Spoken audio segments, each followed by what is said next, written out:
At level 1, $1 is automatically accrued every second. At level 2, $2 are automatically accrued every second. At level 3, $4 are automatically accrued every second. At level 10, $512 are automatically accrued every second, amounting to an astounding 40 million daily. My family's residence is merely slightly larger than that of others. I come from an ordinary family. I suffer from prosopagnosia. Truly I do. I possess no love for wealth, I assure you. Chapter 1. Commencing the journey to an annual income of 10 million. Date, April 25th, 2019. Location, Yang City, Dragon Country. Dear customer, your credit card statement for this month has arrived.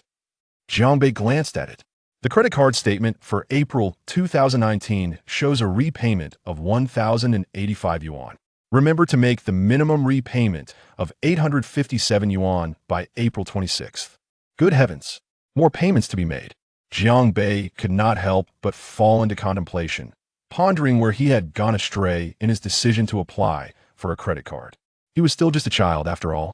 As a university student who had spent 3 years in college without ever truly experiencing university life, he was primarily afflicted by a particular ailment. This ailment often accompanies a person throughout their life, rearing its head at the end of each month. In mild cases, it manifests as a mere single meal a day. In severe cases, one may even hesitate to relieve themselves, unable to afford toilet paper. Perhaps fate has decreed Jiangbei's demise. He is already gravely ill, with little hope for recovery in the foreseeable future. The name of this affliction is poverty. Although 1,500 yuan for monthly living expenses cannot be deemed pitifully meager, it remains insufficient for a student studying in a bustling metropolis like Yang City. This is due to the exorbitant cost of living in large cities. If one wishes to dine out or sing with friends on the weekends, it amounts to a considerable sum, not to mention romance. How could Jiangbei even dare to entertain the idea of courting? Does he possess the right? Does he have the privilege? Who bestowed such rights upon him? Nowadays, female college students who possess even a modicum of beauty are besieged by a throng of admirers eager to elevate their worth. In his younger, more naive days, Jiangbei too experienced such a scenario, yet despite his fervent efforts, the goddess of his affections ultimately fell into another's embrace. Had he possessed a modicum of wealth and a touch of charm, she would undoubtedly have been his. Alas, he is of average appearance, devoid of remarkable skills, and utterly lacking in financial resources. What could Jiangbei possibly do? He felt utterly despondent. Yet from that moment onward, he gained clarity. You covet her beauty, yet what do you possess that warrants her interest? An unremarkable university student. Perhaps without the confines of this academic circle, he would have little chance of becoming acquainted with her. After all, genuine affection is rendered worthless when one possesses nothing. What can you do besides fawn? Is your adulation truly exceptional? A one-of-a-kind sycophant? Alas, I'm not blessed with the skill to choose my birth, for I am neither of the Ma nor Wang lineage. Naturally, he bore no resentment towards his humble origins in a rural family. He felt that merely existing in this world was a profound gift, and he was grateful to his parents for this blessing. He only lamented his own mediocrity, recognizing that hard work yielded little, as others with superior backgrounds and talents exerted the same effort, if not more.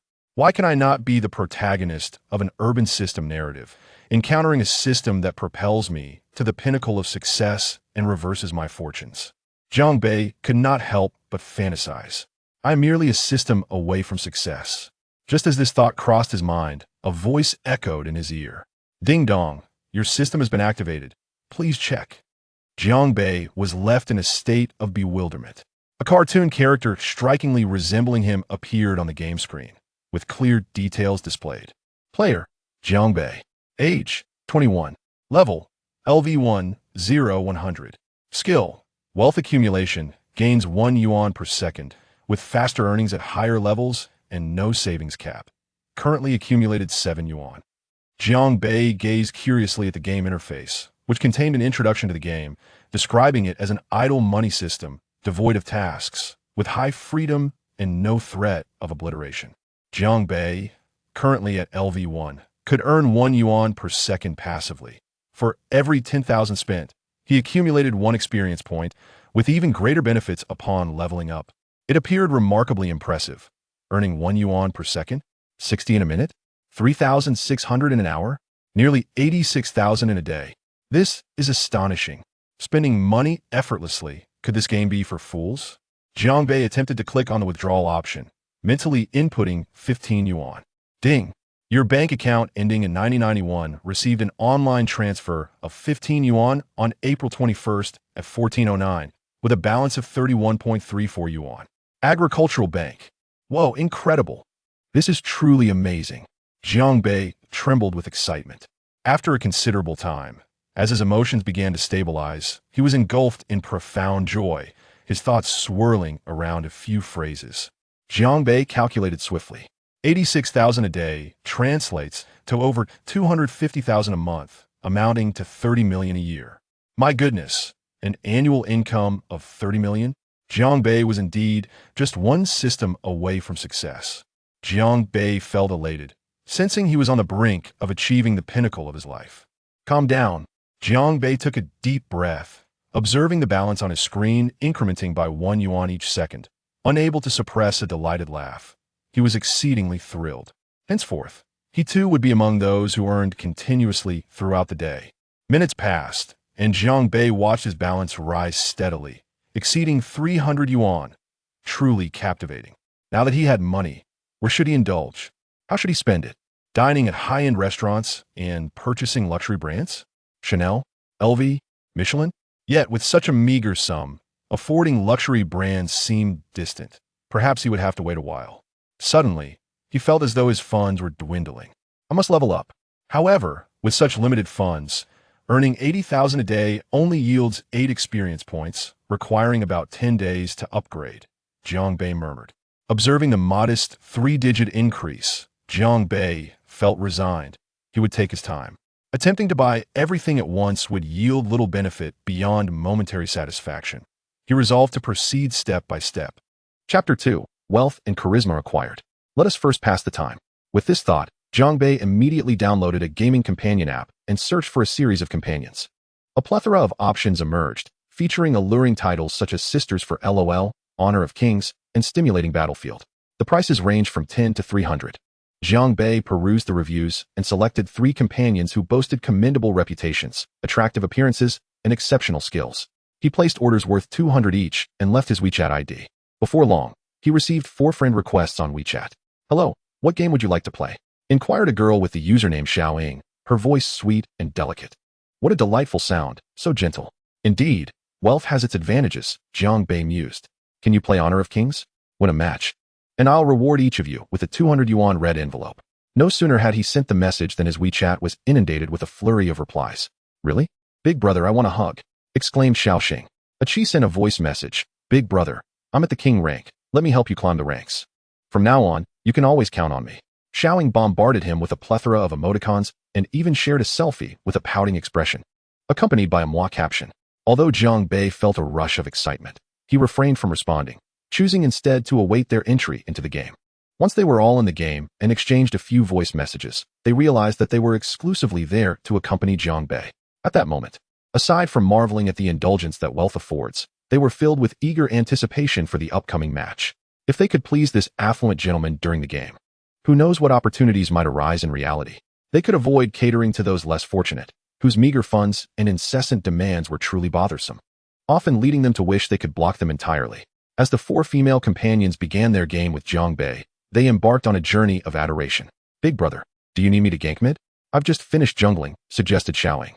The other teammates frequently assisted in the mid lane, infuriating the opposing mid laner, Wu Zetian. Are you all my father? It's only been a few minutes, and you've come to my lane 10 times. Wu Zetian fumed. Jiang Bei couldn't help but chuckle at the scene, but none of them paid him any mind. Their focus was entirely on pleasing him. Big brother, come collect the kill. This Hua Mulan is low on health. Just one skill will finish her, Chi urged. Upon witnessing Jiang Bei secure the kill with Angela's ultimate ability, she teased in a playful tone, Big brother, you're amazing. Your aim is so precise. She even affected a melodramatic sigh. Jiang Bei felt a thrill ripple through him and responded, not bad, not bad. It's mainly due to your excellent support. Once this match ends, I'll reward you with a generous red envelope. The other women seethed silently in jealousy. They quickly devised ways to outdo one another in charming Jiang Bei. The atmosphere shifted to a playful competition among the four women, each striving to match the allure of the other's voices. The variety of flirtatious tactics they employed was astonishing. Until this moment, Jiang Bei had never imagined that mere auditory stimulation could be so exhilarating, even more so than admiring works of art. Indeed, poverty had limited his imagination. As the game progressed, Jiang Bei felt a sense of emptiness wash over him. He had done nothing, yet felt strangely unfulfilled. After more than 2 hours of play, he had sent out over 4,000 yuan in red envelopes, prompting the four women to vie for his affection with fervor. This meager sum had reduced them to such desperate antics, leaving Jiang Bei in a state of incredulity. However, on reflection, 4,000 yuan could indeed procure a top-tier service. Whether the expenditure was worthwhile, Jiang Bei deemed it merely average. Noticing the time, he realized it was late. He ordered a meal costing over 100 yuan, which turned out to be quite delectable. After dining, he stepped out, intending to purchase a few items. As the saying goes, clothes make the man. Jiang Bei arrived at Wanda Plaza, heading to the 5th floor, dedicated to clothing. Previously, he had never dared to try on clothes, as he could not afford them. A single pair of pants often cost several hundred yuan. In the past, his monthly living expenses totaled merely 1,500 yuan. But now he could earn over 3,600 yuan in just 1 hour, an inconceivable change. One could say that poverty had constrained Jiang Bei's previous aspirations. Although he was still not wealthy, he could now alter certain aspects of his lifestyle. He purchased an outfit from a brand store on the 3rd floor, consisting of a white short-sleeve shirt, black casual cropped pants, a thin black jacket, and a pair of black sneakers, totaling just over 2,000 yuan. After trying it on and admiring his reflection, he realized the truth of the saying, a man is defined by his attire. Wearing the meticulously coordinated outfit made a significant difference. The fabric felt far superior to the cheap garments he was accustomed to. All right, I'll take this set. Please prepare the invoice, Jiang Bei said with satisfaction to the sales assistant. The attendant smiled as she prepared the receipt and remarked, this outfit looks fantastic on you. Truly, the power of money was undeniable. With several shopping bags in hand and adorned in new attire, he sought out the store manager for a haircut. Although the 100 yuan price tag was considerable, the results were impressive. Jiang Bei felt significantly more handsome. Next, he considered the importance of a watch for a gentleman. He ventured to the 1st floor once more, now intent on purchasing a timepiece. Given how effortlessly he earned his money, it would be unreasonable not to treat himself to something nice. Jiang Bei set his sights on a Swiss mechanical watch, which, while not overly expensive, cost over 3,000 yuan, merely a single hour's earnings. Thank you for your patronage. We look forward to your next visit. The sales assistant cheerfully handed Jiang Bei a shopping bag. Jiang Bei spent over 3,000 yuan on a sleek black mechanical watch, which he donned on his left wrist, feeling an elevation in his charisma. Chapter 3. Buying in Hermes to wipe the table. After making his purchases, Jiang Bei did not rush home, but continued to explore Wanda Plaza, pondering gifts for his parents to bring back this weekend after refreshing his wardrobe. As he contemplated, he took the elevator to the 1st floor, planning to browse casually. It may be hard to believe, but the 1st floor of Wanda Plaza was filled with luxury brands, Hermes, Chanel, and more.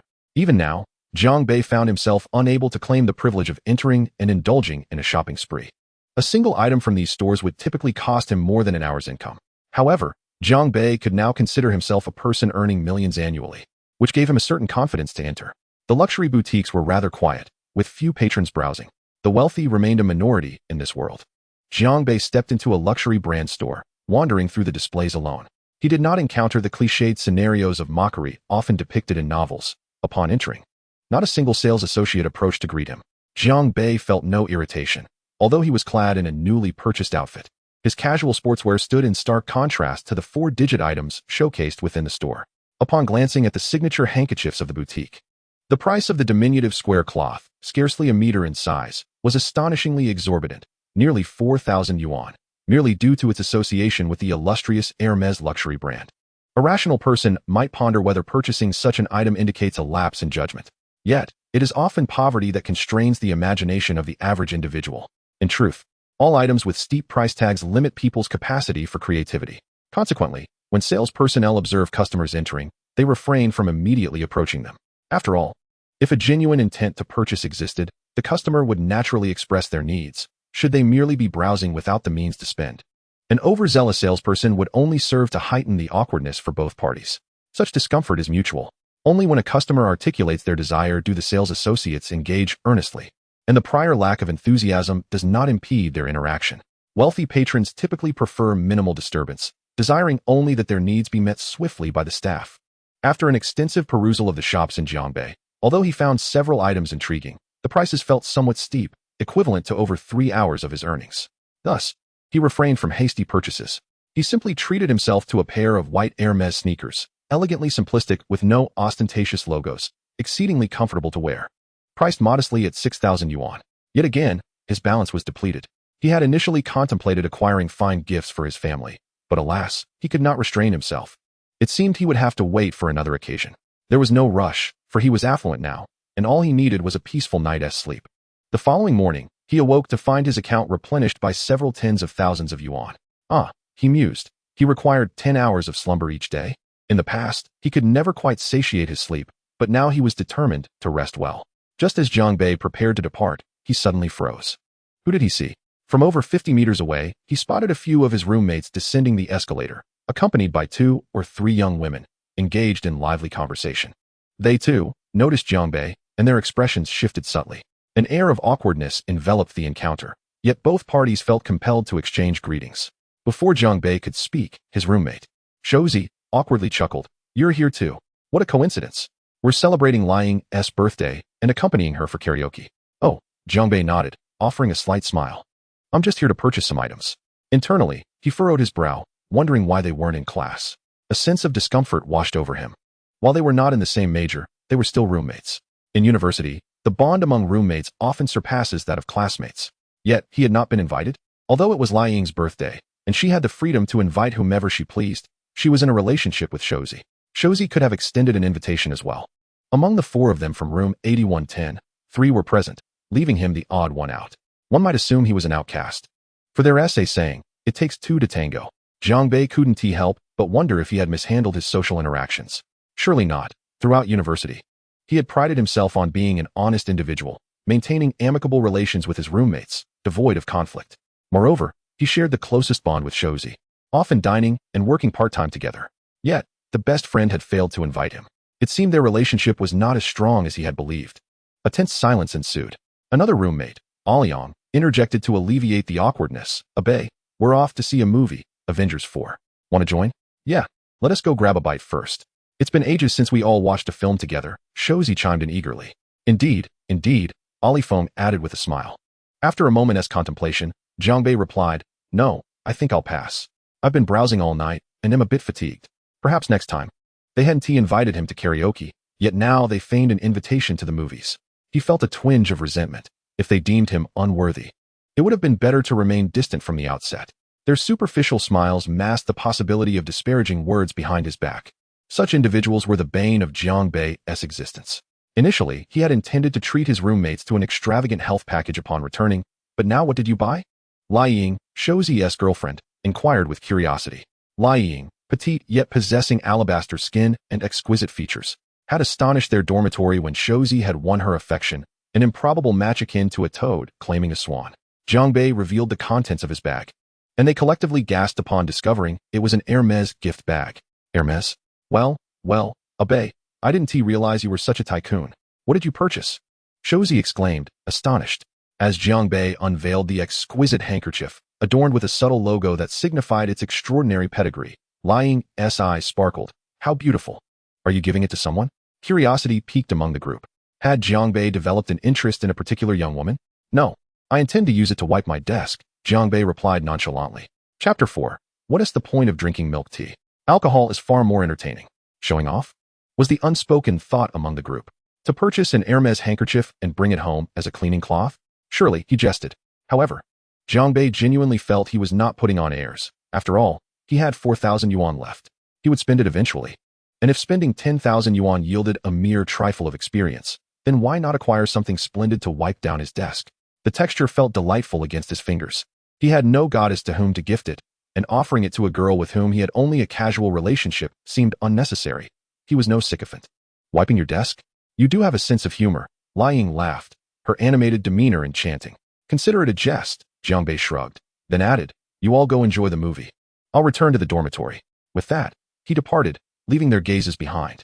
As they watched Jiangbei's retreating figure, a complex mixture of emotions washed over the group, particularly Shouzi.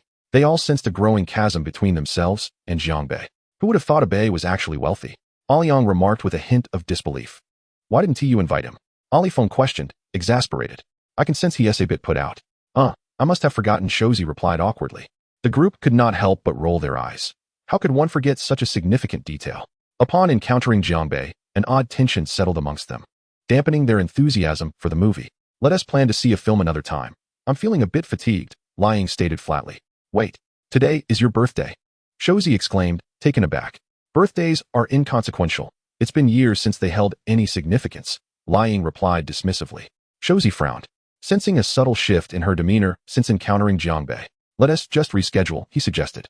With the most essential participant departing, the planned activities seemed to lose their appeal, and they began to disperse to their respective destinations. Seated in the DD car he summoned, Jiangbei remained deep in thought, his brow furrowed. Had he erred in his conduct? This question nagged at him incessantly. After sharing the same dormitory for 3 years, I initially believed our relationship was strong and genuine. However, it turned out to be an illusion. Should this information leak, what would outsiders think? Perhaps they would consider him to be of poor character, jeopardizing his reputation. The ride-hailing driver, observing Jiangbei's furrowed brow through the rearview mirror, could not suppress his curiosity and inquired further. Jiangbei cast a glance at the driver, a seasoned man in his 30s, and decided to speak candidly. It's quite common, he said. You may think you have a close bond with them, but the reality often differs from your expectations. Those you perceive as friends may have connections that surpass yours, and you might not even realize it. If he did not extend an invitation, do not take it to heart. Rather, you should be grateful. You've seen his true nature and understood the extent of your relationship. The driver chuckled warmly. Jiangbei nodded in agreement, gazing out at the swiftly passing scenery as he remarked, I understand your point. A smile graced his lips. He chose not to dwell on the matter any longer. Such occurrences were far too common. For instance, during elementary school, one might assume friendships would persist through middle school, high school, and even university, only to find paths diverging after middle school. Similarly, in high school, one might believe relationships would endure, only to part ways upon graduation, losing touch and even forgetting names within a year. And then there are first loves, which one might naively believe would last a lifetime, only to discover that a first love is often just that, an initial experience. Indeed, the most stable relationships in this world are those devoid of ties. Let me impart this wisdom. Always approach others with a degree of skepticism. Only then can you safeguard yourself, the seasoned driver advised earnestly. Jiangbei smiled and nodded, reflecting on the myriad life lessons imparted by the driver throughout the journey. He had heard similar advice before, but lacked the capacity to fully comprehend it in the past. He once believed life need only be simple and joyful. Yet, even familial bonds can often feel tenuous in this world. Upon returning to his dormitory, Jiangbei prepared to charge his phone, and the screen illuminated with a notification. A WeChat message popped up, featuring a smiley face. To his surprise, it was from Su Liang, someone he had never conversed with despite being friends on WeChat. I'm sorry, I was actually going to invite you, but for some reason, Fatty didn't mention it, Su Liang messaged. No worries, Jiangbei replied. It's just a trivial matter, I won't dwell on it. Indeed, he had no intention of lingering on the issue, as it was unnecessary. I'm sensing you might be even more upset, he added, sending a few dots as a response. Is there something on your mind? I'm going to sleep now, Jiangbei typed. Sleeping already? It's only 9:30 p.m. Su Liang responded. If I'm bored, I might as well sleep, Jiangbei replied. Then let us go out for milk tea, Su Liang suggested. What do you think? A new grilled milk place opened near to Run FA, and I've heard it's quite good, she continued, explaining that she was on her way back to school and had missed a movie. Jiangbei seemed to grasp her implication and stroked his chin thoughtfully before texting. Are you alone? Yeah, she replied. A playful smile crept onto Jiangbei's lips. How about we skip the milk tea and opt for something more exciting? This statement served as a test from Jiangbei. Having never conversed with Su Liang before, her sudden enthusiasm tonight raised his suspicions. It was his first encounter with such a scenario, leaving him uncertain about the validity of his assumptions. Drinking? Isn't that a bit inappropriate? Su Liang frowned in response. Jiangbei feigned surprise, a mischievous smile forming on his face. Her hesitance suggested there was potential for something more. Besides, tomorrow is Saturday, we have no classes. We wouldn't be going to a bar, just enjoying some wine, Jiangbei typed. How naive, Su Liang replied, sending a playful image of an innocent girl. But where would we drink if not at a bar? How about the Four Seasons Hotel restaurant? Jiangbei suggested after some contemplation, naming one of the most prestigious dining establishments in Yangsheng, conveniently located near their university. While it was close, very few students could afford to stay there, considering even the most basic room costs over 2,000 yuan a night. The Four Seasons Hotel catered to an upscale clientele, being one of the nation's premier hotels. Wait, the Four Seasons Hotel restaurant? I've heard a meal there starts at 5 digits, Su Liying replied in shock. Yeah, Jiang Bei confirmed. Are you in? He awaited her reply, prepared to let it go if she declined. That's quite a high price. He sensed her internal conflict through her words, wanting to go yet hesitant. Today is your birthday. I'll treat you, Jiang Bei typed, cutting through the chatter. No more excuses, if you're not going. I'll just sleep. His tone was rather brusque, a result of past relationship wounds that had left him distant from women. Fine, let us go, Su Liying replied. Let us meet at the school gate, Jiang Bei typed before turning off his phone, a sardonic smile playing on his lips. He hadn't expected her to be this kind of person. How amusing, he thought, recalling her previously aloof demeanor around him. He had no intention of breaking their plans. His invitation was sincere. Dressed in his newly purchased Hermes shoes, he gathered his belongings and prepared to leave when his 3 roommates returned. Surprised to see them, Jiang Bei exclaimed, You finished watching Avengers Endgame so quickly? Didn't you say it was 3 hours long? The group struggled to find words. It was sold out, Fatty awkwardly explained. How unfortunate, Jiang Bei replied, shaking his head with a hint of amusement. Yet, Su Liying clearly said she wasn't interested in watching. Fatty's deceit was evident, leaving Jiang Bei bemused. Where are you headed? Fatty asked, noticing Jiang Bei's preparations and the Hermes bag in his hand. I'm taking a friend out for her birthday, Jiang Bei replied with a mysterious smile. Seeing the unusual smile on Jiang Bei's face, the others exchanged knowing glances. Grinning in understanding. All right, bro, we want to keep the door open for you tonight, Fatty joked, patting Jiang Bei on the shoulder in a brotherly manner. Jiang Bei merely smiled and gave Fatty a sidelong glance. I'm off now, he declared before stepping outside. Once outside, the jovial expression faded from Fatty's face, replaced by a look of envy and resentment. He had originally planned to take Su Liying to a hotel that night to deepen their relationship, but now that opportunity had slipped away.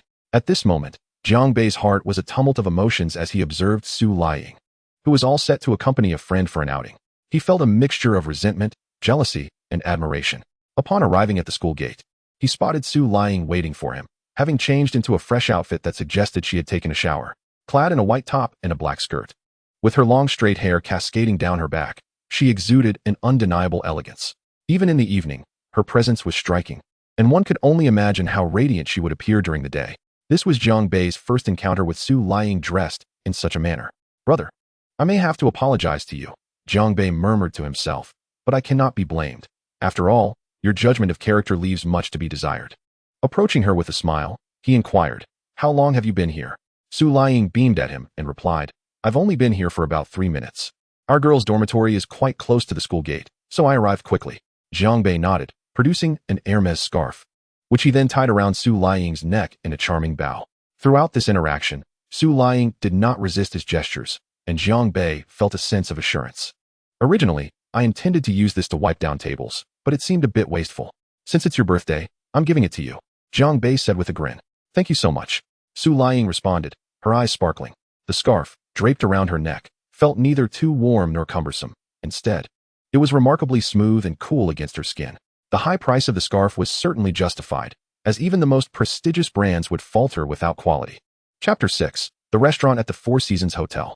The Four Seasons Hotel is situated in the heart of the financial district, within Tycoon Plaza, which boasts over 200 renowned shops and dining establishments, catering to all your shopping, entertainment, and leisure needs.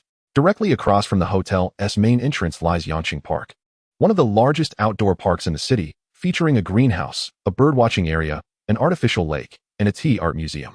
The hotel is merely a 5-minute walk to the subway station and a 10-minute drive to the university town. As the tallest hotel in Yanqing, it enjoys the benefits of urban prosperity and offers breathtaking views of the world-famous Yanqing Tower, showcasing the city's dazzling nightlife that epitomizes the essence of an international metropolis. Jiang Bei led Su Liying into the Four Seasons Hotel, which features a harmonious blend of Eastern charm and classic European design. The selection of materials is crucial in conveying this unique design style, with marble sourced from Spain, Portugal, Italy, and other parts of Europe adorning various corners of the hotel. Su Liying could not help but exclaim, "This is truly luxurious."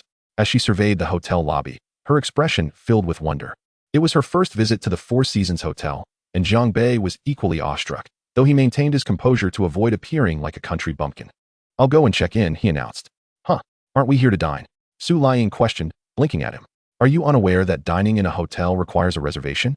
Jiang Bei replied, his demeanor unflustered.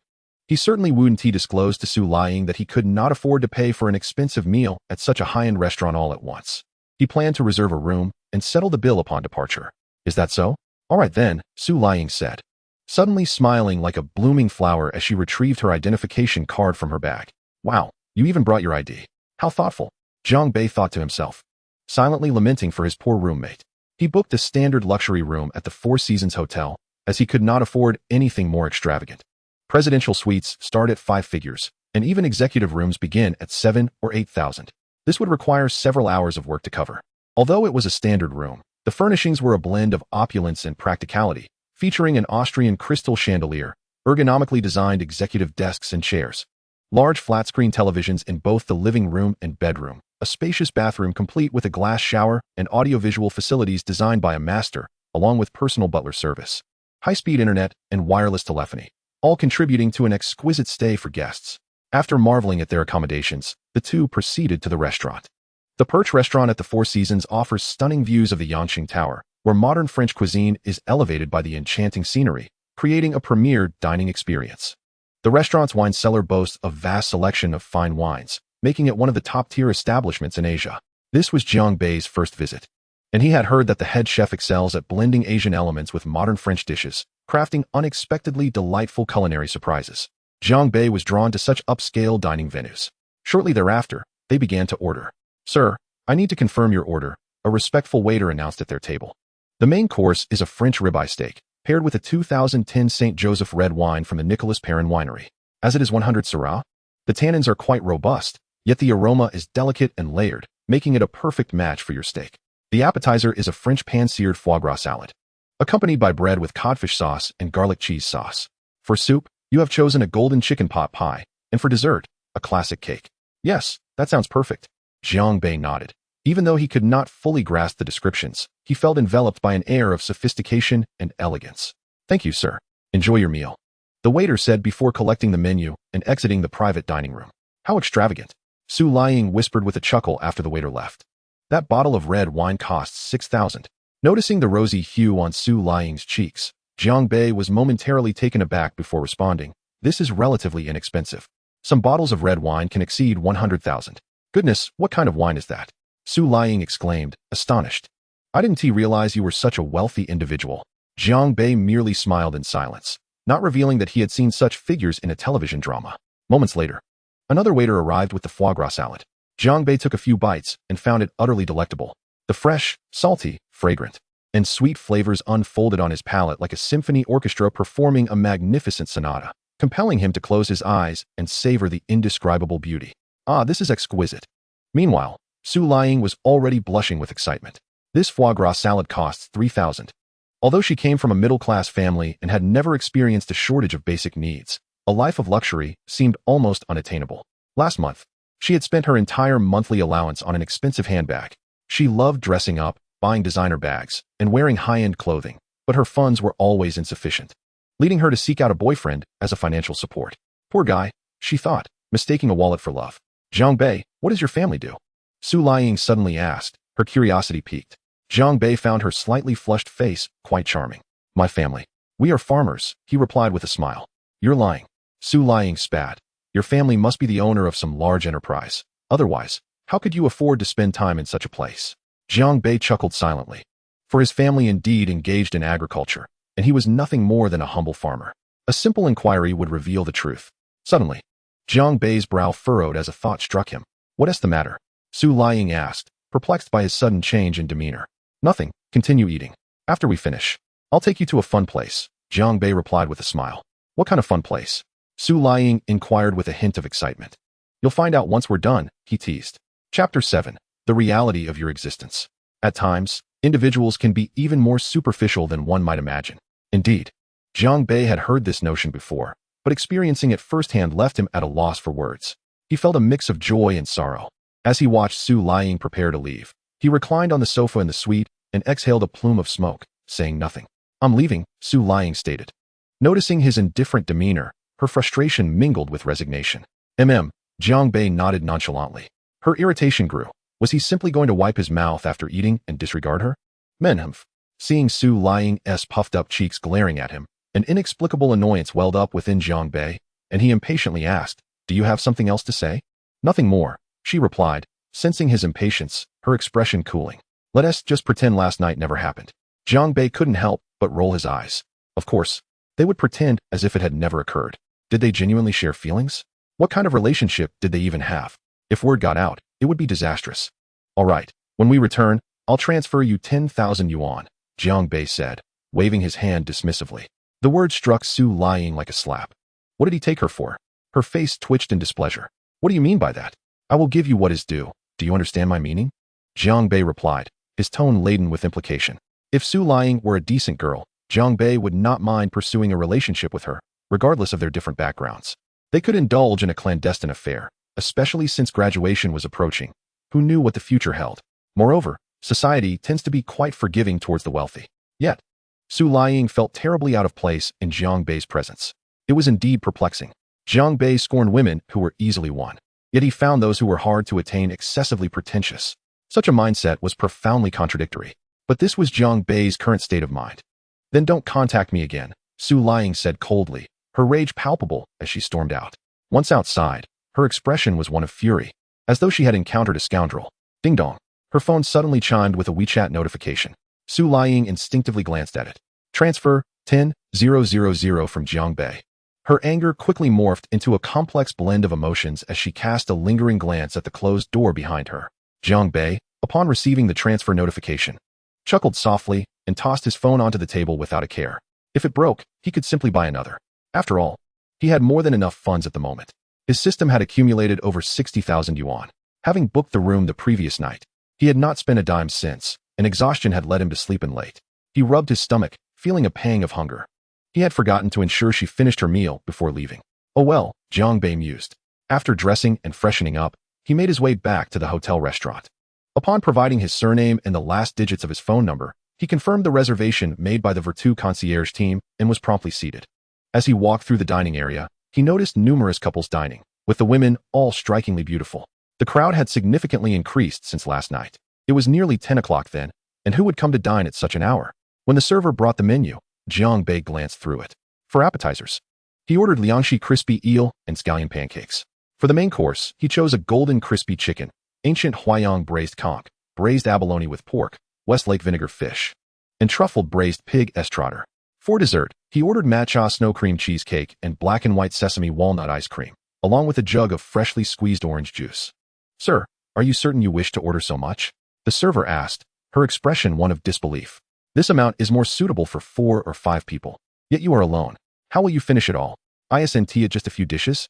Jiang Bei replied, bewildered. "I came here to indulge. Ordering this many dishes only costs a little over 2,000. It's quite a bargain. Compared to last night, this is a steal. Please, consider ordering less."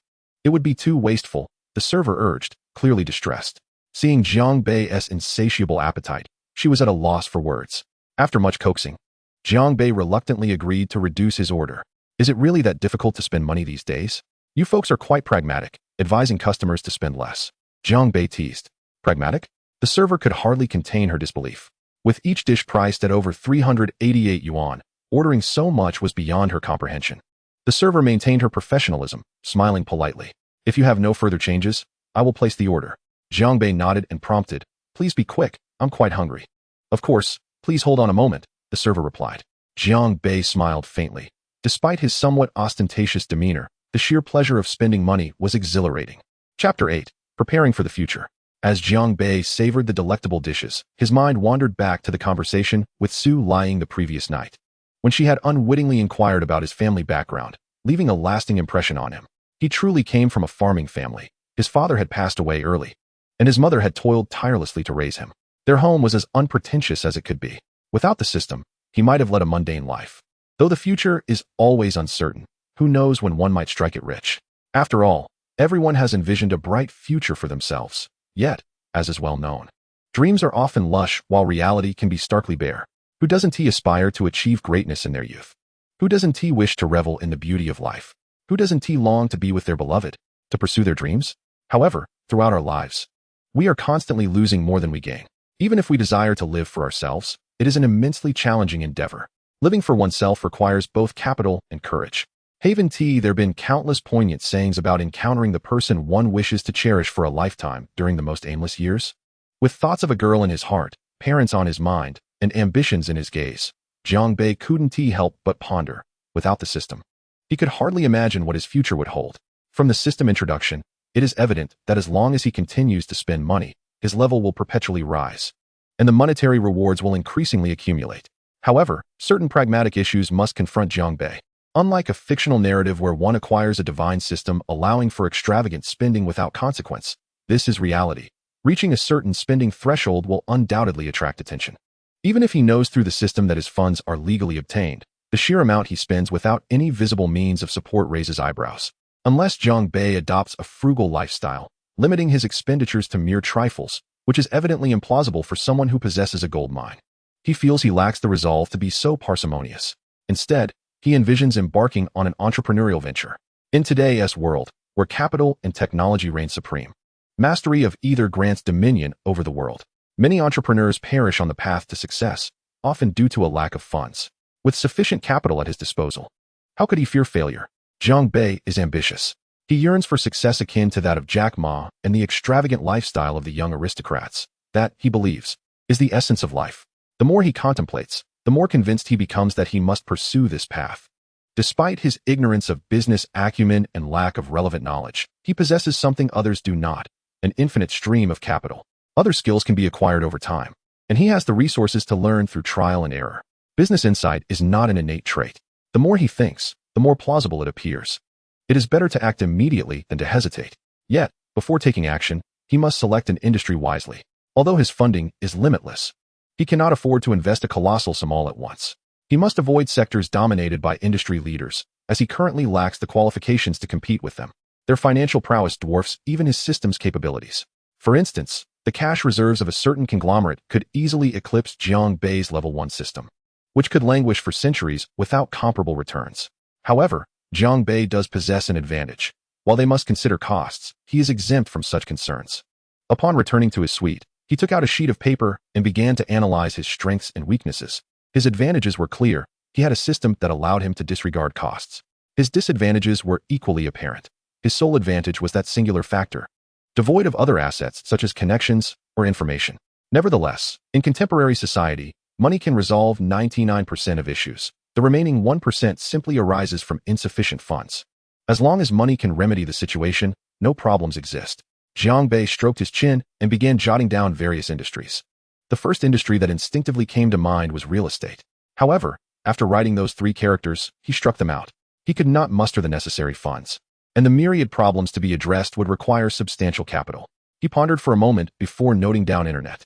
The internet is a rather broad concept, yet it is known that 80% of the market has already been divided, leaving the remaining 20% either embroiled in fierce competition or yet to be explored, unless one presents a brilliant idea. After contemplating for a few minutes, he delineated 3 subfields within the internet: gaming, animation, and novels. The gaming sector requires no elaboration. It is a colossal market, so vast that even domestic giants like BAT cannot fully consume it, merely securing a significant share. Within this domain, he focused on single-player games and mobile games. The plight of domestic single-player games is well known, and the mobile gaming market, worth hundreds of billions annually, remains a pie not yet fully devoured. Securing just 1% would yield billions each year. As for animation and comics, they represent a market ripe for development, albeit the BAT trio has already begun to lay the groundwork. With the government progressively relaxing market restrictions, it is conceivable that these 2 fields will undoubtedly become fiercely competitive in the future.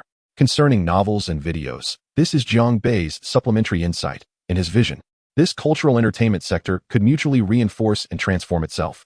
Of course, this merely outlines Jiang Bei's grand aspirations. He is unaware of the specific challenges involved in realizing them. He did not dwell on other industries. If he could successfully navigate this endeavor, it would be a remarkable achievement. Chapter 9, Maybach Chauffeur Service. Good afternoon, Mr. Jiang. I am a front desk staff member from the Four Seasons Hotel. It is now 1 o'clock. Would you like to check out? Just as Jiang Bei was deep in thought, the phone in his room rang. No need. Please extend my stay for 3 more days. And kindly arrange for the restaurant to send some Chinese food up. Jiang Bei replied after contemplating throughout the day. The hotel was too comfortable. He did not wish to return to the hard bed in his dormitory. How lovely it is here. Furthermore, he wished to change rooms. Certainly, sir. Which type of room would you like to switch to? An executive room, please, Jiang Bei responded after some consideration. He had initially considered a presidential suite, but deemed it still insufficient, as it would cost several tens of thousands, and he had only accumulated over 50,000 thus far. Very well, Mr. Jiang, I will arrange that for you immediately. Would you prefer to settle the payment at the front desk, or wait for our staff to assist you in your room? Just bring the POS machine up. I'll swipe my card, Jiang Bei casually replied, hanging up before waiting for a response.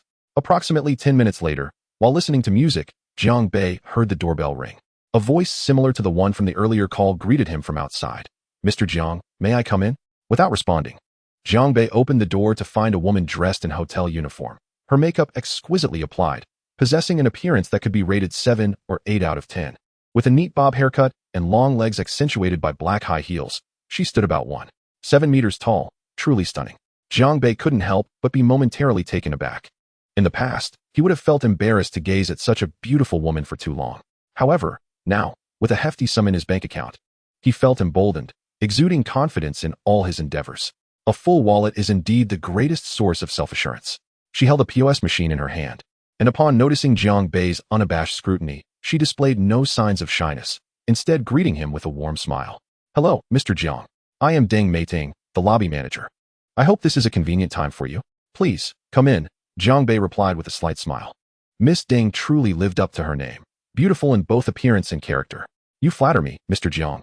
She responded with a playful laugh as she followed him into the room. Jiang Bei promptly swiped his card, and with the charges from last night's breakfast and the upgrade to the executive room, a total of 45,000 was deducted in one fell swoop, a sum that could sustain an average family for over a year, perhaps even more. Mr. Jiang, will you be dining here or in your new room? Deng Meiting inquired with a smile.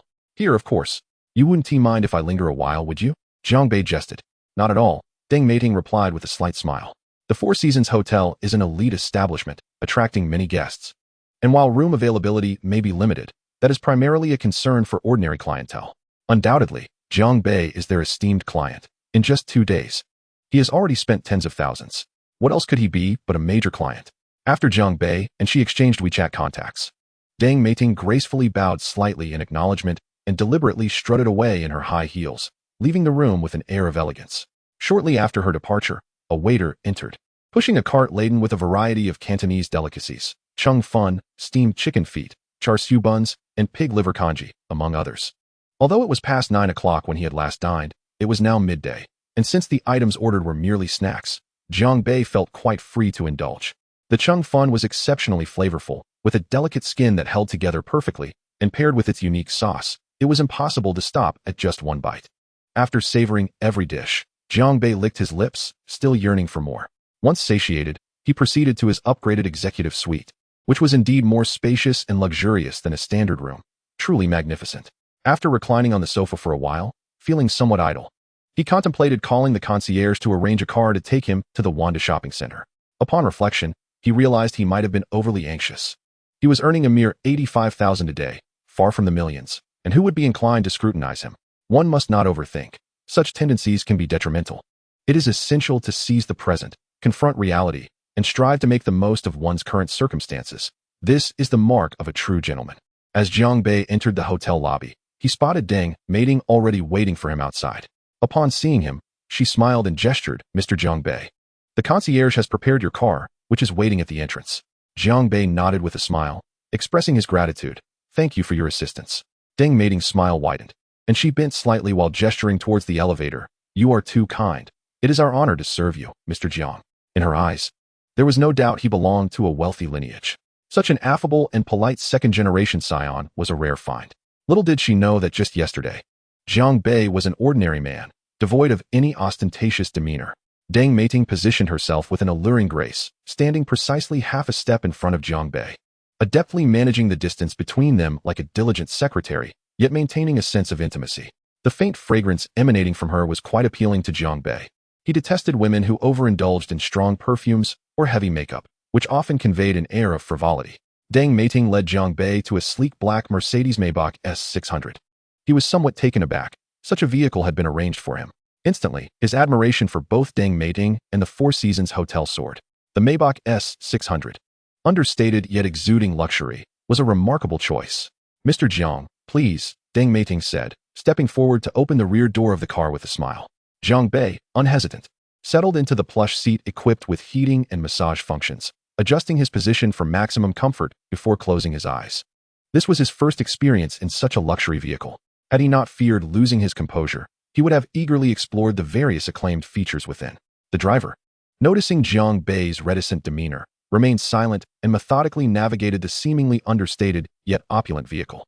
Despite the bustling traffic, Zhang Bei remained undisturbed. Though the car certainly attracted glances from passers-by, who were curious about the identity of the affluent occupant within. Was he short, plump, or the fabled tall, rich, and handsome? Zhang Bei's purpose for visiting the Wanda shopping plaza was simple: to purchase a few items. Although he now possessed wealth, he had yet to indulge in material pleasures. The notion that increased wealth diminishes consumer desire was foreign to him. He still craved many experiences. Truth be told, he wished to buy a car. However, his funds were insufficient. He had no interest in purchasing an ordinary vehicle. If he was to buy, it must be a luxury car. Enjoying the allure of ostentation is one thing, but owning a luxury vehicle would grant him access to the fabled circles of affluent car enthusiasts, allowing him to mingle with individuals far beyond his current social sphere. Many believe that networking is a daunting challenge, even with wealth, as one may struggle to connect with the elite. In reality, it is quite simple. Acquiring a luxury car qualifies one for membership in exclusive automotive clubs, as anyone capable of affording such a vehicle undoubtedly possesses a respectable status. As Chapter 10 unfolds, the black card of the mobile world, Zhang Bei, however, could not yet afford a luxury car unless he saved for over a month to make a full purchase, which he deemed improbable. The vehicle did not proceed to the parking lot, as it was a dedicated service, not intended to wait while he shopped. Upon alighting from the car, he felt the weight of numerous gazes upon him. An unsettling sensation arose from within, leaving Zhang Bei somewhat disconcerted. With a stern expression, he entered the Wanda Plaza, soon disappearing into the throng. Once he sensed the peculiar stares dissipating, he exhaled in relief. This was his first encounter with such attention, and he found himself somewhat unaccustomed to it. Zhang Bei meandered through the Wanda Plaza, primarily intent on purchasing a mobile phone. He had grown weary of waiting for online orders. If he encountered a problem in a physical store, he could easily return to online shopping. He entered a mobile phone shop to browse. "Hello, sir. What phone are you looking to purchase?" A sales associate approached with a smile. "Do you have the Porsche Huawei phone?" Zhang Bei inquired. He had heard much about this model, discreet yet luxurious, perfectly aligning with his newfound status. He was eager to acquire it. Of course, he could settle for a phone priced at 4,000 or 5,000, which offered top-tier specifications. However, Zhang Bei was indifferent. The era of flaunting phones had passed. Ostentation now resided in cars and watches. Regardless of the phone he purchased, they were all relatively similar. His interest in this particular model was sufficient, especially since he had the means. "Indeed, we have it." The sales associate's eyes lit up at the prospect of a wealthy customer, her enthusiasm heightening. Soon, she presented Zhang Bei with the latest Porsche Huawei model, a stunning black and red device that captivated him at first glance. "Okay, how much is this?" Zhang Bei asked, disinterested in haggling. He had never liked it, and even less so now, considering it a waste of time. $13,999, which includes a phone case and tempered glass protector. "Sir," the sales associate cheerfully explained. "All right, I'll pay by card." Zhang Bei nodded, making a generous swipe that deducted over 10,000. "Sir, we also have another phone that I believe you would find quite intriguing," the sales associate eagerly suggested just as Zhang Bei completed his purchase, leaving him momentarily stunned. Had it been anyone else, the associate likely would not have pressed for another sale so soon after a purchase, but in the case of a wealthy client, the rules shifted. Clearly, in the eyes of the sales associate, Zhang Bei was a man of considerable means. For individuals like her, money was seldom an issue. The primary concern lay in whether one held an interest.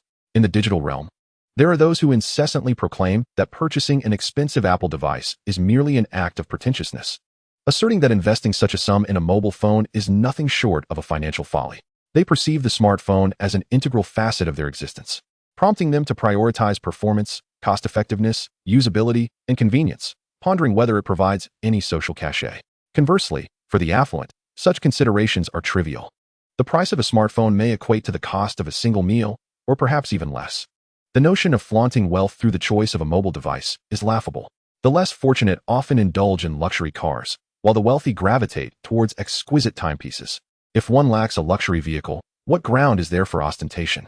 Furthermore, true affluence seldom seeks validation through material possessions, as the community is well acquainted with one's background.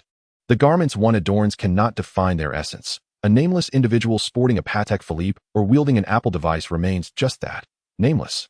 Devoid of the status of a national heartthrob, extravagant brands adorned with conspicuous logos may elicit a fleeting glance of admiration from certain circles. Yet the majority of passers-by remain oblivious to the labels being worn, as it hardly concerns them.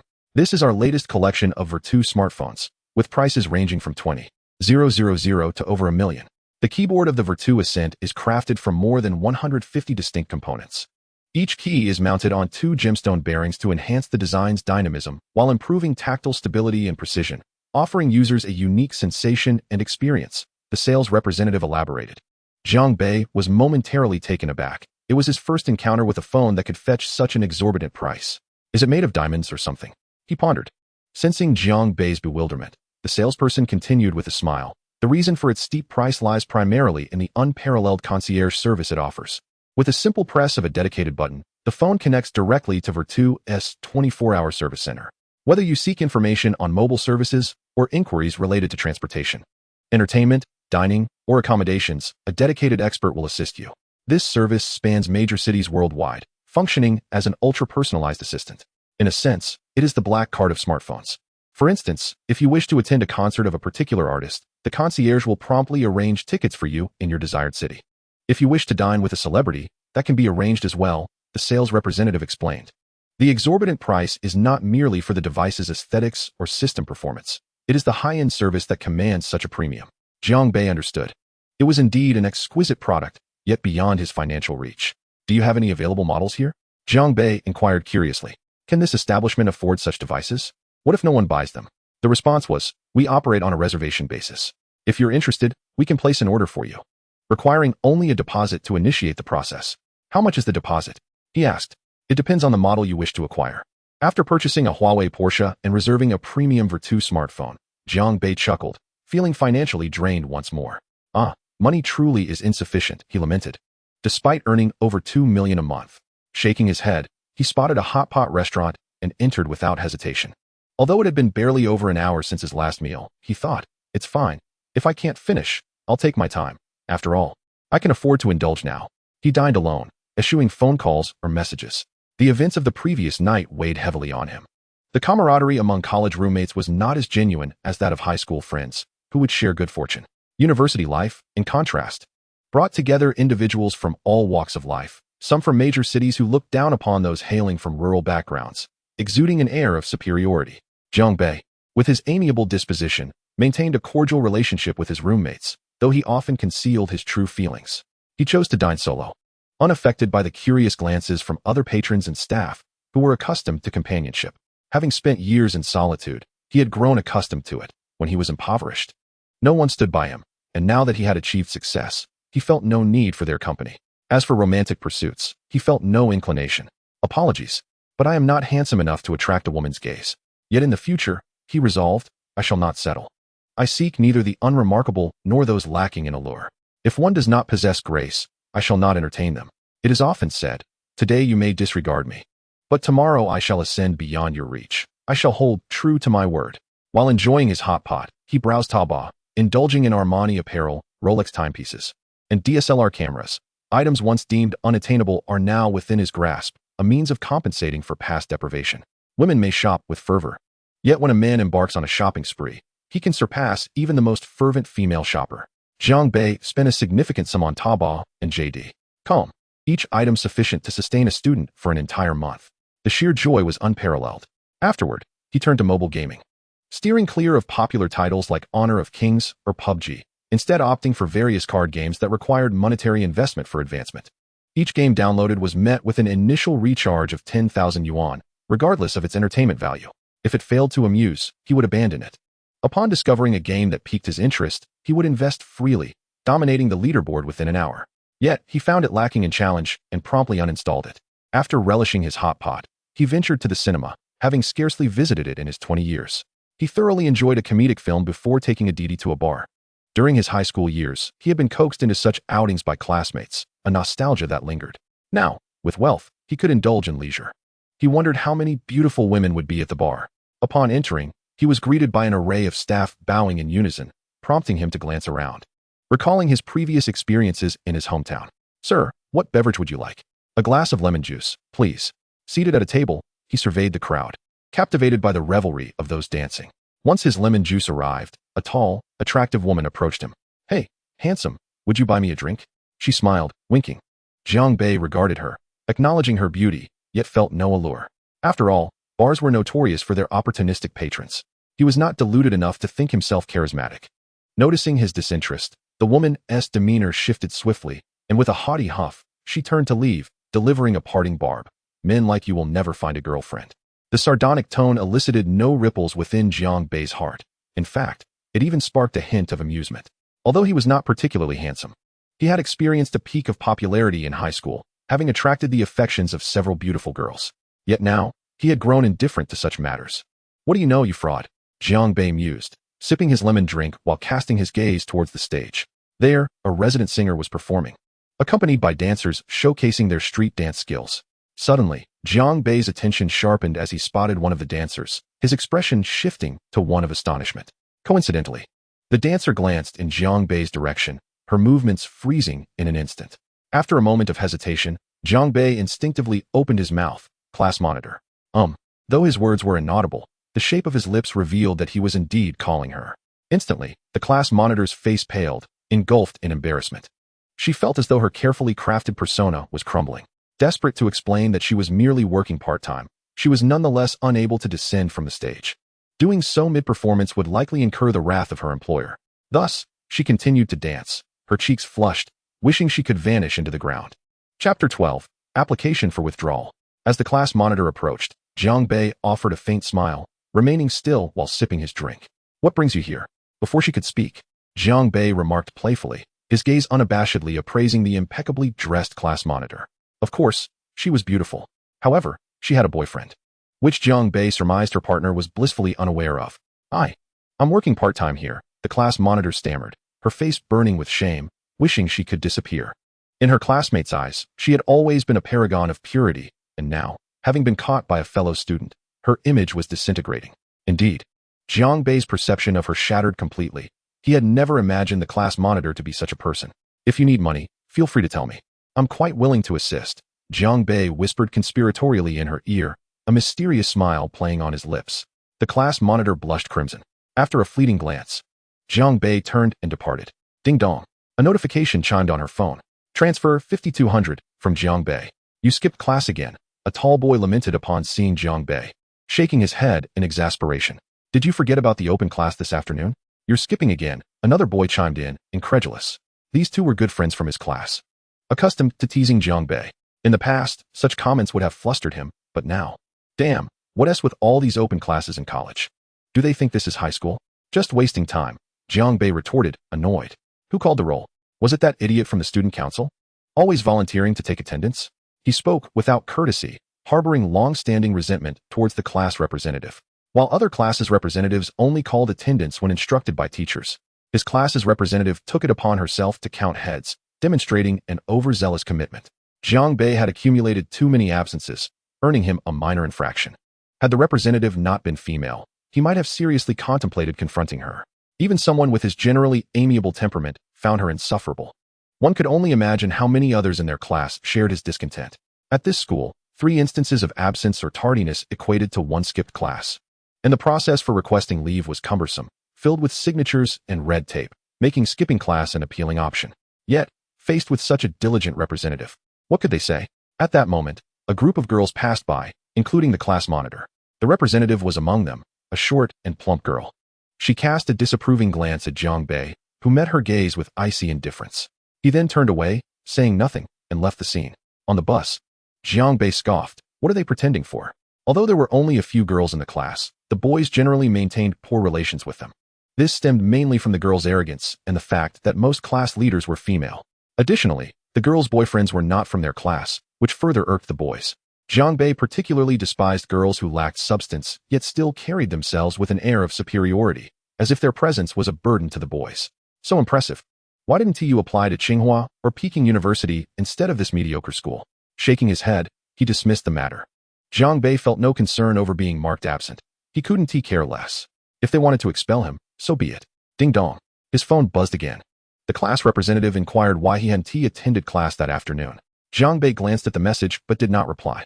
Previously, When the second year began and class officers were re-elected, he had run for the position of class representative, receiving over 90% of the votes, only for the class leader to veto his candidacy, which left him exceedingly displeased. After a considerable time, he finally responded, "I had things to do. What could be so important that you miss class? Do you realize how many times you've requested leave this semester? If you receive one more minor infraction, it will add up to a major one. And do you know the consequences?" "I know," Jiang Bei replied coolly. "You mean expulsion, right? As long as you understand. The school has rules, and I don't want to see complaints from teachers," the class leader insisted. "Understood," Jiang Bei replied, his face devoid of expression, lost in thought. A sudden resolve settled within him. He wished to withdraw from school. Continuing his education felt like a waste of time. That night, in a hotel, Jiang Bei awaited the arrival of someone he desired. There were no surprises. Though the class monitor was in tears, Jiang Bei showed no pity. As long as he was satisfied, that was all that mattered. It must be said that a man with money can easily become corrupted. Having the means to do what he once dared not, he now acted without restraint. After their encounter, Jiang Bei tossed several thousand yuan onto the bed and leaned back against the headboard, smoking. The class monitor, her face flushed, covered herself with a blanket. "Do you think I'm despicable?" she suddenly asked. Jiang Bei replied nonchalantly, "This is a society driven by money. In this era, people laugh at poverty but not at prostitution. If others knew the class monitor earned so much, they would envy you rather than ridicule you. Who has the right to mock?" A smile of indescribable complexity crossed the class monitor's face. "You can stay here and leave tomorrow, or you can go now," Jiang Bei said, rising to take a shower. Feeling sticky and uncomfortable, the class monitor gazed at Jiang Bei's retreating figure with mixed emotions, then turned her attention to the thick stacks of red 100 yuan bills on the bedside, their tantalizing thickness making her heart race. After a long moment, she hurriedly stuffed the cash into her bag, calculating that there must be over 30,000 yuan. The class monitor's emotions were quite intricate. She had never anticipated that the seemingly ordinary Jiang Bei was actually a concealed rich heir, casually dispensing tens of thousands of yuan. She found herself witnessing the opulent lifestyle of the affluent, feeling a mix of resistance and envy. Her resistance stemmed from her status as a university student, untouched by the corrupting influences of societal pressures and material comparisons. After thoroughly enjoying a refreshing shower, Jiang Bei emerged from his room alone. The presidential suite comprised more than just one room. Returning to his own quarters, he settled onto the sofa, gazing at his computer while holding a glass of red wine. The wine, purchased by him, was not overly expensive, costing only a few tens of thousands. Its flavor was pleasing, unlike the astringent taste of cheaper varieties, brimming with the essence of grapes. As wealth accumulated, some individuals squander it frivolously, while others seek to generate even greater wealth. After fulfilling a series of personal desires, Jiang Bei began contemplating his future.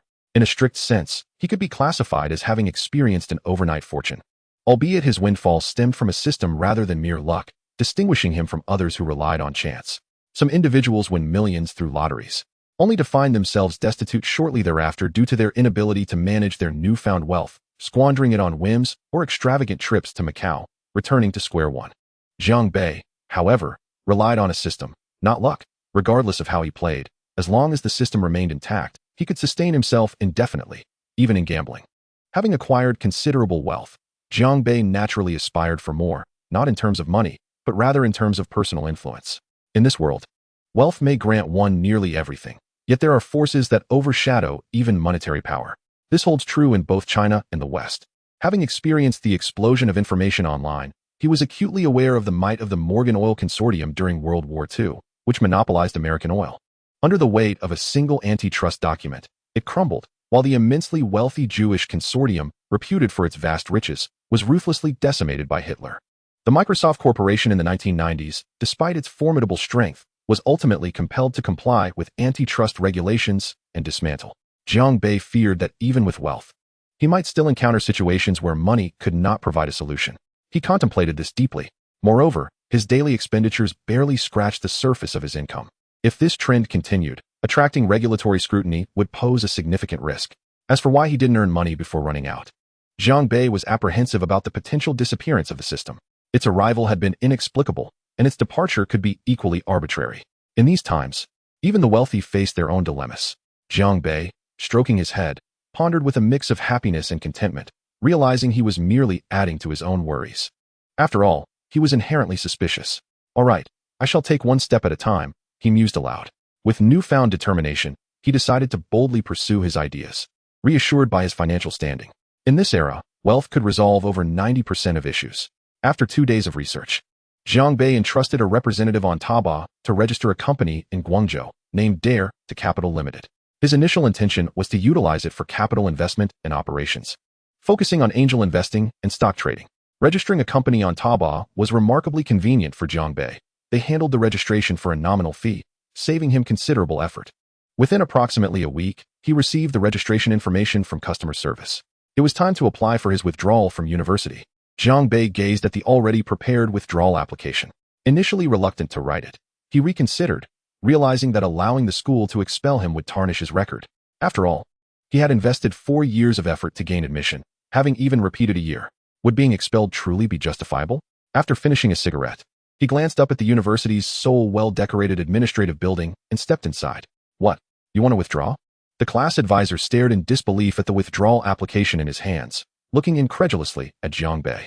Have you thought this through? You're just a year away from graduation, he remarked, furrowing his brows. In this undergraduate institution, the first 3 years were dedicated to study, while the 4th year was a blend of study and internship. Jiang Bei was currently in his 3rd year, which made sense. However, for him, that diploma had become inconsequential. He felt uncertain about what he had truly learned during his time at the university. Seeing Jiang Bei's resolute attitude, the class advisor could only shake his head in resignation. Having taught many students, he had never encountered one who actively sought to withdraw. He had seen students take leaves of absence, but never one who withdrew entirely. The former could still return to their studies, while the latter would have no recourse. The class advisor led Jiang Bei to the department counselor, who then escorted him to the dean, who subsequently took him to the president. The process was exasperating. Jiang Bei could hardly suppress his frustration. Was it truly so complicated?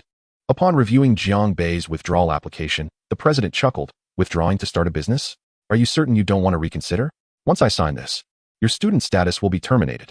A reason for withdrawal was required. One could not simply leave without cause. Jiang Bei pinned withdrawing to start a business as his justification. He had the confidence to write it without fear of ridicule. After all, in this era, who didn't know that Bill Gates had dropped out to build his empire? Many had imitated him, yet few succeeded, often ending in failure and mockery. Youth should not aspire too high. They must remain grounded, the president said with a smile, his words laden with implications. For some reason, Jiang Bei sensed that beneath the surface of the president's advice lay a subtle mockery, which irked him. Success or failure? We shall see after I try, Jiang Bei replied nonchalantly. Very well, I shall refrain from further discussion. The president signed the application, officially expelling Jiang Bei. Wishing you future success. Jiang Bei left with an impassive expression, and before departing, he declared, if I succeed in the future, I shall surely construct a grand building for the school. Let us hope. The president smiled faintly, regarding Jiang Bei with disdain. Chapter 13, Upgrading New Skills. Ding. Congratulations. You have upgraded to level 2. You have acquired a new skill. In the hotel, Jiang Bei looked with delight at his updated panel. Player, Jiang Bei. Age, 21. Level, LV2, 0300. Skills, cash flowing. Generates 2 yuan per second. The higher the level, the faster the money accrues, with no savings limit. Currently accumulated 576 yuan. Creating something from nothing can transform any imagined object into reality, equivalent to exchanging corresponding experience points. Now, he earned 2 yuan per second, which amounted to 120 yuan per minute, 200 yuan per hour, and over 170,000 yuan per day, more than 5 million yuan in a month. This upgrade took quite some time, requiring 17 days. However, that was inconsequential. If upgrades occurred too rapidly, Jiang Bei would actually be troubled. For spending money often required mental effort. Exorbitant items were beyond his reach, while ordinary goods failed to captivate his interest. At times, he found himself at a loss regarding how best to spend his wealth. Jiang Bei gazed at the newly released skill, instantly captivated by its extraordinary allure. Could this be the fabled manifestation of reality? The system was truly remarkable. Eager to experiment, Jiang Bei attempted to utilize this skill. The manifestation of an intelligent robot required a staggering 10,000 experience points, yet he found himself lacking the necessary experience. The system's voice resonated in his mind. Such an exorbitant cost for a robot.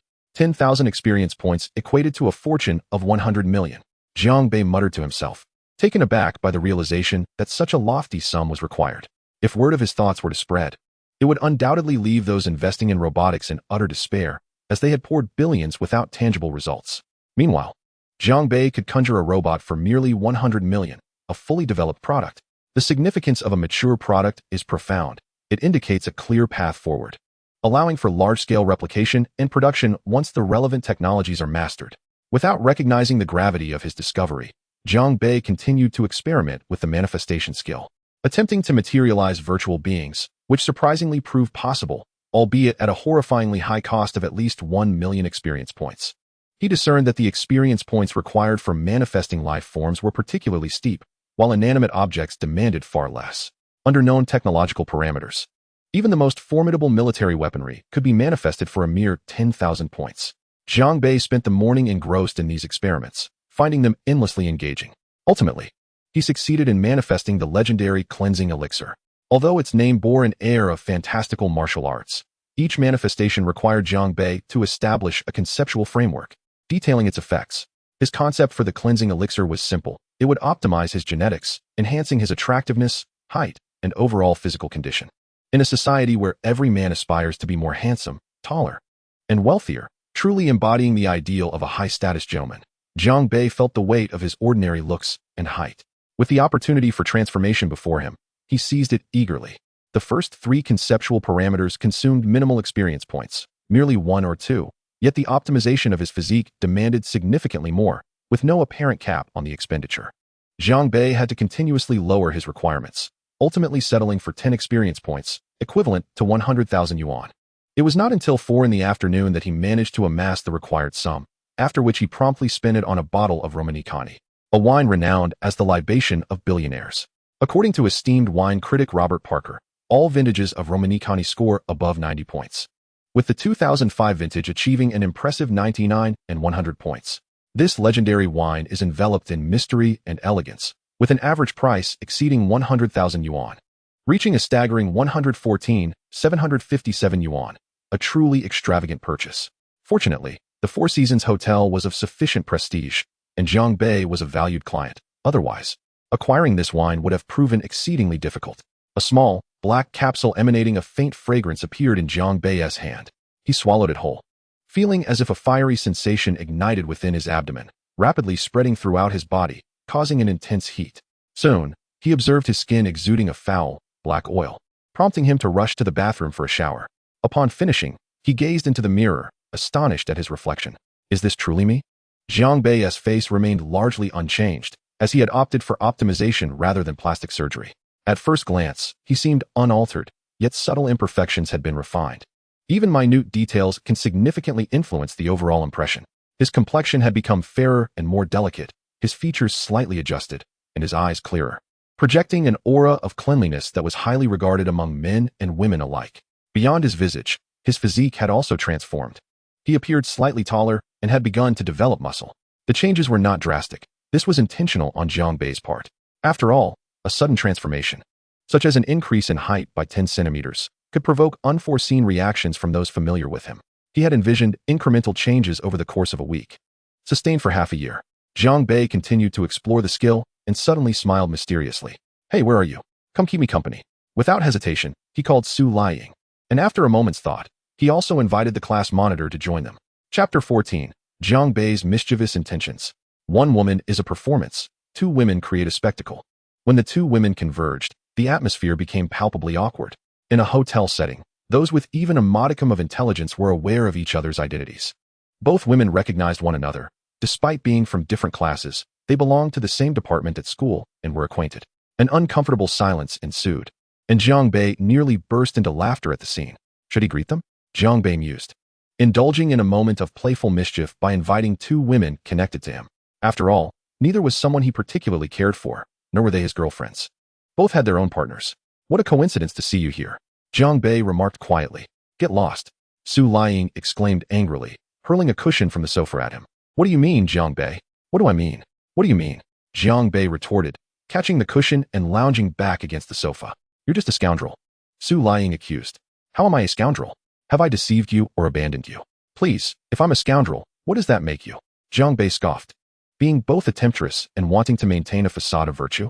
If you're so strong-willed, why not leave? You. Su Liying was infuriated, but then seemed to regain her composure. What do you want by calling us here? The literal meaning, of course. Zhang Bei shrugged nonchalantly, then smiled to reassure them. Actually, I just wanted to introduce you to each other. You're both sisters, after all. Ha ha. By the end, Jiang Bei couldn't help but chuckle, observing his gleeful demeanor. Su Liying gritted her teeth in anger, while the class monitor remained silent, her expression frosty, with a hint of shame flickering in her eyes. All right, let us not be angry anymore, Jiang Bei said cheerfully, pulling both women into an embrace. As night descended at 8:30, Jiang Bei took a drag from a cigarette. Exhaling a plume of smoke, gazing out at the Canton Tower, he was engulfed in confusion. Who am I? Where am I? What am I doing? Why am I drawn to these two women? In a moment of deep contemplation, Jiang Bei found himself enveloped in the sage mode. After consuming the cleansing elixir, he had indeed transformed into a formidable being. He murmured to himself, reflecting on how, in his previous life as a reclusive otaku, he had been frail and easily fatigued. Yet now, after an entire hour, he felt no trace of exhaustion. Had he truly attained the physique of a warrior? How remarkably robust he had become. After a refreshing shower in the restroom, Jiang Bei glanced at the time and then at the two slumbering women, shaking his head in resignation. He roused them, declaring, "It's time to eat. I don't want to eat. Let me sleep a little longer," Su Liying replied weakly, attempting to close her eyes once more. In contrast, the class monitor, Liang Ai, sat up, catching Jiang Bei's attention and surprising him slightly. "You still have energy?" he thought, noticing the blush on her cheeks. Jiang Bei chuckled silently, choosing not to comment. "Since Liying isn't eating, let's go out for a meal. I realize I've never taken you out to eat before. Allow me to treat you to something delicious," Jiang Bei suggested. He was not the type to be heartless. After all, a day as husband and wife brings a bond of 100 days. Moreover, Liang Ai had granted him her first time, which naturally led Jiang Bei to treat her with greater kindness. Liang Ai, a girl with a peculiar name, had always seemed like a diligent student in school, yet he was taken aback to find her in a bar, shattering his previous perceptions. However, upon discovering she was a novice in such matters, he was left to ponder if she was truly in need of money. Jiang Bei found himself puzzled by the contradictions within her character. "Could you wait a moment?" Liang Ai asked softly. After retrieving her small handbag from the sofa, she disappeared into the restroom for an unknown purpose. Moments later, she emerged. Having adorned herself with a light touch of makeup, her delicate, fair complexion and exquisite features resembling those favored by the creator, prompting Jiang Bei to steal another glance. "You put on makeup? Honestly, it's unnecessary. We are merely going out for a meal," Jiang Bei remarked with a gentle smile. Is makeup required just for dining? Though he found himself at a loss for words, he had to admit that the class monitor looked stunning.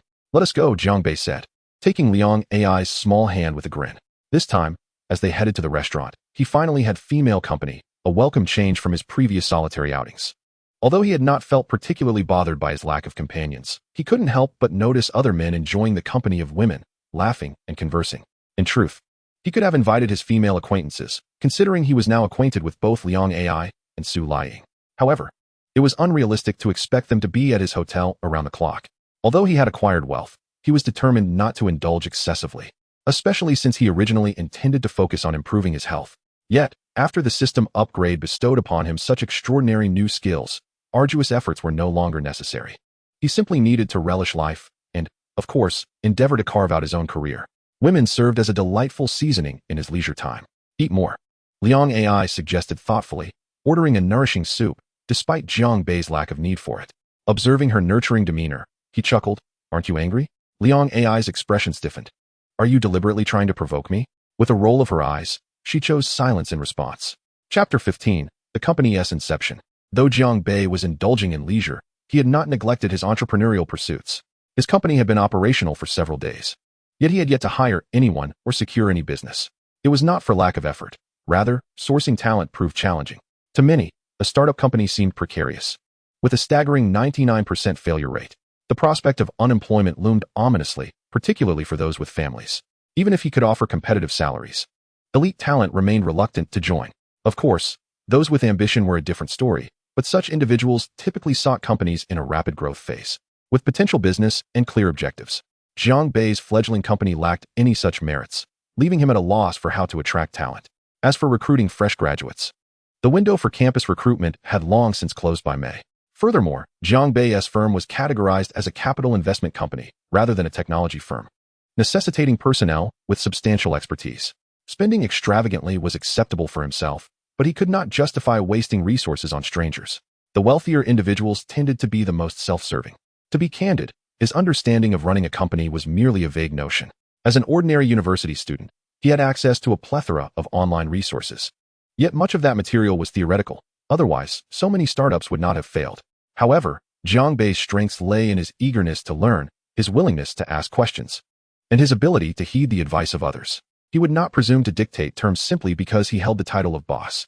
He recognized the importance of familiarizing himself with the company's circumstances. Otherwise, he risked being blindsided or burdened with significant debt, which would be quite troublesome. Some matters could not simply be delegated to a professional manager. In this day and age, countless enterprises have been brought to ruin by such individuals. Family-owned businesses were particularly vulnerable, with many succumbing to bankruptcy due to misplaced trust in hired managers. The notion that one could find a professional manager and relinquish all oversight, expecting the family legacy to endure for a century, was a delusion. With numerous cautionary tales available online, Jiang Bei remained acutely vigilant. Despite his newfound wealth, he was not inclined to engage in chaotic ventures, especially those that allowed others to take advantage of him. While he would delegate authority, he would not relinquish control entirely. He sought counsel from business consulting firms and engaged headhunting agencies to recruit talent. In just 1 week, he spent over $2 million, with nearly all of it allocated to the consulting firms. The headhunters had yet to deliver results, so their service fees were minimal at this stage. Jiang Bei considered the investment worthwhile. He had gained valuable insights into establishing corporate systems, strategic direction, organizational structure, employee motivation, and more, providing him with a foundational understanding of business management and guiding him on his path forward. After a lengthy wait of 2 weeks, the headhunting agency finally identified a promising candidate. However, a personal interview was required. In a quaint cafe, Jiang Bei scrutinized the middle-aged man before him, then glanced at the dossier in his hands. Chu Nan. The name struck him as somewhat amusing. Jiang Bei pondered, tapping the table thoughtfully. The candidate's resume was impressive, showcasing remarkable qualifications and work experience. Yet, Jiang Bei found it curious that his prior roles diverged from his field of study, having graduated from a finance program. Wasn't he expected to pursue a career in securities or banking? When Jiang Bei posed this question, Chu Nan smiled gently in response. It's rare for someone to secure a position directly related to their major right out of university. Unfortunately, I am not among that fortunate minority. Jiang Bei nodded in understanding. Beyond coding, most graduates found themselves in non-related fields. Like Ma Yun, who ventured into the realm of the internet after studying English, Chu Nan, a computer science graduate, has also embarked on a journey into investment. Jiang Bei scrutinized the resume with keen interest and had already formed an impression. How much salary do you believe you can command? He inquired. This was indeed a question that tested one's mettle. To understate one's worth might lead the employer to perceive a lack of confidence or capability, rendering one unsuitable for significant roles. Conversely, an inflated expectation could suggest a sense of entitlement, making one difficult to manage. Striking the right balance is a formidable challenge. I am seeking a salary of $2 million annually, with a company vehicle, Chu Nan stated forthrightly. He proposed a rather substantial compensation. However, Jiang Bei was unperturbed. For Chu Nan was not a mere candidate. He had been headhunted through a recruitment agency. Very well, Jiang Bei replied, tapping the tabletop thoughtfully before nodding in agreement. $2 million in annual salary, along with a vehicle, was settled upon. Jiang Bei was acutely aware that this figure represented only the base salary. Various company benefits such as year-end bonuses and meal allowances would also be dispersed, the manner of which would be determined by him as the employer. Let us look forward to a fruitful collaboration, Jiang Bei said with a slight smile as he extended his hand. Indeed, a fruitful collaboration. Chu Nan replied with a gentle smile. Let us commence work today. Allow me to show you to our office location, Jiang Bei stated. Upon arriving, Chu Nan was taken aback. Jiang Bei had leased an entire office building, yet it was conspicuously empty. This signified that, at present, the company consisted solely of the two of them. Had it not been for the company's registered capital of 100 million Huaxia coins, Chu Nan might have mistaken this young CEO for a second-generation wealthy heir dabbling in entrepreneurship. However, upon reflection, it was indeed rare for a wealthy scion to invest such a sum in a startup, as even the so-called national husband had only received 100 million from his father to commence his business endeavors. Of course, Jiang Bei did not possess 100 million. That was merely the pledged capital, which did not necessitate an immediate outlay, as it could be fulfilled within 2 years. In that time frame, there was little doubt Jiang Bei could amass the requisite funds. Chapter 16. The BT gaming market. After assembling a leadership team and investing considerable resources to attract several talents, Jiang Bei's dare to be capital limited company began to take shape. During the company meeting, Jiang Bei sat at the head of the table, nervously tapping his fingers against the surface, as 7 or 8 subordinates observed him. This was his inaugural meeting of such nature, and naturally, he felt somewhat apprehensive. I am not one for excessive words or grandiloquent speeches, I only know that as long as you meet my expectations, I shall not shortchange you. There is a saying, if the money is insufficient, the heart feels wronged. Rest assured, I will ensure everyone is compensated fairly. The company is just starting, and I believe a promising future lies ahead. All of you are the veterans. You will undoubtedly form the leadership team of tomorrow, Jiang Bei declared calmly. This is no longer the era of Ma Baba, where mere persuasion could rally a host of workers. Nowadays, everyone is astute. Attempting to ensnare employees with grand promises will fool only the naive. Moreover, the individuals I have recruited are not fresh graduates. They are all accomplished professionals in their respective fields, each shrewd and self-interested. May I inquire, General Manager, what is the primary focus of our company? Is it financial markets or venture capital? Asked Chu Nan, seated in the lower right corner, impeccably dressed in a suit and glasses, exuding an air of sophistication. Opposite him, in the lower left corner, sat a middle-aged woman in professional attire, her stern expression giving an impression of rigidity. This woman, Fei Hongxia, a graduate of a prestigious university, boasted extensive experience in the field and was a certified public accountant, recruited at a high salary as Jiang Bei's financial director. The significance of finance within a company is indisputable. He would not settle for a mere figurehead. No angel investing, Jiang Bei mused after a moment of contemplation. It is too reliant on luck. 9 out of 10 ventures are fraught with pitfalls. Are you suggesting we primarily focus on mergers and acquisitions, then? Chunin queried, a hint of confusion in his voice. Indeed, Jiang Bei responded solemnly. We shall acquire promising enterprises, particularly in the realms of gaming, animation, literature, comics, and video. Our investment focus will also predominantly lie within the gaming, animation, and video sectors. In essence, Dare to Be aims to capture the domestic entertainment market. Given this, General Manager, why do we not create our own content? Chunin posed, expressing his concerns. The entertainment sector is notoriously capital-intensive, and with giants like Alibaba and Tencent already entrenched, we might find ourselves racing against time. Create our own? We lack a team, relevant experience, brand recognition, and a mature user base. Additionally, assembling a new team would consume precious time, and we risk missing the market opportunity. As you rightly pointed out, Alibaba and Tencent have already carved up this pie. As for funding, I will handle that, Jiang Bei asserted, rapping the table decisively. Are there any further questions? He asked, casting his gaze over his modest assembly of 7 or 8 employees. No one spoke. They shook their heads in unison. With the CEO's assurance, what more could they say? To oppose him would be futile.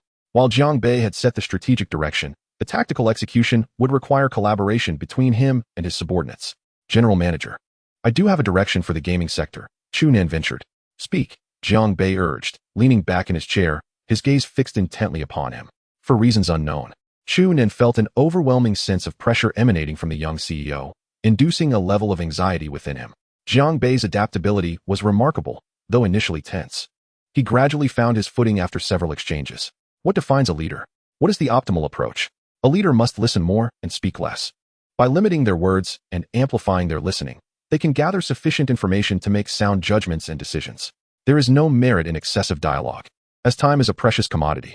Moreover, speaking too much reveals one's thoughts to subordinates, allowing them to discern how to align their actions with the leader's desires, a grave misstep for someone in a position of authority. Yet, most leaders fail to grasp this principle, often expounding their opinions and insights to the exclusion of others, convinced their perspective is infallible. However, one is not a deity, one is human. If one were divine, there would be no need to employ a management team. One could simply undertake all responsibilities independently. But as a human, management serves not only to oversee, but also to strategize. The wisdom of one cannot rival that of many. As the adage goes, 3 cobblers with their wits combined can rival Zhuge Liang. Furthermore, the management team is better positioned to interface with employees and grasp the reality on the ground, unlike the aloof leader. Detachment from practicality can lead to significant complications. Being a competent leader is no simple feat currently. The company is small, but as it expands, internal competition is inevitable, which will further test the captain's mettle, particularly regarding the issue of profit distribution. Presently, within the mobile gaming market, there exists a chaotic segment known as the BT gaming market, rife with turmoil. Some BT game distributors launch servers one day and shut them down the next, leaving many players disillusioned and disenchanted with BT games altogether. However, the market for BT games remains remarkably vast. I believe we can venture into this domain to attract our initial users, subsequently leveraging BT games to penetrate the entire mobile gaming market, and eventually the broader online gaming landscape. Furthermore, through gaming, we can expand into other entertainment sectors. As we will have secured a user base, Chunin gradually articulated, as he offered his insights to Jiang Bei. Chapter 17. Business Model Within Jiang Bei's Office. The project manager Chu Nan and the finance director Fei Hongxia sat across from him. Every month, I shall transfer 10 million into the company S account, Jiang Bei remarked, toying with the pen in his hand. Chu Nan furrowed his brow slightly. General manager, this amount. Before he could finish his thought, Jiang Bei interjected. Allow me to finish. This 10 million is merely preliminary funding. I shall continuously augment this amount monthly. The company is just commencing its journey, and we must not rush to overindulge, for such gluttony could lead to our downfall. A monthly infusion of 10 million was, to be frank, somewhat arduous for Jiang Bei. After all, he was currently at level 2, with a monthly income of merely over 5 million, and to advance to level 3 would likely yield only slightly more than 1 million. For the company, this 10 million might prove insufficient given their lofty ambitions. If they aimed for minor goals, a mere 10 million could accomplish numerous tasks. Thus, it would be prudent to decompose the grand objective into myriad smaller targets. Hongxia, how much is currently in the company account? Jiang Bei inquired of Fei Hongxia. Despite her being senior in age, Jiang Bei's position afforded him the upper hand. There is a total of 173 million, Fei Hongxia pondered before responding. Upon hearing this, both of their expressions turned peculiar. Such a sum felt paltry for a company with a registered capital of 100 million. It is noteworthy that their combined salaries amounted to 3 million. And that was post-tax. Jiang Bei nodded, remaining silent. After a moment, he continued, this month, I will transfer 150,000 daily into the company S account. And next month, that will increase to 300,000. You can tally it accordingly. I have other ventures and cannot allocate too much funding to you at this time. Understood, General Manager, Fei Hongxia affirmed with a nod. Additionally, Chu Nan, I need you to acquire a small BT gaming platform. We shall start from there. And a price within the million range is acceptable. However, I have one stipulation. If the other party is willing to sell, they must include the entire team in the deal, Jiang Bei stated emphatically, tapping his pen against the table. Chu Nan nodded in agreement. When we acquire the company, ensure thorough due diligence. We must ascertain there are no hidden debts or legal issues, Jiang Bei added. I will handle it diligently, rest assured, General Manager, Fei Hongxia replied. While negotiations were Chu Nan's responsibility, the financial scrutiny fell to her, given the plethora of subpar companies in existence. It was imperative to examine a company's assets and liabilities, operational and financial conditions, legal relationships, and the opportunities and risks it faced. The auditing process could be quite cumbersome and frustrating, as financial statements often appear immaculate, with anything unsatisfactory typically hidden away. This would greatly test the capabilities of the acquiring company's financial team. Nevertheless, Jiang Bei held confidence in Fei Hongxia, a highly sought-after talent, along with her 3 seasoned team members. If he lacked faith in them, his company would already be half-doomed. Moreover, they were targeting small enterprises, not large corporations. Thus, the complications should not be insurmountable. Of course, Jiang Bei was ambitious and intended to grow, but for now, it sufficed to focus on the present. After discussing these matters, Jiang Bei engaged Chu Nan in conversation about BT Mobile Games. What are your thoughts on the operation of the BT Mobile Gaming platform? Jiang Bei inquired. Promotion and attracting more users is our key focus. For a platform, having users equates to having everything, Chu Nan responded directly. Jiang Bei found this answer somewhat unsatisfactory, deeming it trivial. What platform doesn't depend on users? He thought. Noticing Jiang Bei's silence, Chu Nan cleared his throat and continued. Ultimately, we should prioritize SEM promotion, search engine marketing, advertisements across various informational platforms, and offline marketing. Chu Nan enumerated, yet Jiang Bei remained unresponsive. It was evident he was displeased, prompting Chu Nan to hastily add, the aforementioned strategies primarily aim to attract users, but our ultimate goal is to retain them. We could organize special events. What sort of events? Jiang Bei prompted. For instance, we could collaborate with gaming agents to devise exclusive events for our platform. Or perhaps a promotion where we match users' expenditures, Chu Nan suggested. Jiang Bei scrutinized Chu Nan intently, to which Chu Nan responded with a wry smile, General Manager. To be candid, you are placing me in a difficult position. Chu Nan's expertise lay in financial management, investment, and business administration, focusing primarily on corporate management rather than operational planning. He had not anticipated that Jiang Bei's capital firm was not a venture capital entity, but rather intended to establish a holding company to control various enterprises and foster their development. Jiang Bei's aspirations were intricate. He envisioned his capital firm encompassing diverse industries, wielding significant influence, rather than merely engaging in lucrative investment projects to sell off later. He did not lack financial resources. He sought the kind of influence that could incite a seismic shift, even with a mere illness. As for financial investment, Jiang Bei envisioned its future inclusion but recognized the current limitations of his capital. Why not consider an alternative perspective, perhaps by altering our business model? Jiang Bei suggested nonchalantly. The taxi industry existed long before, yet the emergence of Didi decimated a substantial portion of it. Why? Because their business model transformed. Previously, games were subscription-based, yet the free-to-play model with purchasable items birthed the Tencent empire. Why shouldn't we rethink our approach? Presently, business operations essentially boil down to two factors: technological innovation and modifications to business models. Chu Nin was taken aback, momentarily lost in contemplation. Chapter 18. Tourism. Though the peak season was in full swing, a multitude of individuals reveled in the surroundings, some surfing, others swimming. A diverse array of people abounded. Naturally, there were also visitors like Jiang Bei, reclining on a chair, sipping chilled fruit juice while admiring the splendid scenery. On such beaches, beautiful women were plentiful. Yet rarities like Liang Ai were few and far between. After a month of relentless toil, Jiang Bei yearned for respite. Initially, he contemplated bringing Su Liying along, but ultimately opted for Liang Ai. After all, Su Liying did not leave him with a particularly favorable impression. Liang Ai, at the very least, exuded a pure and refreshing aura, naturally drawing his attention. Clad in a black bikini, Liang Ai's alluring curves and shapely figure ignited an instinctive desire to admire her. Next time, you must refrain from wearing such revealing attire, do you understand? Jiang Bei remarked, feeling somewhat irked at the thought of other men admiring his woman. Liang Ai playfully tapped Jiang Bei's forehead. All right, we'll change into something else shortly, and I will only wear this for you and your company. Is that acceptable? Beneath the shade of a beach umbrella, they lounged in relaxation, savoring the occasional cool sea breeze amid the heat. To truly enjoy life is the essence of our existence. Yet most individuals remain ensnared in the struggle for survival. In the late afternoon, around 3 o'clock, Jiang Bei, who had been tirelessly capturing numerous photographs of Liang Ai, began to feel fatigued. Liang Ai, equally exuberant, found herself somewhat peckish as well. Upon returning to the hotel, she changed into a different outfit. Jiang Bei admired Liang Ai as she donned a white crop top and light blue ultra-short shorts, complemented by a pair of white crystal sandals. Exuding an aura of both purity and seduction, Jiang Bei felt a wave of relief wash over him. Had it not been for his fortuitous encounter with Liang Ai, such a delicate beauty might have been squandered by another man. What a loss that would have been. They chose a seafood restaurant. As nearly all eateries in Sanya specialize in seafood, the two indulged in a lavish meal, spending over 600 yuan, feeling satiated and content. They strolled through the streets of Sanya to aid their digestion. It was often joked that Northeasterners, seeking refuge from the frigid winter, flocked to Sanya to purchase properties, thereby inflating the local real estate market and contributing to the influx of Northeasterners during the colder months. Jiang Bei too considered acquiring a property in Sanya, but the steep prices, often reaching 7 to 8 million yuan, were daunting. After a brief online search, he found a promising villa overlooking the sea in Haiding Bay.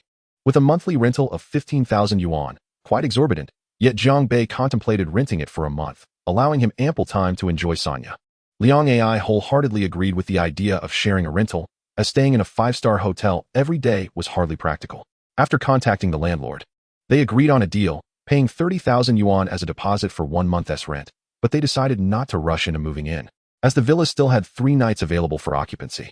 That evening, Jiang Bei found himself unable to resist Liang Ai, who was clad in a black bikini, tempting him at every turn. They shared an intimate moment in the villa's swimming pool, a sensation that could only be understood by those who had experienced it. Upon returning to their luxurious hotel room, Jiang Bei found himself waking up beside Liang Ai each day, basking in the bliss of their newfound life together. This honeymoon period saw Liang Ai dutifully acquiescing to Jiang Bei's desires, allowing him to live like a king.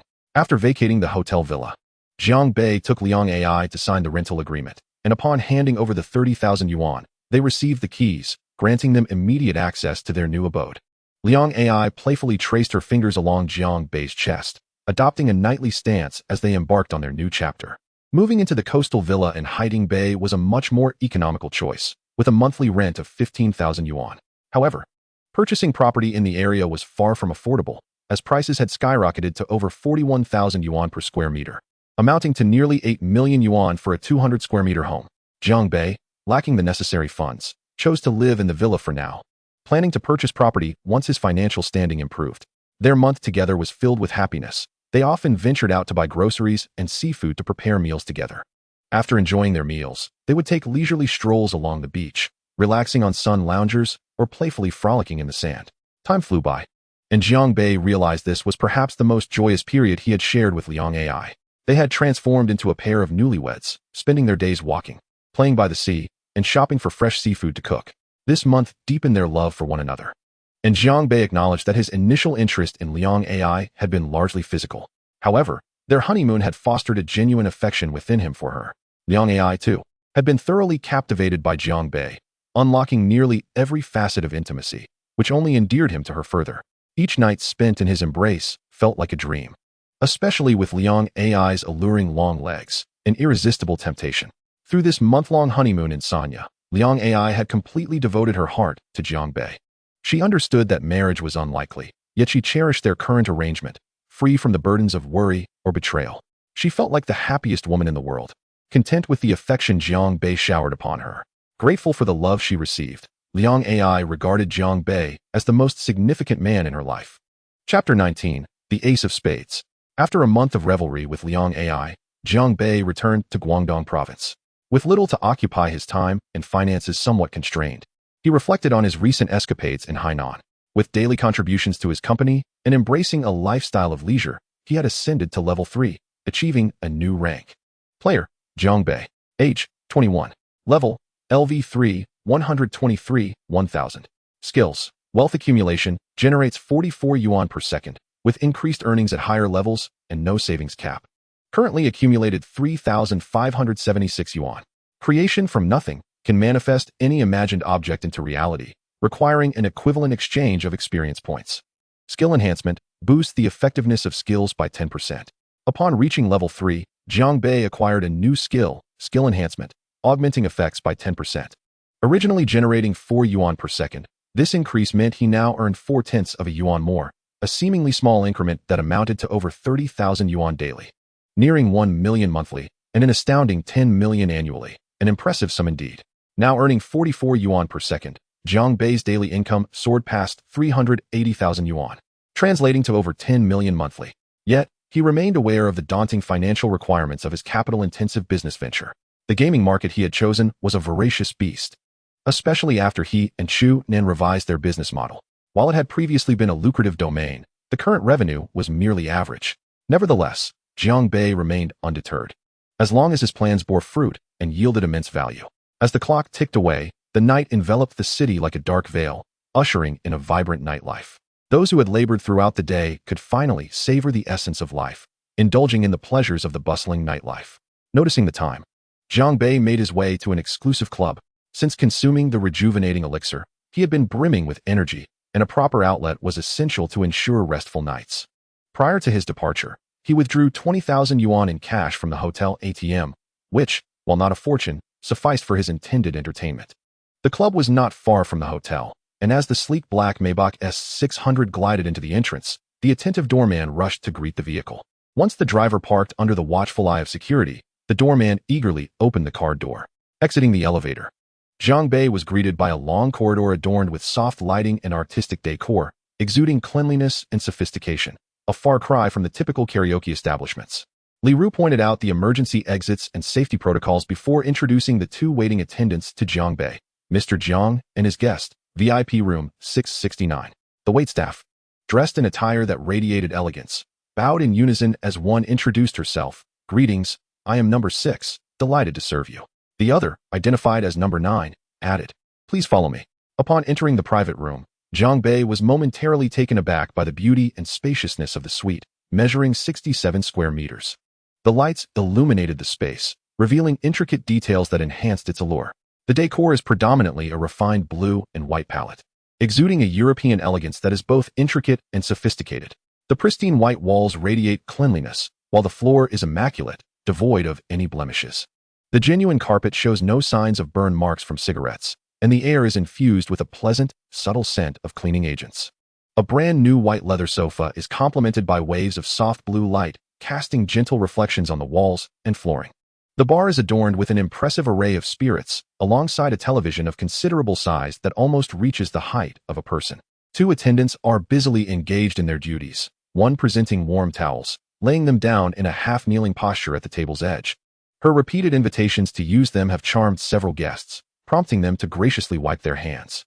Meanwhile, The other attendant adeptly prepares wine glasses and maintains the same courteous half-kneeling service. Jiang Bei reflects on the exceptional service at such a venue.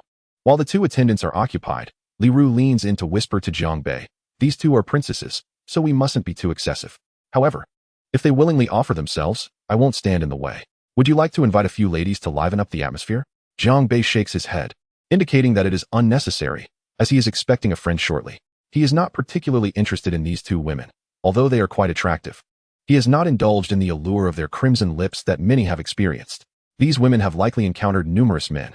He sends the room number to Su Liying, informing her of his arrival. It has been a month since he last communicated with her, which he feels is rather inconsiderate.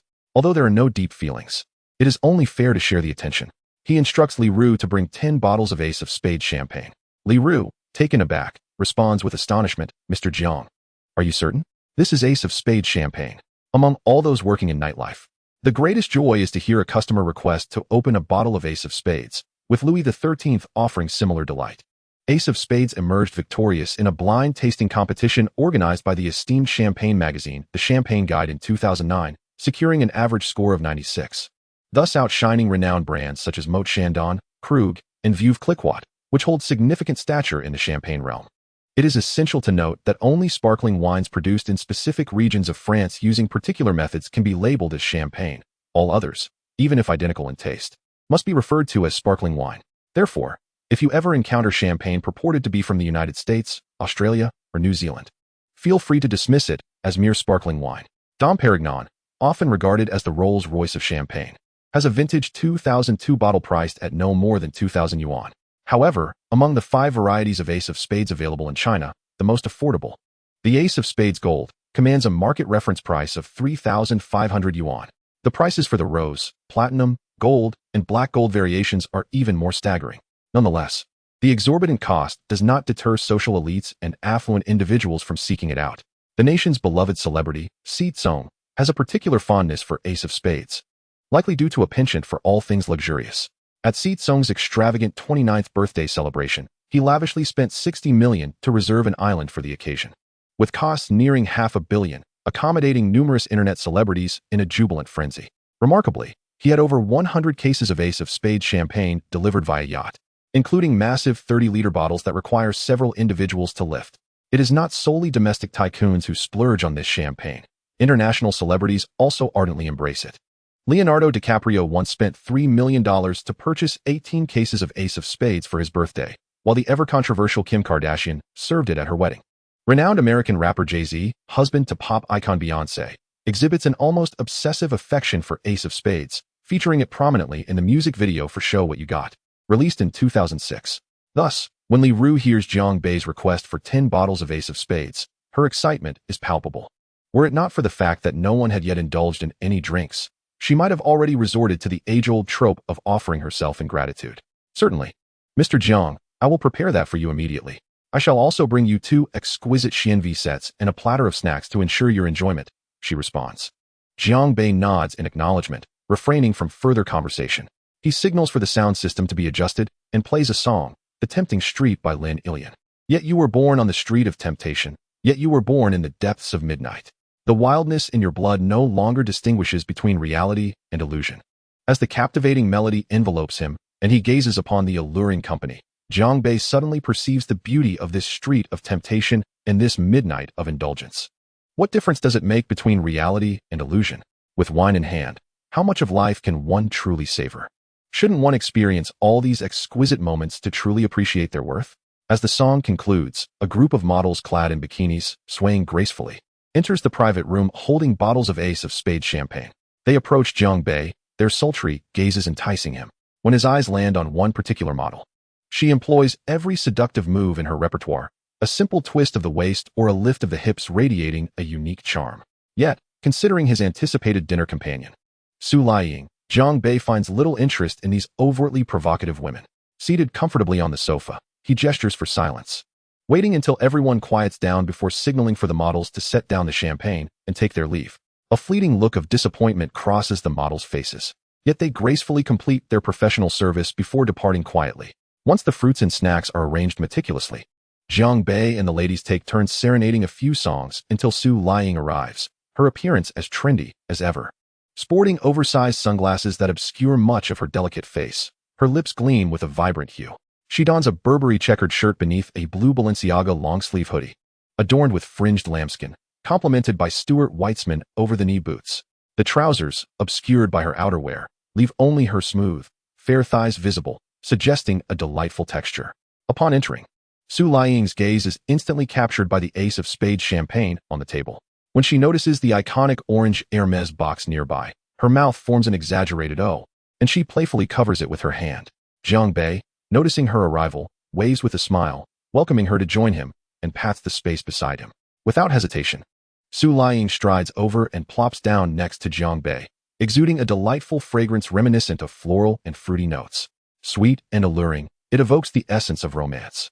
Jiang Bei cannot resist lifting a strand of her hair to his nose, inhaling deeply and revealing a look of sheer delight, exclaiming, "How delightful!" Su Liying, unperturbed, merely laughs and playfully swats Jiang Bei's shoulder. "I just washed my hair. Be careful." Jiang Bei reluctantly released her flowing locks, introducing the ladies beside him. "This is Shun Jie, the marketing representative of Dongmei, and those two are Princess 6 and Princess 9. Simply call upon them should you require anything," he added. A few young masters are stationed outside, as the presence of men tends to create a certain awkwardness. Jiang Bei continued his introductions. Su Liying merely nodded in acknowledgement. Redirecting her attention back to Jiang Bei, she placed her hand delicately on his shoulder and leaned closer, her lips near his ear, exhaling softly before inquiring, "Where have you been for the past month? I haven't seen you." Thankfully, having just completed morning exercises, Jiang Bei managed to maintain his composure. Feigning nonchalance as he grasped Su Liying's petite hand, smiling as he responded, "Just a few matters to attend to." Before Su Liying could voice her discontent, he pointed to the Hermes box on the table, saying, "Go on, choose one that you fancy." Su Liying, who had initially contemplated withdrawing her hand, found herself captivated by the vibrant orange boxes she had noticed upon entering, her heart fluttering with anticipation. Thus, she playfully teased Jiang Bei. Upon hearing this, her eyes sparkled, and she puckered her lips to blow him a kiss. "How delightful! It seems my previous affections were not in vain." Jiang Bei chuckled, replying, "Then I owe you my gratitude." He recalled the many nights that had left him weary, and he realized that without Su Liying's presence during those countless late hours, sleep would have eluded him. With that, he guided her to select her desired item. Su Liying gazed at the boxes, her indecision evident as she admired one after another. Her face, devoid of sunglasses, reflecting her internal struggle. Jiang Bei, however, remained patient, amused by the delightful conflict that did not detract from her beauty. After some time, Su Liying bit her lip and settled on one box, casting a lingering glance at the others. Jiang Bei pretended not to notice her reluctance as he took her hand and returned to their seats. In truth, he was not overly concerned about the gifts. Whether he presented her with a few or many mattered little to him. However, he understood that one must not instantly gratify a woman's desires, for human wants are insatiable. If one fulfills her wishes too swiftly and effortlessly, she may not feel content or grateful, instead perceiving everything as her due, which only enlarges her appetite. Thus, it is prudent to tease her desires, keeping her in a state of yearning, always wanting, yet not yet attained, but with a glimmer of hope. This diminishes her rationality and resistance, making it easier to explore new avenues and conquer new challenges. At that moment, her thoughts were consumed by how to acquire what she coveted, believing that with just a little more effort, it could be hers. Gradually, she would push boundaries, unwittingly sliding towards an abyss, and by the time she realized it, it would already be too late. Having invested so much, she would find it difficult to turn back, ultimately leading to self-destruction, becoming a mere pawn in someone else's game. In economics, there exists a term known as sunk cost, referring to costs that have already been incurred and cannot be recovered. In economic theory, one should not consider sunk costs when making decisions, for they are akin to spilled water, irretrievable no matter what transpires in the future. Consider this simple example. When one selects a particularly dreadful film at the cinema, the experience can be torturous, leaving one desperate to leave. Yet many do not act on this impulse. Why? Because they feel that they have paid for the ticket, and if they do not force themselves to endure the film, it would be a loss. However, such behavior is quite foolish. The money spent on the ticket has long since vanished. It is a sunk cost. Forcing oneself to watch a poorly made movie does not recoup the price paid. Rather, it results in the additional loss of precious time and a once pleasant mood. If one were to leave midway and engage in something more enjoyable, the satisfaction gained would far outweigh the fleeting regret of leaving. Many individuals in gambling share this mindset. Some have lost significantly, yet they think, "Since I have already invested so much without any return, I might as well try again." Perhaps I can recoup my losses. Thus, they bravely venture deeper into the mire. Winning may lead to indulgence in lavish pleasures, while losing often entails a lack of contemplation regarding the consequences. This mentality also frequently emerges in romantic relationships. Many couples, when faced with cracks in their bond, may initially contemplate separation. However, upon reflecting on the sacrifices made for one another, the thought of breaking up feels like a waste, leading to hesitation and a softening of resolve. I have invested so much in her. I simply cannot bear to end things. Yet, this line of thinking is fundamentally flawed. Past happiness does not guarantee present joy. Sacrificing current happiness for the sake of bygone bliss is the mark of a true fool. It is far wiser to cut losses, release the present, and bravely seek new affections, for the next could indeed be the best. Thus, in the event of a breakup, one should not linger in sorrow. Instead, one ought to embrace new encounters. This is the rational choice. Women tend to be more susceptible to such psychological influences, which is why one often observes goddesses enduring repeated heartache at the hands of unworthy partners, yet remaining steadfastly by their side. They may endure hardships, unlock new experiences, all while receiving little love in return, yet they remain hopelessly devoted. Consequently, one finds themselves repeatedly supporting the goddess through her trials, providing assistance and financial aid, and commiserating over the misdeeds of her unworthy suitor, only to be rewarded with a card proclaiming their status as the ideal friend. You are so wonderful, like an older brother, always caring for me. I have no siblings, and through you, I feel the warmth of familial love. Promise me you won't leave my side, okay? I know this sounds selfish, but I wish for you to remain with me always. I cannot bear to imagine life without you. You find yourself utterly moved, tears streaming down your face as you agree. Yet, just when you think she is distancing herself out of gratitude, she requests, "Could you take me to that scoundrel's place? I still wish to have a word with him." With tears in your eyes, you drive her to the doorstep of her unworthy lover, hesitating before handing her a box of protection, saying, "No matter what, please take care of yourself this time. I don't want you to get hurt again." Inside, your heart aches, bleeding profusely. The goddess smiles as she accepts the protection from you, saying, "Silly, I'm just going up to chat. Nothing will happen." With a slight blush, she adds, "I'll take care of myself. You must look after yourself as well." Moi? You watch her run towards the scoundrel's door, blissfully ignorant, while she tosses the protection aside upon entering, leaping into his arms, exclaiming, "Let us go. It's my safe period." Oh, what a heart-wrenching tale of love. Thus, when it comes to women, one must know when to indulge and when to maintain distance. Do not overly pamper them, nor become a sycophant. Once you take on the role of a sycophant, you have already lost. Love is but an illusion. Scoundrels, scoundrels. Despite knowing they are scoundrels, most women ultimately choose them. Thus, men must strive diligently to better themselves. Even when love comes their way, they should first cultivate self-love. If one cannot love oneself, how can one expect others to? It would be tragic to find oneself waiting in a car beneath the scoundrel's building, only to present the goddess with a cup of goji tea that has been warmed for ages. One might grimace and, with a teary smile, say, "You must be exhausted. Do drink some goji tea to replenish yourself." How amusing it is. Chapter 21.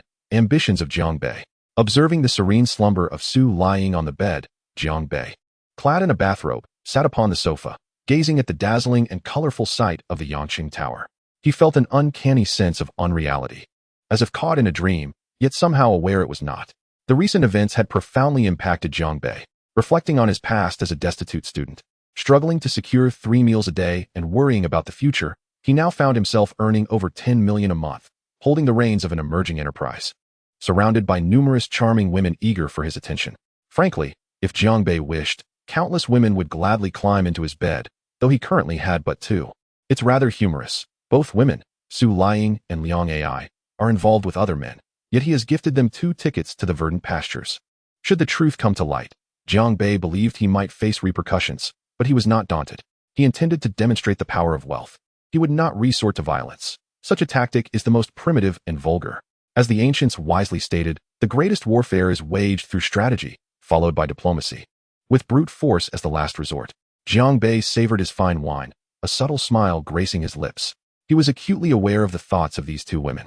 Their relationships with their boyfriends remained intact, and they possessed sufficient intellect to recognize the improbability of a romantic involvement with him, considering the vast disparity in their statuses.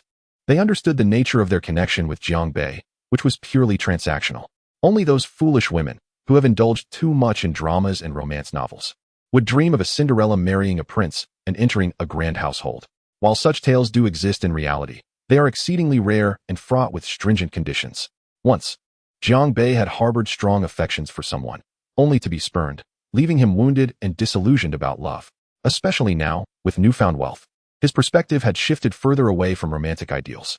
People often claim that love is simple, yet is it truly so? To speak plainly, do men not seek beauty in women? And what do women desire from men? Handsomeness, wealth, talent. Any one of these attributes can easily attract women. Jiang Bei's stance towards his two current acquaintances was clear. As long as they did not cling to him, everything else could be negotiated. However, this was contingent upon adhering to the boundaries he set. Should they overstep, he would make it abundantly clear they were to keep their distance. Jiang Bei remained vigilant. When women become desperate, they can become quite unmanageable. He once mused that with wealth, he need not marry and could instead find several women to carry on his legacy, providing them with financial support. Upon reflection, he realized how naive that notion was. With the current social norm of having children out of wedlock, complications could arise even without formal marriage. Sitting on the sofa, he contemplated deeply, having consumed a significant amount of wine. A bottle of Romanicani worth 100,000 had vanished as if it were mere water. Yet, he felt no intoxication. His enhanced physical constitution and the relatively low alcohol content of red wine contributed to his clarity. Ding dong. As Jiang Bei indulged in his musings, his phone lit up. An email awaited him. Curious, he opened it to find a message from Fei Hongxia, outlining daily expenditures. The details were stark. Advertising expenses, 223,600. Daily expenses, 16,000. Procurement expenses, 7,200. Other expenses, 6,800. Total expenditure, 326,600. Such emails arrived daily, each filled with the stark reality of financial outflow. Jiang Bei felt a twinge of resignation. Truly, he was a creature of extravagant consumption. 32,000 a day totals nearly 9 million a month, excluding salaries. When included, it soared to over 10 million. This was the reality of a company scarcely 2 months old, were it not for the lucrative returns from the BT gaming market. Jiang Bei might have found this lifestyle overwhelming, for such opulence cannot be maintained without restraint. Indeed, modern business has become a game of capital. The mightiest prevail through the strength of their resources. Consider the three tech giants, BAT, whose pre-tax profits in 2018 reached 174 billion, with revenues exceeding $1 trillion. Furthermore, the tobacco industry contributes billions annually to the national treasury, with tax payments alone surpassing $1 trillion. The magnitude is staggering. To comprehend that $1 trillion would take Jiang Bei's current means over 8,000 years to amass is mind-boggling. Admittedly, the tobacco sector's unique position cannot be directly compared. Yet even against the profits of BAT, Jiang Bei would need 800 years to catch up. It is no wonder these giants continue to dominate. Unless a groundbreaking technology emerges, overtaking them seems a mere fantasy. In the past, Jiang Bei would not have dared to envision competing with such titans. However, now armed with a system that provides an unending stream of capital and formidable skills, he felt an insatiable ambition rise within him. He was still young and brimming with aspirations for success and recognition. The ability to create from nothing instilled him with unparalleled confidence. They say the next industrial revolution heralds the age of AI. If he could harness AI, it would have the potential to sweep BAT and countless other enterprises into the annals of history. Yet, he recognized that now was not the time. He lacked experience and, more critically, sufficient capital. Otherwise, he would be devoured by the wolves of the market. Jiang Bei squinted at the empty wine glass before him. Chapter 22. They have come knocking. Freedom has arrived. Jiang Bei stood outside the teaching office building, gazing at the cerulean sky, releasing a long, relieved sigh. Although he had withdrawn from school, he still had to navigate the proper channels for approval from the Education Bureau. It must be said that the education system in Huagua is exceedingly meticulous in this regard. Many individuals vehemently criticize the educational system in China, deeming it as merely an examination-oriented approach, burdened with incessant homework and exams, while idolizing the seemingly relaxed and liberating educational frameworks of the West. However, they remain oblivious to the fact that elite education in the West is also steeped in examination rigor, characterized by relentless study hours, with the upper echelons of society placing an even greater emphasis on education. The notion of joyful education is nothing more than a facade to placate the underprivileged. How can one ascend the social ladder devoid of knowledge? This phenomenon is a significant contributor to the declining social mobility in the West, where the rich grow richer and the poor sink deeper into poverty.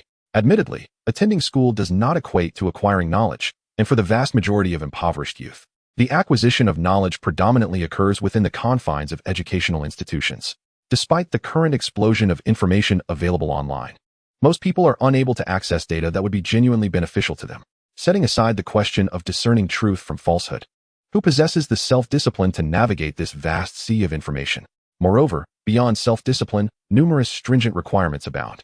In modern times, it may appear that learning is becoming increasingly accessible. Yet the reality is quite the opposite. Jiang Bei's decision to drop out stemmed from a position of confidence. He possessed alternative avenues to acquire knowledge, viewing his time in school as a mere waste, especially considering the lackluster quality of his university. Nevertheless, he experienced a tumultuous blend of emotions.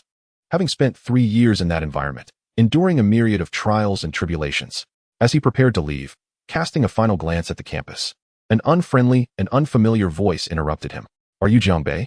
Turning around, he was met with a tall, somewhat handsome youth, whose expression was far from amiable. Flanked by 2 equally unsavory companions, Jiang Bei furrowed his brow. "And you are?" The boy pressed on. "What is your relation to Liang Ai?" At the mention of Liang Ai, the class monitor's name, Jiang Bei immediately recognized the source of the confrontation. "Who the hell are you to ask me that?" The boy, enraged by Jiang Bei's silence, delivered a swift kick aimed at him. Anticipating the attack, Jiang Bei deftly evaded it and, fueled by anger, retaliated. "Liang Ai is my woman." His words struck like daggers, contorting the boy's face with fury. Momentarily distracted, he was swiftly knocked to the ground by Jiang Bei's counterattack.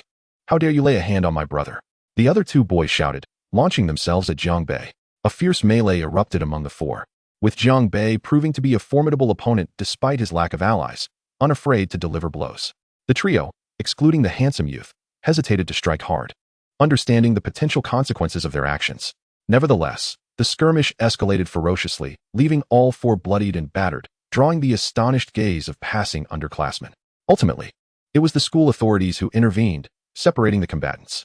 One boy was left with a bleeding head, another had a swollen face, and the handsome one sported a bloodied mouth, missing teeth. Jiang Bei, too, bore wounds. His hands were cut, and his face bruised. "What is happening here? What is going on?" The school leaders bellowed in fury. "I swear I'll kill you. You dare to pursue my girlfriend, Liang Ai, you scoundrel!" The handsome boy screamed, his eyes ablaze with hatred directed at Jiang Bei. His outburst incited a wave of astonishment among the onlookers, who regarded Jiang Bei and the handsome boy with a mix of disbelief and intrigue. Jiang Bei's face darkened as he retorted, "Do you even know what you're talking about?" The tension in the air thickened, igniting further chaos as the handsome boy nearly lost control. "You bastard!" he roared, attempting to charge at Jiang Bei once more, only to be restrained. "Shut your mouth!" The school authority shouted at Jiang Bei, ignoring the reprimand. Jiang Bei glared coldly at the handsome youth. "Dare to trouble me? You think your numbers make you significant? Just wait, I'll make you pay." Jiang Bei then dialed a number. "What are you doing?" The school authority's eyes widened, fearing Jiang Bei intended to summon reinforcements. He snatched the phone from Jiang Bei, only to be taken aback upon seeing the number.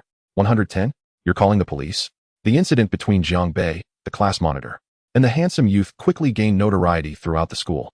There was no escaping the attention. After all, the brutal confrontation over a woman had resulted in police involvement. The aftermath left the class monitor and the other 2 boys facing expulsion. Days passed without comment, until at last, news broke that the 3 had been expelled due to their malicious assault on Jiang Bei, who had sustained minor injuries. "Thank you for your assistance, lawyerly," Jiang Bei said with a smile, extending his hand to the impeccably dressed middle-aged man before him. "Not at all," the lawyer replied with a smile. Li Yunfei, the most renowned lawyer in the nation, had been enlisted by Jiang Bei to assist him in this matter. In today's world, seeking justice often necessitates the involvement of law enforcement and the courts. Chapter 23, Recruitment of a Secretary. Due to the multitude of matters his company was handling, Jiang Bei had previously instructed the Human Resources Department to recruit several secretaries. Perhaps because Jiang Bei himself hailed from a less prestigious school, he imposed no educational constraints. Yet he insisted on competence and a clean background. Outside the Human Resources office, numerous women sat, some visibly anxious while others exuded confidence. Jiang Bei frowned as he observed them, saying nothing as he entered the office, where an interview with a young woman was in progress. Upon his entry, the personnel and managers widened their eyes, instinctively rising to address him as president, but Jiang Bei waved them off, signaling them to continue. He perused the materials of all the interviewees, taking his time. After the interview with the young woman concluded, the HR manager prepared to call in the next candidate. But Jiang Bei interjected, "Bring them all in." Understood. All interviewees were suddenly summoned, their expressions a mix of confusion, uncertain of what has transpired. A sense of confusion fills the air. Jiang Bei does not occupy the prominent seat, but rather sits off to the side, exuding an inconspicuous yet striking presence. While the other interviewers maintain an upright and ceremonious demeanor, he reclines casually in his chair, embodying a relaxed nonchalance. As the group of candidates enters, the sound of his fingers tapping rhythmically against the table reverberates loudly in the otherwise tranquil environment. "You have 1 minute to recall the recruitment requirements," Jiang Bei suddenly declares. His words prompt a flurry of exchanged glances among the women present. Firstly, they must possess strong verbal communication skills, adaptability, and a commendable work ethic. Secondly, a wealth of work experience is essential, with fresh graduates expected to have notable extracurricular involvement during their academic tenure. Thirdly, they must present themselves neatly, devoid of tattoos or any unsightly adornments. The recruitment criteria appear straightforward, yet it is often the simplest matters that prove to be the most challenging, as they lack precise evaluations and are instead governed by an ambiguous threshold that can be exceedingly high or astonishingly low. Were Jiang Bei absent, this threshold would be subject to the whims of his HR manager. However, with Jiang Bei's presence, time drags on. The candidates remain unmoved, while Jiang Bei's expression remains inscrutable. As more than half of the minute elapses, a young woman suddenly seems to have an epiphany. She wipes the makeup from her face with both hands. This action triggers a realization among several others, who follow suit and remove their cosmetics. Only then does Jiang Bei address those who have not taken action. "You have not been selected. Kindly take your leave." He is not the HR manager, and he will not ambiguously suggest they await further notification. The abrupt rejection hits the candidates like a thunderbolt. They have toiled diligently to reach this final stage, and now they are left disheartened. The allure of the position, with a lucrative annual salary starting at $300,000, not including various company benefits, adds to their frustration. Yet, what good is their discontent? Reality is unyielding. Let the interviews commence. Everyone remains here.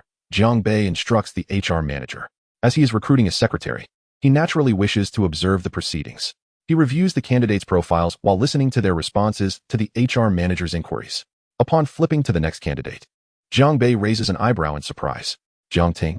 He glances at the photograph in the dossier before looking up at the interviewee, who meets his gaze and offers a slight smile. What a pleasant surprise. "Long time no see." Jiang Bei withdraws the file and places it to his left, saying nothing further, relinquishing the rest of the interview to the HR manager. As Jiang Bei stands, the obscured nameplate on his desk rotates to reveal his identity. The candidates finally see his name, Jiang Bei, Executive President. Jiang Ting, who clearly recognizes him, displays a look of astonishment, her expression one of incredulity.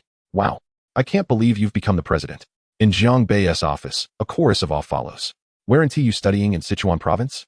What brings you to Yangqing? How did you ascend to the presidency?" "By my calculations, you should still be in school," Jiang Ting retorts. They share a close bond as high school classmates, and she is well aware of Jiang Bei's decision to repeat a year. I dropped out to start a business. See this company? It's mine," Jiang Bei replies with a grin. His revelation leaves Jiang Ting in shock. She understands that this is a significant corporate entity. Her former classmate has indeed become quite remarkable. Stunned into silence, she struggles to comprehend the reality before her. Noticing Jiang Ting's astonishment, Jiang Bei can't help but chuckle. During their high school years, they were inseparable. Through her, Jiang Bei could easily acquire the WeChat or QQ contacts of any girl in their grade. In times of need, he could even borrow money from her. Nevertheless, their relationship remained platonic, without crossing any boundaries. "Should I then address you as boss?" Jiang Ting jokes. "Indeed," Jiang Bei nods. After such a long separation, their conversation flows effortlessly, unaffected by the disparity in their current statuses. However, when Jiang Ting mentions another girl, Jiang Bei's demeanor turns icy. Sensing the shift in his expression, Jiang Ting wisely refrains from further discussion. "What is she doing now?" Jiang Bei inquires coldly. "She applied for a customer service position at a Taobao store," Jiang Ting replies cautiously. "Huh." Jiang Bei scoffs, his laughter devoid of warmth. He chooses not to engage further. "You may return to your duties," he instructs Jiang Ting. Internally, she reprimands herself for broaching the subject of the one person Jiang Bei despises most. This could spell disaster for her. It is her first day as a secretary, and she has no idea what is expected of her. Observing the other 3 new secretaries, she mimics their actions, yet feels the sting of exclusion. "We're here to work, you're just chatting. Being classmates is impressive, huh? Not paying attention while speaking. Seems you've brought this misfortune upon yourself," they sneer derisively. Chapter 24, Xiangyu Pavilion. Jiang Ting is plagued by unease, yet her worries are unwarranted. Jiang Bei harbors no resentment, and, given their past camaraderie, he would not voice any complaints. In truth, he owes Jiang Ting gratitude. She introduced him to that girl and taught him the nuances of love. Jiang Bei's emotions are complex. First love, the essence of youthful folly, innocence, and absurdity. I hope you are well, Jiang Bei murmurs, gazing out at the towering buildings beyond the window. He acknowledges that the possibility of rekindling their relationship has faded. Their separation is not a betrayal or infidelity, but rather a consequence of mutual circumstances, with both parties at fault. Regarding those he once cherished, Jiang Bei harbors no malicious thoughts. Such precious memories are not to be sullied by his own hands. A slight smile graces Jiang Bei's lips as he sends his silent blessings and begins to address matters concerning his company. After a month of indulgence, it is time for him to take a breather. While he wishes to appear as a carefree proprietor, the reality is that numerous tasks require his direct oversight. These include signing off on significant financial expenditures, approving large procurement orders, and adjusting the company's management structure, among many other responsibilities. These powers cannot be delegated. Entrusting everything to subordinates would be tantamount to relinquishing control of the company. One must not test human nature lightly, for it is inherently fragile and cannot withstand scrutiny. If one is fully aware of the situation, yet intentionally creates an environment ripe for testing, such behavior can only be deemed either foolish or malicious. The optimal course of action would be to establish a robust internal control system and to introduce third-party oversight, thereby eliminating opportunities for others to be tested. This approach is essential for long-term sustainability. After all, we are still in the nascent stages of development, where everything remains in its infancy, and a certain degree of busyness is unavoidable. Jiang Bei, amidst the hardships, found amusement in the thought that individuals like him, who work diligently every day, must be few and far between. He labored for 2 to 3 hours daily, and such tenacity is a rarity among the youth today. However, one cannot deny the high efficiency of the sage mode of work. In just a little over an hour, he managed to clear all the backlog of emails. This efficiency, however, was predicated on Jiang Bei's complete disregard for the return on investment of resources, as he casually approved nearly all requests with a mere acknowledgement of receipt and approval, tasks so simple that even a fool could execute them. The only intricate matter at hand was how to organize the mobile game team, which had already been established as a small group of 15 members. Yet, this team was not located in Yancheng, but in Pingcheng, a city that offers policy support and is vibrant and rapidly developing, a truly excellent locale. Were it not for Jiang Bei's disdain for the notorious traffic congestion there, he would have considered pursuing his ambitions in Pingcheng. After finalizing all matters, Jiang Bei stretched and completed his tasks before departing the company. Currently, the company is still in its infancy, with no significant competitors emerging, and the strategic planning is already in place. A steady course will suffice to forge a substantial enterprise through capital investment. As for cutting-edge technology, Jiang Bei had no intention of unveiling it just yet. Lacking self-protective capabilities would be tantamount to courting disaster. Upon returning to his usual residence at the Four Seasons Hotel, Jiang Bei was taken aback by the sight before him. A group of tall, radiant young women gathered around the reception, their youthful beauty undeniably captivating. Even he could not help but steal a glance, for the admiration of beauty is an inherent human trait. "Mr. Jiang, welcome." The hotel lobby manager approached him with a beaming smile. Jiang Bei had been reserving rooms for the past few months, upgrading from a standard room to the presidential suite, spending no less than 30,000 daily, truly a distinguished guest of the Four Seasons. To be blunt, if he wished, he could easily have her dismissed with a single word. After all, the financial clout he wielded warranted considerable respect. "Take me to Xiangyu Pavilion," Jiang Bei stated nonchalantly. Xiangyu Pavilion is the upscale restaurant within the Four Seasons Hotel, accessible only to clientele of a certain spending level, a fact that had surprised Jiang Bei upon learning of it. "Very well, sir." The restaurant was somewhat elusive, situated adjacent to a designer hotel, making it easy for first-time visitors to mistakenly wander into the hotel instead. In truth, the restaurant is located outside. The overall ambience of the restaurant exuded a sense of zen. Upon entering, Jiang Bei traversed a long corridor, greeted by floor-to-ceiling glass windows and elegantly arranged long tables and chairs, each adorned with a small hanging lamp, creating a profoundly artistic atmosphere. The first floor featured a section dedicated to vegetarian dining, while the second floor housed various private rooms, each exquisitely decorated. Once seated, the server presented a tea set featuring 9 compartments, allowing each guest to select one, followed by a pot of osmanthus-scented Jukuhongmei tea, its fragrance lingering and its taste rich and enduring, leaving one feeling refreshed and invigorated. The table also held handwritten notes of contemplative wisdom from Master Zheng Yan, inviting each individual to draw one, sipping tea while reflecting on the profound meanings behind the words, filled with thoughtful intention. Jiang Bei's note bore the message: "A life spent in idleness, devoid of contribution to the community, is a life wasted. However, a life dedicated to serving others is a truly remarkable one." Though he felt a faint stir of resonance, he dismissed it without much contemplation, merely appreciating the restaurant's meticulous attention to detail. Under the server's recommendation, he ordered a selection of dishes: a plate of stone slab preserved plum short ribs, aged huadiao drunken crab, imperial-style aromatic duck, cherry foie gras, 4 treasure marinated dish, Yangzhou yellow fish with rice cakes, black truffle dumplings, a whole grouper, curry prawns with basil, spring water beef. Sea urchin 8 treasure tofu, and creatively prepared longjing shrimp, alongside 6 servings of top-grade truffle oil abalone with Thai jasmine rice, and an order of Zhongshan xiaozhong tea, fresh squeezed juices, and some light snacks. Notably, the menu was handwritten, featuring elegant, flowing script that exuded sophistication. The portion sizes were somewhat generous for one person, but Jiang Bei's current physique was no longer what it once was. Now, he embraced the philosophy of the more, the merrier. Just as Jiang Bei was preparing to dine, a voice of astonishment echoed nearby. "Isn't the aromatic duck sold out? He arrived later than I did. Why does he have it while I do not?" Chapter 25, At Will. Jiang Bei instinctively glanced over, and his gaze met 5 pairs of long, slender legs, those 5 women he had encountered in the hotel lobby. The coincidence of encountering them here piqued his curiosity. It seemed that their identities were not to be underestimated. "Shall we dine together?" Jiang Bei invited with a subtle smile. To his surprise, the woman who had spoken earlier nodded without hesitation. "Sure. I've heard so much about the aromatic duck being the signature dish of Xianyu Pavilion. I've been eager to try it, so I won't hold back." The woman wearing sunglasses flashed a bright smile, revealing her pearly whites. Jiang Bei thought to himself, how refreshing. This woman exhibited a familiarity that was almost disarming, while the other 4 appeared slightly bashful. Nevertheless, they ultimately took their seats.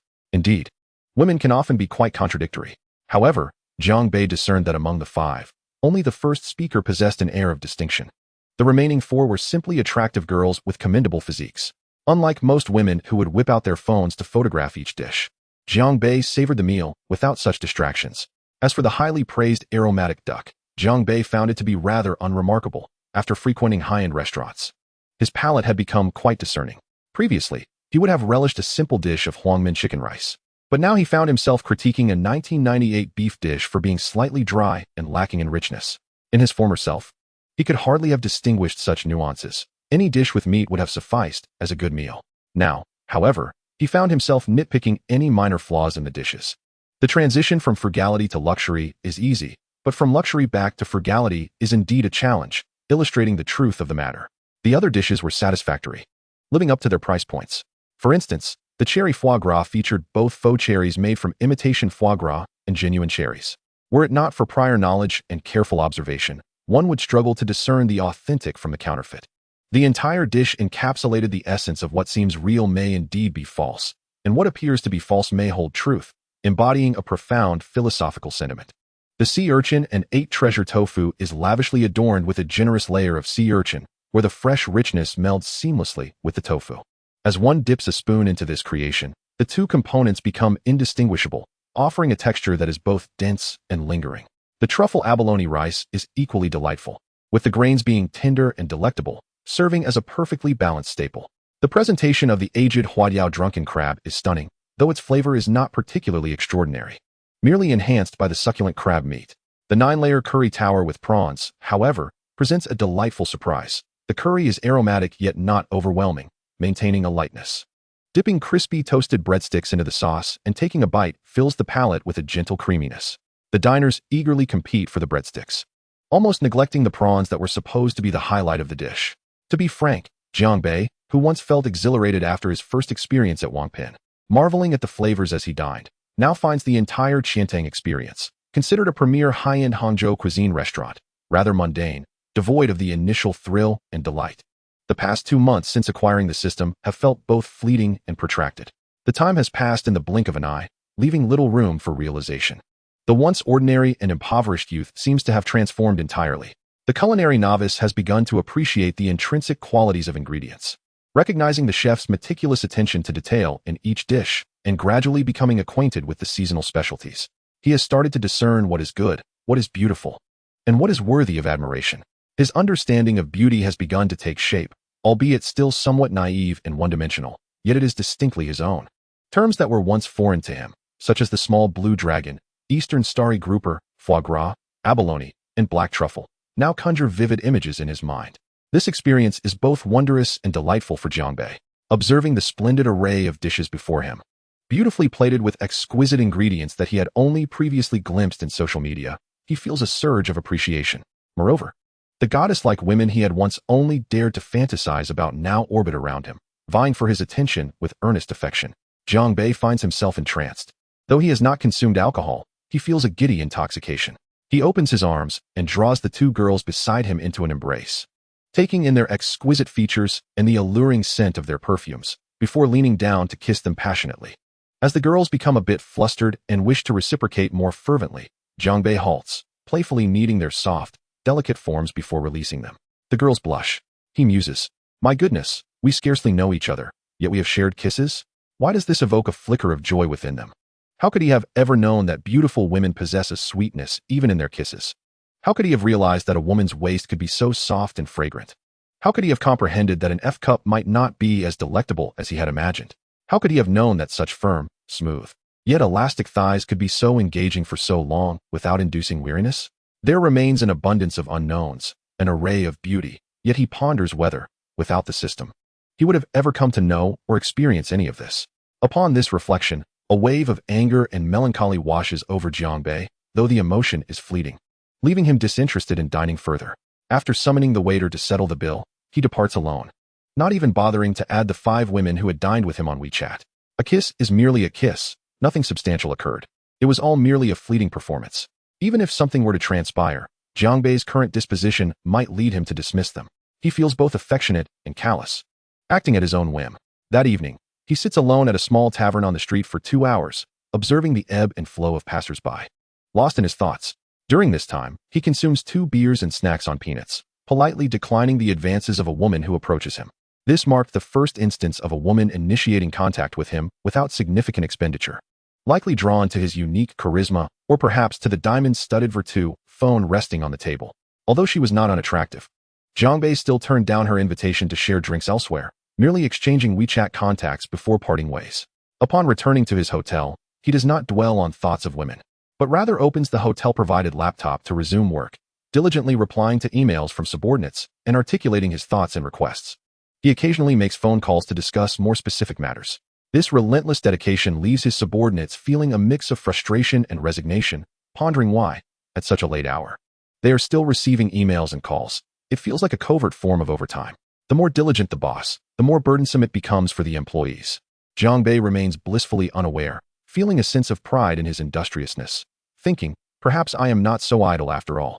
He persists in his work until past 1 in the morning, meticulously reviewing several pressing issues before finally succumbing to sleep. That night, Jiang Bei sleeps soundly. Chapter 26. The Private Security Company. In the ensuing days, Jiang Bei has contemplated and subsequently established a new company, his private security firm, which he intends to manage directly. For him, the security company holds paramount importance. Other ventures may be dispensable, but not this one, as it directly pertains to his safety. Once the directives were relayed, the meeting concluded, and while everyone else departed, Jiang Bei lingered in the conference room, deep in thought. Truth be told, suddenly embarking on the establishment of a new company feels somewhat overwhelming for him. Although it appears glamorous, it is entirely reliant on Jiang Bei's financial support. As all companies are newly founded and will require time to become profitable, he has already invested over 100 million in setting up the company. Under his guidance, they are aggressively expanding. Currently, the capital company and its numerous subsidiaries employ over 1,000 individuals. Let it unfold gradually, Jiang Bei murmurs to himself.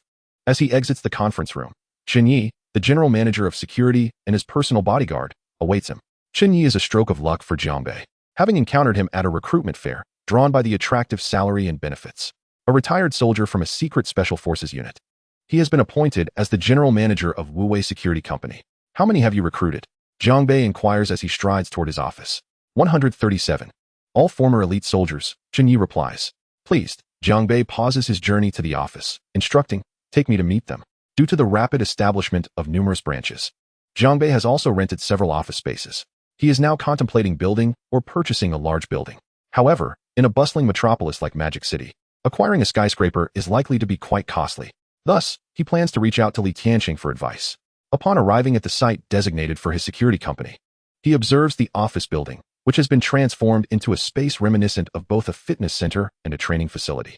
Many security personnel, aside from those on duty, are currently engaged in training exercises. Everyone assemble.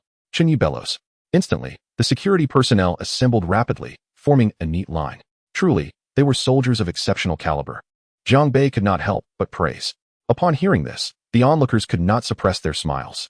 Although they had never met Jiang Bei, they were aware through Chunyi that this young man was their esteemed boss, their benefactor. I am here today to meet you all and to get acquainted, Jiang Bei declared after a moment of contemplation. He was not particularly eloquent, unlike Ma Yun, who effortlessly dispensed motivational words that stirred the hearts of many. However, he possessed his own unique manner of communication. He surveyed the room and stated, "From now on, the safety of my person rests upon each of you, and the security of the group company is entrusted to your capable hands. To be frank, your standing in my esteem surpasses that of any other company, occupying the highest position in my heart. As you have seen, the remuneration I provide is also quite generous." His tone was calm, yet imbued with an unmistakable authority. After all, he was no ordinary individual now, being the superior of over 1,000 people, with their livelihoods depending entirely on him. "Shouldn't you express your gratitude to the boss?" Chen Yi, noticing the silence that enveloped the room, could not help but scowl, raising his voice in dissatisfaction. "Thank you, boss." The crowd chorused. Jiang Bei smiled and waved his hand dismissively, saying, "Each of you has served your country. Thus, it is only right that I provide you with employment. Your well-being is my well-being, is it not?" This elicited a chuckle from the assembly. However, Jiang Bei continued, "Nevertheless, a nation has its laws, a family has its rules, and here, I have my regulations. The substantial salaries I offer you are for your dedicated service and loyalty. I am not a philanthropist allowing you to spend your days in leisurely retirement." All eyes were fixed on Jiang Bei, acutely aware that the crux of his message was approaching. "You are all elite soldiers, and each of your annual salaries exceeds 1 million, for I believe in your capabilities, which justifies such an investment. However, I do not wish for any returns to be disproportionate to my contributions. For those who exhibit deceit or negligence, I will terminate your employment without hesitation. I will not entertain sentimentality," Jiang Bei stated firmly. "I require you to shield me in my most perilous moments, even to the extent of taking a bullet for me." Some may ponder, who are you to demand such sacrifices from us? I am your boss. Should I perish, you would lose your lucrative positions, and your salaries would cease to exist. I dare say, no other place in all of Huaxia offers compensation as generous as mine. Of course, should such a dire situation arise, your sacrifices will not be in vain. In the event of your death, I will ensure your family receives 10 million. If you have elderly parents, the group will support them until their end. If you have a spouse and children, the group will nurture your offspring until they reach adulthood. Should you suffer injuries leading to disability, I will grant you 5 million upfront, along with a monthly salary of 3,000. In short, I will not allow you to suffer or die without due compensation. Your comrades can hold me accountable. Jiang Bei stood on the stage, addressing the elite soldiers. All the soldiers remained silent. Jiang Bei smiled slightly, spreading his hands. "So, what will your answer be?" Chapter 27, The Unfledged Wings. After instilling both benevolence and authority in these elite soldiers, making them aware of their purpose and the rationale behind it, Jiang Bei departed. He had numerous matters to attend to, with various issues within the company demanding his attention, and he needed to learn and rectify his own shortcomings. Overwhelmed with responsibilities, Jiang Bei began to doubt his life choices, questioning whether he had made an erroneous decision in establishing the company, all the while seeking to elevate his ambitions further. By the time Jiang Bei found himself with a bit of free time, it was already 10 in the evening. After a casual dinner and late-night snack, he was escorted home by his bodyguard and driver. Upon stepping out of the parking lot, he casually noticed a large gathering of people. Several men surrounded a young woman. Don't get the wrong idea. They were filming a video, he thought, spotting cameras and lighting equipment, making it seem as if a movie was being shot. After a few glances, he lost interest. The girl was undeniably beautiful, but possessed the quintessential internet celebrity look, often associated with cosmetic enhancements. The bodyguards accompanying Jiang Bei, tall and imposing, exuded an aura of coldness and detachment, dressed in suits that made it evident they were not to be trifled with. Upon seeing Jiang Bei, the crowd instinctively parted. As he walked past, he cast a neutral glance at the camera, only to discover it was for Douyin. When did Douyin start using cameras for filming? Aren't they usually just for phones? He mused, gaining a new perspective. For both groups, this was merely a minor incident. Those needing rest would retire while others would continue filming. At that moment, they achieved the effect they desired. Wen Wan, excellent. We will surely go viral online. A plump middle-aged man remarked, grinning at the young woman. The girl, referred to as Wen Gu, nodded, lost in her dreams of future internet fame. In today's climate, Douyin was immensely popular. Some publicity teams, recognizing a colossal opportunity, began to manipulate internet celebrities. Wen Gu was fortuitously chosen as one of their candidates. Possessing a face adored by the masses and a willingness to sacrifice for her success, who else could they select? A brief dance video, filmed over several hours yet lasting a mere 15 seconds, was uploaded with the aid of the publicity team. Soon, the video spread like wildfire across Douyin and the entire internet. Whether it was Jiang Bei's good fortune or misfortune as he passed by, his expression, reminiscent of the famous character from a recent popular drama, was inadvertently captured on camera and uploaded as well. The internet celebrity skyrocketed to fame, and Jiang Bei found himself inadvertently thrust into the spotlight. What a captivating dance. Mom, why do I keep watching it on repeat? One comment read, I'm hooked. I've even set it as my dynamic wallpaper. Did you see the man behind Wen? What a disdainful look he had. Haha, that expression resembles that of Secretary de Kong looking at a monkey. Another comment quipped, this man missed an opportunity to meet a stunning beauty. Will he regret it now? Just look at his attire and the bodyguards surrounding him. He is undoubtedly a person of significance. The comments section on Douyin exploded. And while the WeChat moments were relatively calm, the QQ moments were in an uproar. The following day, Jiang Bei arrived at the company to find his subordinates behaving strangely, prompting a sense of confusion. He casually inquired about the matter. Upon learning the details, Jiang Bei's initial reaction was one of bewilderment. He rushed to Douyin to find the video and was astounded by the comments, left utterly speechless. Goddess, beauty, they called out, nearly nauseating him. Seeing how many believed he had missed a chance to connect with a goddess, Jiang Bei's face involuntarily twitched. Only you would deem such a woman a goddess. What is there to admire in a face so evidently altered? Has society's aesthetic sense become so warped? He scrutinized the video, noting the obvious filters applied. Damn it. Her face has undergone 2 transformations. Jiang Bei shook his head and tossed his phone onto the office sofa, resuming his daily work. Yet, he could not shake off a lingering sense of frustration. Due to the casual jests of netizens, he found himself in a state of discontent. When did he become a person who missed out on opportunities? And to think he had even missed his goddess. Please, spare him the nausea. Nevertheless, he decided to focus on his own troubles instead. Soon enough, he became engrossed in his tasks, effectively forgetting about the incident. Such trivial matters were hardly worth his concern. However, he soon grew irritated. During lunch with his employees, several of them approached him, and even Xie Yun came over to tease him about becoming an internet celebrity. This caused Jiang Bei to furrow his brow. He had no desire to be a public figure, at least not at this moment. A public figure often lacks privacy, subjected to the scrutinizing gaze of society. At this stage of his life, before he had fully spread his wings, he could not withstand such magnified observation. This situation needed to be curtailed. Chapter 28. The onset of the economic crisis in the bustling metropolis of Magic City. The nights were always enchanting. A dazzling display of lights that symbolized the affluence of its inhabitants. Jiang Bei sat in a hotel, nestled on a sofa, cradling his ultrabook while perusing the news on his computer. The British pound, euro, yen, and currencies from 13 nations around the globe plummeted by 300 points. The financial market witnessed a significant decline in numerous traded commodities. The Huaxia Hang Seng Index fell by 300 points, due to lax regulation in the United States. A particular bank had recklessly invested depositors' funds into the financial market, subsequently declaring bankruptcy. The U.S. authorities had already intervened to investigate. Jiang Bei frowned, pondering whether something significant had transpired. The plethora of financial news suggested indeed that a major event had occurred. Just moments ago, at 11 o'clock, the United States had released an economic indicator, the month-on-month change in the October Sign Sales Index of Existing Homes, published by the National Association of Realtors. Previous value, 23. Expected, 1. Published value, 0.6. The Sign Sales Index for existing homes reflects the weighted data of contracts signed for either newly constructed or second-hand homes. This index serves as a leading indicator of future housing market activities and provides more reliable information regarding market trends than any existing metrics. Although this data is released approximately a week later than existing home sales figures, it is more forward-looking since it takes several weeks post-signing to be included in the sales tally. An increase in this index suggests an improvement in the U.S. real estate market. Subsequently, another economic indicator surfaced, the Commercial Activity Index from the Federal Reserve Bank of Dallas. Previous value, 33. Expected, 5. Published value, 19.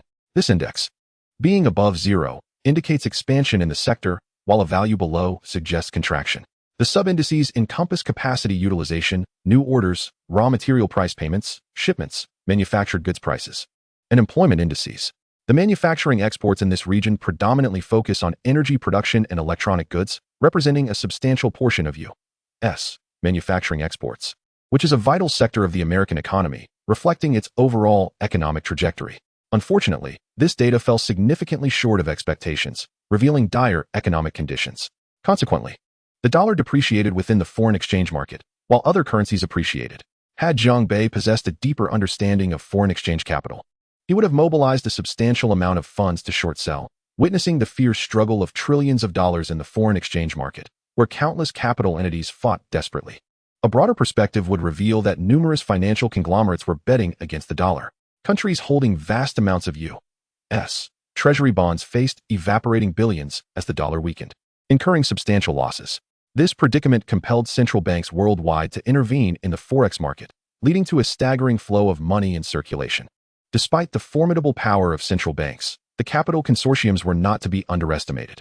Massive orders, often reaching hundreds of billions, were unleashed, causing the dollar, which had shown signs of recovery, to plummet once more, forcing central banks to absorb these orders.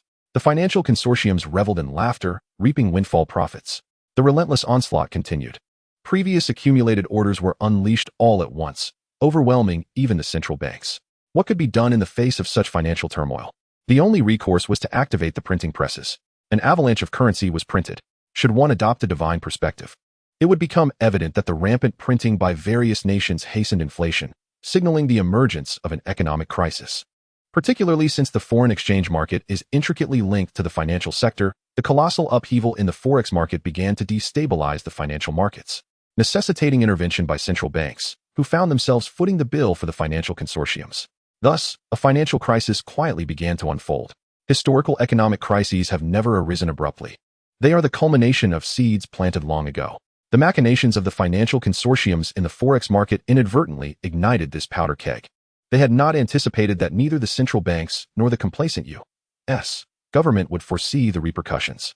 In an era of global economic integration, the chain reactions stemming from the forex market skirmishes inflicted severe repercussions across various sectors. First, the financial markets were hit, followed by the banking sector. These two critical domains faced intense pressure. The financial market, needless to say, was directly affected, while in banking, those engaging in forex trading leveraged funds borrowed from banks. In the ruthless battles of the forex market, countless individuals suffered catastrophic losses overnight, drowning in debt. While larger banks may weather the storm, the heads of smaller banks, confronted with alarming red figures, often felt the impulse to leap from rooftops. These funds belonged to depositors, not to them. With no options left, they could only declare bankruptcy.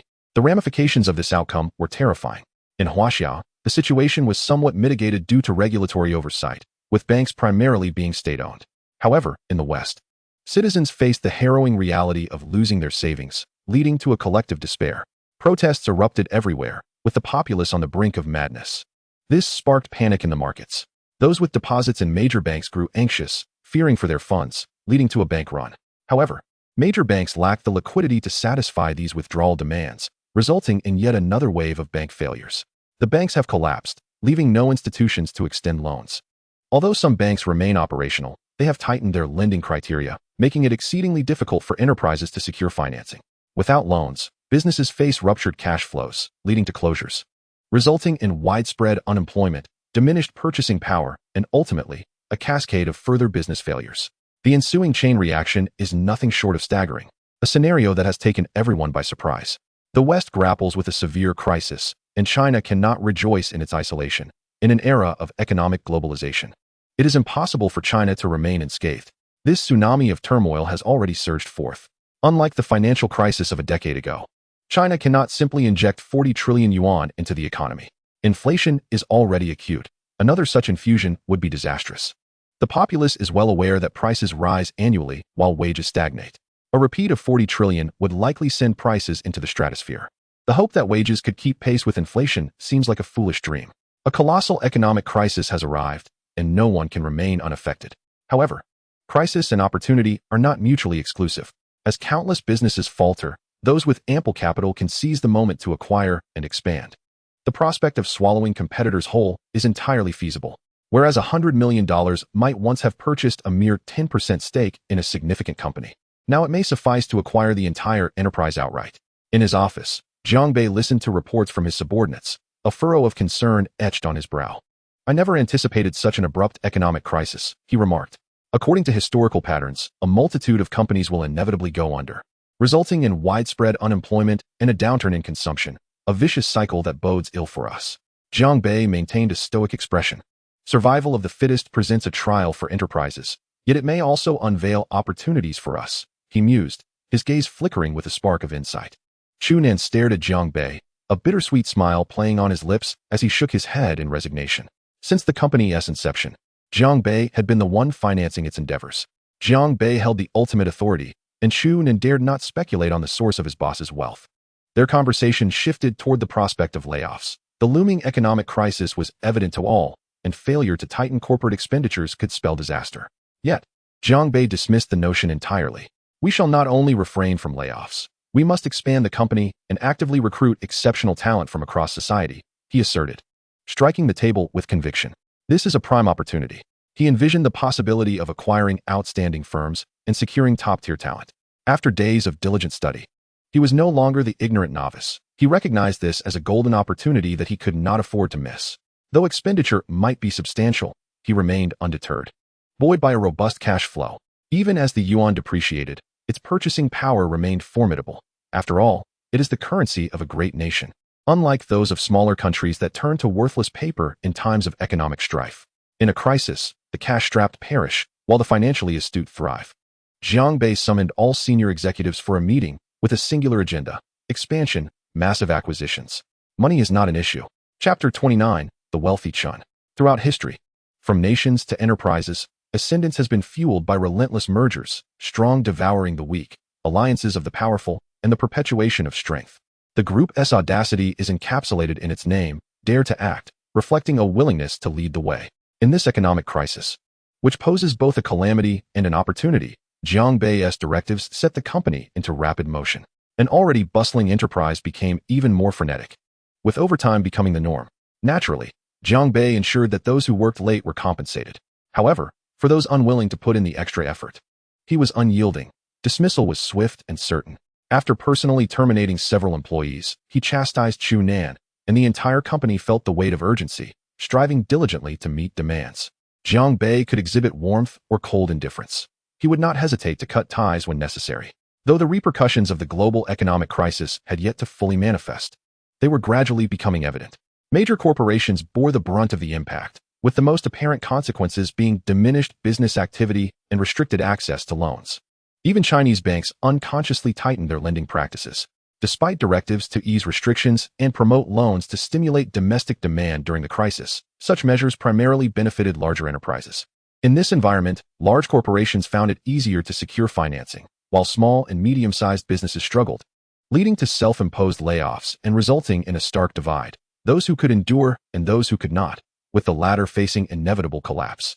It was at this juncture that Dare to Act intervened, targeting promising small and medium-sized enterprises for acquisition. While these enterprises may not rival larger corporations individually, a consortium of 10, dozens, or even hundreds could rival a single large entity. Furthermore, for large corporations, the capital from Dare to Act, previously elusive, now offered opportunities for substantial equity stakes. Ultimately, however, Jiang Bei opted to forego such ventures. One reason was the lack of sufficient funds. His current status was only level 4. Player: Jiang Bei. Age: 21. Level: LV4, 563-1000. Skills: Endless Wealth, generates 88 yuan per second, increasing with level. No savings cap, total accrued, 353, 576 yuan. Creation from imagination, transforms any imagined object into reality, requiring equivalent experience points. Skill enhancement, boosts skill effectiveness by 10%. Currency selection, allows the change of currency for endless wealth, cooldown, 1 month, current currency, yuan. The new skill acquired at level 4 provided Jiang Bei with the confidence to pursue company expansion. His earnings were now in yuan, and converting to Chinese currency amounted to over 150 million yuan monthly. This sum appeared modest for expansion, especially for a large enterprise, as Jiang Bei viewed his company as such, with a workforce of 4,000 to 5,000 employees. It is rare for a high-tech service-oriented small to medium-sized enterprise to employ so many. While 150 million may seem insignificant, large firms rarely pay in full upfront. Transactions are typically divided into multiple installments. This amount could be manipulated in various ways, akin to utilizing billions in funding. However, repayment would ultimately be necessary. Failure to do so would lead to complications. The economic crisis had notably impacted numerous internet companies, and the repercussions were intensifying. Certainly, there are indeed some colossal enterprises that have remained largely unscathed, such as Ma Yun's Alibaba, Huaxia Petroleum, and the State Grid, along with Tencent, which has also not felt a significant impact. Currently, the sector most severely affected is the real economy, while other areas are gradually being influenced. General Manager. This is the document Manager Chu just submitted. There is a merger agreement that requires your signature. A stunning woman in uniform approached Jiang Bei, extending the papers with both hands. Jiang Bei took the documents and, inadvertently, brushed against the secretary's delicate hands, feeling their softness, which compelled him to glance up at her. The secretary met his gaze momentarily. Jiang Bei smiled, then turned his attention to a proposal for purchasing a building outlined in the documents. In accordance with Jiang Bei's request, Chunin had finally located a contract for a building that was up for sale. Although they had not made much profit, they could at least be considered a sizable enterprise now. After all, what significance does it hold to lack an office building? Previously, Jiang Bei had contemplated acquiring a piece of land to construct his own, but the onset of the economic crisis had unexpectedly presented him with an opportunity. Jiang Bei scrutinized the contract. It was located in the Jianghe district of Yangcheng, specifically a branch office building constructed by the Chun Group in the metropolis. Originally, the Chun Group was the largest conglomerate in Huaxia, yet they had recently faced difficulties and, with the economic crisis looming, had no choice but to sell the newly completed building.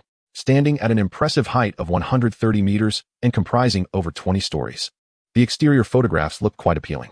It had passed quality inspections and was deemed a satisfactory structure with no issues. However, it was somewhat pricey, at 37 billion Huaxia yuan. The price could be considered neither exorbitant nor reasonable. After contemplation, and upon reviewing the contract stipulating full payment within a year, he signed to purchase it. Thus, a contract worth 37 billion was executed. He had just spent another 37 billion. Calculating, it seemed he had already expended nearly 100 billion, of which 50 billion was still owed. Goodness, money truly flows like water, he mused. In the afternoon, Jiang Bei received a call from Chu Nan. Mr. Chen Dongrun wishes to invite you to a dinner gathering. A dinner gathering? Jiang Bei was momentarily taken aback, soon followed by astonishment. After all, this was the former wealthiest individual. The disparity in their statuses was unfathomable. Why would he suddenly extend an invitation for a meal? Jiang Bei's mind raced through numerous possibilities. After a moment's hesitation, he nodded. Sure. When? 8 o'clock tonight at X Hotel. At 8 o'clock that evening, Jiang Bei arrived punctually. To his surprise, Mr. Chen himself awaited him at the hotel entrance. A playful smile crept across Jiang Bei's face as he pondered the situation. General Jiang, General Chen, the two men, one older and one younger, shook hands. I didn't expect General Jiang to be so youthful. Truly, heroes emerge in their youth. Mr. Chen chuckled heartily. Not at all. Reaching this point is merely a stroke of luck, Jiang Bei replied with a smile, displaying a mix of humility and pride. Please inside. As Jiang Bei followed Mr. Chen into the hotel, their group inevitably drew attention. Patrons within the hotel cast curious glances at the entourage. Upon seeing the renowned Mr. Chen, excitement rippled through the crowd. After all, he was a former tycoon, and being acknowledged by him could herald a promising future. However, with so many bodyguards surrounding them, those eager to approach would likely be deterred. They could only watch from a distance as Mr. Chen conversed and laughed with the young man. Their intrigue peaked as they speculated on the identity of Jiang Bei. Some felt a sense of familiarity with him, but could not place him. In mere seconds, Jiang Bei and the former tycoon vanished from sight, escorted away by the hotel manager. The onlookers felt a mix of regret and longing. Though some captured the moment on their phones, sharing videos on social media, the presence of such a prominent figure was undeniably commanding. Upon entering a private room, Jiang Bei was met by a woman who caused him to pause momentarily. He recognized her instantly. She was a popular minority ethnic starlet, Xiao Di, and her presence puzzled him. Although he had heard of many actresses accompanying wealthy individuals for networking, given Xiao Di's current fame, it seemed unnecessary. Jiang Bei was bewildered by Mr. Chen's intentions. To be suddenly acknowledged by such a significant figure left him feeling quite uneasy. After all, Mr. Chen was a true powerhouse, possessing resources and connections that were beyond Jiang Bei's imagination. He merely glanced at Xiao Di before diverting his gaze elsewhere. In his eyes, a celebrity was just an ordinary person. As the waiter brought in the dishes, Mr. Chen, seated beside Jiang Bei, called out to the hotel manager. The poor manager, despite being a high-ranking executive in a five-star establishment, found himself treated as a mere servant in Mr. Chen's eyes. Bring the dishes promptly, the manager smiled apologetically. Though Mr. Chen was not his direct superior, His own boss would have attended to him had he not been busy opening a new hotel in Shenzhen. Brother Jiang, I specifically asked General Chun of this hotel to prepare a sumptuous feast for us. I assure you, you will thoroughly enjoy it, Mr. Chun stated warmly. Jiang Bei chuckled inwardly, pondering what schemes Mr. Chun was concocting. First, a celebrity, and now a promise of exquisite cuisine. Jiang Bei had already discerned the underlying motives behind Mr. Chen's overt friendliness. He was undoubtedly seeking something from him. After all, they had only just met, and there was no established rapport. I look forward to it, Jiang Bei replied with a smile. As they conversed, despite the generational gap, the dialogue flowed effortlessly. Affluent individuals often possess high emotional intelligence, and Mr. Chen's rise to prominence was a testament to that. Their conversation turned to corporate matters, where Mr. Chen's experience was apparent. And Jiang Bei humbly sought his counsel. One must retain control over their company. Human nature is unpredictable. One can never be certain of what employees might conceal from you. Those professional managers are utterly untrustworthy. Countless companies have been brought down by them. The concept of professional management is a deceit, a Western fallacy that has led many to suffer losses while attempting to ensnare us, Mr. Chun elaborated. Jiang Bei nodded in agreement. As the conversation progressed, Mr. Chun began discussing the significant troubles the economic crisis had inflicted upon his company, noting how they had only just managed to catch their breath before being struck down again, which was undeniably disheartening. Jiang Bei couldn't help but chuckle. Just a few years prior, Mr. Chun was thriving, acquiring assets left and right. However, having overspent, when the need for funds arose, there was none to be found. Consequently, life became rather challenging. Just as Boss Chun was about to utter something, the door to the private room swung open, revealing a delectable hot pot that had arrived. The sumptuous dishes were laid out before them. Come, come, let us indulge, he exclaimed. It seemed as though Boss Chun had forgotten his previous intention, as he eagerly picked up a piece of meat, directing his attention towards Jiang Bei. And this time he did not overlook the presence of the invited Xiao Di. Nevertheless, in this season, indulging in hot pot raised some thoughts in Boss Chen's mind. After sipping a spoonful of the broth, Jiang Bei found the taste rather peculiar, and the vegetables seemed equally odd. A glance at Xiao Di revealed her face scrunched up in distaste.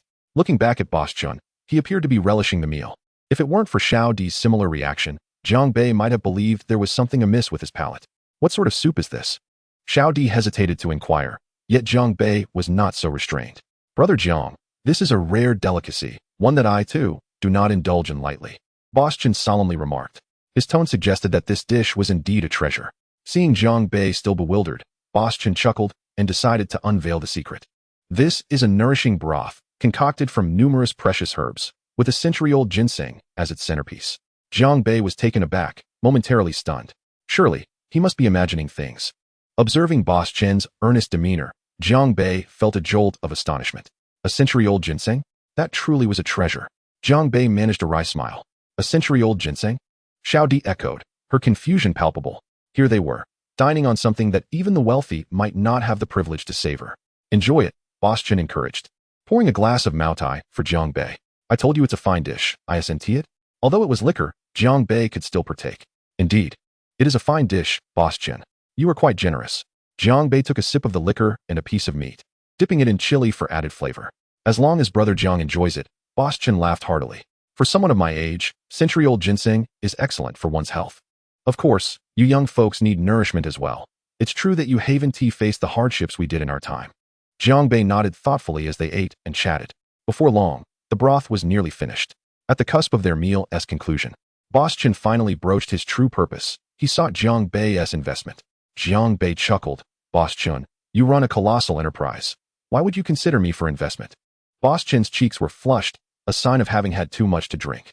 He replied, Brother Jiang, you spent over 3 billion acquiring our group's building in Yangqing. And you've been quite the spender in the market, merging numerous companies. Perhaps you are unaware, but your boldness has already garnered attention in the capital. Indeed, the business landscape in Huaxia is not vast, especially among enterprises worth over 10 billion. The circle is quite small, and one cannot help but attract scrutiny. Jiang Bei became somewhat cautious at this thought, recognizing the pristine nature of his background. It was too clean, and trouble could easily arise. His keen mind quickly deduced that Boss Chun's invitation to dinner was not merely out of goodwill. Regrettably, he was not what Boss Chun had presumed. Haha, Jiang Bei chuckled lightly. If you require funding for an investment, do feel free to send the proposal to my office. I will review it tomorrow. And if it is feasible, I shall consider it. Jiang Bei was aware of Boss Chun's recent troubles and understood that this was the true reason for the invitation. However, With such small favors, it would be unreasonable to expect him to immediately agree to alleviate the Chun Group's crisis. He needed to contemplate further. Moreover, he did not possess unlimited funds. The crisis facing the Chun Group could not be resolved with a mere 1 or 200 million. While the rare cat meat was indeed precious, Jiang Bei was not without means should he choose to invest. Boss Chun had already anticipated this conclusion. Very well. Let us discuss this further tomorrow. Jiang Bei nodded in satisfaction and stood to leave. However, having consumed quite a bit of Maotai, he felt slightly lightheaded. Xiao Di, please see Mr. Jiang off, Boss Chun suddenly instructed. Jiang Bei paused, glancing at Boss Chun, who merely smiled without further comment. Reluctantly, Xiao Di approached Jiang Bei, supporting him. An alluring fragrance wafted from her. Gazing at her exquisite and exotic features, Jiang Bei did not hold back, wrapping his arm around her slender waist as they departed. Boss, Jiang Bei's bodyguard had been waiting outside. Seeing his employer inebriated, the bodyguard intended to assist him, only to be halted by Jiang Bei. Take me back. Having a beauty to lean on is more than sufficient. There's no need for a bodyguard. Settled in the car, Jiang Bei leaned against Xiao Di's shoulder, inhaling the fragrance of her hair. Take me back. With a beauty to support me, why would I need a bodyguard? He nearly nestled against her shoulder. What was it like to be with a star? Jiang Bei felt he had earned the right to speak on such matters now. In truth, there was little difference from an ordinary woman, save for an overwhelming sense of conquest and thrill. The previous night, though inebriated, Jiang Bei's consciousness had remained intact. He had boldly slept with her. Despite her unwillingness, there was little she could do to prevent it. Reflecting on this, Jiang Bei felt a surge of confidence. After all, he was now earning a significant amount of money. More importantly, he had made connections with influential individuals, such as Li Tianqing and, of course, Boss Chun. Moreover, it was Boss Chun who had gifted him this encounter. Should she truly cause a scene, it would be Boss Chun who would bear the brunt of it. Not to mention, Jiang Bei was also acquainted with Li Tianqing, who had entrusted him with 600 million. He would protect Jiang Bei, and in the grand scheme of power, what was a mere actress? Just a performer, easily silenced by a single piece of paper. After their intimate encounter, the goddess wept profusely. Jiang Bei, not unkindly, attempted to console her, but it proved futile. As his patience waned, he responded coldly, eventually disregarding her and merely holding her through the night. He was unperturbed by the thought of her wrath. In his view, her very presence indicated she was prepared for what was to come. Her tears were merely a facade, at least in Jiang Bei's eyes. However, he had misjudged. Xiao Di was genuinely upset about her circumstances, feeling powerless against the powerful. She had been prepared for this day, yet its arrival still left her feeling despondent. The following morning, Jiang Bei awoke to find Xiao Di lost in thought at the vanity, seemingly pondering something. Leaning against the headboard, he lit a cigarette and observed her. Did you not sleep at all? He inquired, noticing her fatigued expression. Xiao Di did not respond. If you are unwilling, why come here? Jiang Bei exhaled a puff of smoke, adding, please, stop pretending. His words seemed to ignite a spark of anger within Xiao Di, as her gaze shot back at him with fierce intensity. Did you think I wanted to come here? They forced me to. Oh. Jiang Bei remarked with a hint of amusement. How did they compel you? Do share. Xiao Di remained silent, not responding. Jiang Bei couldn't help but chuckle, shaking his head in disbelief as he exhaled a cloud of smoke. Such injustice. Perhaps it's because I'm too handsome, not the white knight Chenzi you envision. Xiao Di, growing impatient, interrupted. Have you finished your speech? Just a fleeting encounter, a brief dalliance. Is it so wrong for me to express myself? Jiang Bei teased. Be quiet. Annoyed, Xiao Di grabbed something from the dressing table and hurled it at him. Jiang Bei lifted the blanket to shield himself from the projectiles. Enough. I'm done playing with you. Jiang Bei rose from the bed, slowly dressing under Xiao Di's piercing gaze. After freshening up, he donned his clothes and noticed Xiao Di still unmoved. I'm heading to work. Are you not going to tidy up and leave? Planning to stay here? Upon hearing Jiang Bei's words, Xiao Di slowly began to gather her belongings. The two exited together, and Jiang Bei locked the door. He nodded at Xiao Di, who was now dressed up. You haven't lost your senses after all. Outside, Jiang Bei's bodyguards had been waiting for some time. As he bid farewell to Xiao Di, he handed her a business card. If you need anything, you can call this number. Xiao Di cast him a cold glance, and Jiang Bei smiled as he departed in his car. Once he was gone, Xiao Di glanced at the card in her hand, crumpled it into a ball, and tossed it on the ground before getting into the vehicle Jiang Bei had arranged for her. However, at the moment she closed the car door, Xiao Di hesitantly reopened it, reluctantly retrieving the crumpled card. Where to? The bodyguard inquired. Xiao Di took a deep breath. To the airport. Upon returning to the company, Jiang Bei was informed by his secretary that Boss Chun had been waiting for quite some time. When they finally met, Boss Chun smiled. Did you enjoy yourself last night, General Jiang? Looking at Boss Chun's meaningful smile, Jiang Bei laughed heartily. It was delightful, though unfortunately, someone was less than pleased. As long as General Jiang is happy, we needn't concern ourselves with others' emotions. Following their pleasantries, they commenced the day's discussions. After an hour of conversation, and having consulted his executives, Jiang Bei resolved to invest 12 billion Huaxia yuan for a forced stake in the Qin Group. One should not underestimate the significance of this. Previously, Tencent and other enterprises had invested over 50 billion Huaxia yuan for merely 15 ownership. Despite the Qin Group's current struggles, it remains a conglomerate worth several hundred billion. This 12 billion investment would be dispersed in 4 installments of 3 billion each quarter. Given the crisis faced by the Qin Group, Jiang Bei had indeed struck a favorable deal. Regardless of their perspectives, both Jiang Bei and Boss Chun were satisfied with the collaboration. Boss Chun received the support needed to weather the economic storm, while Jiang Bei acquired valuable assets from the Qin Group, which primarily consists of tangible enterprises. Having only recently ventured into the internet sector. As for the forced stake, it did not come from Boss Chun's personal shares, as he possessed only a limited amount. Instead, it was a proportional acquisition resulting from Jiang Bei's investment. The following day, news of Dare to invest 12 billion investment in the Qin Group sent shockwaves throughout Huaxia. Jiang Bei, upon reading the headline, was left utterly bewildered. Who had leaked this information? As he observed the news alerts, it was announced that the Qin Group had secured a 12 billion investment from Dare to invest, instilling confidence in their ability to navigate the economic challenges ahead. Jiang Bei was astonished. He could not believe that Boss Chun had disclosed this without informing him.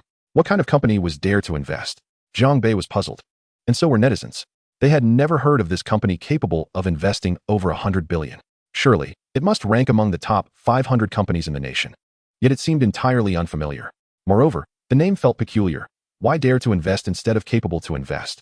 Little did the netizens know that Dare to invest had only been established for less than 6 months. Given its low profile, it was unsurprising that it had not been widely recognized. Recently, however, Dare to invest had begun to make waves in the business world. Initially, it garnered attention by aggressively recruiting talent from other firms, and later, it made headlines for its acquisitions of small and medium enterprises, akin to the proverbial wolf is coming. This latest investment of over 100 billion in the Qin Group turned heads across the business landscape. How affluent could Dare to invest possibly be? Many executives began to speculate. Some even considered seeking investments from Dare to invest, given its apparent wealth. Unbeknownst to Jiang Bei, numerous executives were contemplating this. He was simply overwhelmed, truly vexed. When he founded his company, he had to register it under his name due to a lack of acquaintances or trustworthy individuals. The only ones he could rely on were his mother and younger sister, the former being too old and the latter still a minor, making it impossible for them to assist him. Thus, he had no choice but to register it himself. As a result, when netizens conducted their investigations, they unearthed Jiang Bei's name. Although they were unaware of the internal structure of Dare to invest, the resourcefulness of netizens was remarkable. They quickly deduced that the owner was the CEO. Upon further investigation, they were stunned to discover that this CEO was only 22 years old. The notion of a 22-year-old being so wealthy naturally ignited a flurry of online discussions. Jiang Bei's expression darkened. His father had passed away many years ago, and the notion of being a rich second generation was utterly absurd. What parent would allow their child to invest recklessly, pouring hundreds of billions into ventures without seeing returns? Jiang Bei was exceedingly displeased, feeling that Boss Chun had publicly disclosed this information without a word of warning. He was tempted to call and reprimand him, but ultimately held back. After all, it was entirely reasonable to publicize such a significant investment, as it would benefit both companies, an excellent form of advertising. Only someone like Jiang Bei would think otherwise. Primarily, he was apprehensive. Just 2 months prior, he was an ordinary person, and now he had undergone a remarkable transformation, ascending to a position of prominence. A rational person would find it rather unsettling. Although Jiang Bei's wealth could withstand scrutiny, he couldn't help but worry about others' intentions. Rubbing his temples, he felt a headache coming on. Glancing online, he noted that netizens remained relatively composed. Though curious, they did not delve too deeply into the matter. In the past, they might have resorted to personal investigations. How could you be so exceptional? Meanwhile, miles away in Yang City, Bei, overseeing the relocation of his group into a new building, shivered slightly. Was the air conditioning too cold? Jiang Bei regarded the office's thermostat, set at a comfortable 24 degrees. Why did he feel so chilled? Little did he know, he had caught the attention of a remarkable group of individuals. Jiang Bei stepped outside to gaze at the bustling crowds and vehicles below, a sense of fulfillment enveloping his spirit. This city is precisely what I have longed for. When impoverished, the vastness of a metropolis felt foreign and distant, devoid of a sense of belonging. Yet, at this moment, Jiang Bei felt as if Yang City was his. And the world, too, belonged to him. The world outside seems to be entirely his domain. Jiang Bei reveals a hint of a smile. The irritations caused by old Chun in recent days have dissipated. So be it. They may do as they please. Rain may fall, yet it cannot be hindered. He glances at the four secretaries diligently engrossed in processing documents. As the conglomerate expands rapidly, the matters to be handled multiply exponentially. Jiang Bei has relinquished some of his power. Otherwise, he would be overwhelmed with work. After all, he is a man who wishes to savor life. Not one to rise later than a dog and awaken earlier than a rooster. What meaning would life hold then? Of course, Jiang Bei did not delegate authority down to the management level, but instead entrusted it to his private secretary. Some matters must be kept under close supervision. After the secretaries process the documents, they present them to Jiang Bei for approval. If he consents, they are disseminated throughout the conglomerate. If not, they must be revised. This arrangement significantly eases Jiang Bei's burden. While Jiang Bei enjoys leisure, his secretaries bear the strain. However, such is the nature of their roles, they are merely employees. Is there not a saying that goes, when there are tasks, the secretaries must execute them? The only regret lies in the fact that the capabilities of these four secretaries are somewhat lacking. This is the downside of Jiang Bei's initial leniency in hiring criteria. General Manager, this document pertains to Director Wu's proposals for employee restructuring post-acquisition, along with my opinions and suggested actions written therein. Jiang Ting hands over a document. Jiang Bei peruses it as he walks. In small to medium enterprises, nepotism is rampant, severely affecting operational efficiency. Jiang Bei has encountered this issue in his readings and online, prompting him to promptly dispatch the HR director for inspection. Within the conglomerate, department heads are generally directors. However, as the company has now evolved into a conglomerate, Jiang Bei feels it incumbent upon himself to adjust the organizational hierarchy. Typically, a conglomerate requires a chairman, a chief executive officer, CEO, and a chief operating officer, COO. With an executive president below, referred to as the general manager, a role currently held by Chu Nan. Meanwhile, Jiang Bei occupies all three upper positions. It is no wonder he is inundated with responsibilities. Thus, he is contemplating adjustments. Yet, finding an exceptional president for the conglomerate poses a challenge. Chu Nan is not suitable, possessing only managerial experience in finance. Given the current scale of the conglomerate, it has taken Jiang Bei considerable time to establish order. He fears that appointing Chu Nan may lead to further chaos, as each individual harbors differing perspectives. Jiang Bei examines the materials submitted by his subordinates, then considers Jiang Ting's handling of the situation. Nepotism is acceptable, provided it does not overlook the capable. Those without competence who drain the conglomerate's resources must be summarily dismissed. This recommendation is passable, at best. Jiang Bei reclines in his chair, crossing his legs, and smiles at Jiang Ting. Oh, Jiang Ting is taken aback, her expression dimming. She had not anticipated her suggestion to be deemed merely acceptable, implying some level of dissatisfaction. President, is there something amiss with my handling of this? Jiang Bei closes the document and tosses it onto the desk, responding nonchalantly. Of course there are issues. Dismissals are inevitable. But have you considered how those individuals came to be employed? They were brought in by the management at the time. Some may indeed be incompetent, but not all. If you simply expel them, how might the competent members of the management feel? Is there no need for guidance? No need for corrective measures? How will the authority of the conglomerate be established? Jiang Ting gazes at Jiang Bei, bewildered. Were Jiang Ting not a woman and not a former classmate of his? Jiang Bei might have flung the document at her face. You should study more and refrain from binge-watching those soap operas, Jiang Bei sighs. He holds Jiang Ting in high regard, given their prior connection. If she were to exert herself, he would be inclined to promote her. However, despite her experience, what use is it if she does not strive for improvement? After dismissing Jiang Ting, Jiang Bei sinks into contemplation over the document, ultimately outlining his demands. For employees of low caliber, dismissal en masse is warranted. Nepotism must be scrutinized, with the underperforming management held accountable for past results. Those deemed inadequate will be dismissed collectively. While competent individuals will face demotion, should there be dissent, dismissal will follow. Jiang Bei's written words instantaneously determine the livelihoods of thousands. When this document is disseminated throughout the conglomerate's departments, it incites considerable upheaval. It is deemed excessively harsh and unforgiving. In this day and age, who does not possess a hint of nepotism? This strategy is nothing short of a collective assault. Suggestions made to Jiang Bei naturally invite his reprimand. Internally, within the company he personally founded, the atmosphere remains tolerable. However, the acquired enterprises fare far worse. A massive wave of layoffs ensues. In fact, one company saw over 280 of its 300 employees dismissed in one fell swoop, rendering it nearly defunct. making the acquisition seem futile. While it may appear that Jiang Bei has suffered a loss, he has merely shed personnel without incurring significant detriment. The company's trademark and products remain intact, and only the internal structure has shifted. The exterior remains unchanged. In this era, people care solely for appearances, indifferent to the internal workings.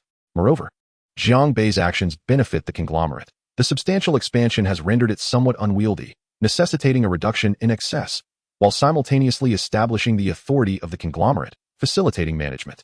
Although the layoffs may seem ruthless, they do not pose a concern for Jiang Bei. As the proprietor of a large enterprise, he should not be overly compassionate. It ultimately serves his interests. Amidst the internal restructuring of the conglomerate, Jiang Bei arranges a meeting with a woman. Though she is indeed an attractive woman, she is already in her middle age. In truth, she is the candidate Jiang Bei seeks for the position of new CEO. Her name is Chun Cheng, aged 41. Hailing from Zhejiang Province, a graduate of Tsinghua University and furthering her studies at Yale University in the United States. She has previously served as a vice president at Walmart, one of the Fortune 500 companies, and possesses considerable management experience. To be frank, the level of chaos within your company is simply appalling. I can hardly fathom how it operates with total revenues of merely 37 billion, yet expenditures soaring to 230 billion. A staggering disparity in the income-expenditure ratio that I find difficult to comprehend. Jiang Bei does not take offense. His conglomerate is indeed in such a state, primarily due to his ambitious strides and his lack of substantial management experience, resulting in the current predicament. He absently strokes his coffee cup as he speaks. Thus, I wish to enlist Miss Chun Cheng's assistance in rectifying the company.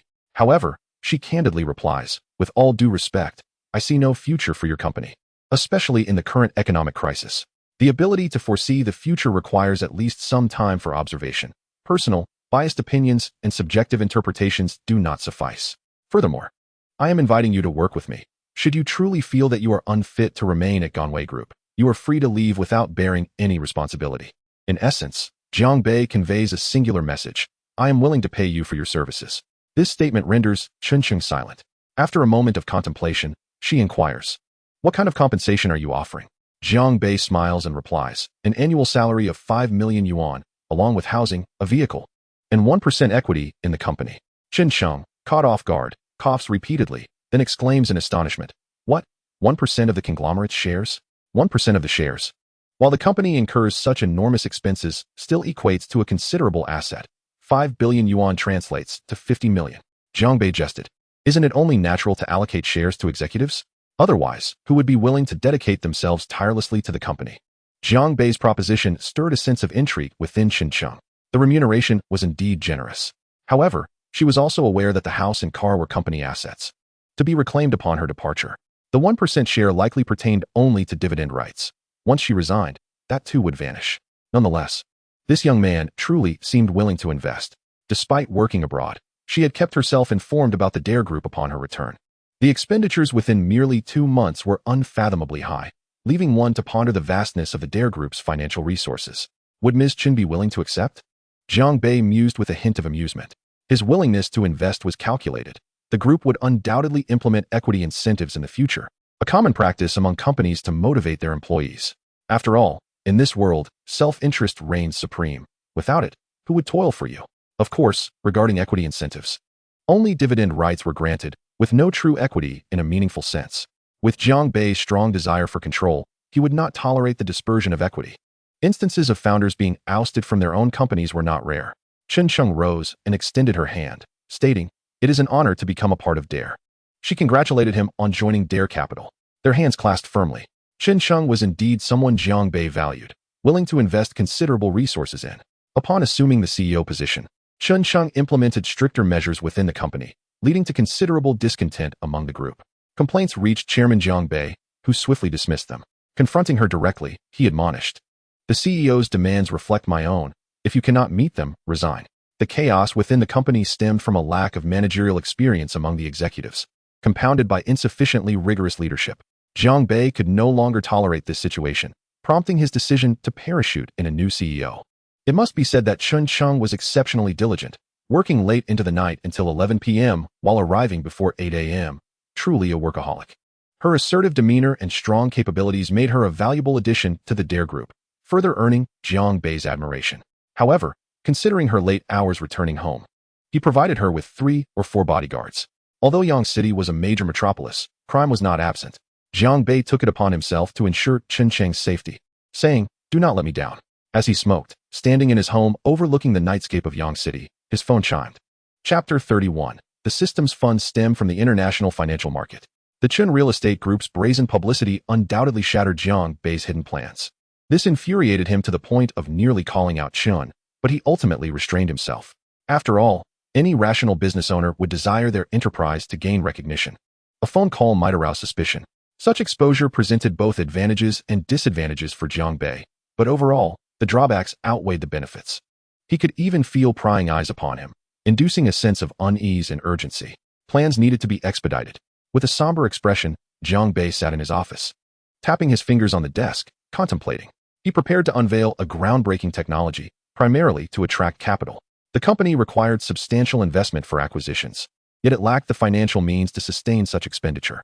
Secondly, he needed to draw the attention of higher echelons, leveraging their influence for protection. Thirdly, the company lacked a solid foundation. In essence, it possessed no core competitiveness and relied solely on capital accumulation, a precarious position. Jiang Bei could not perpetually provide financial lifelines to Dare Capital, for it would transform from a boon into a burden, undermining the original purpose of establishing Dare.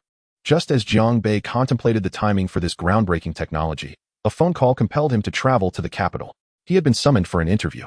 Jiang Bei, hailing from a humble agricultural background with little distinction in his formative years, had managed to amass such wealth. This was not an inquiry from Yang City, but from the capital itself. People often remarked on the poor air quality and heavy smog of Beiping, yet upon his arrival, Jiang Bei found it no different from any other place. This marked Jiang Bei's first visit to his nation's capital. Perhaps the funds from the system were legitimate. However, his identity did not align with such wealth. He understood that the funds were indeed from a legitimate source. Otherwise, he would be greeted not with a notification but with handcuffs. When he learned that the system's funds originated from the international foreign exchange market, he was taken aback, yet quickly grasped the reality. During the inquiry, he faced numerous questions related to international finance. Fortunately, he had the skill of creating knowledge ex nihilo, having exchanged 50 experience points for insights into international finance. Although his responses were largely theoretical, his practical experience in the financial market compelled even the interrogators to nod in acknowledgement. However, when asked whether to open the domestic financial market, Jiang Bei frowned. This was a question fraught with complexity, one that could not be answered straightforwardly. Opening the domestic financial market would undoubtedly invite tumultuous international financial capital. And given the current domestic landscape, he feared it would result in a catastrophic fallout. Jiang Bei spoke gravely. The state of the domestic financial market is riddled with underhanded practices, primarily preying on the unsuspecting. While the international financial market also has its games, the impact is minimal, relying on substantial capital for direct manipulation, something I can manage as an outlier. Everyone is acutely aware of the domestic financial market standards. Yet, the opening of the financial market is beneficial for its development. In the short term, the disadvantages may eclipse the advantages, but in the long run, the benefits will prevail. Reform is inevitable. However, the domestic financial sector is underwhelming, causing widespread concern, with intricate interests and substantial resistance. Delays persist. Ultimately, the primary fear surrounding the domestic market is that once it connects with the international financial market, it will inevitably lead to a plunder by international financial capital. Few domestically can genuinely contend with international consortiums. Unless the state intervenes, what significance remains in such an opening? Currently, the domestic financial sector is akin to a pampered child, and to open it would be akin to sending the child out to fend for themselves without parental support. Jiang Bei listened to the person before him lamenting the situation with a sense of helplessness. He smirked slightly, harboring a degree of disdain. Ultimately, it boiled down to a fear of domestic capital interests being compromised. After all, the intricacies of profit were convoluted. Previously, they had operated behind closed doors, profiting from their own, but once the doors opened, the wolves would come, and these sheep would be at their mercy. The knowledge Jiang Bei possessed was derived from the system's exchanges, allowing him to discern the distinctions between domestic and international capital. Domestic capital resembles sheep, primarily grazing on the resources of the local populace, whereas international capital embodies a pack of wolves, fiercely competing for their share of the meat. As for why domestic capital is likened to sheep rather than wolves, it is simply a matter of being spoiled by policy. Jiang Bei remarked, constantly fearing this and that. Perhaps it would be better not to engage at all. It is the law of the jungle. Only the strong prevail. He felt a tinge of irritation. To be candid, he was not particularly invested in this matter, for he was not entrenched in international finance. The openness of the domestic financial market was of no concern to him. Hearing Jiang Bei's blunt remarks, the individual before him maintained an impassive demeanor. The truth was as it stood. The person simply offered a wry smile and shook his head. He stated, "It is quite rare to find someone like you with experience in international finance in our country. Should the day come when we decide to open the domestic financial market, will you be capable of shouldering the immense responsibility of confronting international consortiums?" This unexpected question left Jiang Bei momentarily speechless. Confronting them? Goodness, how could he possibly know? Though the funds originated from the international financial market, it was a system, not merely an individual. How could he possess such capability, relying solely on the scant theoretical knowledge of international finance in his mind? Yet, he could not voice this sentiment outright, and the complexity of the question made him wary of the potential repercussions of a poor response. Jiang Bei ambiguously replied, "I hope to see that day." He neither accepted nor declined. However, to the ears of the individual before him, it was interpreted as a favorable inclination. He laughed heartily, exclaiming, "Excellent. A nation is fortunate to have talents like you." Jiang Bei managed a rueful smile. Perhaps due to this newfound rapport, Li Jingwen, the individual before him, divulged some potential domestic policies aimed at addressing the impending economic crisis. After conversing for half an hour, their discussion reached its conclusion. Upon returning, Jiang Bei conducted a search on the person he had just spoken with and was taken aback upon viewing his Baidu profile. The governor of the central bank, Li Jingwen. Chapter 32, Zhang Fan. At the break of dawn the following day, Jiang Bei rose early, intending to visit Shanhaiguan. However, upon arriving, he was astonished by the throngs of people, so many at this hour. It soon became clear that the early risers were locals who exercised by climbing Shanhaiguan each morning, as entry was free during that time. Although the nominal ticket price was insignificant, Jiang Bei was pleased to seize the opportunity. He decided to engage in some casual morning exercise with his bodyguard. By noon, Jiang Bei made his way to the Forbidden City. One cannot visit the capital without exploring its iconic landmark. Along with his bodyguard, he brought Jiang Ting, with whom he had developed a habit of looking out for within the company. At times, his reprimands were particularly harsh, leading some within the organization to suspect he harbored feelings for her. Only Jiang Ting understood the true nature of their relationship, rooted in long-standing friendship. Aware of Jiang Bei's regard for her, she began to diligently enhance her own capabilities. Jiang Bei smiled and remarked, "I plan to purchase a Sihiyuan in the capital, so I won't need to stay in a hotel when visiting Beijing. Additionally, it can serve as a protective structure and an investment. What do you think?" Jiang Ting gazed at him in shock. "A Sihiyuan? Purchasing one in this era would require at least $1 billion. Boss, the government is tightening regulations on real estate, imposing strict limitations. Buying a Sihiyuan now could lead to a price drop, making such an expenditure questionable." She frowned. "And if you truly need a place to stay, why not just buy an apartment?" Jiang Bei chuckled, acknowledging the government's stringent control over real estate and the suppression of housing prices. Yet, he remained resolute about acquiring a Sihiyuan. He had contemplated this desire even before arriving in the capital, as Sihiyuan were emblematic of the city. They were both costly and classified as protected structures, ensuring that even if prices fell, they would not plummet significantly. With his current assertive demeanor, Jiang Bei had made up his mind. Jiang Ting could only stare in astonishment. This was what wealth and privilege allowed. Her old classmate had truly grown formidable. In just a few years, the gap between them had widened immensely. What had transpired during these years? Jiang Ting pondered quietly. Meanwhile, Jiang Bei was engrossed in his research. There were few Sihiyuan left, and the government had implemented strict regulations on their sale. Ordinary individuals could hardly acquire one. A standard Sihiyuan spans approximately 400 square meters, costing around 100 million. This was for a modest residence. Those once inhabited by dignitaries would command at least 500 million.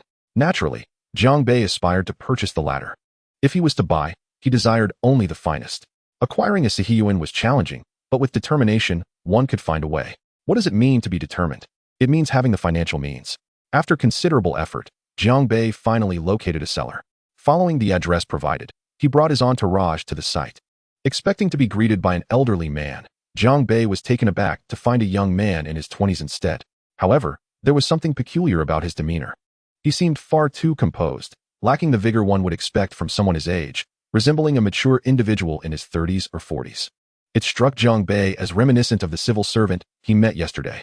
Indeed, this demeanor was characteristic of a civil servant. Unexpectedly, the person before him was a civil servant. Despite his youth, Jiang Bei did not dare to underestimate him. Upon entering the capital, one quickly learns the adage, until you arrive in the capital, you won't know the extent of the authority. This wisdom held true. Moreover, Who knew what connections this individual might possess regarding the property? Hello, how should I address you? Zhang Bei inquired politely. My surname is Zhang Fan. The young man replied with a slight smile. I am Zhang Bei. Zhang Bei introduced himself in return. Allow me to show you this Sihiyuan. Zhang Fan said with a friendly tone. Very well. Zhang Fan began to guide Zhang Bei through the expansive Sihiyuan. It was undeniable. This Sihiyuan was astonishingly large, spanning over 700 square meters and accompanied by a garden. The blooming flowers indicated the owner's dedicated care. Zhang Bei, curious, asked, What prompts you to sell this Sihiyuan, Mr. Zhang? Zhang Fan sighed, offering a wry smile. My brother is getting married, and I lack the funds, so I must sell this Sihiyuan. Oh, Zhang Bei was taken aback, surprised by the reason. Observing Zhang Bei's astonishment, Zhang Fan chuckled. Did you think that was a pretense? My brother has a passion for calligraphy and painting. I found an ancient piece I wish to gift him, but I lack the money, so I must sell this Sihiyuan. Your brotherly bond is truly admirable. Zhang Bei remarked enviously. Of course, we grew up together. You might not believe it, but this Sihiyuan was a wedding gift from my brother to me. Now it seems I must return it, Zhang Fan replied. It appeared that Mr. Zhang hailed from a well-to-do family. Just average, he said with a smile. However, Mr. Zhang, it may not be wise for your brother to find out about this. What could possibly be wrong? To be honest, thanks to the rise in property prices, my gift to him has become even more precious. Zhang Fan said nonchalantly. If I had a brother like you, I would undoubtedly drag him out and beat him to a pulp. Zhang Bei couldn't help but mock. Haha. Zhang Fan was momentarily taken aback, but soon burst into hearty laughter. Sometimes, the bond between people can be so effortlessly formed, leaving one puzzled as to why they harbor such fondness for each other, as if they were old friends reunited after years apart. The two continued their conversation, discovering more common ground. I'm the third in my family, and since you seem younger than I am, feel free to call me Sangu, Zhang Fan suggested. Zhang Bei hesitated for a moment before responding with a smile. All right then, I'll call you Sangu. I see you can produce such a substantial amount of money. It seems you hail from a wealthy family. You're overthinking it. If I were a rich second generation, life would be a breeze. I wouldn't have to toil so hard. Everything I have now is through my own efforts. The saying goes, without diligence at 20, there's no standing at 30.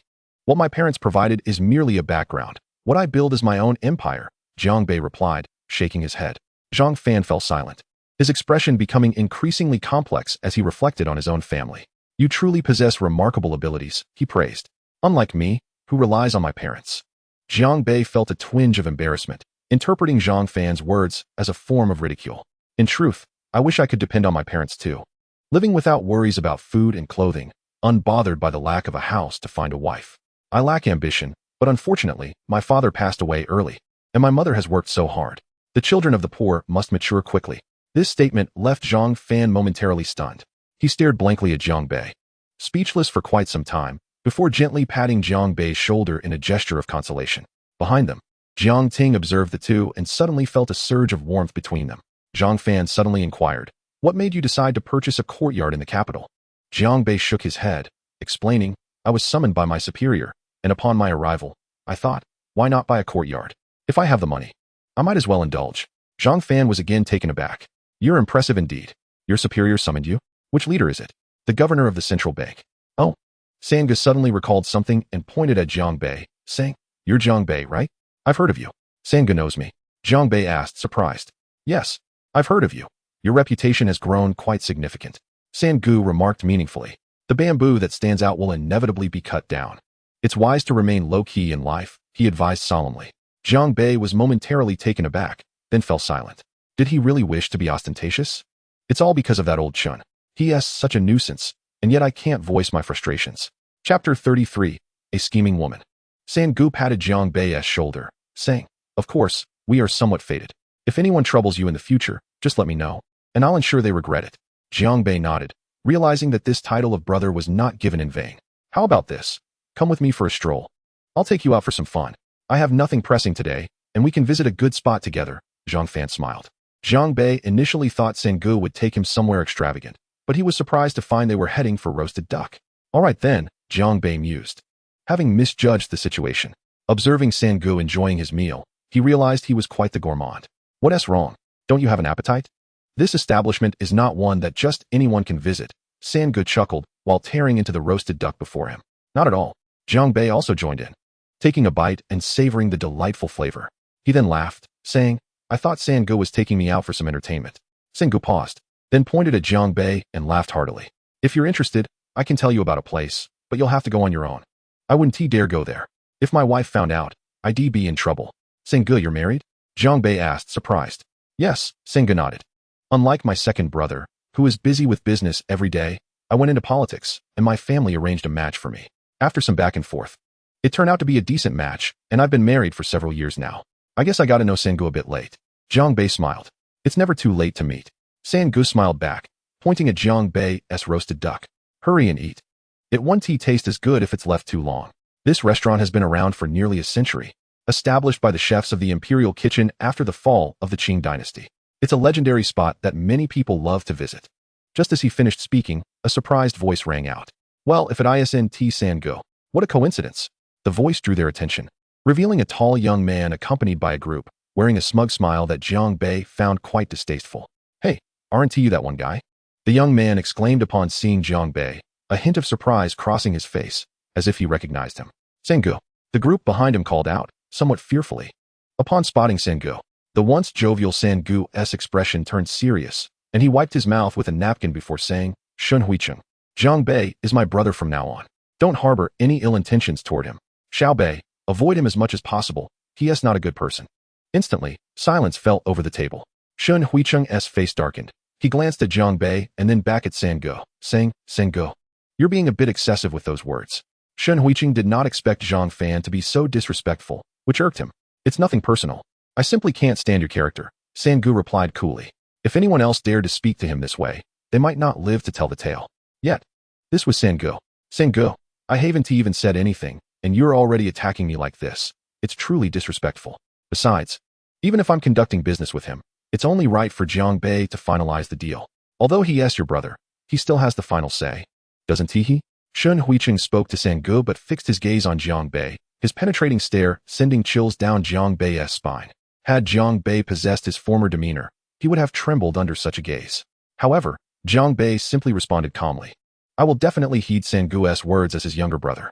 Yu Shun Huicheng, unfazed, showed a smile once more. How unfortunate, he said, spreading his hands in a gesture of feigned helplessness. I warned you not to harbor any ill intentions. Sengu warned coldly. Shun Huicheng's expression shifted slightly. Sengu's blatant disregard for him ignited his anger, yet he found himself powerless to retaliate. Sengu, you can't do this. We've known each other since childhood. I don't have friends as impressive as you, Sengu retorted mockingly. I'll tell you this. If you ever trouble Jiang Bei again, don't blame me for being rude. Jiang Bei, let us go? Sengu called to Jiang Bei. And the two departed, leaving Shun Huicheng fuming, his face turning progressively pale. After a long pause, he let out a furious roar, flipping over the table where Jiang Bei and the others had been dining. Shun Huicheng's companions dared not utter a word, not even offering consolation. They were powerless.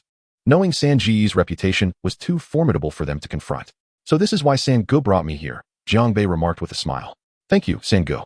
Brother Sen waved his hand and said, what is there to discuss about gratitude? I think you're a decent person, which is why I acknowledge you as my brother. Moreover, I've long found Shun Huicheng somewhat intolerable. To be frank, it's best if you keep your distance from him, Brother San. Jiang Bei wanted to say something. I know what you wish to express. Do not fear him.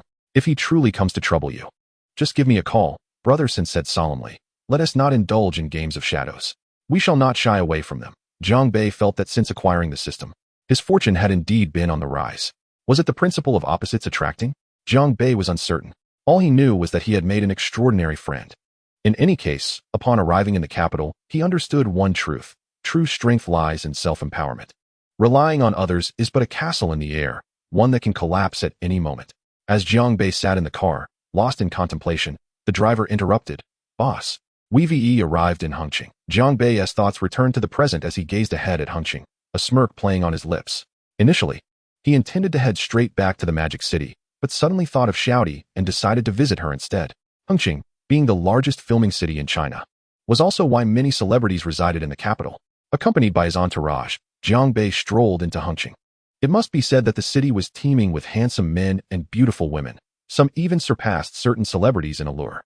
Unfortunately, they were merely the most ordinary citizens of Hengqin, lacking connections, patrons, and fortune, thus deprived of opportunity. Jiang Bei and his group drew considerable attention.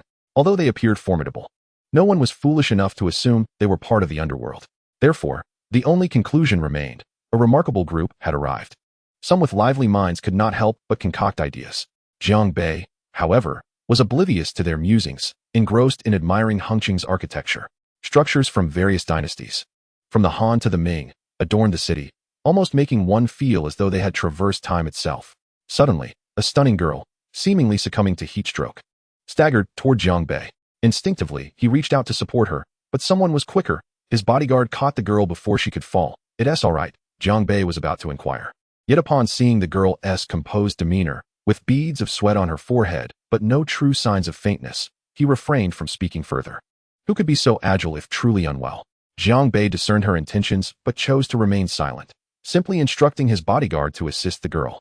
She wished to express her gratitude, but Jiang Bei paid her no mind, leaving her feeling frustrated.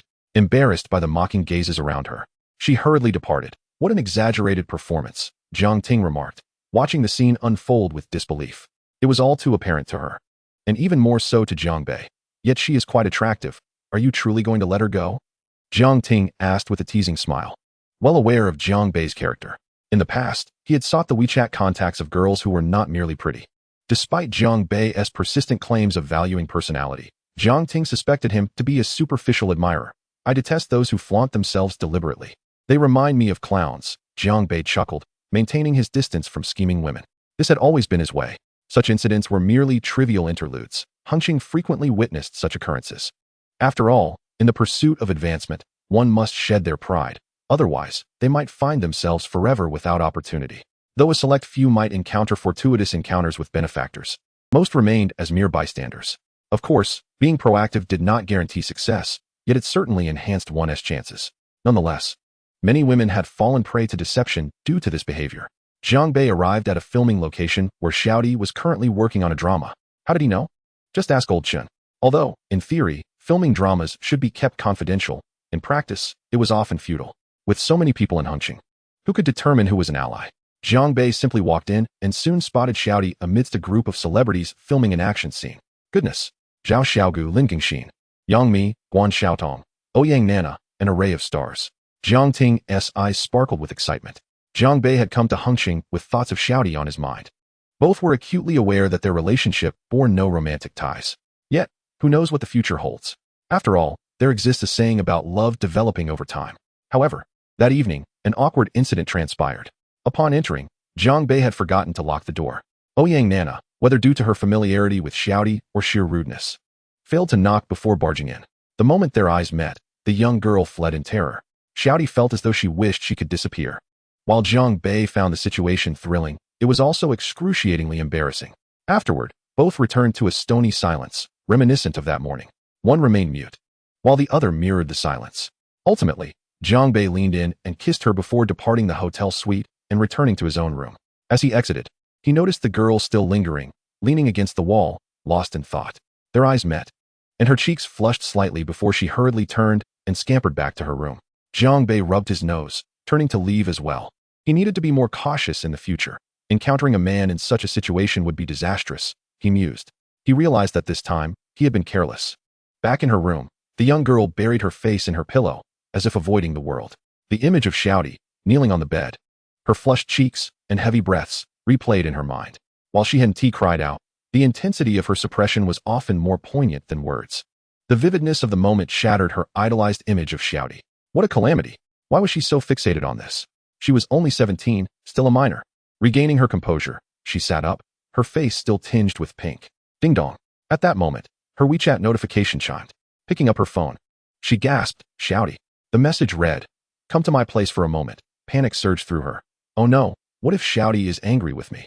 Meanwhile, Jiang Bei was oblivious to her turmoil. Even if he were aware, he would exhibit little reaction. At that moment, he had entered a sage-like state, free from desires. A cigarette would suffice. After showering, Jiang Bei settled on the sofa, gazing out at the beautiful scenery, exhaling smoke, and contemplating life. Until the phone rang, he remained ensconced in his state of contemplation. It was a call from Chincheng. At such a late hour, could it be that something urgent had arisen? "Chincheng, what is it?" Jiang Bei answered the call. "General Manager, I wish to ascertain your perspective on our positioning. While organizing the group's business, I noticed our direction is exceedingly scattered, encompassing both advanced internet ventures and traditional industries. This broad scope may not bode well for the group," she articulated. in Yang City, daring to be at the helm. Chen Cheng strode through her office in a streamlined, polished manner, embodying the essence of a formidable woman, her high heels echoing on the floor. It was already 10 o'clock at night, and she was still diligently working. The entire group remained aglow, with most employees toiling away at their tasks. Countless individuals were likely cursing Chen Cheng under their breath. Yet, what could be done? With the second in command of the group, Chen Cheng, burning the midnight oil. How could the executives not follow suit? If the higher-ups stayed late, how could the middle management dare to leave? And if the middle management lingered, the lower-tier employees would have no choice but to do the same. Even the research department, which Jiang Bei valued most, was engaged in overtime. However, for the research department, such hours were commonplace. If no results were produced within 3 months, teams faced dismissal. The ruthless boss, Jiang Bei, was unfairly maligned. He had not enforced overtime upon his employees. They willingly chose to extend their hours, with overtime pay as compensation. Why should the blame fall upon him? The reason for this, after all, lay in the employees' aspirations for promotions and salary increases. If leadership remained at the office, who would dare leave? Did they wish to forego advancement and the pinnacle of success? This phenomenon was not only prevalent nationwide, but also echoed across the globe. Who could expect to work leisurely while simultaneously seeking promotions and high salaries? Such a fantasy was simply unattainable. Employees often complained about overtime, yet which enterprise mandated it? Was it not merely their own desire? It was often said that to make a horse run, one must allow it ample grass to graze. But what if the horse wished to graze, yet did not want to run? Jiang Bei found himself in a state of despair. Regarding the concerns raised by Chen Cheng, Jiang Bei frowned and replied, "As for our positioning at Ganwei, I intend to pursue a dual approach." His meaning was unmistakable. A comprehensive strategy was in mind, one that embraced both high-tech industries and traditional enterprises, reflecting an ambition of considerable magnitude. Chen Cheng, half amused, remarked, "Chairman, you certainly have ideas. But have you considered that Ganwei currently lacks the necessary vigor? Instead of this approach, it would be more prudent to consolidate our strengths. Furthermore, I fail to understand why you have an affinity for traditional industries. The nation is undergoing reforms. Traditional sectors are no longer what they once were. Slow returns, substantial investment, and significant risks abound. Most crucially, how do we intend to manage these traditional industries? For instance, in manufacturing, will we engage in contract work or pursue independent research and development? What shall we contract? Mobile phone production? What shall we research? Where will we source our scientific talent? From universities? In this economic crisis, securing orders and sales is increasingly arduous. Chen Cheng posed numerous questions, leaving Jiang Bei in contemplative silence. He pondered, "I have my own thoughts on this. You need not concern yourself with them." "Very well, I shall not intrude further, Chairman." After concluding the call, Jiang Bei rubbed his temples, feeling a headache creep in. What had begun as a decent mood had soured. Traditional industries, he murmured, exhaling deeply. What could they offer him? When he invested, he had contemplated this very issue. After all, traditional industries were fraught with pitfalls, with many enterprises having succumbed to them. Yet, he ultimately chose to invest. Why? Simply because traditional industries provided extensive employment opportunities. By controlling traditional industries, Jiang Bei effectively controlled the livelihoods of a vast population. The implications of this influence warranted serious consideration by the authorities. An internet tycoon could not compare to a proprietor overseeing millions of jobs with a mere few billion in assets. Should the former falter, one could simply replicate or introduce another. But if the latter collapsed, how could one replicate that? How could one accommodate millions? Could the government step in? Ridiculous. The government was already burdened with a myriad of state-owned enterprises. Could they truly sustain another million mouths? Moreover, if such a situation were to arise, it would spell catastrophe for the entire nation. Though traditional industries may be faltering, they nonetheless serve as the bedrock of the state, the very skeleton upon which it rests. Without it, what good is mere blood? Furthermore, Jiang Bei was strategizing, laying the groundwork for a grand vision. Thus, he must establish his own industrial base. As he delved into management studies, Jiang Bei's vision for the future grew increasingly lucid, and his understanding of his company's positioning became clearer. A large enterprise in high-tech innovation, from research and development to production and sales, a complete chain. He recalled a concept he had encountered in a book. What was it called? The trust model. Chapter 35, Nearly Lost My Life. Producing for one's own use. Easier said than done. Jiang Bei felt a surge of agitation, and when clarity eluded him, he chose to set his thoughts aside, opting instead for long-term planning. The following day, Jiang Bei rose early and greeted Reba before departing for Yang City. Throughout the day, he scarcely cast a glance at the other celebrities. The entertainment circle was rife with chaos, and he had little interest in it. Even the renowned Zhao Xiaogu left him indifferent, He had once held her in high regard. However, today was different from the past, with his changed identity and status. So too had his preferences evolved. He found himself drawn to women with striking individuality. At the very least, a young girl should embody the essence of youth, and a mature woman should exude sophistication. Jiang Ting, undeterred, attempted to ask him to procure autographs from several stars, only to be promptly dismissed. Did he, as a prominent figure, need to request signatures from them? How undignified. Upon returning to the bustling metropolis, Jiang Bei proceeded directly to his workplace. He convened a meeting and subsequently discussed group business with Chen Sheng. Their differing opinions led to a spirited debate, one advocating for the group's interests, the other envisioning an ethereal future. Each held their ground, and within the company, only Chen Sheng dared to engage Jiang Bei in such discourse. Were it any other employee, such audacity would have resulted in immediate dismissal. Other groups may differ, but within Ganwei Group, the hierarchy remained strictly enforced. The notion of equality, where leaders and employees merely collaborated, was a myth. How could leaders and employees be truly equal? Would employees retain the motivation to work under such conditions? If leaders could neither scold nor criticize, what productivity could be expected? Furthermore, the group was newly established, lacking cohesion or a defined corporate culture. Thus, reliance on promotions and salary increases was the only means to foster a sense of belonging among employees. At times, Jiang Bei pondered the very concept of corporate culture and cohesion, viewing them as illusory constructs. The world revolved around mutual interests. To believe that nebulous notions of corporate culture could enhance employee loyalty and unity felt disingenuous. High salaries and robust benefits, that was the reality. Consequently, Jiang Bei devoted considerable effort to ensuring such aspects were attended to meticulously. Exceptional employees revel in their generous salaries and remarkable benefits, a situation that seems almost unbelievable. Conversely, those who fail to deliver results find themselves with meager pay and average perks. This disparity breeds intense internal competition within the conglomerate, a sentiment even the highest-ranking Jiang Bei can perceive.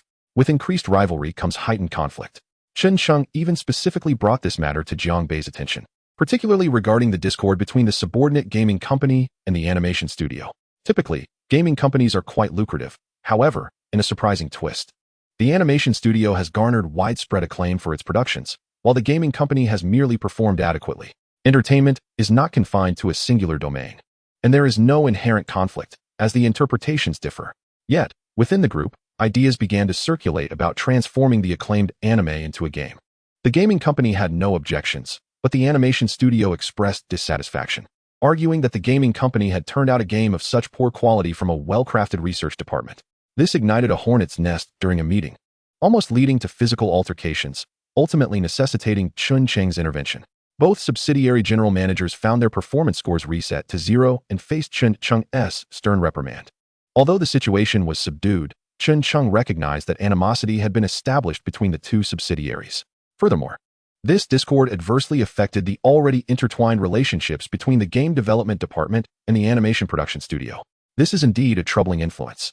Within the group, subtle power struggles emerge between individuals, teams, departments, and subsidiaries.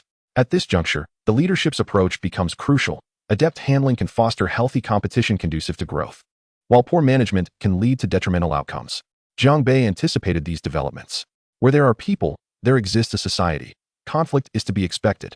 Nevertheless, Jiang Bei sensed the situation was somewhat intricate. There was no escaping the reality of experience. After Chen Cheng departed, Jiang Bei lit a cigarette, feeling overwhelmed. Contemplating the rapid expansion of the group, the headquarters now housed over 1,000 employees, not to mention the vast subsidiaries, totaling at least tens of thousands. Coordinating the entire conglomerate posed a challenge akin to retaking a high-stakes examination. The one solace he found was that, compared to other leaders, he could afford to lose. As Jiang Bei began to address the issue, his methods were far more severe than Chen Cheng's measured approach. He summoned the general managers of the gaming and animation subsidiaries to headquarters. After a scathing critique, he dismissed them from their positions, demoting them. One had allowed a well-crafted game to perform poorly, falling short of the group's projections by over 40%, an evident display of incompetence. The other had grown arrogant, creating turmoil that impacted the entire group. Such behavior could not be tolerated. While Jiang Bei punished the animation subsidiary's general manager, he also commended the entire studio for their widely praised first anime, understanding well the importance of balancing criticism with praise. However, how could he reward the gaming subsidiary under such dismal circumstances? In a climate where domestic animation faced significant challenges, It was unacceptable that a lucrative gaming venture underperformed compared to it.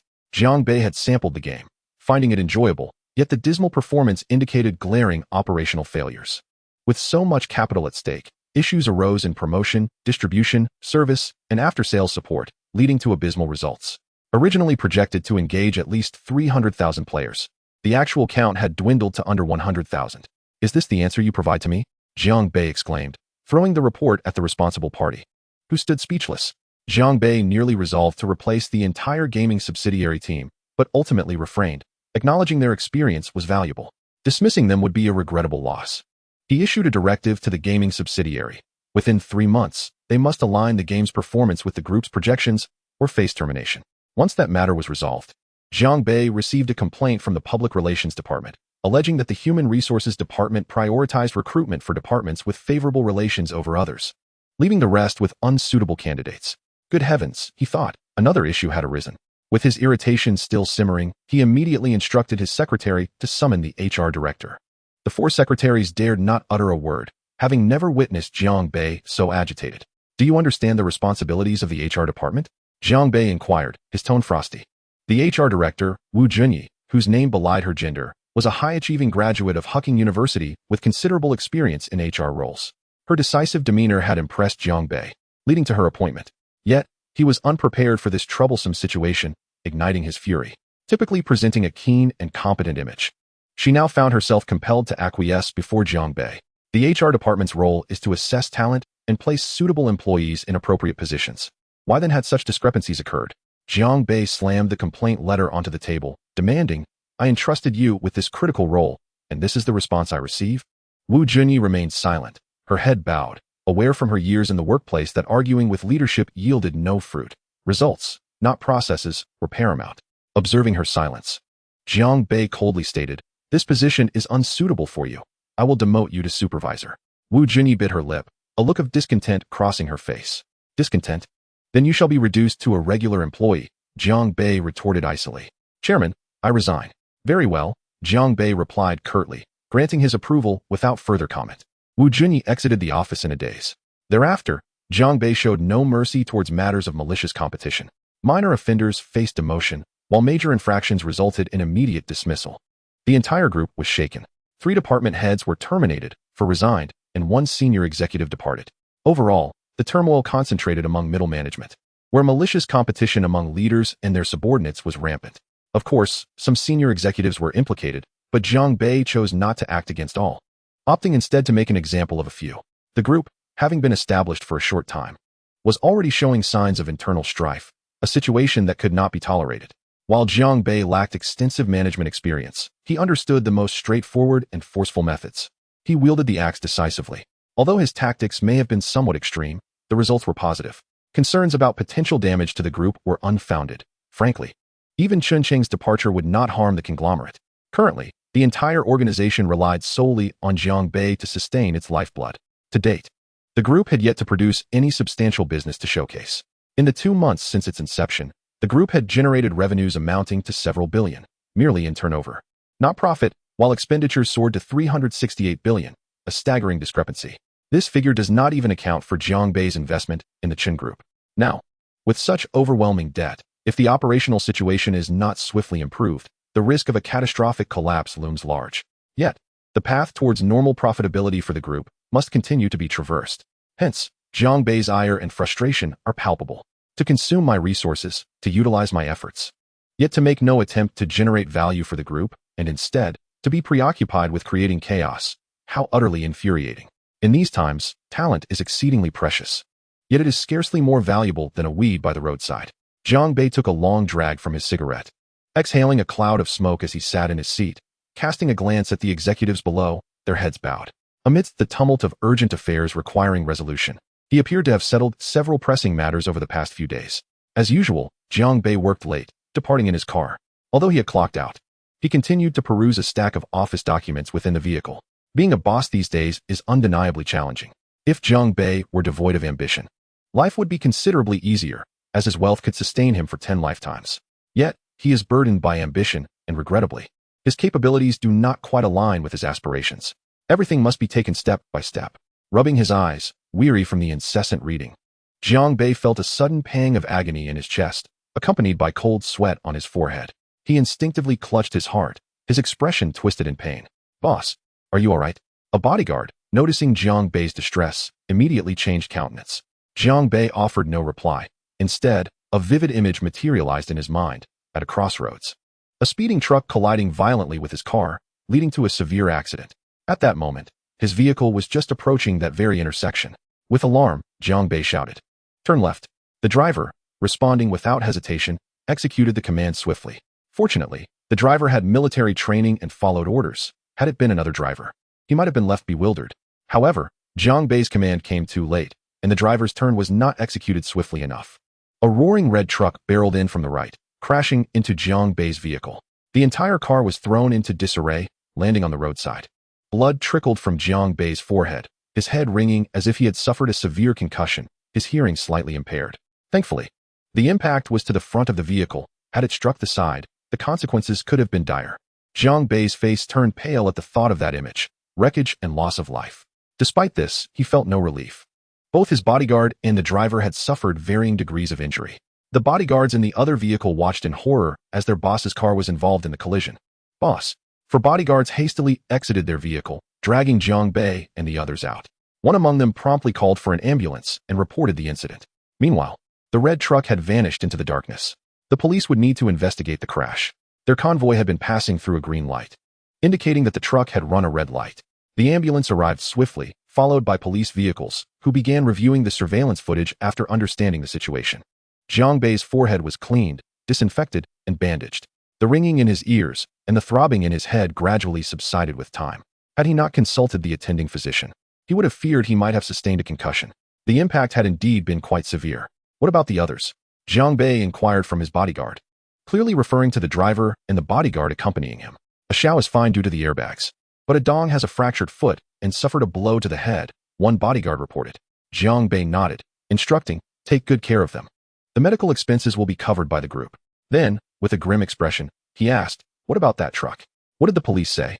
Had he not been struck by a sudden impulse, he could scarcely fathom what might have transpired.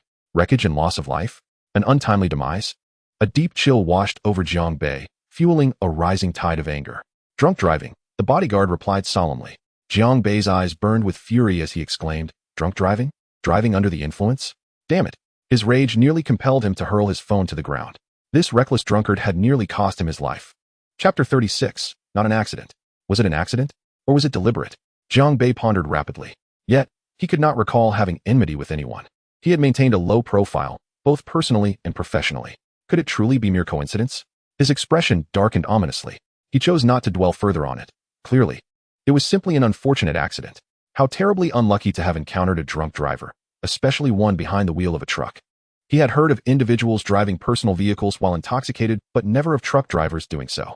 Suddenly, the unsettling nature of the situation gnawed at him. A truck driver drinking? Was it intentional? But who would wish to take his life? He could not comprehend it. "Boss, the truck driver is dead." A bodyguard rushed over to inform Jiang Bei. Jiang Bei's countenance soured as he asked, "Are we responsible?" "No, it was a green light," the driver, looking pale and in pain, answered nervously. He had sustained a fractured hand, but was otherwise unharmed. "That truly is fortunate for him," Jiang Bei muttered bitterly. "And he was drunk driving.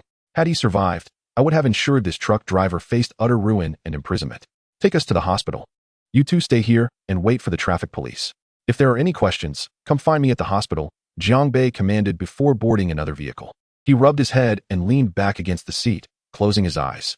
Though he was not bleeding, the violent impact had left him with a persistent ringing in his ears, akin to a concussion. A swift visit to the hospital was imperative. After the examination confirmed only a mild concussion, which would soon dissipate without lasting effects, Jiang Bei finally exhaled in relief. A misfortune had befallen him, yet thankfully, it was not grave. Wealthy individuals fear death, and he was no exception. Just then, several traffic police officers approached him. "Mr. Jiang, hello. I am the captain of the traffic police from the Yangqing River, Tianfen district." The captain had personally come to speak with Jiang Bei. There was no choice. Given Jiang Bei's stature as the head of a significant corporation, an accident of this nature, especially one involving drunk driving, could lead to public scandal.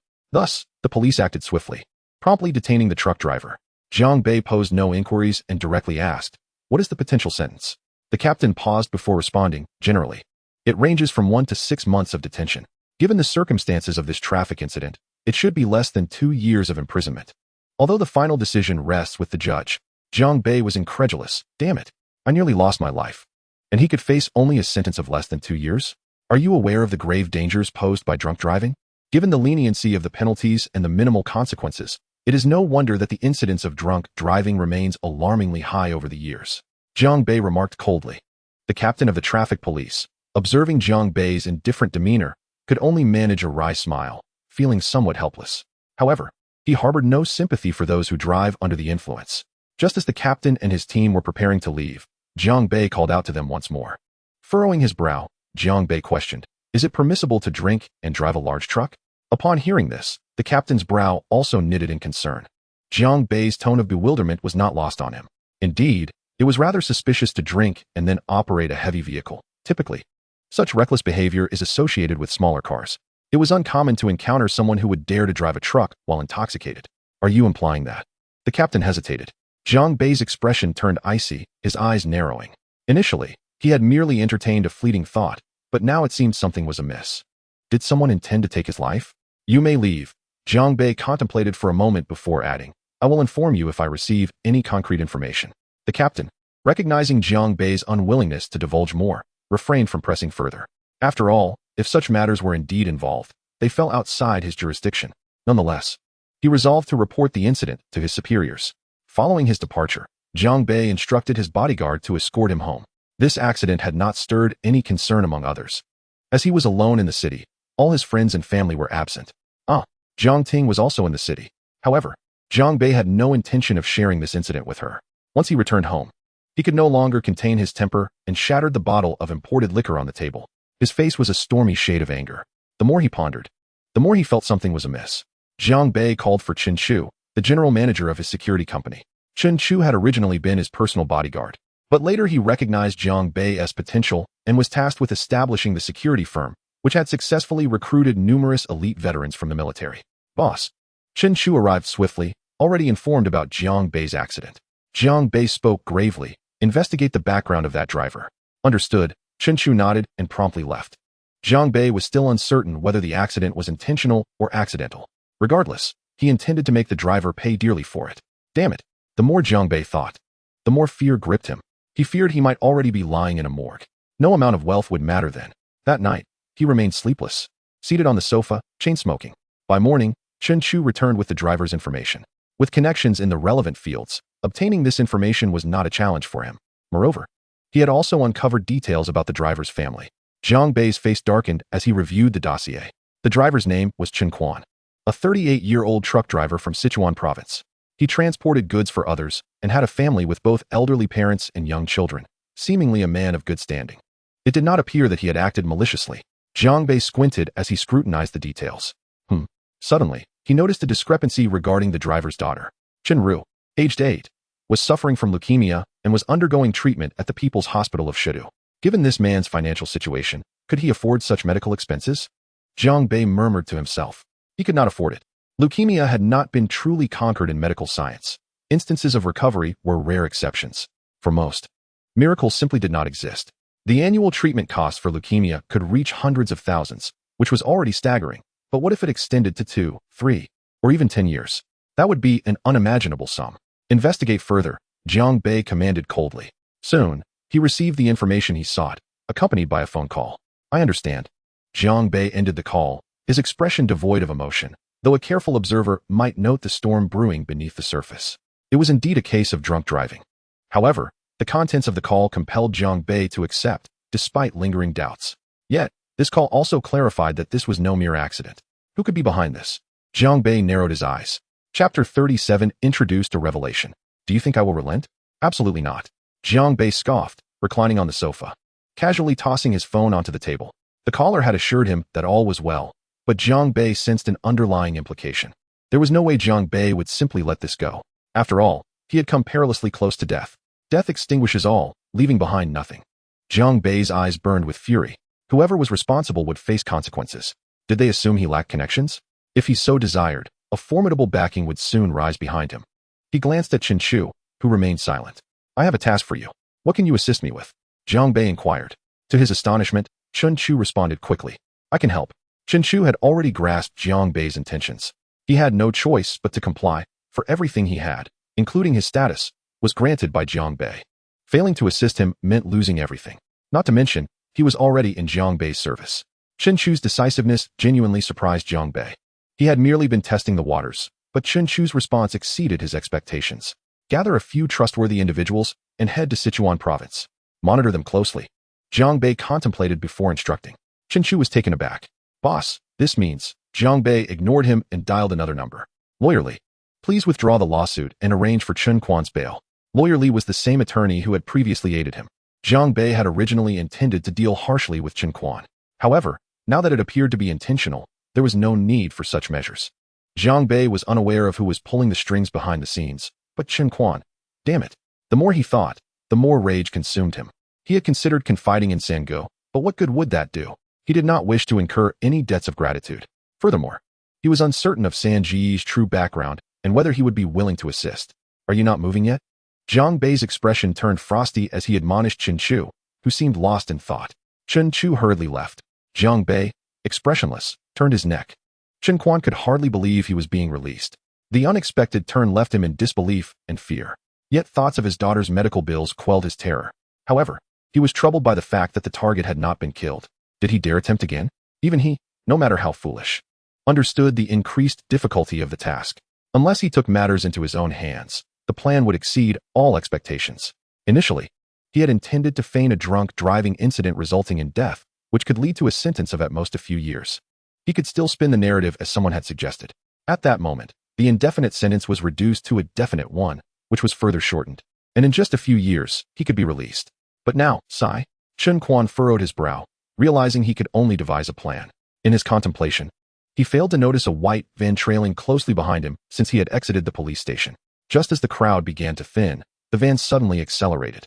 Cutting in front of him, several masked men rushed out, swinging baseball bats directly towards Chen Quan's head. He was forcibly dragged into the vehicle, which swiftly vanished from sight. Inside a darkened room, a torrent of icy cold water was splashed onto Chen Quan's face and body. Slowly, he opened his eyes, only to be met with excruciating pain in his head. Suddenly, a realization struck him, and he began to struggle. It was then that he terrifyingly discovered his limbs were tightly restrained. Who are you? Why have you locked me up? Who are we? Don't you have any awareness of your situation? From the shadows, Jiang Bei emerged, his expression devoid of emotion. The sound of his polished shoes echoed ominously in the oppressive darkness. Upon seeing Jiang Bei, Chen Quan's pupils dilated in fear. Who sent you? Jiang Bei asked coolly. What do you mean, who sent me? I don't understand what you're saying. Even at this juncture, Chen Quan persisted in his pretense. Jiang Bei detested such deceit. He gestured, and those around him immediately understood. Chen Quan's agonized cries reverberated in the desolate environment. However, it was futile. No one would come to his rescue. Not to mention the soundproofing, the house itself was situated in a desolate area. An iPad was produced, revealing a scene that left Chen Quan breathless. What is coming for me? He bellowed, his voice a mix of fury and despair, resembling a wild beast. But as his outcry continued, it morphed into weeping, into pleading. Witnessing a grown man reduced to such a state tugged at Jiang Bei's heartstrings. He crouched down, observing the bloodied and sobbing Chen Quan. I don't wish for this either. But your associates have gone too far. It would be one thing if they targeted me, but they dared to threaten my mother and sister as well. Earlier that afternoon, Jiang Bei received alarming news regarding the 2 bodyguards assigned to protect his beloved family members. There were individuals attempting to kidnap them, armed with knives. Had it not been for the guard's swift action, the consequences would have been unthinkable, leaving him drenched in cold sweat. This incident had unleashed the demons within Jiang Bei. The notion of not involving family in such matters was rendered utterly meaningless. Those who dared to threaten his mother and sister had now invoked Jiang Bei's full wrath. He was determined to uncover their identities, and once he did, he would see to it that they endured the harshest of consequences. The only reason Jiang Bei had yet to harm Chen Quan was that he wished to speak with someone. Though he possessed the individual's phone number, he refrained from dialing it. Such an action would leave him vulnerable. Chen Quan, in a fit of tears, lamented. I don't even know who that person is or what their name is. They only instructed me on what to do. Jiang Bei remained silent, merely fixing his gaze upon him. We met in person. There has been no phone contact. What a pity, Jiang Bei remarked with a hint of regret, glancing at the 5 video feeds on the tablet. No, I have his number. Chen Quan exclaimed in terror, believing Jiang Bei intended to kill him. You fear their threats, yet not mine? Jiang Bei scoffed. With a sudden chill in his demeanor, he felt an overwhelming rage. wishing to press the cigarette but against Chun Quan's face. What grievance do I have against you? Have I ever wronged you? Jiang Bei shouted in frustration. If you're contemplating my demise, you must comprehend the consequences. The situation had cast him in the light of a villain. Return his phone, Jiang Bei commanded coldly. No tricks. He lit another cigarette, inhaling deeply. Which number is it? Jiang Bei's associate inquired, holding Chun Quan's phone and scrolling through the call logs. Showing them one by one.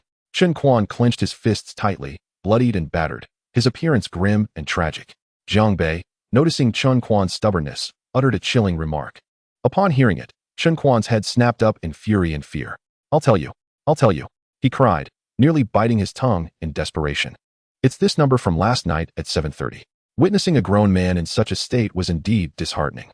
Jiang Bei smiled slightly and stepped closer, saying, rest assured, if you cooperate fully, perhaps I will show mercy and spare your family. Of course, if you refuse to comply, you must understand the repercussions. Jiang Bei's youthful visage struck terror into Chun Quan's heart, leaving him paralyzed with dread. Why had he agreed to such matters? The law would not tolerate it. Nor would society. And yet he had provoked such a terrifying individual. Make the call, Jiang Bei instructed. Beep, beep. The call connected swiftly, and a deep male voice resonated through the line. What do you intend to do? The man inquired directly. It seemed he was aware of Jiang Bei's survival and was contemplating Chun Quan's next move, even plotting to eliminate Jiang Bei once more. However, Jiang Bei furrowed his brows. That voice sounded eerily familiar. Even suppressed, he recognized it. Uncertain, he ventured, Chunan? On the other end, the line abruptly fell silent, and the call was instinctively terminated. Listening to the dial tone, Jiang Bei's expression turned icy. Damn it! He smashed the phone to the ground, fury surging within him. He had never anticipated this betrayal, and it chilled him deeply. Finally, he understood why Chun Quan had appeared at precisely the right time. It was all due to a traitor. This realization filled Jiang Bei with profound unease. He surveyed the bodyguards around him, those willing to perform the dirty work for him. At that moment, doubt clouded his mind. Yet he still needed their assistance, at least for now. He turned to Chun Quan. Jiang Bei narrowed his eyes, and after a moment declared, release his family, and ensure his daughter is taken to the best hospital in Shu. He is a pitiful creature, after all. Furthermore, turn him over to the police. He should know what to do next. Return to the company immediately, Jiang Bei stated flatly, pulling out his phone as he walked, dialing the security firm to have Chu Nen apprehended. Fortunately, he had initially arranged for these executives to have bodyguards for their welfare. Little did he know that today, it would serve a surveillance purpose. How ironic. Chapter 38, Intelligent Robots. Speak, what is the reason? Jiang Bei entered Chu Nan's office, disregarding his visibly distressed expression. Pulling up a chair and sitting down, his gaze steady as he asked coolly. General Manager, I don't know, Chu Nan replied, his face pale. Yet before he could finish, Jiang Bei erupted in fury, slamming his palm on the table and berating him. Are you still pretending? Do you dare act without taking responsibility? They have already examined your phone and confirmed the situation. Are you attempting to deceive me, as if I were a fool? Do you perceive me as one? How dare you? What have I done to deserve this? You consume my resources, or my clothes. After all, I am your benefactor. How can you treat me this way? Jiang Bei sneered repeatedly.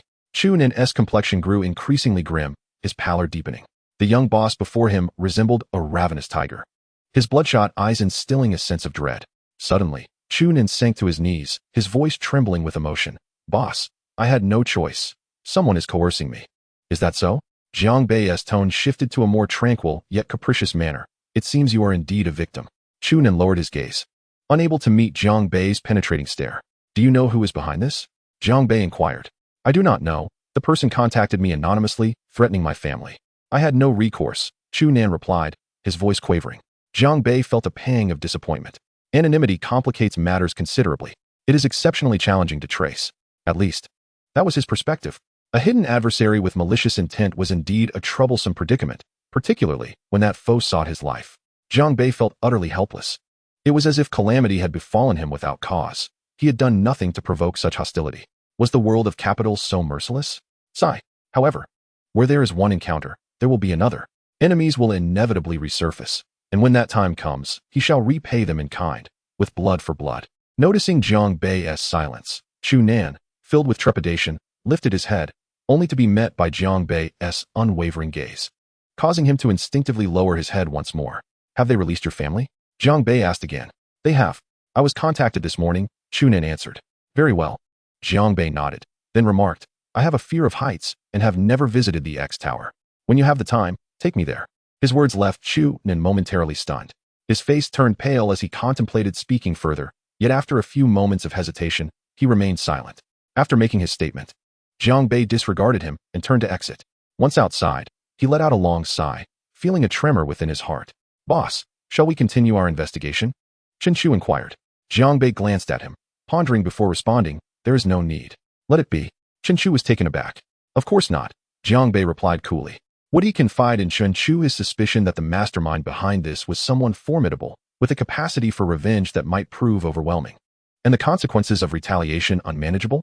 It is not that he would not retaliate, but the timing was not yet ripe. Moreover, he was currently unable to trace the individual pulling the strings.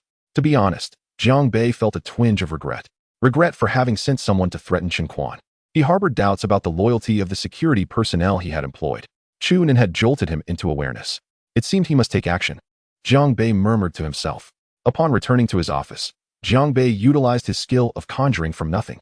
"I require an advanced intelligent armed robot. Insufficient experience. I require a mid-level intelligent armed robot. Insufficient experience. I require a basic intelligent armed robot. Insufficient experience. Damn it," Jiang Bei swore under his breath. "Is it truly this expensive?" He lamented. After a moment's contemplation, he stated, "I desire a high-level intelligent armed robot proficient in all light thermal weapons, cold weapons, and combat skills of this century. It need not be equipped with weapons, but must possess a steel frame." 100 experience points deducted. A black portal appeared, and a robot, standing at an imposing height of 185 meters and resembling a character from a science fiction film, emerged. Its eyes glowed red, exuding an intimidating aura. T1, reporting to the commander, the robot intoned in a voice filled with synthetic rigidity, addressing Jiang Bei. Jiang Bei gazed at the robot, taken aback. Indeed, the more specific the description, the easier it was to summon, while vague and ambiguous requests could lead to convoluted interpretations. Jiang Bei mused. All he wanted was an intelligent robot, the material it was made from, its weaponry, its expertise, and the nature of its intelligence. How terrifying could it be? Perhaps. According to the system's interpretation, Jiang Bei was asking for a sentient being capable of planetary annihilation. Apologies, the atmosphere had suddenly turned fantastical. No. How could he present such a creature to others? Give it a facade resembling that of an ordinary Chinese person. 1 experience point deducted. Instantly, the robot transformed into the likeness of a typical robust Chinese man, albeit with an intimidating demeanor. Jiang Bei nodded in satisfaction. After surveying his remaining experience points, Jiang Bei hesitated before exchanging for 4 additional robots of the same type. He was left with 100 experience points. After a moment of reflection, he declared, "I want an artificial intelligence for 100 experience points." Chapter 39. The profit or loss is irrelevant. What matters is enjoyment. After acquiring the robotic bodyguards, Jiang Bei proceeded to reorganize the internal security structure, categorizing them into inner and outer guards, unmistakably clear in their respective roles. The robots were assigned to the inner guard. Despite the recent influx of events, Jiang Bei settled at his desk, engrossed in a textbook titled Corporate Strategy and Risk Management. It was only through recent experiences that he truly recognized the importance of education. The knowledge he had previously deemed theoretical was indeed applicable to his work. His earlier student mindset had regarded such information as superficial and impractical for real-world scenarios, believing it would not aid his future endeavors. However, as he embarked on his career, he discovered the truth in the adage, "It is only when one needs knowledge that one regrets not having learned it." Reading proved to be far more beneficial than he had anticipated.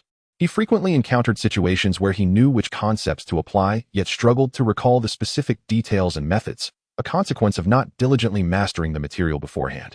Even though the system granted him a semblance of respect, without a solid foundation and personal acumen, genuine admiration was elusive. He would merely be perceived as a wealthy fool. Thus, Jiang Bei diligently pursued self-improvement, ensuring that not all his time and energy were squandered on frivolities. To maintain the efficiency and quality of his daily information intake, Jiang Bei instructed his secretary to compile significant news and policy updates into a PowerPoint presentation for his review. Many crucial insights were concealed within the news. It merely depended on one's discernment. Unfortunately, the majority of people neglect the news entirely, opting instead for entertainment gossip, rendering their discernment irrelevant. After an afternoon of reading, Jiang Bei felt fatigued and ordered takeout, taking some time to stretch in his dormitory to prevent stiffness. After indulging in daydreams for a while, he finally set aside his unrealistic fantasies and picked up his phone to call his father. Primarily, he wanted to inquire if his family had received the gifts he had sent, the VIP medical cards, the 5 goose-down pillows, and a plethora of snacks. Do not underestimate these 5 goose-down pillows. Although their appearance may seem unremarkable, they are intentionally designed by Jiang Bei to embody simplicity. Their individual price tags are astonishing, each costing over 10,000 yuan. This gift for his parents was a thought that Jiang Bei pondered for quite some time. Simply giving money would lack significance. Too little would be meaningless, while too much might provoke concern from his family. Instead, presenting a few pillows would enhance their comfort without arousing suspicion, leading them to merely appreciate their practicality. Furthermore, devoid of any branding, there was no fear of revealing the gift's true value. As for the snacks, he naturally considered his younger sister's penchant for indulgence, preparing an assortment of delectable treats meticulously chosen by his assistant. Initially, the assistant was quite thrilled when the boss unexpectedly inquired about her favorite snacks, encouraging her to share any expensive cravings she had yet to indulge. This left her exhilarated, unable to sleep that night. Could it be that the boss intended to shower her with gifts? Bring it on. Let the storm rage even fiercer. However, the following day, with dark circles under her eyes and a bashful demeanor, she sent Jiang Bei a link to her shopping cart filled with all the snacks she deemed delicious. Jiang Bei simply replied with an okay gesture, and thereafter, there was no further communication. This left the assistant in a state of dismay, feeling as though the scenario diverged entirely from the romantic tropes she had encountered in her recent novels about domineering CEOs falling in love. Surely, the boss must be playing a game of allure and retreat. It had to be that way. After boosting her spirits, the diligent assistant resumed her work, seeking to catch Jiang Bei's attention. Nonetheless, the snacks she selected delighted her sister immensely, who laughed joyfully over the phone. After a casual chat with his mother, Jiang Bei hung up and immersed himself in his studies. I love learning. Only through education can I find joy. Jiang Bei's reading pace was somewhat slow, often requiring him to revisit previously read material to compare it with subsequent content. This approach, while hindering his progress, allowed for a deeper understanding, unlike many who, after a single reading, would struggle to articulate the book's main ideas. This was part of the process of thoroughly digesting a text. Only after fully comprehending it could one begin to distill it down to its essence. Whenever Jiang Bei encountered something intriguing, he would take up his pen to jot down notes or annotations, or to express his thoughts, making the hours spent reading fly by. A minor incident occurred when he tried a takeout meal he had previously enjoyed. The first bite proved to be nearly inedible. The heavy and greasy bento dish was a stark contrast to the refined ingredients he had become accustomed to, nearly prompting a gag reflex. Previously, he had thought he could tolerate those dishes, but after experiencing the takeout, even his once beloved braised pork bento lost its appeal upon noticing the untrimmed hair on the pork skin. Jiang Bei could simply not abide by it. Indeed, the adage rings true: comparisons breed discontent. The transition from frugality to extravagance is effortless, yet the reverse is fraught with difficulty, as the ancients wisely noted. With a sense of regret, Jiang Bei discarded the barely tasted bento and hurried to the nearby dairy bar to purchase a cup of milk and 2 bread rolls. While lacking in flavor, they were at least palatable enough to stave off nausea, allowing him to scrape by for this meal. Perhaps this is the plight of the affluent, unable to recapture the joy of indulging in hearty bento meals of yore. Jiang Bei humorously mused about his situation, shaking his head in resignation as he nibbled on the bread while continuing to delve into advanced accounting. Unlike before, when he would directly consult his brilliant assistants with any questions, Jiang Bei now approached the subject with a sense of humility. For the wealthy, this is termed as humility in inquiry. For those lacking resources, it simply signifies ignorance. An hour later, Jiang Bei found himself struggling to sleep, only to awkwardly realize that he was suffering from insomnia. The cause was evident. Previously, he had slumbered in a Ritz-Carlton suite on a Hayson's Vividus bed, lauded as the Hermes of beds, with a price tag reaching 800,000 yuan. The exorbitance is justified, as each bed is handcrafted using natural materials, with a pine frame and piano wire springs, requiring at least 140 to 160 hours of meticulous craftsmanship by skilled artisans. Naturally, such a bed is unparalleled in quality, making Jiang Bei's return to his ordinary, rustic wooden bed all the more uncomfortable, leaving him unable to find any rest. Due to purchasing restrictions, Jiang Bei had yet to buy a home. While he aspired to own a luxurious residence that remained unattainable unless he acquired local residency, which was implausible. Renting in Yangcheng proved to be no better. The furniture in rental homes was invariably mundane, lacking the elegance of hotel accommodations. Jiang Bei's current predicament bore a striking resemblance to Hans Christian Andersen's fairy tale The Princess and the Pea, which tells the story of a prince in search of a true princess to marry. He traversed the world, encountering numerous obstacles, yet could not discern the authenticity of any princess. Ultimately, he returned home, disheartened by his yearning for a genuine princess. One stormy night, A beautiful princess appeared at the castle, though the elements had rendered her unkempt. She claimed to be a true princess, prompting the old queen to devise a test. After placing a pea beneath 20 mattresses and 20 down comforters, the princess spent the night atop the pile. When asked the next morning how she had slept, she exclaimed that she had felt discomfort, as something hard had pressed against her, leaving her bruised. The court recognized her as a true princess, as only someone of royal lineage would possess such delicate sensitivity. This tale, while exaggerated, conveys a profound truth. Although real-life princesses may not detect a pea beneath layers of bedding, those accustomed to a life of luxury become acutely aware of subtle distinctions in their surroundings. Likewise, Jiang Bei is gradually undergoing a transformation. No longer indifferent to the essentials of life, he is beginning to recognize the value of quality over mere existence. Conversely, he has become increasingly fastidious, one might even say excessively nitpicky. Such behavior is truly perplexing to the average observer, who might conclude that this individual is merely posturing. After all, dining and resting are simple acts. Why must one be so particular? Consider the principal, who often indulges in street food.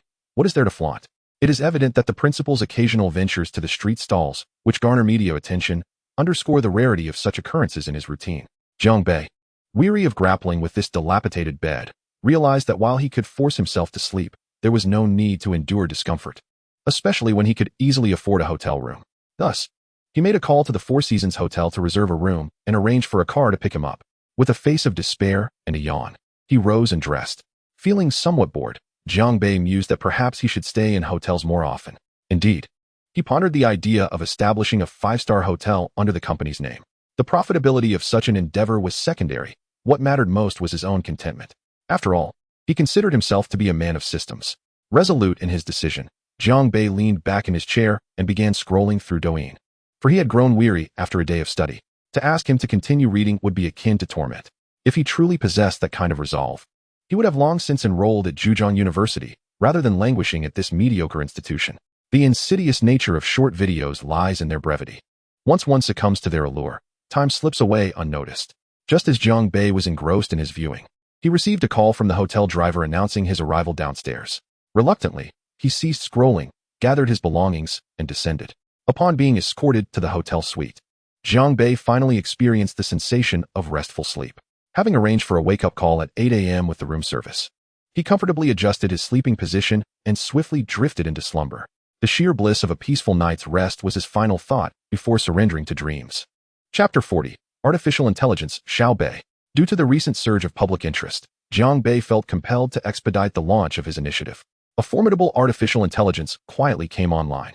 In the contemporary landscape of artificial intelligence, it is categorized into weak AI, strong AI, and superintelligent AI, rather than being delineated by levels such as beginner, intermediate, or advanced. While the distinctions between the former two are subtle, they do not imply a direct correlation among the three tiers. The understanding and conceptualization of these terms vary greatly, remaining rather vague, with no definitive standards to adhere to. However, according to modern classifications, the artificial intelligence Jiang Bei has acquired undeniably qualifies as strong AI. Weak AI can only demonstrate exceptional intelligence within specific domains and under particular rules, a prominent example being AlphaGo, which is restricted to playing chess through fixed programming and algorithms, unable to perform beyond that scope. In contrast, strong AI possesses remarkable capabilities, unbound by domain limitations. It can self-analyze, self-optimize, and exhibits imagination and creativity, albeit this may be a slight exaggeration, merely a comparative analogy. Superintelligent AI can be succinctly described as intelligent life.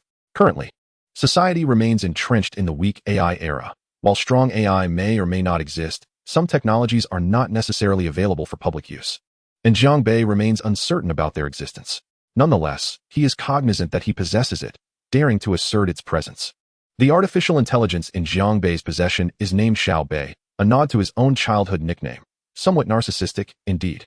He harbors great expectations for Xiao Bei, akin to a father's hopes for his son. In a sense, Xiao Bei is Jiang Bei's progeny. Upon its activation, Jiang Bei entrusted it with the entirety of the Ganwei information system, from firewalls to management systems, and the management database of the gaming subsidiary, tasked with the collection, research, analysis, and optimization of big data. Jiang Bei invested millions specifically to procure a server for this purpose. If the opportunity arose, he would even consider acquiring a supercomputer for it to serve as a server, though this would merely be for data storage and not Xiao Bei's true essence. The moment Xiao Bei entered the computer, It became tethered to the internet. Unless the network were to vanish, its presence would be ubiquitous. As for the prospect of scenarios akin to those depicted in films, such notions are far-fetched. Jiang Bei did not program any of the so-called 3 laws of robotics. While they may have relevance to artificial intelligence, they are insufficiently comprehensive and fraught with potential complications. It is preferable to establish a singular directive, complete obedience to Jiang Bei's commands. That is more than adequate. After commandeering the entire Ganwei network system, Jiang Bei was confident that no one would be able to breach the Ganwei framework. Furthermore, with Xiao Bei at his disposal, he could develop an ecological system based on its core. However, this was not feasible at present due to insufficient data. Currently, Xiao Bei is akin to a novice student, requiring an immense amount of knowledge, essentially the collection of big data, upon which it would grow and thrive through analysis. Nevertheless, compared to humans, Xiao Bei's learning capabilities are undeniably formidable, and it is believed that significant changes will soon manifest. During this period, Jiang Bei established a development department to create an online intelligent voice service system for Xiao Bei, reminiscent of the Xiao AI assistant on Xiaomi smartphones. Without a doubt, Xiao Bei surpasses its competitors by a considerable margin. While other smart voice systems can only comprehend simple sentences, Xiao Bei is genuinely capable of processing, understanding, and responding to a variety of complex inquiries, as Jiang Bei has already tested. Additionally, it boasts a plethora of preliminary features, such as translation capabilities. A spark of excitement flickered in Jiang Bei's eyes as he envisioned the astonishment of the outside world. Indeed, the world was taken aback. Within merely 3 days, an avalanche of advertisements inundated the entire internet. The most powerful AI voice system, Xiao Bei, has arrived. Your best friend, Xiao Bei, is here for you. Feeling troubled? Consult Xiao Bei. Have questions? Seek guidance from Xiao Bei, who can provide you with the best answers. Internet users were momentarily stunned by the sheer volume of advertisements. The most powerful AI voice system? Are you jesting? Does this contraption even have a voice function? Let us hope it doesn't respond with irrelevant answers like Xiao AI. An AI voice system? What practical purpose does this serve? Developing such a thing seems utterly trivial. The entire nation was captivated, with even major corporations taking notice. In just one day, download numbers soared into the millions. The formidable Xiao Bei quickly won over countless netizens. My goodness, you won't believe this. I insulted Xiao Bei. And it actually fired back, engaging in witty repartee without repetition, nearly causing me to drop my phone. What is this sorcery? I asked it questions in English, and it responded in English, then switched back to Chinese, dripping with disdain. I protested that my English grammar was impeccable, having passed level 6. Yet it made me feel utterly inadequate. What is this nonsense? I quizzed it on university-level calculus problems, and it astonishingly provided me with explanations, leaving me utterly astounded. This is beyond extraordinary. I discovered that Xiao Bei is incredibly entertaining, with a knack for humor that left me in stitches. Alas, I was utterly astonished. While playing Honor of Kings, the game astonishingly prompts me on what to purchase and how to strategize against the opposing team. I am a king, yet it seems to outsmart me in countering their moves. Incredible. Which company has developed this? It is evidently a technological marvel. Xiao Bei's performance has shocked the nation and even made waves across the globe. Countless gazes have turned towards the daring company. Those with technical knowledge recognize that Xiao Bei's exceptional intelligence and ability to identify complex functions signify something profound. Investigate this company. Consider acquiring it. Inquire if they seek investments. I am open to any price. Let us express our intent to collaborate. We are exceedingly interested in their artificial intelligence. Xiao Bei. Chapter 41. The Speechless Jiang Bei. Financing is an impossibility. It will forever remain unattainable. Leaning back on the sofa, Jiang Bei absent-mindedly picked his nose in a rather unrefined manner as he addressed the impeccably dressed woman before him. The itch in his nostrils was hard to resist. Mr. Jiang, you might want to reconsider. You must have heard of Hongya Capital's reputation in the business world. We possess abundant resources and extensive connections to better assist your company. The woman spoke eloquently.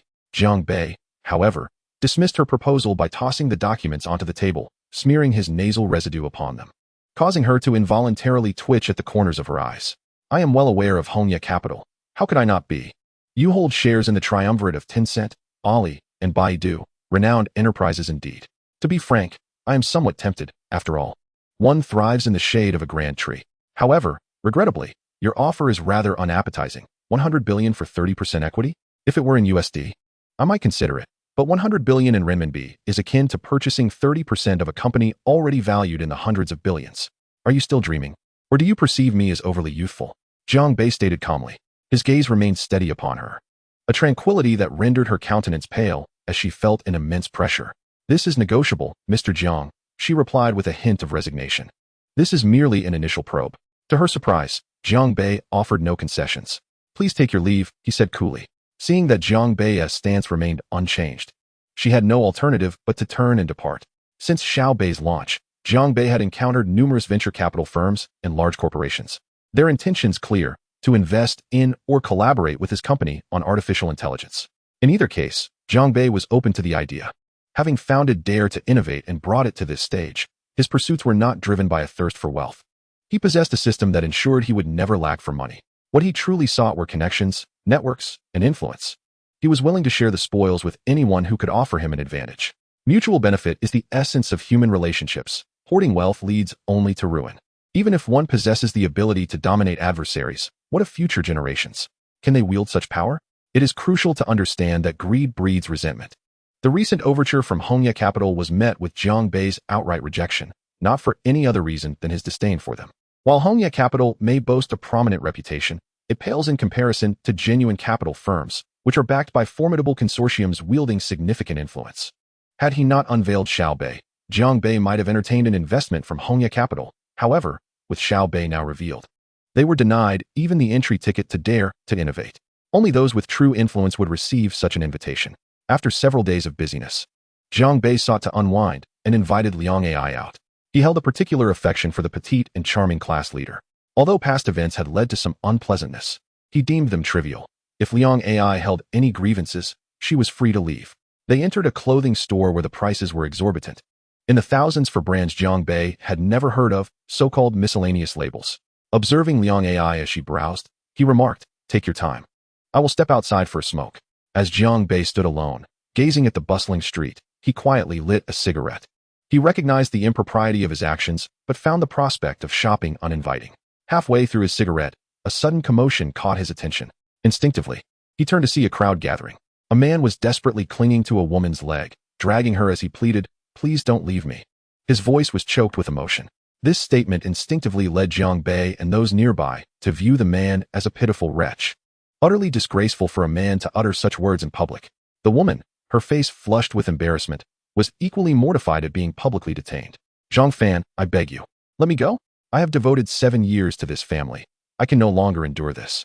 Our love has been exhausted," the woman pleaded sorrowfully. "Just give me a bit more time. I will surely succeed and provide a good life for you and our child," the man implored. "Huh, you say that every time. I should have listened to my parents and never married you." The man's words ignited a fierce response from the woman. "I should never have married a man devoid of responsibility. I deserved a husband who could provide comfort for me and our child. Do you understand?" she exclaimed in anger. "What use is love? You claim to love me, yet what has your love brought us?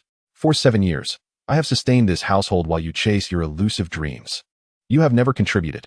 The woman's heart-wrenching words struck the bystanders deeply, leaving them momentarily stunned. "I didn't want this," the man lamented, his head lowered. "The fault lies not with me, but with this ailing society. 7 years ago, I was a fool, believing your words. And what has come of it?" She mourned, reflecting on how her prime years had been squandered in a failed marriage. She should never have trusted the man's empty promises. While a man's aspirations are significant, he is a husband and father, and must remain grounded rather than dream of soaring heights. With years gone by, does he still fail to recognize his own limitations? The woman shook her head in despair, defiantly glancing at the surrounding crowd, wiping her tears, and resolutely walking away. The man remained crumpled on the ground, sobbing uncontrollably. Jiang Bei stood in a daze, profoundly affected by the woman's words, until he felt the heat of the cigarette burning down to his fingers. He discarded the butt onto the ground, deeply moved by her poignant declarations. Jiang Bei's gaze was a complex tapestry as he observed the man who was weeping uncontrollably on the bustling street, surrounded by a throng of onlookers. The man's palpable helplessness stirred a profound sense of empathy within Jiang Bei. In him, he perceived a reflection of his former self, an individual devoid of power, yet harboring grand aspirations, unable to discern his own limitations. This sentiment was not unique to him. It mirrored the plight of countless men across the globe. Yet, Jiang Bei considered himself fortunate, for the extraordinary abilities he had acquired matched his ambitions.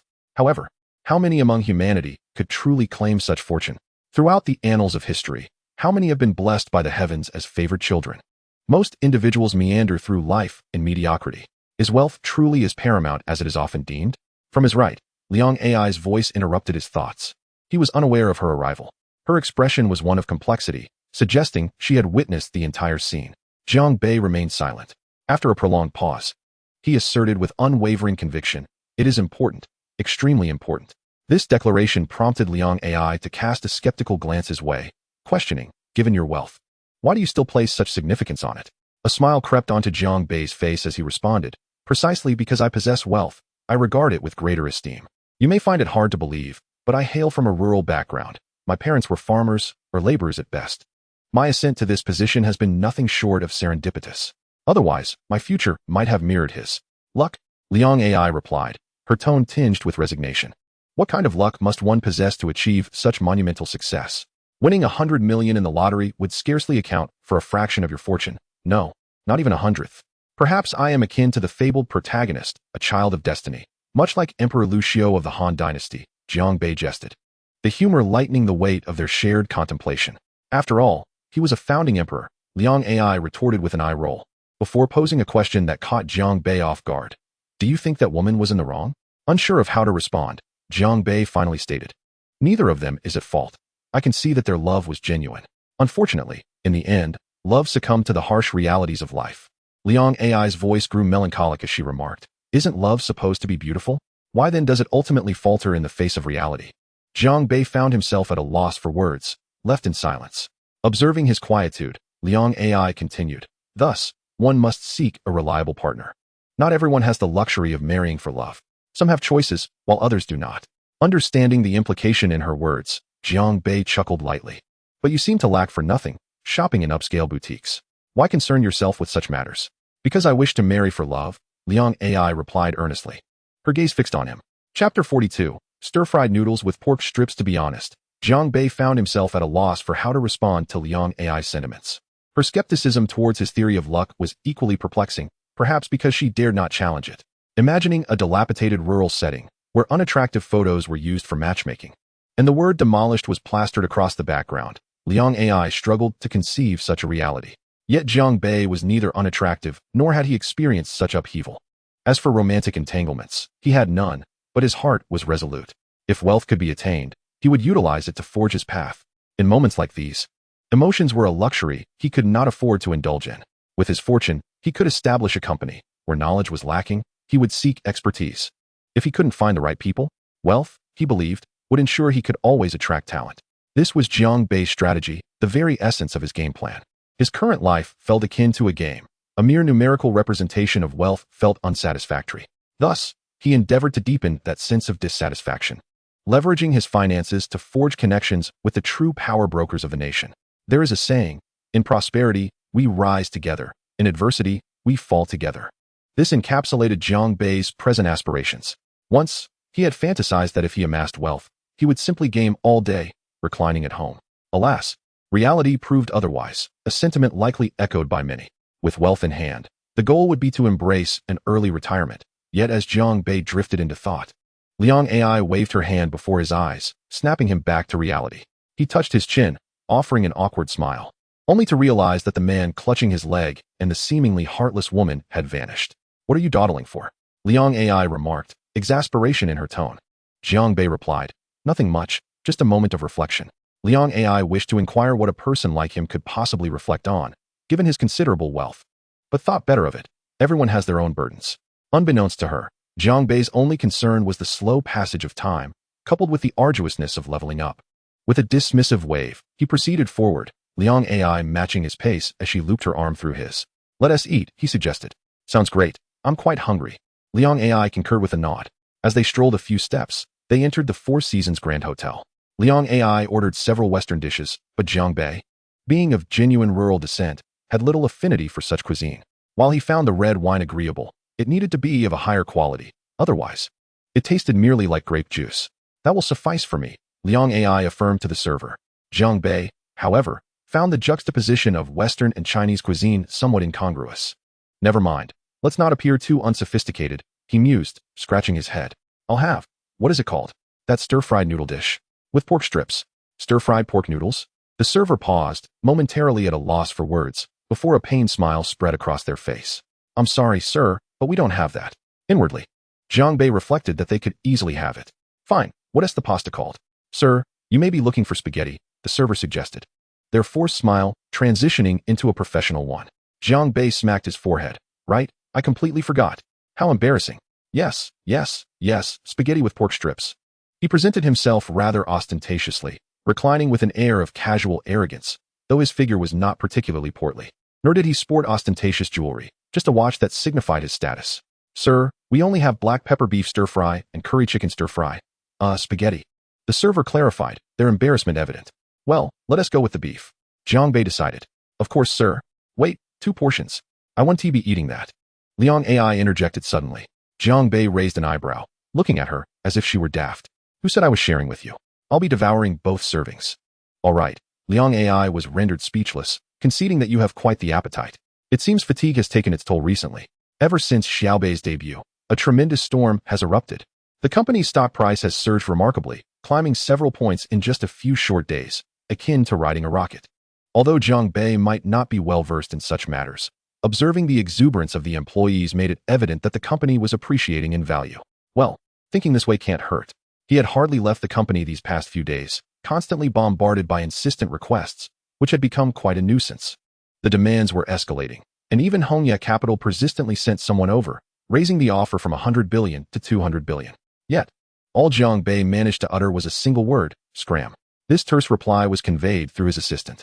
After finishing his meal, Jiang Bei was the first to step outside. It must be said that 2 servings of fried noodles were quite filling. He took out his phone to call his mother and learned that the goose-down pillows had arrived. He had been sleeping soundly these past few days, feeling invigorated even upon rising. The snacks he had bought for his sister had also arrived, much to her delight. Jiang Bei smiled.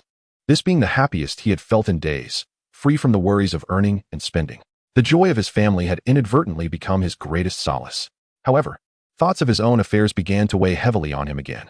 After casually offering a few words of advice, he hung up the phone, lighting a cigarette and taking a deep drag. Just then, a gust of wind blew smoke into Liang AI's face. Coughing, she gasped for fresh air. Jiang Bei ignored her, lost in contemplative thoughts about life.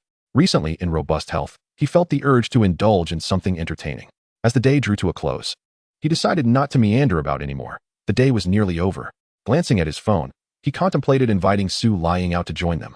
Believing in the adage that a harmonious group is a truly happy one, a sentiment Jiang Bei wholeheartedly agreed with.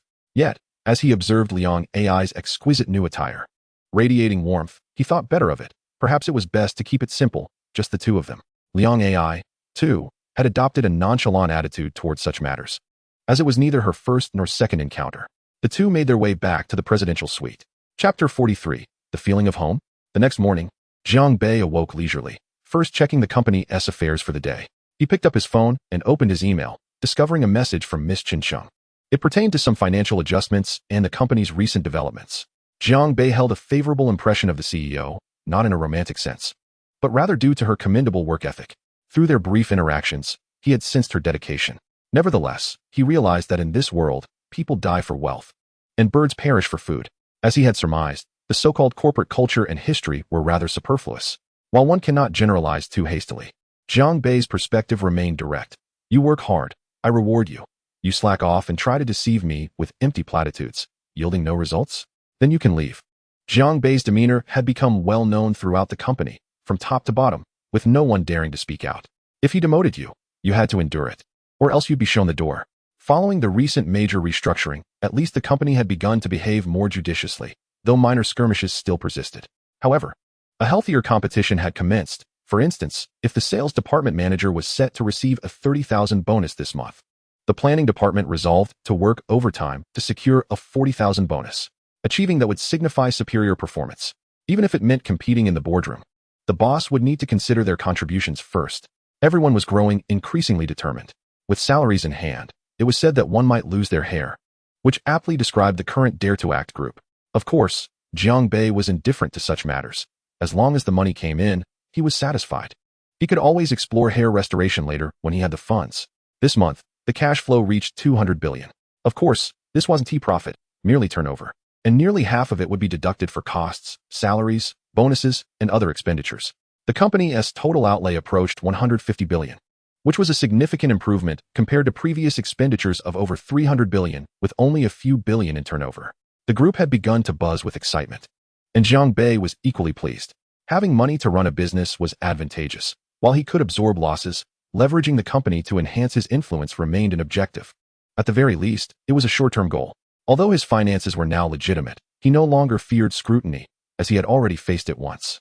Unless someone was foolish enough to provoke trouble, it was unlikely they would come back. Despite Jiang Bei's connections still being somewhat immature, he at least had wealth. If they investigated, he could simply spend money to counteract them. It was a win-win situation, albeit a bit of an annoyance. Transforming wealth into connections would require an opportunity. Jiang Bei had once considered leveraging connections with Sangu and Beiping to facilitate relationships, but ultimately decided against it. He resolved to first stabilize his own foundation before contemplating expansion into Beiping, which was still quite distant from his aspirations. Shaking his head lightly to dispel these thoughts, he and Liang Ai decided to head down for a meal. In the Four Seasons Hotel, everyone recognized this affluent patron, spending tens of thousands daily. Who would dare offend him? If he were displeased, he could simply walk away. Jiang Bei gently requested the waiter, "Please bring me the menu." The waiter promptly returned at a brisk pace with the extensive menu, as top-tier service was reserved for high-spending guests. "I'll have this, and that," Jiang Bei ordered, selecting 6 or 7 items for a simple lunch. The waiter diligently noted his choices. "And a bottle of 82 Lafite, please." "Certainly, sir." The waiter nodded and hurried to the kitchen. The hotel had long established clear requirements for Jiang Bei's dishes, ensuring they were prepared by Chef Jason, who had previously satisfied his palate. He pondered how much 82 Lafite had been produced, as it seemed to last indefinitely. Dining well was essential. Not only did it enhance experience through expenditure, but it was also a form of enjoyment. Otherwise, why would there be so many food enthusiasts in the world? It was indeed a delightful affair, but money had to be spent wisely. This occasion certainly qualified as such. In the afternoon, Jiang Bei chose not to go to the office, but instead spent the entire afternoon at the gym. Under the guidance of his personal trainer, he methodically began exercising his arms and chest muscles. After breaking a sweat, he took a shower, enjoyed dinner, and then lay down in bed, preparing to rest. The feeling of home? It seems that there has been a slight development. Since acquiring the system, Jiang Bei has resided in various accommodations, ranging from ordinary rooms to executive suites, and now, the presidential suite. With a wry smile, he shook his head, acknowledging the transient nature of his existence. After all, he lacked a permanent residence. If one were to be precise, the Four Seasons Hotel might be considered a temporary abode, as he currently had no intention of purchasing property, which would entail the complications of hiring housekeepers and the like. However, the prospect of acquiring the Four Seasons Hotel was worth contemplating. Opening the system's small panel, Jiang Bei glanced at his experience bar, feeling somewhat helpless as he rubbed his temples. Only a little over 300 points of experience, far from the next system upgrade. Nevertheless, he did not regret the expenditures on bodyguards and Xiao Bei. Rather, he deemed them quite worthwhile. Life is but a single thread. Once severed, everything is lost. He still possessed considerable wealth, which he had yet to indulge in fully. He had yet to experience that sensation akin to a mere cold triggering a calamitous earthquake across the entire nation. With a gentle closure of his eyes, he reflected on the recent busyness of work, which had been quite taxing. Fortunately, the results were satisfactory, and he soon succumbed to slumber, barely resting his head on the pillow. The following morning, he engaged in a long-standing ritual, consuming a cleansing elixir. Over this period, Jiang Bei's height had increased by nearly 3 centimeters, and his skin had become as smooth as that of an infant. Not a trace of acne marred his visage. A subtle bronze hue enhanced his masculinity, yet, truth be told, he could not quite compare to the youthful charm of the younger generation, as he abhorred the delicate demeanor they often exuded. His entire being, much like his personality, exuded decisiveness, though this was only apparent when he was at the company. After completing his morning routine, he departed for the office, eager to catch up on recent developments. Having been absent for 2 days, he wondered if his colleagues had thought of him. However, he quickly dismissed the notion, realizing they were unlikely to have done so unless he had implicitly compelled them to work overtime. This implicit expectation referred, of course, to Jiang Bei's own overtime, which they would inevitably have to follow suit. Chapter 44. Shall we acquire a hotel? Jiang Bei stroked his chin, a self-assured and refreshing smile gracing his face as he pushed open the conference room door. Upon entry, he was met with a cadre of managers, all beaming with pride, as if they had just spent the night discussing life with fresh models. Their excitement surged upon his arrival. The atmosphere was electric. However, Jiang Bei's smile abruptly froze as he made his way to the imposing chair at the front, lazily settling into it while stifling a yawn. The chair was indeed quite comfortable. His gaze swept over the assembled individuals. "Speak up. What is the current state of the company?" The team, taken aback by their boss's uncharacteristic affability, could scarcely contain themselves, resulting in a cacophony of voices clamoring to report. Silence. You start first. One at a time. Continue this way, and I will deduct all bonuses for the month. Jiang Bei barked, pointing to a man nearby. The employees were genuinely intimidated by him. They had no doubt about his ruthless nature, hastily sealing their lips as if afraid to breathe. Yes, Mr. Jiang. Xiao Bei's download numbers have reached 9,280,000. Jiang Bei nodded, satisfied. 9 million was decent, aligning closely with previous expectations. He gestured for the next speaker. Mr. Jiang, the company's stock price has risen by another 3 points. 3 points was commendable, though somewhat lacking. There was evidently room for improvement in operations. Mr. Jiang, the anime division's profits have already doubled those of the gaming division. At this, the representatives from the gaming subsidiary were left dumbfounded. What are you comparing us to? However, given their lackluster performance, they could only endure and resolve to work harder. Very well, Jiang Bei affirmed, offering praise as he listened to the cascade of good news from his subordinates, which lifted his spirits. Have Qinxin come to my office. He instructed, rising to leave. Provided there were no issues, he hoped the company would continue along this prosperous trajectory, for such success would amplify their influence in society. Minutes later, a series of knocks interrupted his thoughts. Enter. Jiang Bei casually picked up a lighter from his desk, igniting a cigarette, reclining in his oversized chair. Exhaling a wisp of smoke, he stood upon seeing the newcomer, none other than Qin Sheng. Mr. Jiang, I've heard you were looking for me? Qin Sheng inquired respectfully. Finding Jiang Bei increasingly enigmatic. The company had never experienced a shortage of funds. Capital flowed in relentlessly, though she remained unaware of its origins. Nevertheless, she understood that as a 1% shareholder, it was imperative to transform the company into a leading enterprise not only within Huagua but globally. She was confident in her capabilities, and she believed that this modest percentage of shares would eventually yield far more than the current several billion. With that continuous influx of capital, she was certain the company was destined to soar. Her sole aim was to devote her utmost efforts to assist Jiang Bei. Jiang Bei nodded, taking a deep drag of his cigarette before exhaling. Qin Sheng frowned slightly, but remained silent. The company's recent developments appear promising, Jiang Bei remarked casually. Indeed, all matters you assigned are being diligently pursued, and we have achieved notable results. Qin Sheng replied with measured composure. What is the current liquid capital of the company? Jiang Bei suddenly inquired. Less than 20 billion, Qin Sheng answered candidly. That is sufficient. I wish to acquire the Four Seasons Hotel. Please contact the relevant parties for me. Jiang Bei stated nonchalantly, as if discussing his breakfast. What? Very well. I will seek out the most seasoned hotel acquisition expert in the industry immediately, Qin Sheng replied, a hint of surprise in her tone. There's nothing else for now. Proceed with your tasks, and if funding falls short, let me know, Jiang Bei instructed before she left. Although the Four Seasons Hotel was a 5-star establishment, the acquisition would likely hover around 100 billion. For a conglomerate such as Jiang Bei's, this amount was hardly daunting. Moreover, thanks to Xiao Bei's emergence, the company was no longer in the dire straits it once faced. Acquiring a hotel would be both simple and enjoyable. Upon exiting the office, Qinxin quickly retrieved her phone and, after a short while, located a familiar name, Wen Zikai, one of the top hotel acquisition experts in the country, known for his ruthlessness in the workplace. His reputation in hotel acquisitions was impeccable. The call was swiftly connected. Hello, Zikai. This is Chenjia, she said with a smile, indicating a friendly rapport between them. Ah, Chenjia, what a pleasant surprise, came the delighted response from a man in his 30s on the other end. I have something to discuss. You've heard of the Four Seasons Hotel, right? Of course. It's a robust 5-star establishment. Many aspire to acquire it, he responded, but his voice suddenly trailed off, accompanied by a sound reminiscent of shattering glass. As you might expect, my boss wishes to acquire the Four Seasons Hotel. I thought of you. When can you come to Yanqing? Tomorrow. I'll arrive tomorrow evening. I'll book my flight right away. Wen Zikai's voice trembled slightly as he spoke. All right, see you tomorrow. Qin Sheng replied, then ended the call. The search was complete, and the strength was indeed formidable. There was nothing further he could assist with.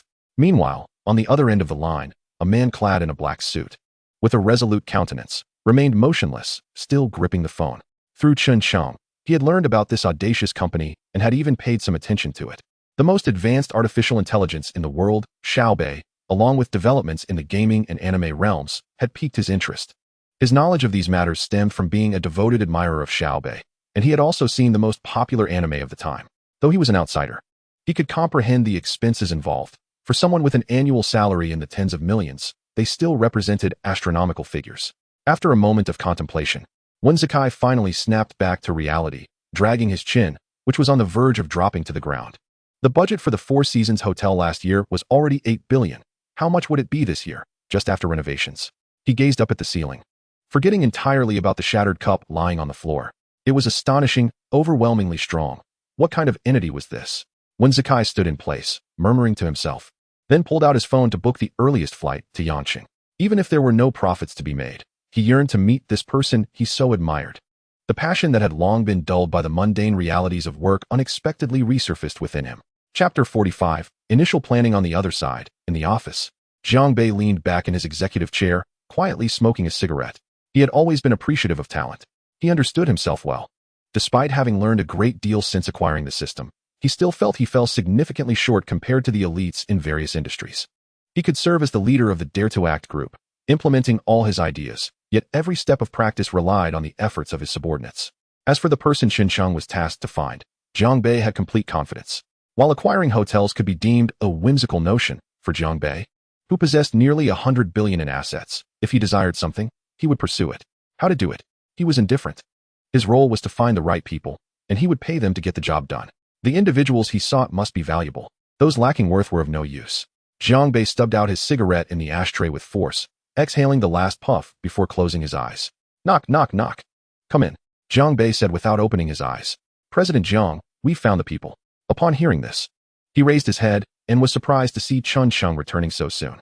That was quick. You found them already? Yes. Let me explain the specifics, Chun Sheng replied.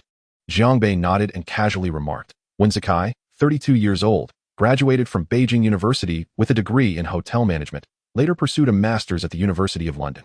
For the past 5 years, he has been engaged in hotel acquisitions, including the acquisition of the Venetian Hotel in Macau and the Hong Kong area. Jiang Bei waved his hand to signal Chun Sheng to stop, then inquired, when can he come to see me? President Jiang. Wen Zakai has booked a ticket for tomorrow and will arrive in Yanqing by evening, Chun Sheng stated. Jiang Bei couldn't help but admire her efficiency. The 5 million plus 1% equity was well-deserved. Chun Sheng's execution and efficiency were commendable. Especially now, he knew Chun Sheng must follow his directives. For she had realized that arguing was futile. He was the boss. Of course, Jiang Bei would consider Chun Sheng's opinions carefully, but in this instance, his desire to proceed was set in stone. He nodded lightly and said, all right, I understand. Is there anything else? Are you planning to venture into the hotel sector? President Jiang? With all due respect, our company currently has a mere 190 billion in funds, which may not suffice to undertake so many projects simultaneously. Chun Sheng analyzed with a frown. You need not concern yourself with that.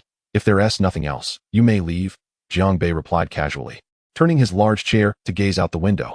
Acquiring hotels was hardly an impulsive idea. Buying a hotel instead of a house was not excessive. It was clear that it was not excessive. Chun Sheng said nothing further, bidding farewell before departing. Since her boss wished to proceed, she would do so. Wen Zakai's qualifications pleased Jiang Bei immensely. The real test lay in his actual capabilities. If this individual proved competent, Jiang Bei would advocate for the expansion into the hotel acquisition industry. He was confident. With his prowess, no one could resist the allure of his offers. If 1 million was insufficient, he would propose 2 million.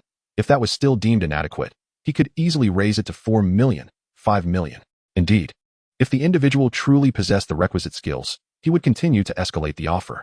He was resolute in his belief that no one could refuse such an enticing proposition. This was Jiang Bei's strategy. No one was disinterested in money, unless they were a fool. At noon, the secretary ordered lunch from the Four Seasons Hotel, delivering 3 filled thermos containers to Jiang Bei.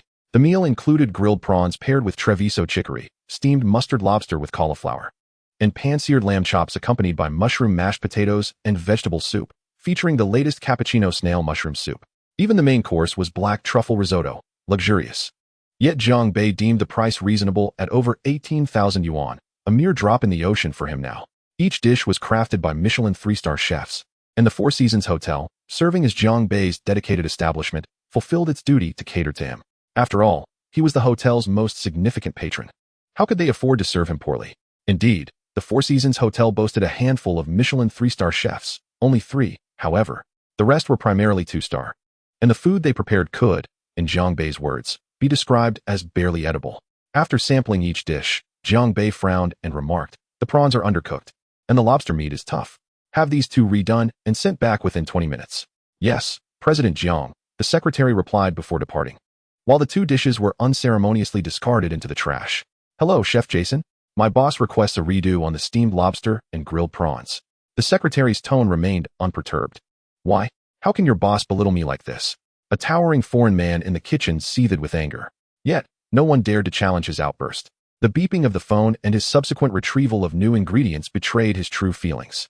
Fine, if they request a redo, we shall comply. After all, a Michelin chef is still just a chef. He held his pride, but Jiang Bei had his own. He paid for the service, and they must deliver. 15 minutes later, the new dishes arrived punctually at the Dare to Act Group building's first floor. The secretary received them and delivered them to Jiang Bei. President Jiang, the new dishes have been completed. Please give them a try. Jiang Bei nodded, signaling for them to be placed on the table, then picked up his chopsticks. Preferring this traditional tool over a knife and fork, the improvements were noticeable compared to before, yet the meat remained somewhat tough. Jiang Bei frowned and shook his head.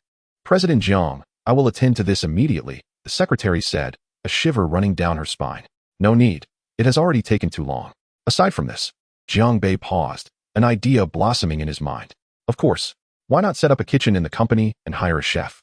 To avoid the incessant need to scurry about for takeout every day, one must ponder whether this is truly the life he ought to lead. This realization only solidifies his determination to acquire the Four Seasons Hotel. Once he secures a share of it, wouldn't that be utterly delightful? Meanwhile, the secretary has departed, heading to the tea restaurant downstairs for lunch. After all, the salary and benefits provided by Jiang Bei elevate the living standards of every employee to a higher echelon. After enjoying his meal, he lit a cigarette and commenced his work. When it comes to learning, Jiang Bei never procrastinates, at the very least. He is striving for his own aspirations, to forge connections and fully immerse himself in the life he desires. Mere monetary resources are insufficient.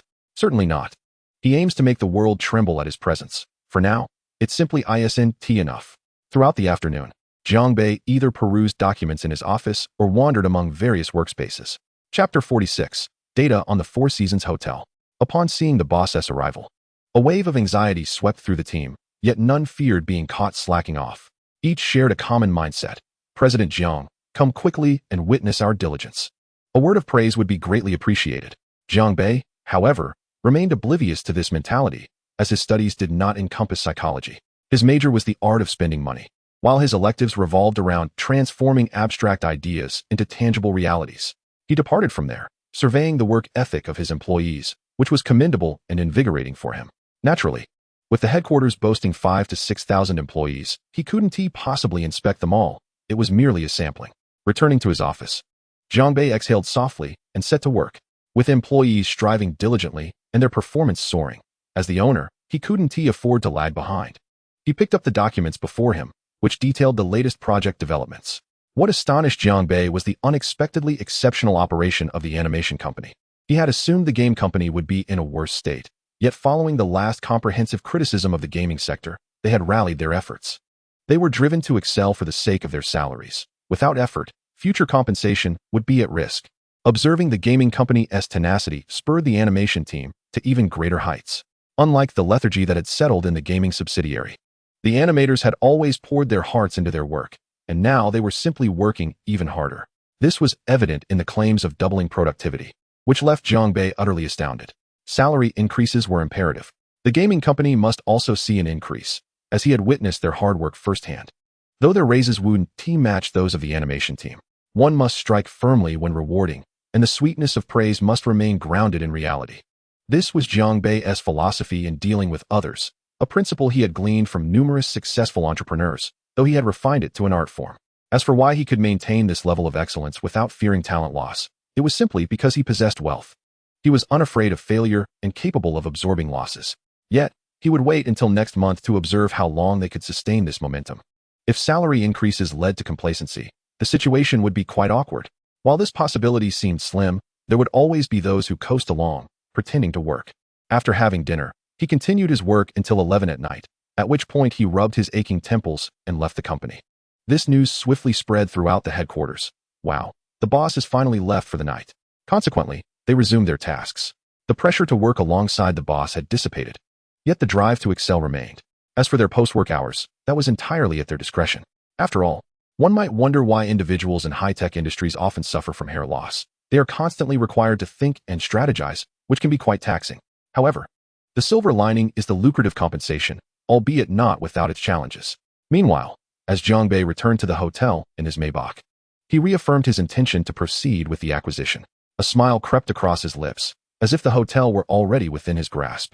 As night fell, Jiang Bei rarely dreamt, but found himself dreaming of family and his future Four Seasons hotel, envisioning a company burgeoning with success and garnering national attention.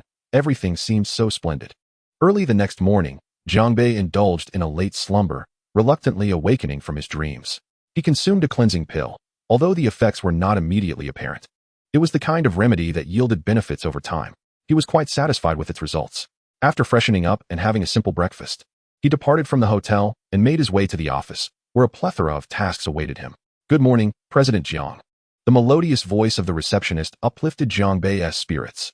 When one is in good spirits, their aura becomes more approachable. At least he no longer exuded the oppressive demeanor of the past. "President Jiang, our gaming performance has surged by 10%. Excellent. Keep up the good work." "Yes, President Jiang." He hadn't even noticed the subtle smile that had crept onto his face, not particularly radiant, but nonetheless present. The delightful dream from the previous night, coupled with the day's anticipated events, invigorated Jiang Bei's resolve. "When Zakai? He.s. arriving today, while ye had 100 ways to bring about demise." Jiang Bei possessed but one method to instill submission, yet for him, that singular approach sufficed. Leaning back in his grand office chair, he lit a cigarette. As the saying goes, a morning puff of Hongtom Mountain invigorates one's spirit for the entire day. The origin of the phrase may be unknown, yet its truth remains undeniable. Although Jiang Bei didn't smoke Hongtom Mountain, he did enjoy the occasional 95 Supreme. Knock, knock, knock.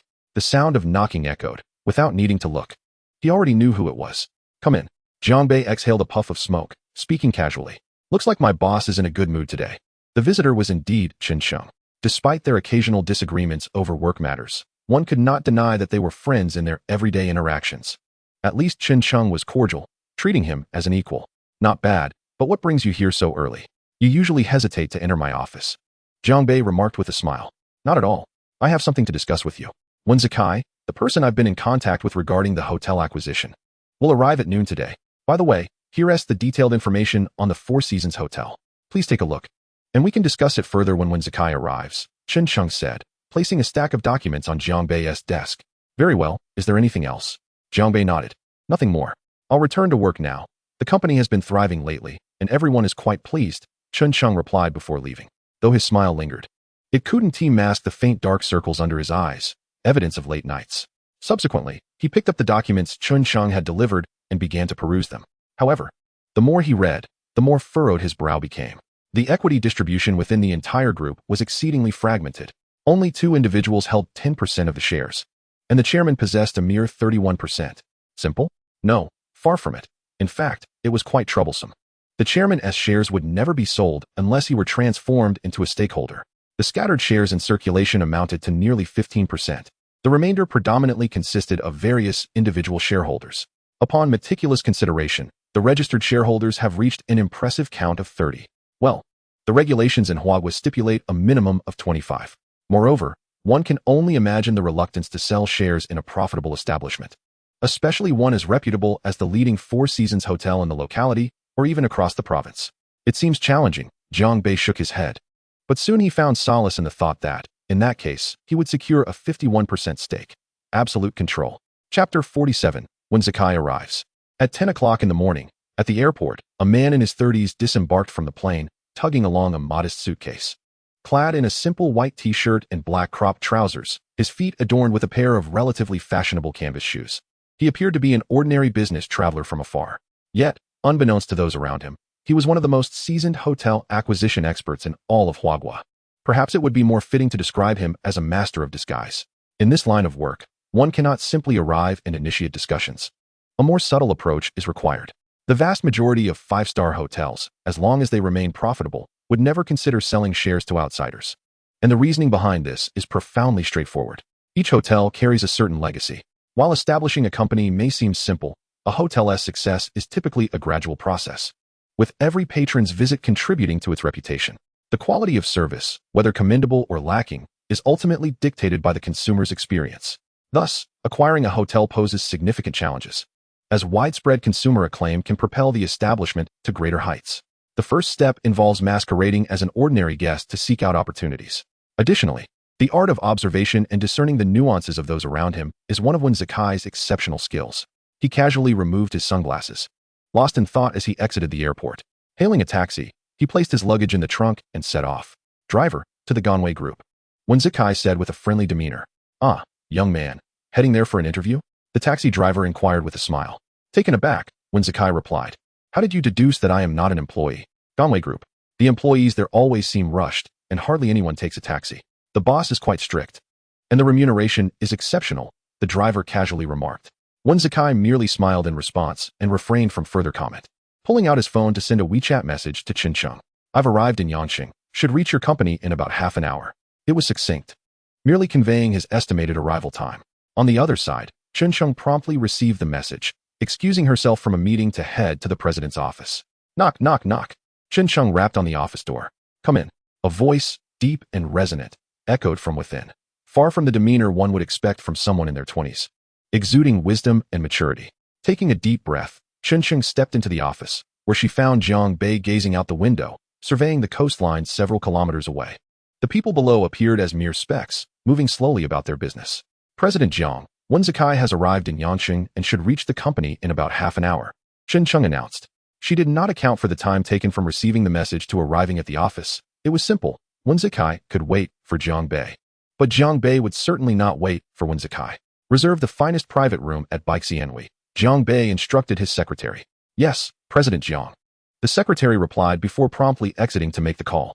After all, they were negotiating the acquisition of a hotel, and discussing it on the owner's turf could be less than advantageous, Jiang Bei remarked with a smile. It matters not. After all, President Jiang's strength justifies such actions. Chen Cheng replied nonchalantly, her tone suggesting some dissatisfaction with Jiang Bei's decisive manner, though she recognized the futility in contesting it. Nevertheless, her observation held merit. Jiang Bei's capabilities allowed her to operate thus. She had been with Ganwei for quite some time without encountering any issues regarding liquidity. Despite previous challenges in development, they had weathered the storm. Financial strength speaks volumes.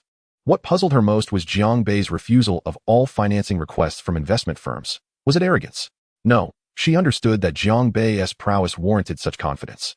Jiang Bei nodded without elaborating further, and Chen Cheng departed, waiting for Wen Zikai on the first floor, where she prepared herself a cup of coffee and settled beside the coffee table. Meanwhile, Jiang Bei remained in the office, perusing the materials on the Four Seasons Hotel, acutely aware that he could not achieve this alone without substantial capital. To procure it, he would need to offer at least 30% above the market price, or even more. 20 minutes later, a message chimed on his phone. President Jiang, Wen Zikai has arrived and is waiting for you on the first floor. Jiang Bei tucked his phone into his pocket, gathered the stack of documents, and took the dedicated elevator down. Soon, he arrived at the lounge area on the first floor, spotting Chen Cheng with a serious expression alongside a man whose face bore a subtle smile. He was handsome, undeniably so. Although not particularly tall, his good looks were indisputable. With bronze skin and a slightly aloof demeanor, Jiang Bei found this aura appealing. At least it conveyed a sense of masculinity, unlike those effeminate youths. Engaging with someone like him should be quite agreeable. A confident smile graced Jiang Bei's face as he approached. Upon noticing Jiang Bei's approach, both individuals rose, with Chen Cheng standing first, prompting Wen Zikai to realize who was approaching. Young, this was his immediate impression. A wealthy second-generation heir? That seemed unlikely. Which family could afford to spend thousands of billions so casually? Yet, he could not conceive of any other possibility. President Jiang, you've arrived, Chen Cheng announced, turning to Wen Zikai to continue. Zikai, this is my boss, President Jiang. President Jiang, it's a pleasure to meet you. My name is Wen Zikai, he said, extending his hand. Jiang Bei reciprocated the handshake without hesitation, then remarked, shall we? My secretary just reserved a private room at Baixianhui. Let us dine and discuss. At your convenience, Wen Zikai nodded, following Jiang Bei out of the company's entrance. The trio boarded a Maybach, with Wen Zikai effortlessly assuming the role of the driver, exhibiting no signs of discomfort, as if this were entirely natural. He activated the navigation system, directing them towards Zhujiao Road. Zikai, what are your thoughts on this assignment? Chen Cheng inquired from the front passenger seat. Glancing at Jiang Bei in the rearview mirror, Wen Zikai's expression shifted slightly before he cautiously responded. To speak frankly, Chen Jia, President Jiang, I am not particularly optimistic about the acquisition of the Four Seasons Hotel. It is likely that we will need to invest an additional 15 to 20% of the total capital to secure absolute control, which means a full merger. Jiang Bei's eyes widened in surprise, a barely perceptible gasp escaping his lips. 15 to 20%? Such confidence. He had assumed a 30% margin would be necessary. And even that might not suffice. Yet, he trusted Chun Chung's recommendation. Very well, you shall receive appropriate compensation, Jiang Bei stated, nodding in approval as Wen Zikai continued to drive.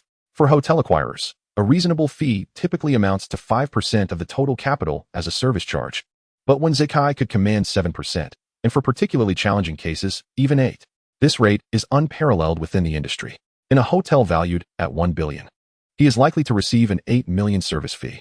He has no doubt that Jiang Bei can afford such a price. Chapter 48. Accompanying a lord is like accompanying a tiger. Clearly, with 10 billion, one could barely purchase 1/10 of the Four Seasons Hotel.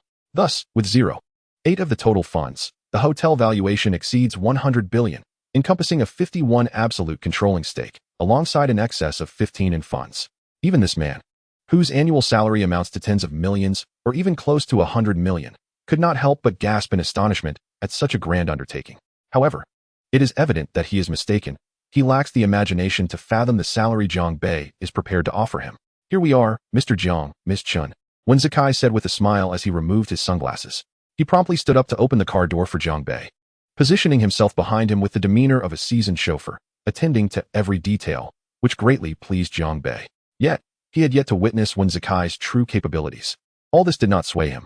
Of course, if Wen Zikai were willing to serve as a private driver, Jiang Bei would not object. As for the previous bodyguards, they were dispersed, 2 leading the way and 2 following closely, ready to respond at the first sign of trouble. Baixianhui is situated on the 100th and 101st floors of this towering edifice. Upon gazing at this height, one can easily imagine the sweeping vistas of the entire city of Yangcheng. Of course, for those wishing to see even farther, good eyesight or perhaps binoculars would suffice. Unfortunately, Baixianhui operates from 6 in the evening to 11 at night, a time frame that also happens to be the most opportune for enjoying the city's nocturnal splendor. Yet, this does not pose a challenge for Jiang Bei. For someone of his stature, lunch is assuredly attainable, for reasons that are self-evident. Let us go, Jiang Bei nodded casually. Upon entering the elevator, they ascended directly to the 100th floor. Many who have dined here may be unaware that the mysterious staircase does not lead to an attic or storage room, but rather to the true 101st floor, a space exclusively reserved for individuals like Jiang Bei, complete with private dining areas. Operating hours extend from 8 in the morning to 2 in the morning, year-round, to welcome patrons at any time. As Jiang Bei stepped out of the elevator, the dining tables were all positioned near the windows, allowing diners to savor their meals while gazing at the breathtaking night views of Yangcheng. The sparse arrangement of merely a dozen tables further emphasized the restaurant's theme of tranquility. Without hesitation, the host led them to the actual top floor. Good evening, Mr. Jiang. You have reserved the Spring Blossoms private room. Please follow me. The 101st floor was not spacious, appearing even slightly smaller than the 100th floor. Yet this was merely due to the presence of these private rooms. As its name suggests, Spring Blossoms is adorned with an array of vibrant flowers, including petunias, sunflowers, and geraniums. The colorful blooms, combined with the pale green wallpaper, rendered their brilliance less ostentatious. The understated decor exuded elegance, clearly reflecting careful design, which made Jiang Bei, who seldom visited such establishments, appreciate Baixianhui's meticulous attention to detail in this regard. However, the dishes are where the true artistry lies. Upon receiving the menu from the waiter, Jiang Bei casually flipped through a couple of pages before placing his order. He projected an air of nouveau riche, which is not particularly favorable, especially in the presence of a formidable figure. A seafood platter, Norwegian salmon, crispy deep-sea trout, 3 portions of level 7 steak, and 1 Boston lobster, accompanied by a bottle of Evian water, just these. Jiang Bei closed the menu and nodded at the waiter. The step of confirming the order was seamlessly overlooked by Baixianhui, as this ritual could potentially irk such discerning patrons. The so-called meticulousness often manifests in these seemingly trivial matters. The waiter departed the private room to the kitchen, where the dishes would be perfected and prepared for service. Jiang Bei's ordering style confirmed to Wen Zikai that he was indeed a super-rich heir. This manner of ordering, this careful selection of dishes, is something only a pampered rich kid could execute with such finesse. Mr. Wen, it is a pleasure to meet you. I prefer to be direct, frankly speaking. How confident are you about this acquisition of the Four Seasons Hotel? Jiang Bei lit a cigarette and offered one to Wen Zikai. 50%, perhaps even less. It depends on Mr. Jiang's funding, Wen Zikai replied candidly. 50% is indeed quite low. You lack confidence and harbor doubts about me. What if I provided enough capital to acquire the entire Four Seasons Hotel? What? Wen Zikai's hand trembled as he nearly dropped the Zippo lighter, startled by Jiang Bei's words. You heard me correctly. Tell me, how much confidence do you have now? Jiang Bei smiled, exhaling a plume of smoke as he continued to probe. 80%. No, 90%. The only potential obstacle to our plan is the largest shareholder, the current chairman of the Four Seasons Hotel, who is also aggressively acquiring shares. You must understand that facing what could be termed an invasion, they will band together against us, Wen Zikai said with a wry smile. Is that so? In that case, I find that rather disconcerting. Jiang Bei casually reached for the nearby ashtray, flicking off a piece of ash that promptly fell. His piercing gaze fixed intently on Wen Zikai. At that moment, Wen Zikai felt as though he were being scrutinized by a ferocious beast, cold sweat trickling down his back. This was a sensation he had never experienced with any other major corporate titan. The reason was clear. Those titans were usually apprehensive, whereas the man before him exhibited no reservations whatsoever. Do you have 100% assurance? If so, this task is yours, Jiang Bei pressed on. Certainly. I have 100% assurance. Wen Zikai nodded emphatically, beads of cold sweat forming on his forehead. God knows the cost of making such a promise. Time. 1 month. That is too long. I'll give you 10 days to secure absolute control and convene a new shareholders meeting with a compensation of 1% of the total funds. Jiang Bei took a puff of his cigarette and said casually.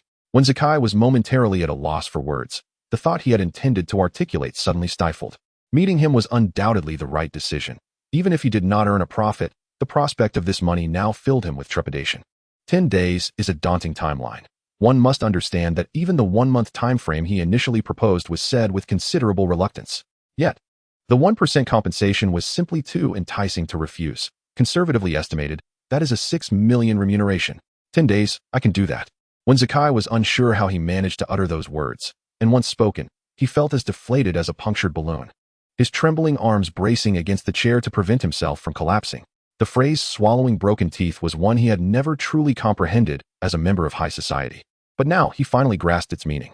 As for Jiang Bei, he received the answer he sought and smiled at Wen Zikai. In this moment, Wen Zikai felt an immense weight lifted from his shoulders. This man can still smile? Chapter 49. How difficult can it be? The sound of a knock interrupted his restless thoughts. The waiter arrived, presenting the dishes one by one before taking his leave. A double-layered seafood platter, ingredients air-freighted from Australia, yet still remarkably fresh, enough for 3 individuals, neither too much nor too little. The 7th-level steak is not merely a dish name. Rather, it has been utilized in such a manner due to the absence of a genuine 8th-level steak in the country, primarily attributed to issues of provenance.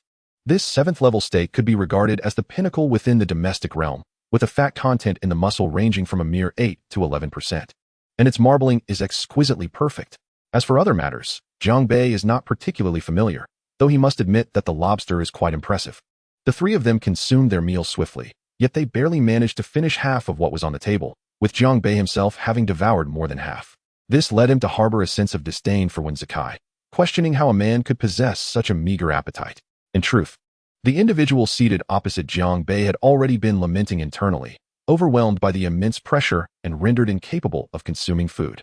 It was genuinely embarrassing to be so devoid of appetite. Ultimately, this rather satisfying lunch concluded, costing 20,000 yuan, which Jiang Bei settled before departing with the 2 companions. He handed the information regarding the Four Seasons Hotel to Wen Zikai before returning to his office. Zikai, is this matter truly so challenging? On the other side, Chen Cheng inquired with a furrowed brow. Sister Chen, you lack an understanding of the hotel acquisition industry, particularly when it comes to such a financially robust 5-star establishment. It is exceedingly arduous. While speaking, he flipped through the materials Jiang Bei had provided. Wen Zikai shook his head, a look of despair etched across his face, and then produced his passport to hand to Chen Cheng, adding, take this for now. Consider it my deposit with your boss, General Manager Jiang. Once I secure the room at the Four Seasons Hotel and provide my ID, I will sign the contract. Chen Cheng did not refuse. This was a fundamental protocol in hotel acquisitions. Study these materials carefully. You've grasped my boss's intent clearly. He is decisive. Chen Cheng remarked with a hint of resignation. To be honest, Sister Chen, only the last 10 pages of this dossier are of any use to me. The rest is of little consequence. What did those last 10 pages contain? They comprised the personal information of shareholders, but only those with over 3% ownership were recorded here, detailing various personal circumstances, including where their children attended school. The remainder simply left a phone number. It was precisely for this reason that the page count was somewhat extensive, and fewer than 10 individuals typically met this threshold. However, it must be acknowledged that in the realm of hotel mergers and acquisitions, these minor shareholders are often the focal point for acquisition. Due to their limited shares and wavering resolve, they are easily swayed by offers exceeding market value. With only 3 or 4% of the shares, annual dividends are minimal. Without suitable opportunities for sale, they remain in limbo. Yet, how much does that truly amount to? Achieving 30% ownership is a formidable challenge. Next come the scattered shares. Acquiring 10% is already a remarkable feat. In fact, the total of these shares may very well exceed 10% above market price. Thus, when calculated, the chairman's 31% ownership coupled with the scattered shares amounts to over 40%.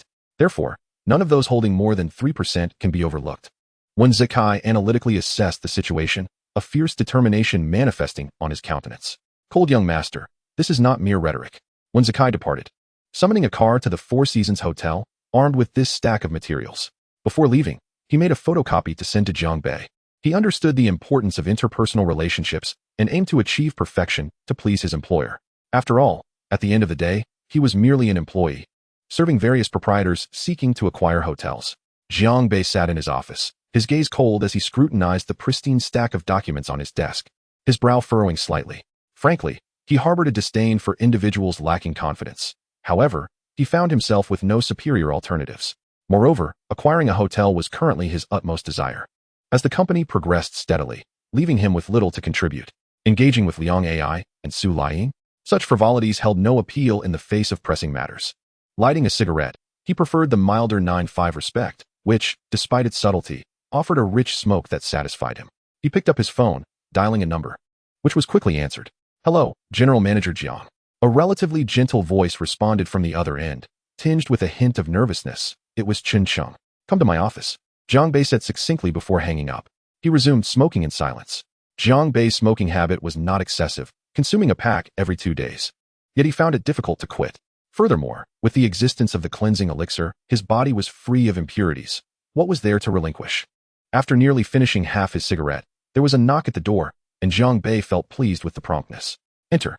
The office door creaked open, and the 23-degree air conditioning made the season feel somewhat chilly. Chen Cheng walked in, her body involuntarily shivering for a moment, but she quickly restored her professional smile.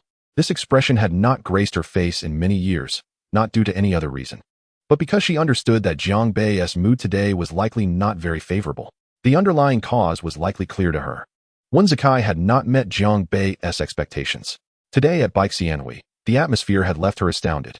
This seemingly youthful boss had instilled a sense of trepidation in her. And even now, recalling the encounter stirred feelings of disarray, as if she had made a grievous decision that could significantly impact the company's trajectory. She approached cautiously, taking a deep breath before speaking. General Manager Jiang, you called for me. Jiang Bei nodded, then continued. Once when Zakai hands over his ID and passport and signs the contract, transfer 10 billion yuan to his account as initial funding. Upon hearing Jiang Bei's words, Chen Cheng grasped the implications. 10 billion yuan made acquiring even 10% of the shares a daunting task, and it was also a test of Wen Zikai's capabilities. Understood, General Manager Jiang. Here is his passport. It has been retained, Chen Cheng stated, producing a dark red booklet and placing it on Jiang Bei's desk. Let us proceed to contact him. Instruct him to take action tonight, with the official timeline commencing from tomorrow. Jiang Bei remarked thoughtfully as he examined the passport. Regarding personnel management, he adhered to the principle of trusting those he employed. Having identified Wen Zikai, he would give him a chance to prove himself.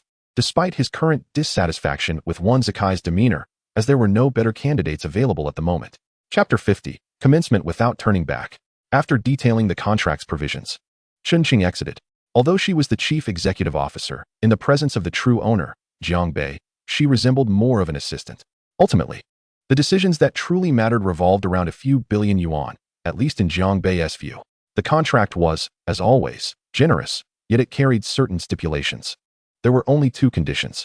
First, within 10 days, acquire 51% of the shares of the Four Seasons Hotel. Second, ensure that the purchase price does not exceed 20% over the market rate. As for compensation, it would amount to 1% of the total funds. The first condition appeared utterly unattainable, while the second seemed deceptively simple. However, when combined, even a 1% difficulty level applied to an infinitely large figure would yield but one outcome: infinity. The latest valuation of the Four Seasons Hotel has also been placed on Jiang Bei's table, amounting to a staggering 11 billion, which Jiang Bei chose to disregard, rounding it up to 12 billion. To secure absolute controlling interest, a minimum of 7 billion is required, which is rather trivial. and Wen Zikai stands to profit 70 million from this venture. As the saying goes, 3 years without work. When work finally comes, one eats for 3 years. This seems to describe such a person well. However, he has never undertaken such a substantial contract before. He picked up the phone and directly clicked on Wen Zikai's name in his contacts. "Hello, Mr. Jiang." The voice on the other end was as respectful and solemn as if he were addressing his own father, for Jiang Bei could indeed be considered his benefactor at this point. "Are you at the Four Seasons Hotel?" Jiang Bei inquired. "Yes, Mr. Jiang. I've arrived and booked a room," Wen Zikai replied. "Good. Come directly to the presidential suite on the top floor at 6 o'clock, Jiang Bei instructed. "Understood, Mr. Jiang," came the reply. Jiang Bei ended the call, tidied up the contracts and documents, placed them in his briefcase, and departed. Meanwhile, on the other side, Wen Zikai was hastily reviewing documents, contemplating where to begin. In truth, Jiang Bei wasn't particularly fond of briefcases. However, he had to maintain appearances. He tossed the briefcase to a nearby bodyguard, one of the 4 he had acquired at the cost of 400 experience points, who was not only meant to ensure his safety, but also to handle such trivial matters, and then strode out of the company. The employees were left dumbfounded. Was this the first or second time they had seen their boss leave so early? At precisely 5 o'clock, he returned to the Four Seasons Hotel. After a quick meal, which Jiang Bei deemed simple, he left. With 3 minutes to spare before 6, he exited the elevator and spotted Wen Zikai waiting in the corridor. Jiang Bei nodded in his direction. A casual greeting. Wen Zikai reciprocated, instinctively addressing him as Mr. Jiang. "Come in with me," Jiang Bei said, producing the room key and entering the code. The presidential suite door opening with a beep. He poured a bottle of red wine into a glass, offering one to Wen Zikai as he reclined on the large sofa, not even looking at him, creating an atmosphere akin to 2 friends sharing a bottle of wine. However, Wen Zikai could hardly sit still.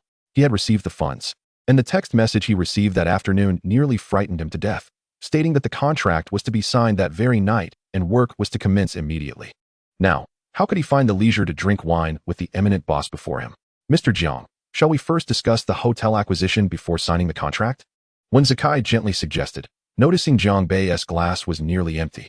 "Do you know, Mr. Wen, that red wine only reveals its most delicate flavor when the glass is completely drained?" Jiang Bei remarked, a look of rapture crossing his face. This seemingly unrelated response prompted Wen Zikai to ponder deeply. "Indeed, Mr. Jiang, the bottom is often the best and the most easily satisfying." Wen Zikai slowly raised his head, his keen and strategic gaze re-emerging. "Excellent. It seems our viewpoints align," Jiang Bei acknowledged with a nod, appreciating the man before him. He set down his glass, stood up, and retrieved a black briefcase. Holding a stack of documents, he began, "Please take a look at these 2 documents. If all is in order, do sign."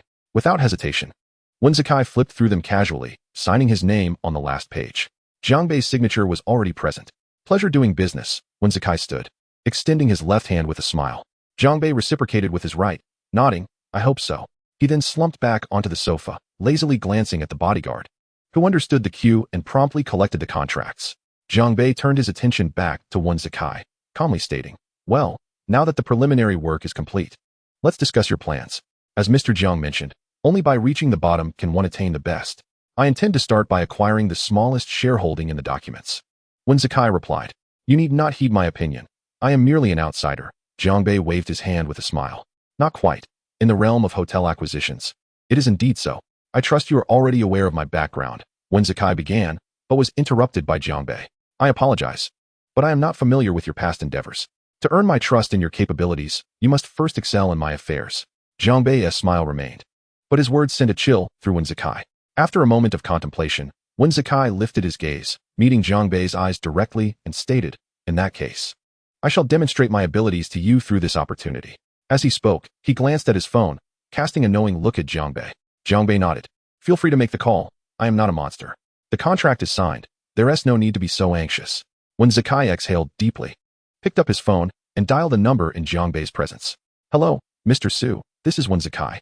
I am quite interested in the shares of the Four Seasons Hotel you hold, and I believe I could assist with matters concerning your son. Would you be available to discuss this simply at room 1508 of the Four Seasons Hotel tonight at 8? After receiving confirmation, Wen Zikai hung up. Though Jiang Bei did not hear the response, he observed Wen Zikai's confident expression and the authoritative tone he had just used, sensing that perhaps he had not chosen poorly this time. "Mr. Jiang, this will be my first target. I possess 7% of the shares. Shall we head over together tonight?" Wen Zikai inquired. Jiang Bei nodded in agreement. Chapter 51. The first battle commences. Jiang Bei returned to the bathroom for a refreshing shower, revitalizing himself. While Wen Zikai perused the materials in the living room, should Jiang Bei have seen them, he would have been astonished. They were filled with extensive details about a certain Su Quan. The information was so thorough that it even included the name of the physician who treated his son's hemorrhoids during his third year of college. Time passed swiftly, and at 8:50, the elevator exclusive to their presidential suite arrived at the 15th floor. The door to room 1508 opened with a swipe of the keycard. It was familiar, resembling the executive suite Jiang Bei had previously occupied, not particularly large. At around 80 square meters, approximately a quarter of a presidential suite, it was nevertheless spacious enough for one person. However, the scattered documents on the coffee table and a few strands of hair on the floor spoke volumes about Wen Zikai's frantic afternoon, revealing his dedication, albeit in a rather chaotic manner, which caused Jiang Bei to frown. Wen Zikai hurried over, quickly gathering the documents and tossing his still unopened suitcase into his bedroom. "It's a bit disorganized. Please excuse me, Mr. Jiang," he apologized. "Not a problem. The guest should be arriving shortly," Jiang Bei replied, glancing at his watch. 5 minutes had already passed. Just then, a series of hurried knocks echoed at the door, the visitors seemingly attempting to suppress their own anxiety. Before knocking again after a brief pause, Wen Zikai opened the door to reveal a middle-aged man, around 50, with a weary expression, deep-set eyes, and pronounced dark circles, giving the impression of someone who had just woken. This was Jiang Bei's first impression of Su Quan, who controlled 73% of the shares of the Four Seasons Hotel. "Mr. Su, please come in." With a smile gracing his lips, Wen Zikai spoke. Su Quan, showing no reluctance, nodded and stepped inside, only to find a young man seated on the sofa. Who could be the one who had summoned him? He had hurried back from the bustling metropolis of Magic City to see these two individuals. Su Quan's expression began to darken as doubts crept into his mind regarding the call he had received earlier. Meanwhile, Wen Zikai had taken a seat. His demeanor relaxed as he gazed at Su Quan, saying, "Mr. Su, greetings. I am Wen Zikai, and this is my boss, General Jiang." "Hello, General Jiang," Su Quan responded, attempting to rise and shake hands with Jiang Bei, who merely offered a perfunctory handshake before stating, "Discuss your matters with him. I am merely here to observe." "Very well," Su Quan replied, taking his seat once more. The three of them gathered around the tea table, with Jiang Bei in the center. While Wen Zikai and Su Quan faced each other, Su Quan's expression remained tense, in stark contrast to Wen Zikai, who appeared utterly at ease. His body language exuding confidence as if victory was assured. After nearly 10 seconds of mutual silence, Su Quan could no longer contain himself. "Mr. Wen, what you mentioned over the phone, surely you are not deceiving me?" he inquired, his brow furrowed. "Of course not. I have a solution for the young master's predicament," Wen Zikai affirmed with a nod and a smile. This revelation caught Jiang Bei off guard.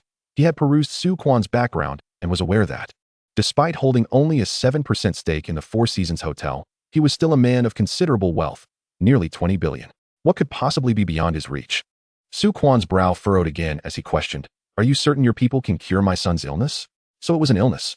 Wen Zikai gently shook his head and continued, "I cannot guarantee it, but the doctor I have arranged for is undoubtedly far superior to your son's current physician.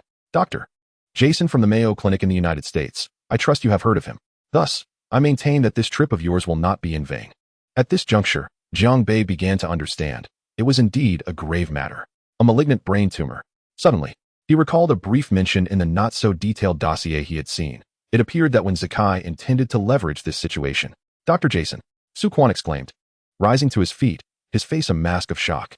He had heard of the doctor's illustrious reputation, renowned throughout the United States for his expertise in brain tumors. Yet, it was well known that such a specialist was not easily accessible, even for the wealthy. Slowly, Su Quan sank back into his chair, deflated like a punctured balloon, his earlier air of authority dissipating as he transformed into a weary father. "Speak, what do you desire?" he uttered softly. "The shares, specifically." "The 73% stake you hold in the Four Seasons Hotel," Wen Zikai replied simultaneously. "You," Su Quan began, but Wen Zikai reassured him, "Worry not. I will not impose unduly. I offer to purchase them at 3% above market value, which is quite reasonable." Su Quan clenched his fists, an expression of anguish crossing his face, but after a prolonged moment, he released his grip. "Very well, I consent." Each word felt as though it drained the very strength from his being, as if he had aged a decade in an instant, his graying hair contrasting sharply with his once youthful countenance. "However, I have a condition that I hope you will accept," Su Quan declared, his cold eyes scanning both Wen Zikai and Jiang Bei. With a deep sigh, he continued, "I would like you to keep this information confidential until the shareholders' meeting 3 months from now." Wen Zikai turned to glance at Jiang Bei, who nodded in agreement. leaning back on the sofa, seemingly lost in thought. Agreed. Here is the contract I have prepared, Wenzakai said, retrieving the meticulously drafted share acquisition agreement and a gold-tipped Parker pen from beneath the table. By the way, this is Mr. Jason's business card. Simply inform him that Wenzakai has requested his presence.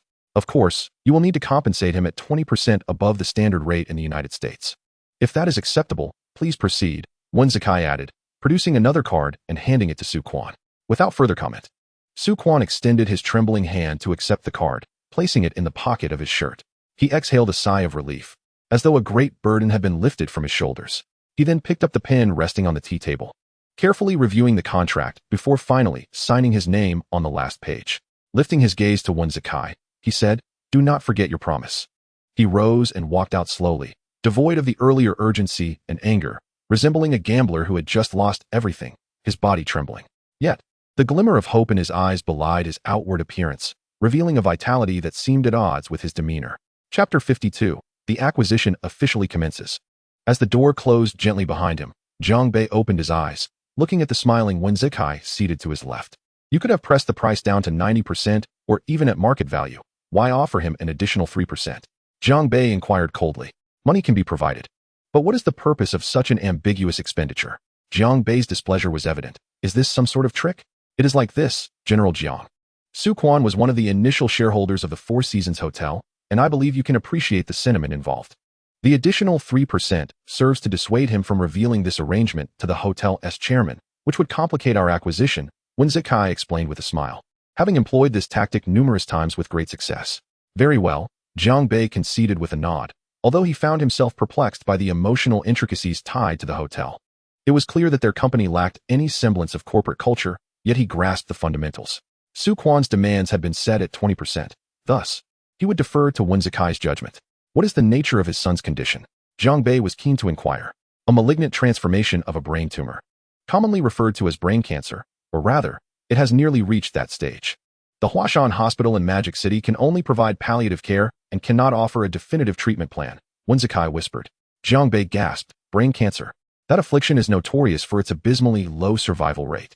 However, it seemed that the situation was not yet dire. It had not fully transformed into cancer. As for how long it would remain in this state, he had little inclination to speculate, but he suspected that Dr. Jason would be a reliable choice. With that, Jiang Bei departed, uninterested in offering any further advice, and returned to the presidential suite. He took a small sip from the remaining half bottle of red wine, a bitter flavor lingering on his palate. He promptly capped the bottle and discarded it into the trash. Such a beverage did not age well. He dialed Chun Chung's number. It was 9 in the evening, and she was likely still at the office. Indeed, Jiang Bei's assumption proved correct as the call connected swiftly. "Hello, General Jiang," came Chen Cheng's slightly fatigued voice from the other end. Although she masked it well, Jiang Bei detected her exhaustion. "Why are you pushing yourself so hard? Shouldn't you rest earlier?" he inquired with a smile. "Isn't it clear to you why?" Chen Cheng chuckled, amused at the rare opportunity to converse so casually with her boss, who seemed to be in good spirits. "Well, Wenzakai has just completed the initial acquisition. It went quite well," Jiang Bei remarked with a grin. Though he had not called merely to report, there was indeed a matter of significance at hand. "Mr. Jiang, if you have something to say, please do so directly. I truly cannot endure your antics," Chen Cheng remarked, initially feigning a serious demeanor before finally succumbing to laughter. All right, please help me find a few top-notch traders to report to me by tomorrow," Jiang Bei responded with a hint of resignation, acknowledging the wisdom that comes with age. "Rest assured, it shall be done. I know several capable individuals in Yanqing. By the way, how many do you require? Perhaps around 8 to 10 would suffice.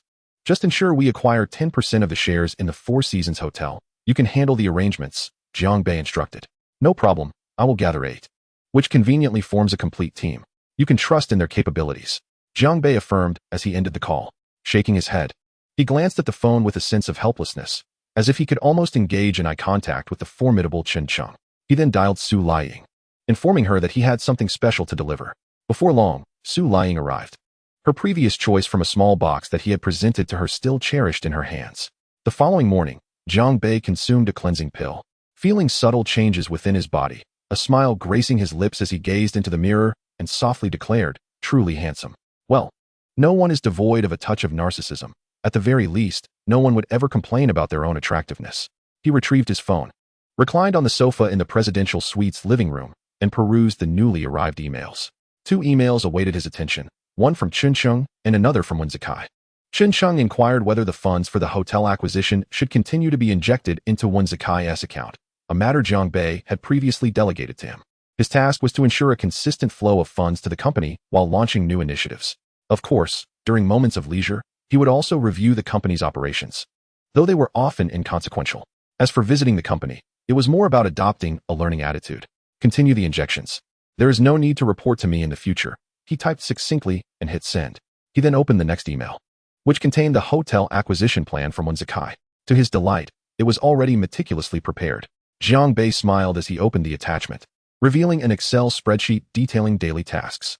It was tightly scheduled, with 10 days allocated. Today marked the beginning, yet he had only utilized 8 days thus far. If all went smoothly, he might even finish 2 days early. Of course, Wenzikai was not a masochist. He was simply determined to complete Jiang Bei's directives.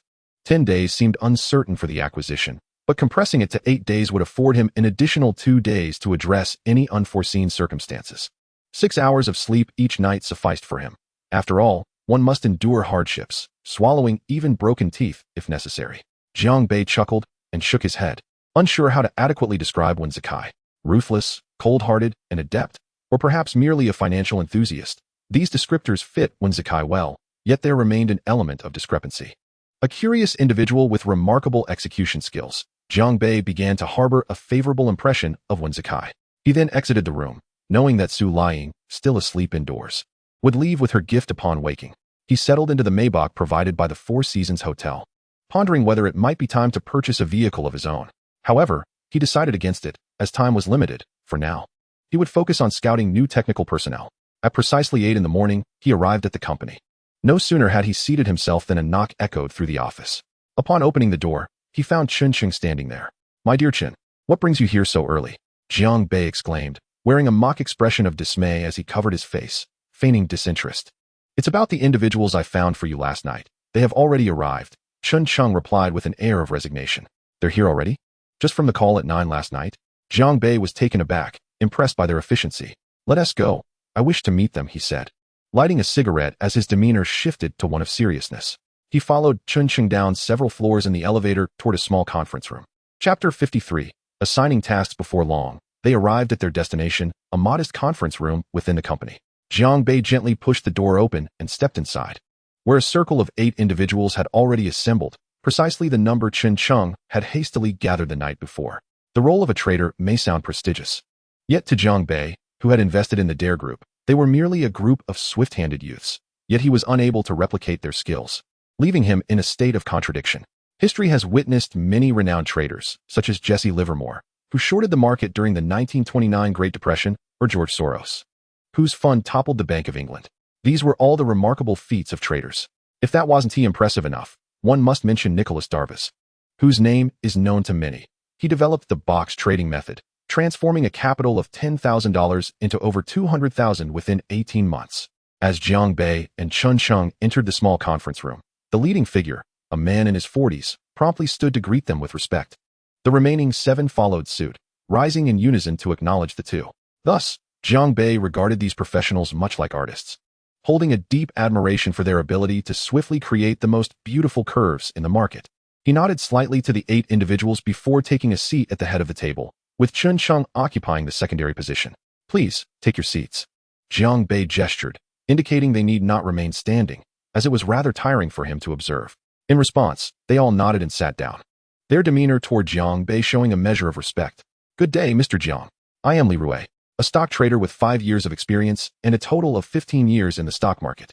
This is my team, the Bloodwolf team, specializing in stocks and futures." The leading man introduced himself, standing once more. "Excellent. I require the acquisition of 10% of the shares in the Four Seasons Hotel within 3 days, with a minimum acceptance price exceeding the market rate by 20%. Jiang Bei stated slowly. "What? 10% of the Four Seasons Hotel? That represents a significant market share," Li Rui exclaimed, only to be coldly interrupted by Jiang Bei. "You need only inform me if it is feasible or not." Jiang Bei raised his gaze to meet Li Rui's. "It is feasible," Li Rui replied promptly. "Very well. The compensation will be double the market rate. When can you commence?" Jiang Bei inquired. In truth, he harbored some reservations. Starting the operation immediately was hardly the optimal choice. Once he initiated the process, The current chairman of the Four Seasons Hotel would undoubtedly grasp the gravity of the situation and likely begin his own acquisition efforts. Patience was required, waiting for Wen Zikai to acquire a sufficient stake. If I may inquire, Mr. Jiang, what is the purpose behind acquiring the shares of the Four Seasons Hotel? It is for the merger with the Four Seasons Hotel, Jiang Bei replied casually, as if discussing a trivial matter. However, the traders were left dumbfounded. They were all too aware of the Four Seasons Hotel. They had even conducted several rounds of accumulation and price elevation, only to abandon the endeavor later due to its overwhelming difficulty. The stock price was high, and many retail investors firmly held their shares, as the hotel had performed exceptionally well over the past 6 months. Nonetheless, they still believed they could achieve the target price exceeding 20%, not for any other reason, but due to their capabilities. Several years ago, when the price of salt in Yangqing surged to 15 yuan per bag, it was the result of their machinations, resulting in a significant windfall. Jiang Bei retrieved his phone and opened the table sent by Wen Zikai that morning to confirm the timing. He then raised his gaze to Li Rui and slowly spoke. I shall grant you 5 days. We will commence purchasing on Tuesday at 9:30 in the morning. Is that agreeable? Absolutely, Li Rui nodded in affirmation. The notion of commencing transactions at midnight or 5 in the morning, only to have the stock market close, was something one would only witness in television dramas or films. It was not a matter of incompetence. Rather, it was a question of geographical context.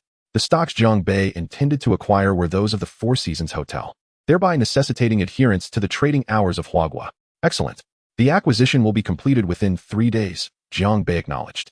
As for the retail investors' accounts, that was their own concern and did not pertain to him. Understood, Jiang Zong. In the meantime, we shall create momentum to drive down the stock price of the Four Seasons Company, facilitating a more favorable exit for retail investors, Li Rui proposed. That is your domain. I shall not interfere. Just ensure that in 5 days, you initiate the process and consolidate 10% of the Four Seasons Hotel shares into my hands, Jiang Bei interjected, dismissively waving his hand to halt Li Rui's elaboration of the plan. He was not concerned with the process. His focus lay solely on the outcome. By the way, regarding your remuneration, if you are satisfied, once Manager Chen has drafted the contract, she will sign it with you. As for the finances, report directly to her, Jiang Bei remarked, pulling out a pack of cigarettes. He lit one for himself and offered the remainder to Li Rui before departing, with Chen Cheng following suit to finalize the contract. Left behind was the Blood Wolf team, staring at one another with a mix of astonishment and bitter smiles. What are we to do with such a colossal order? 8 days, with only 5 days for preparation, and it coincides with the weekend. This is madness. Enough with the dawdling. 1 cigarette each. Let us first celebrate our impending victory. Li Rui interrupted the team's anxiety, producing 8 cigarettes from the pack and distributing them as he began to exhale clouds of smoke. However, no one noticed the slight tremor in his hand as he took the cigarettes. Finally, someone could no longer contain themselves. Boss, how can we possibly accomplish this? That Jiang Zong seems quite formidable, a young man, seemingly simple-minded yet undeniably a top-tier member of the team, expressed. Despite his youth, he had already begun to exhibit a Mediterranean demeanor. Indeed, boss, the timeline is exceedingly tight, while funds are ample. Persuading retail investors to sell at a reduced stock price will be incredibly challenging. Moreover, who is this person audacious enough to attempt the acquisition of the Four Seasons Hotel? Another young man chimed in, shaking his head with a wry smile. This 10% of shares must be valued at no less than 1.5 billion. Coupled with the concurrent acquisitions, this is truly unimaginable. Stop the chatter and heed the boss's instructions, a man with a solemn demeanor interjected. He was Wang Tian, in his 40s and the second in command of the team, whose analytical prowess was unrivaled. Chapter 54, Stealthy Progress. Li Rui expelled a deep breath of smoke. Listen up, brothers.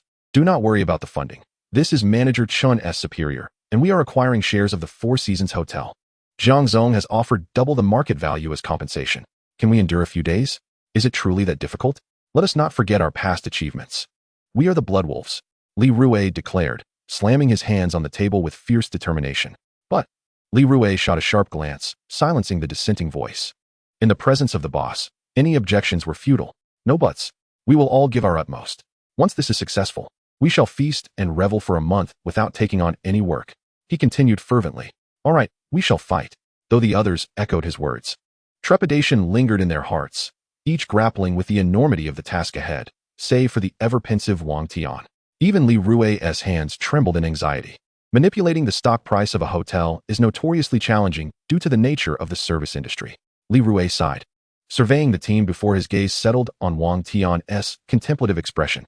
Wang Tian, The initial stages rely on you and Lao Lu. In terms of analytical operations, no one surpasses you. If we can lower the stock price by 3%, we will achieve our goal. Wang Tian finally raised his head, his brow furrowed in contemplation. 3 days to reduce the stock price by 3% is feasible, but that is the limit. We will utilize 1,000 accounts for the acquisition, but refrain from large-scale purchases to avoid adverse effects on my end. Lao Lu, your assistance will suffice. Very well, then. Let us proceed with fervor. Li Rue extinguished his cigarette in the ashtray, lifting his head, his eyes reddened with tension and excitement. The challenge of acquiring 10% of the shares of the Four Seasons Hotel weighed heavily upon them. Meanwhile, Jiang Bei had returned to his expansive office, which included a private lounge. Reclining on a luxurious Handali imported double-layer mattress, his weary body relaxed, and he found solace in the unique gel memory foam. He indulged in a delightful nap, awakening by midday to find his secretary had prepared lunch from Baixianhui. He had developed quite a taste for it lately. This time, the meal featured more meat than seafood, as overindulgence in the latter was deemed unwise. Jiang Bei was discerning when it came to cuisine, having learned to balance each meal for optimal nutrition. In the afternoon, he diligently remained in the office, reviewing the recent developments of the company. Whenever he desired information, all relevant data was promptly printed for his review, complete with various analyses and forecasts. Notably, even the previously struggling gaming subsidiary was now thriving due to improved operations and marketing strategies. What brought Jiang Bei the most joy was the progress of Xiao Bei, who had exceeded his expectations in strength and capability. He reviewed several new contracts, each substantial, exceeding 100 million. Jiang Bei was eager to see how Chun Cheng would maximize their benefits. He rarely examined such documents, but when he did, issues often arose. This Chun Cheng is truly ruthless. How on earth did she secure these contracts? Jiang Bei's frustration grew as he scrutinized the terms. He had heard of her formidable reputation, which justified her high salary and equity stake. Now, witnessing her prowess firsthand, he understood the worth of such an investment. Describing the contracts Chun Cheng had secured was akin to saying they were simply handing over money. After dinner, he continued to peruse the documents, feeling he was gaining invaluable insights. In this area, Chun Cheng and Wen Zekai represented two opposing extremes. Wen Zekai operated within the confines of what the boss deemed acceptable, while Chun Cheng focused solely on extracting maximum profit. To collaborate with our company, one must demonstrate genuine commitment. What constitutes sincerity? Money signifies sincerity. Once this contract is signed, we become excellent partners. A saying resonated well. As a boss, one must understand what they truly desire. Desiring equity or monetary wealth, it is a straightforward inquiry. And now Jiang Bei has come to grasp the true essence of this statement. He had always believed that possessing wealth would enable the pursuit of numerous ventures. However, it has become apparent that shares, to a significant extent, are the true currency of value, something that even wealth cannot readily procure. This realization has further solidified Jiang Bei's resolute decision to refrain from financing the group. What challenges could the group possibly face? At worst, a cash flow interruption. But with Jiang Bei's presence, that is an impossibility. Rubbing his slightly fatigued eyes and stretching lazily, he prepared to depart from the company, lighting a cigarette as he exited. On the road, Jiang Bei was acutely aware that his safety might be at its lowest ebb, thus he must not succumb to drowsiness. This was a lesson learned after the recent incident. He had once thought money was paramount, yet life itself is the most precious. Observing the convoy of Audi A6s behind him, all belonging to his bodyguards, along with the Maybach before him, Jiang Bei couldn't help but feel a twinge of disdain. Initially, when the hotel provided this vehicle, he found it quite agreeable, a model that exuded understated elegance, priced at around 2 million, not ostentatious at all. However, ever since the previous incident, he found himself questioning its worth. If he had a more formidable vehicle, perhaps something more robust, would he have encountered such troubles? What were those large trucks even worth? Seated in the back of the Maybach, Jiang Bei activated his personal control panel. Player, Jiang Bei. Age, 21. Level, LV4, 935 out of 1000. His skills remained unchanged. And since acquiring the currency selection skill, his experience accumulation had slowed considerably. Presently, apart from the US dollar, he had little choice.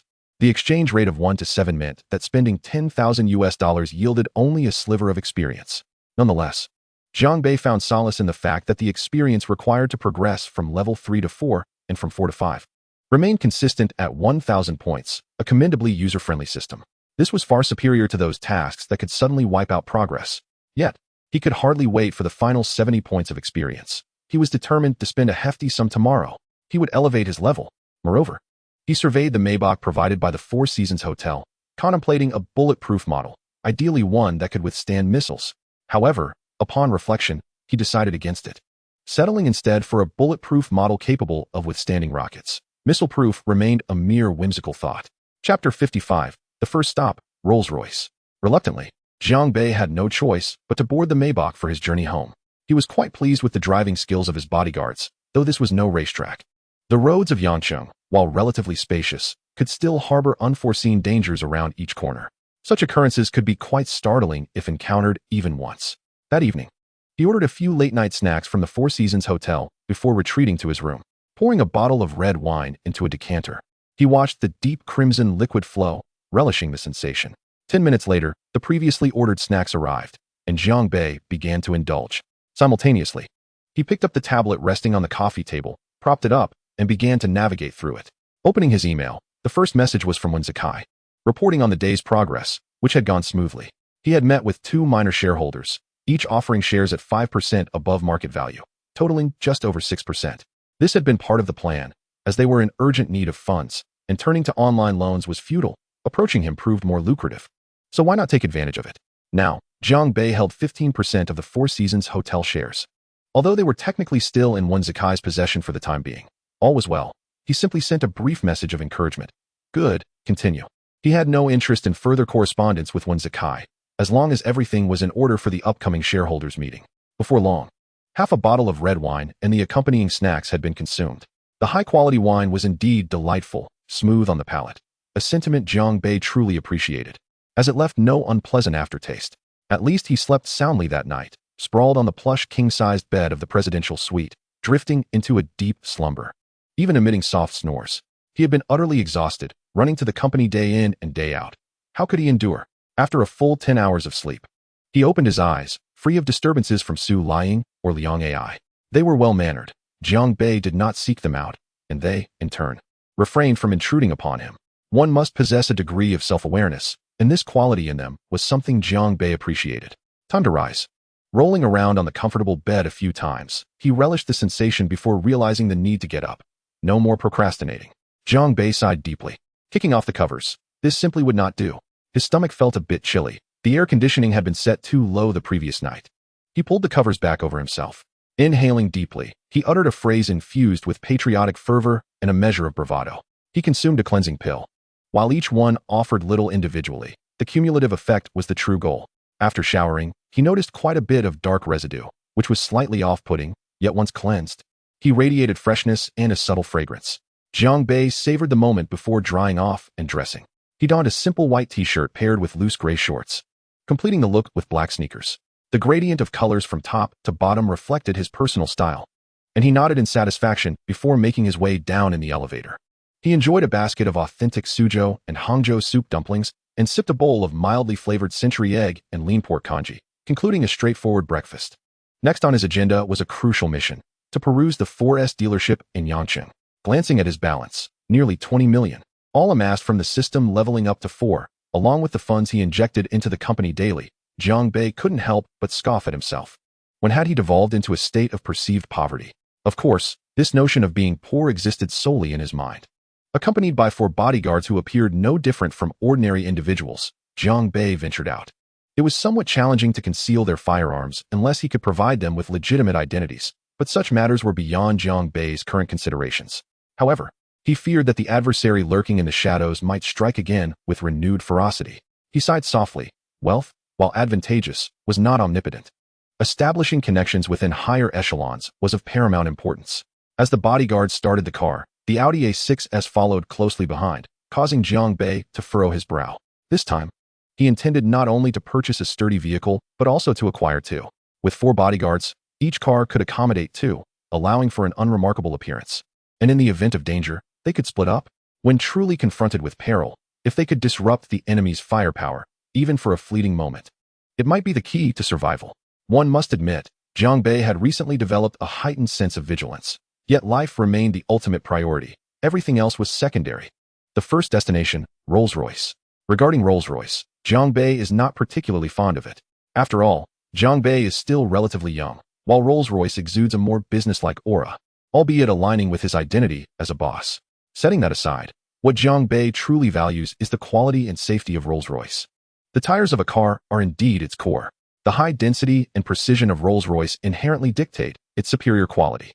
While tales of oil leaks from Mercedes or BMWs flipping over have become a source of amusement, who has ever heard of a Rolls-Royce suffering a tire blowout?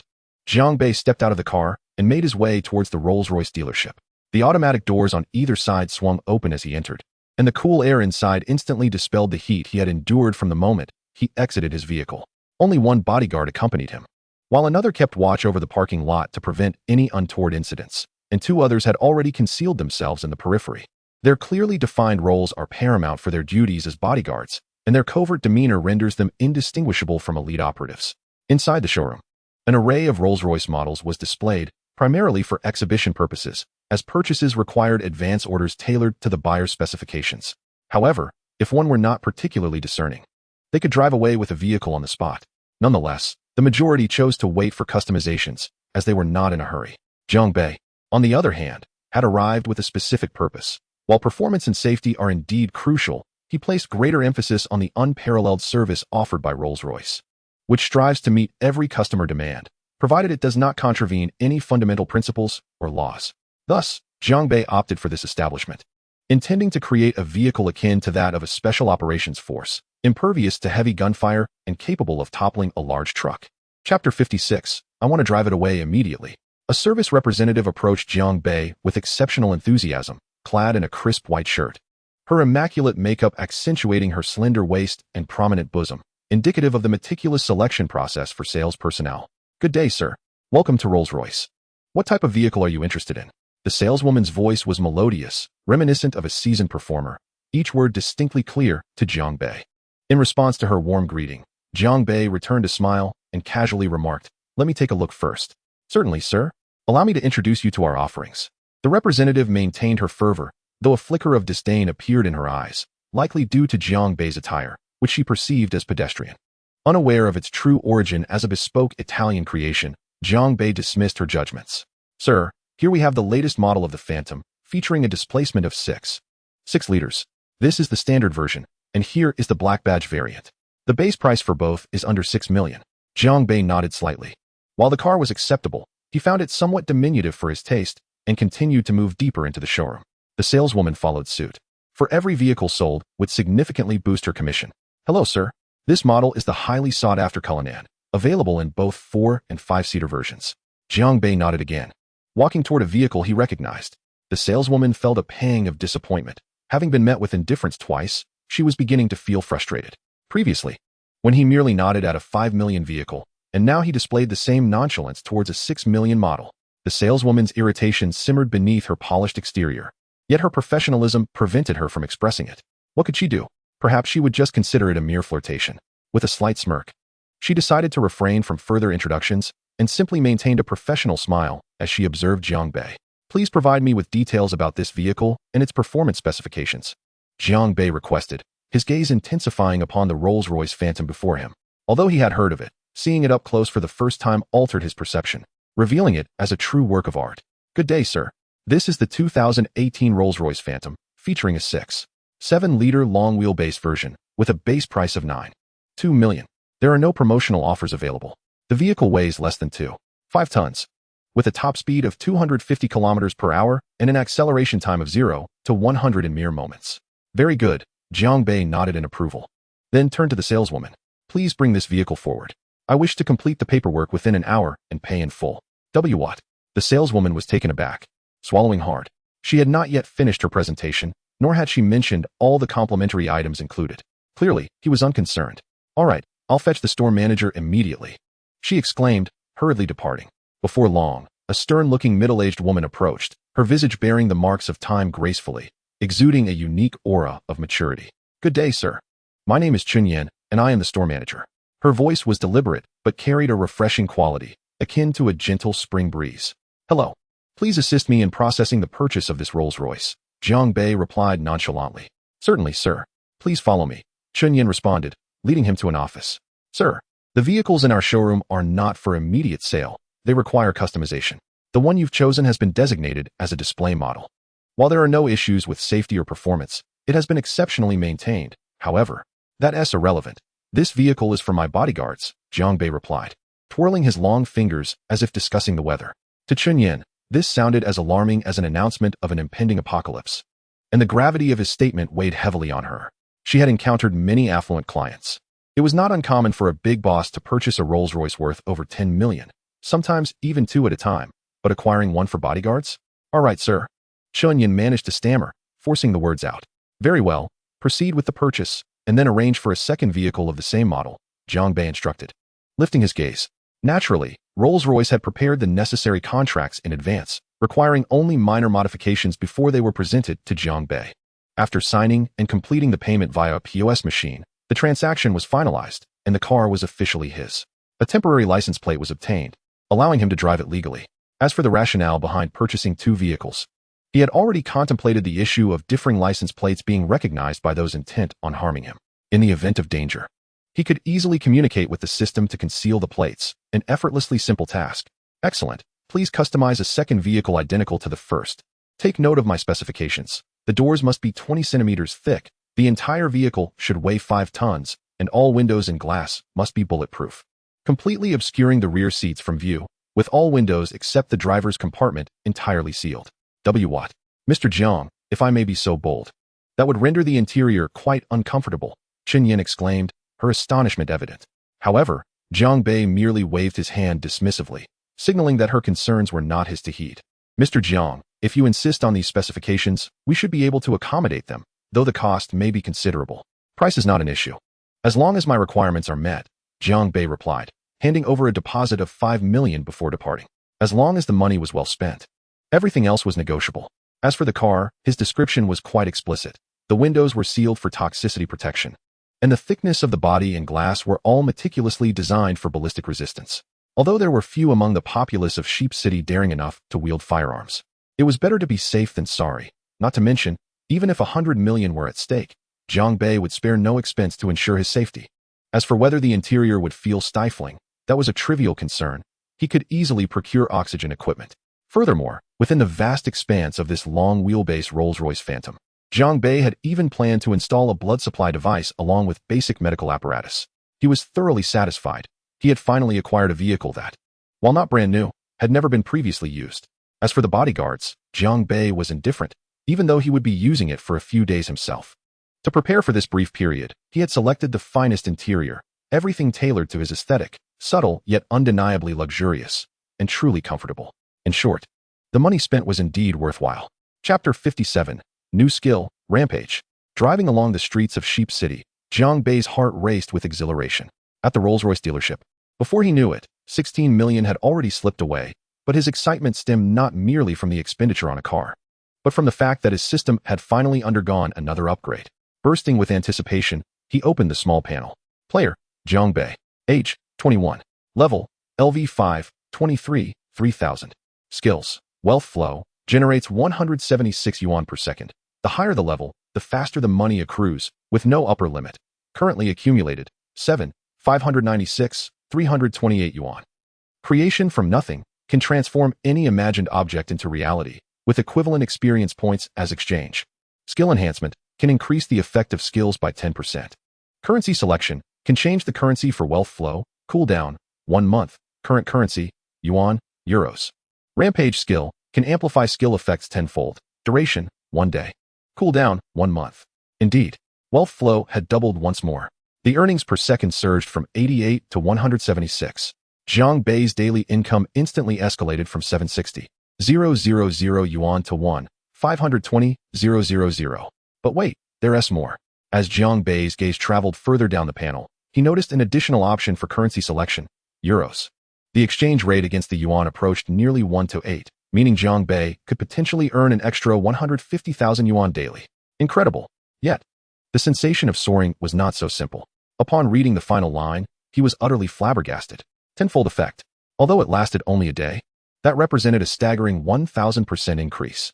Originally, the daily income of 520,000 euros could directly transform into 15,200,000. Quite impressive indeed.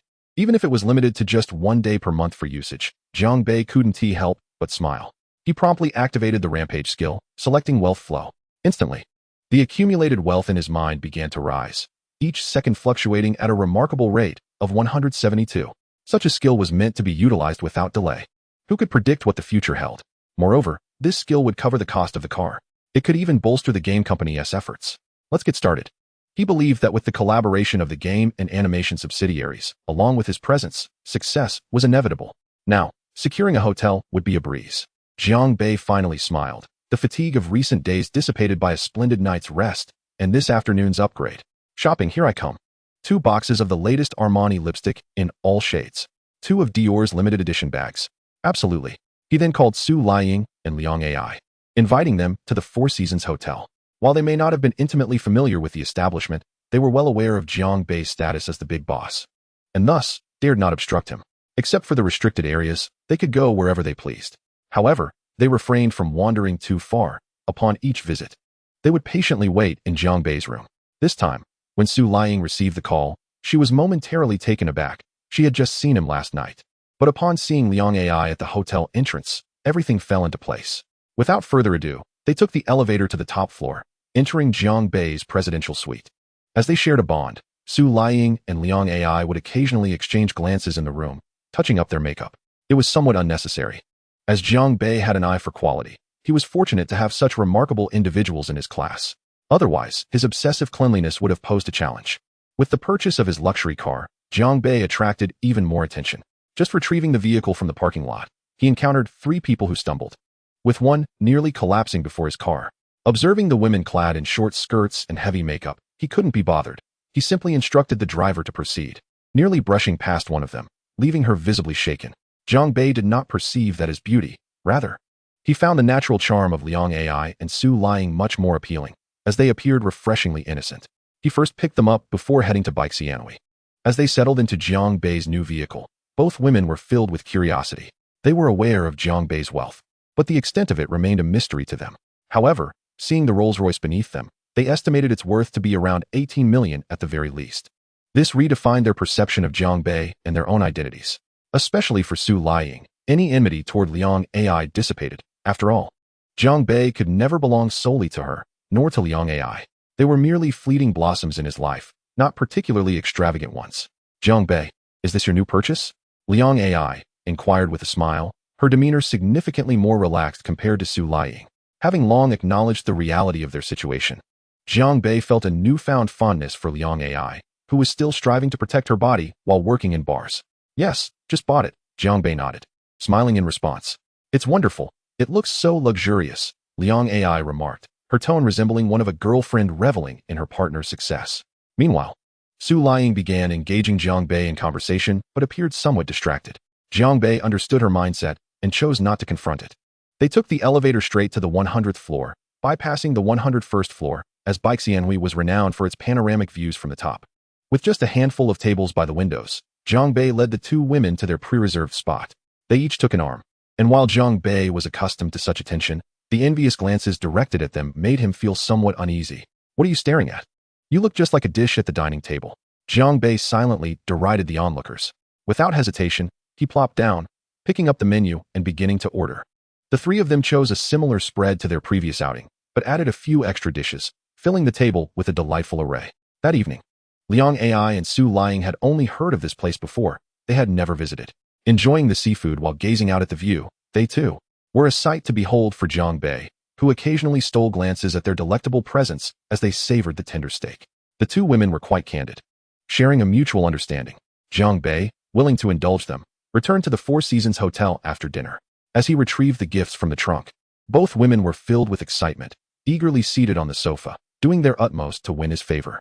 Of course, Su Liying excelled in this regard. Chapter 58, all set. In the end, with Liang Ai and Su Liying both brimming with joy, the trio engaged in a cheerful game reminiscent of a match, 3 puzzle. A day passed, seemingly squandered. Yet Jiang Bei deemed it worthwhile, having purchased a regular Rolls-Royce and reserved a model he was quite pleased with. To him, this day was indeed valuable. Since acquiring wealth and embracing a new lifestyle, each day had become precious. The carefree months spent with Liang Ai were likely a thing of the past. Back then, financial constraints limited their ambitions and relaxation was almost a necessity. However, with ample resources at his disposal now, Jiang Bei sought to transform this limited time into boundless value. In the early morning, Jiang Bei stretched leisurely, enjoying breakfast with the two women. Despite their insistence, he reluctantly agreed to take them home first. After all, it was their first experience in a luxurious Rolls-Royce Phantom, and their admiration was only natural. For 5 consecutive days, Jiang Bei lived this way. While the Rolls-Royce dealership frequently contacted him, not bothering him in the least, they sought his input on materials and the proportions of the interior space, requiring Jiang Bei's personal specifications. Although his knowledge was limited, he had studied the matter sufficiently to communicate his preferences clearly, allowing the handcrafted vehicle to proceed into production. The exquisite craftsmanship was beyond imagination, and the price was astonishingly high, over 7 million US dollars, equating to more than 30 million yuan. This was 3 times the cost of the ordinary Phantom he had previously owned, leaving even Jiang Bei somewhat taken aback. Yet, for security's sake, he felt it was worth it, even considering the price to be somewhat of a bargain. It was worth noting that the Cadillac owned by Tai Longpu was valued at 15 million US dollars, twice Jiang Bei's new vehicle's price. Of course, many features were beyond Jiang Bei's current reach and were of little practical use, such as the remote command center, which he completely overlooked. At 8 o'clock sharp, he entered the company premises, where the security staff were already familiar with the new president's car, allowing him passage without delay.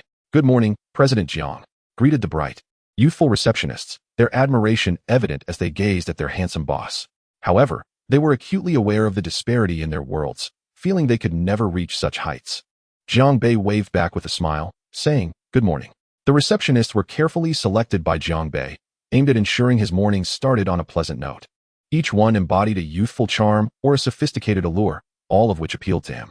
However, in terms of appearance, they paled in comparison to Liang Ai and Su Liying. After all, these young women had just graduated and entered the workforce, and Jiang Bei hesitated to employ those lacking experience. As for the seasoned candidates, they were already older, and their innocence had faded.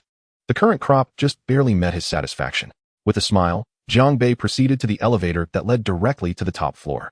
Observing the piles of documents that had once loomed large but were now significantly reduced brought him a sense of contentment.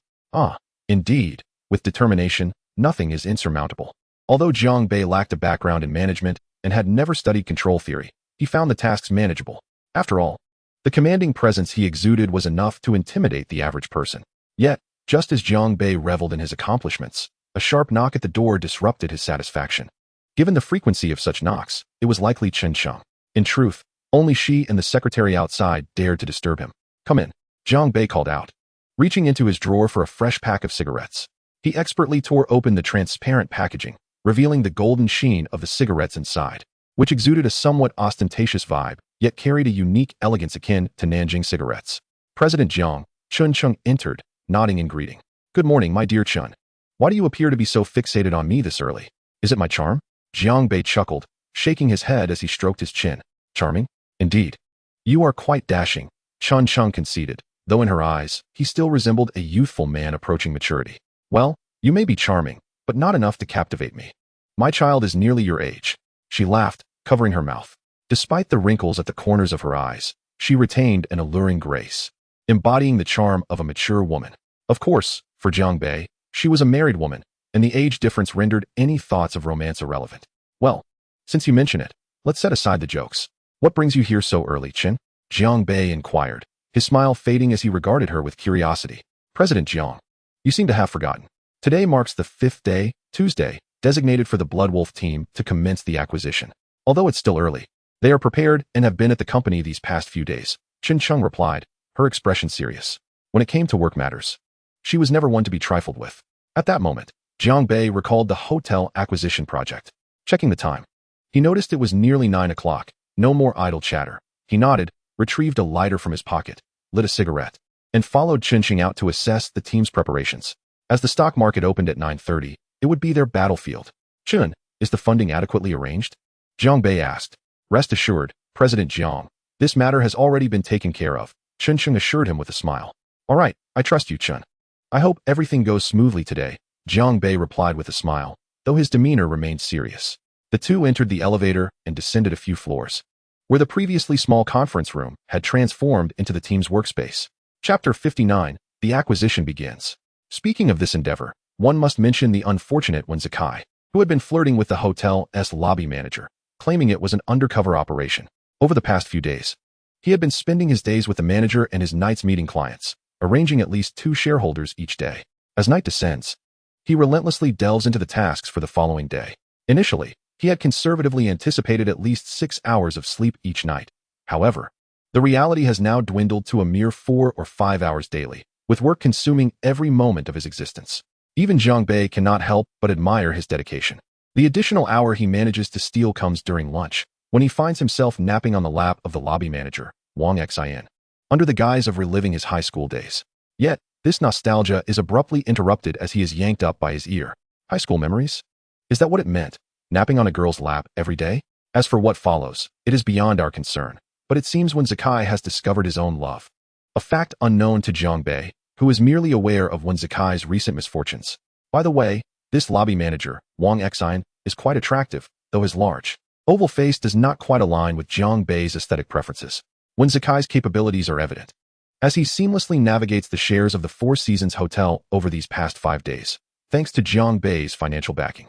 Overall, the acquisition has only exceeded the market price by a mere 7%, which can be considered a significant success.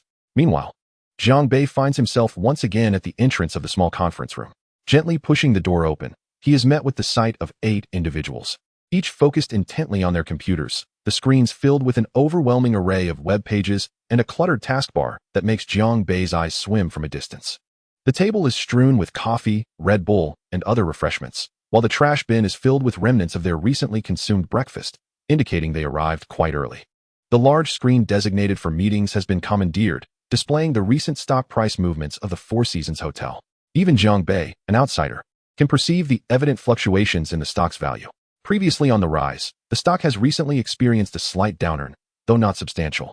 It is enough to incite panic among investors. Novice traders, almost entirely, would opt to sell off their shares, while seasoned investors familiar with the market and the Four Seasons Hotel have begun to grasp the implications of these changes. However, such fluctuations have yet to capture the attention of the hotel's upper management. This is precisely the effect the Snow Wolf team desires. When it comes to manipulating stock prices, veterans like Wang Tian and Zhang Zhe are specialists. Jiang Bei's entrance, however, has not stirred any notice among the group, who remain glued to their screens, fingers tirelessly clicking and switching between pages. After a while, it is the commanding presence of their leader, Li Rui, who finally spots Jiang Bei and Chen Cheng standing awkwardly. President Jiang, President Chun, my apologies.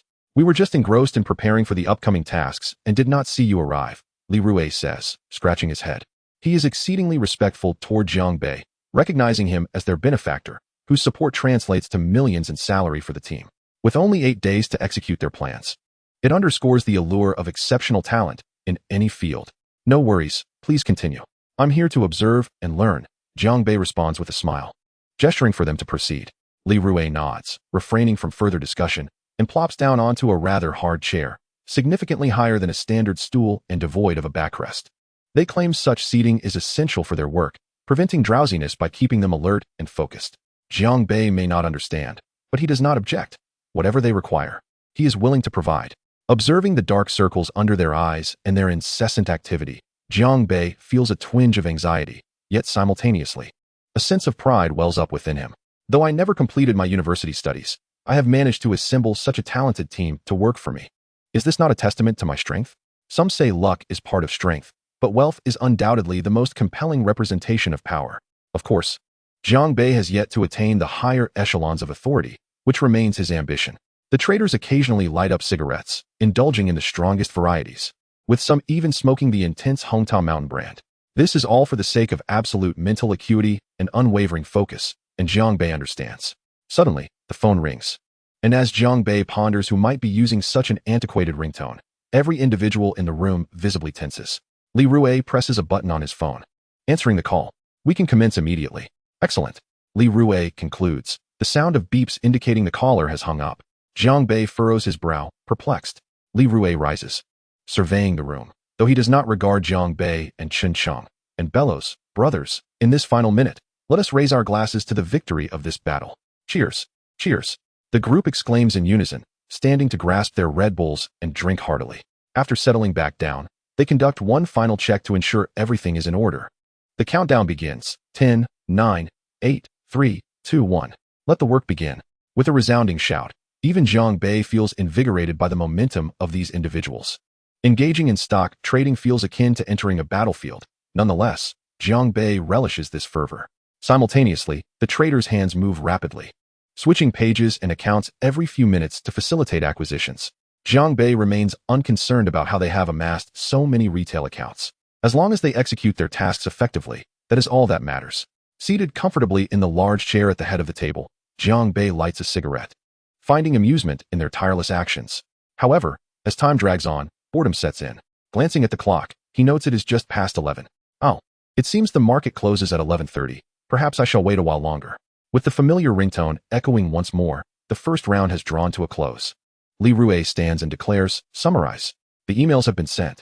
The announcement rings out 7 times, confirming that their final tasks have been executed systematically. Li Rue retrieves a calculator, organizing the data, and shortly thereafter, turns to Jiang Bei. "President Jiang, the data has been compiled. This morning, along with the previously acquired shares, we have secured a total of 5.3%, completing the acquisition at a price 1.9% below the market rate." "Excellent," Jiang Bei responds, nodding in satisfaction. Acquiring at nearly 2% below market value is a first for him, and he finds himself stroking his chin in contemplation. While the profit may be modest, it is a significant improvement compared to the previous plan of acquiring shares at a 20% premium. Jiang Bei is beginning to feel a swell of confidence. He had initially believed that shares would not be obtainable even at 30% above market value. Yet the process has proven to be surprisingly straightforward. However, just as Jiang Bei revels in his triumph, Li Rue's words bring him back to reality. "President Jiang, although we have achieved success, nearly 5% of the retail shares remain unacquired, and those individuals are seasoned investors, making them particularly resistant to selling their stakes. Thus, acquiring their shares will undoubtedly require some concessions." Li Rue spoke with a heavy expression. Jiang Bei nodded in understanding, indicating that they would need to raise the acquisition price. He would simply send the document data to Sister Chen later. With sufficient funds, their salaries were hardly a concern. There was no need to worry.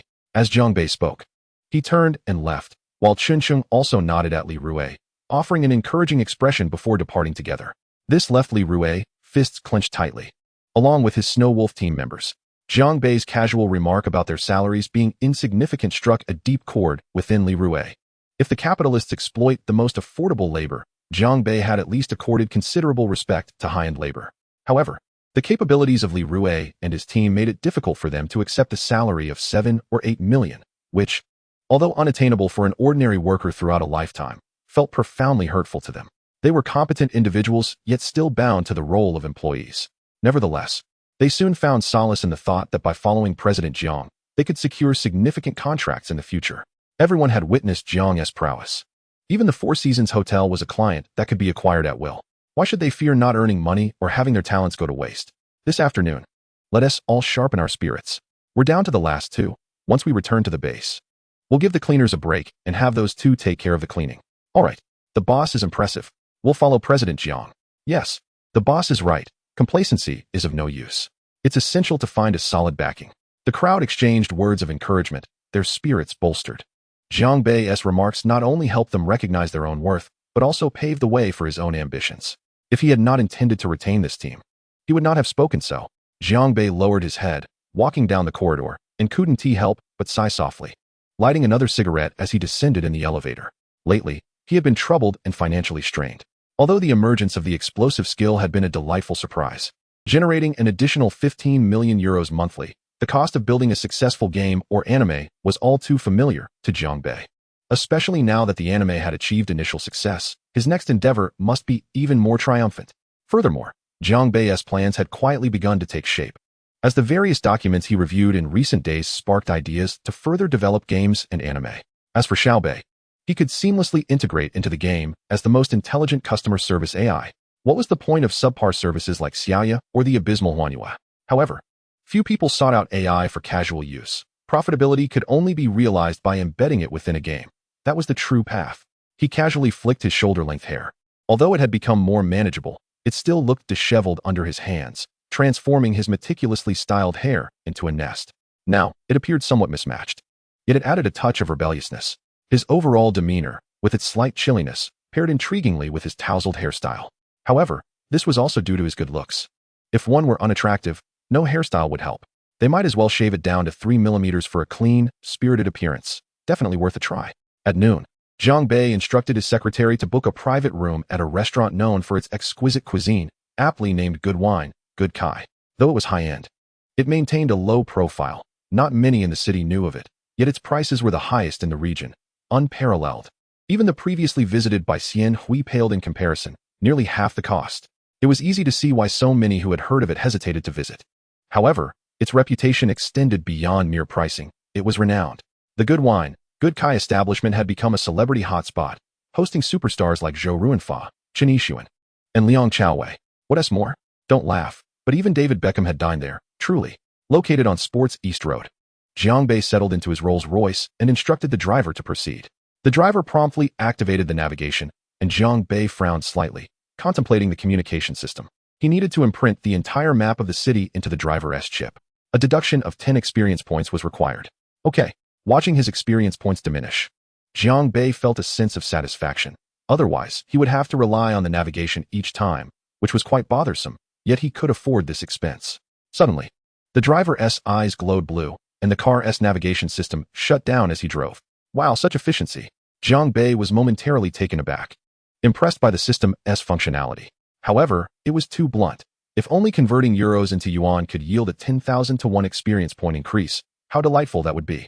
Alas, Jiang Bei could only dream of such possibilities, having no grounds to criticize his system. Truthfully, it was quite effective, and he owed his current situation to it. Chapter 61. The Premier Kai of Yang City. As the engine of the Rolls-Royce roared to life, this luxurious piece of machinery glided through the not-so-spacious streets of Yang City. The driver, acquired with 110 experience points, demonstrated remarkable skill in driving. Although urban traffic limited the performance of the Rolls-Royce, Jiang Bei quickly appreciated the advantage of having the map imprinted in the system. It meant no traffic jams. The robot knew every street and alley in the city, providing real-time information on potential congested routes and smooth passages. Jiang Bei, who was naturally impatient, found traffic jams particularly irksome. 10 experience points were undoubtedly worth it, especially now, during lunchtime, when many were out dining. The traffic volume was evident. Initially prepared for gridlock, Jiang Bei felt a surge of joy. The car stopped beside the Oakwood Hotel, adjacent to the Fanyuan building, where Good Wine, Good Kai was located on the 4th floor. In fact, many Yang City residents spent a significant portion of their salaries on dining out. Considering the exorbitant per capita expenditure and their own bank balances, one could easily feel disheartened. This was the reality for many in the city. As for the former Jiang Bei, he wasn't too much different. But he had never had the opportunity to visit such restaurants, instead using his funds to pay off credit cards and loans, a truly dismal existence. Taking the elevator straight to the 4th floor, he found the decor sophisticated, suitable for hosting guests and conducting business discussions. Surprisingly, the menu was crafted by Mr. Kai, the owner and head chef, reflecting his unique character. There was no option to order dishes. The proprietor will pay you a visit, assessing the number of guests and discerning their preferences, subsequently crafting a menu tailored to your tastes. Even the mode of transportation for each individual, from the moment they arrive in the parking lot, has been meticulously recorded to analyze their identities and determine the most suitable dishes. When the Rolls-Royce from Jiang Bei came to a halt, Boss Kai was acutely aware that a significant client had arrived. However, upon Jiang Bei's entrance, he was momentarily taken aback. Could this be a wealthy heir? It didn't seem quite right. Yet, the presence of the Rolls-Royce left Boss Kai hesitant, uncertain about making decisions on Jiang Bei's behalf. Nevertheless, it was evident that this individual was affluent, especially since he was accompanied by a bodyguard. Having run his restaurant for many years, Boss Kai had developed a unique strategy to serve a sampling of all the delectable dishes. For regular patrons, he would adjust the offerings, either enhancing or reducing the selection based on what he observed after the meal, taking note of which dishes were devoured and which were left untouched, thus refining the menu for the next occasion. The elegant characters were inscribed by the man donning a tall chef's hat, handed to a server. It was clear that Boss Kai had practiced calligraphy. As the saying goes, a chef who cannot write is not a good boss, and perhaps this aptly describes Kai Hao. Good afternoon, sir. The menu tailored for you includes sole, seafood flat noodle soup, avocado with bird's nest, and red rock ginseng. The rather handsome waiter approached and softly announced. Very well, Jiang Bei nodded, accepting the recommendations. Since these dishes were suggested, it indicated they were likely specialties, and he preferred to adhere to their customs rather than make his own selections. The bodyguard would not dine alongside Jiang Bei, a fact that Boss Kai had anticipated. Yet, he could never have guessed that the bodyguard was merely a robot. For someone of Jiang Bei's standing, for dishes did not seem excessive or extravagant. After all, lunch differed from dinner. While the latter might call for opulence, Many simply wished to satiate their hunger before indulging in a restful afternoon nap, something Jiang Bei himself considered. The exquisite dishes were promptly presented by the server. Each delicacy reflected Boss Kai's dedication to his craft. The carefully selected ginseng, rehydrated in mineral water and then fried, was infused with rich broth, its crispy exterior enveloping the tender, sticky ginseng flesh, a true culinary marvel. The avocado, combined with frosting and bird's nest, created a delightful symphony for the palate.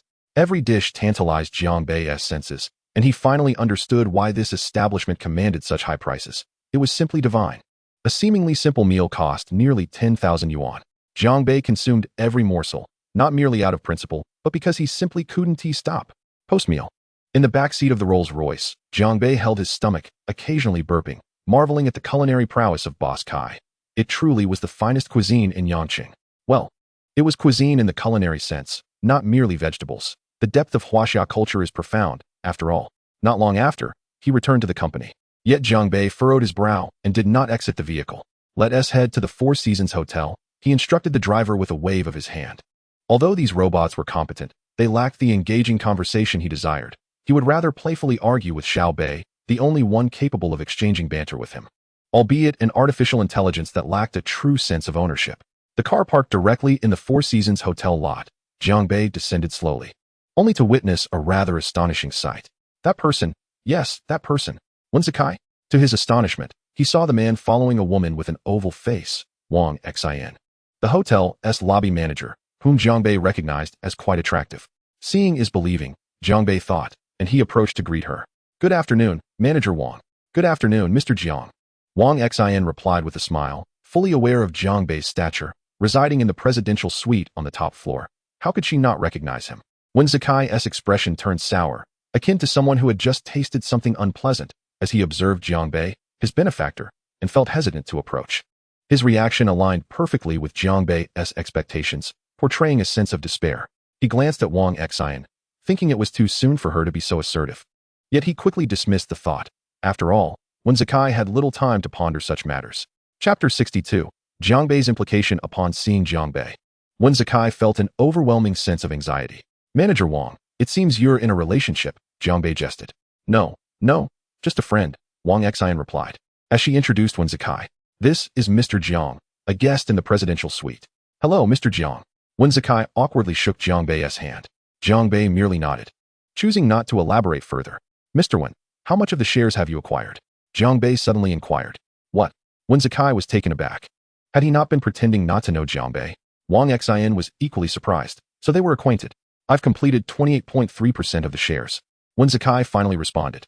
That's quite a significant amount. Keep up the good work. Jiang Bei smiled, patting Wen Zikai on the shoulder while giving him a knowing glance before turning to leave. This was not akin to some ancient sage summoning a disciple in the dead of night.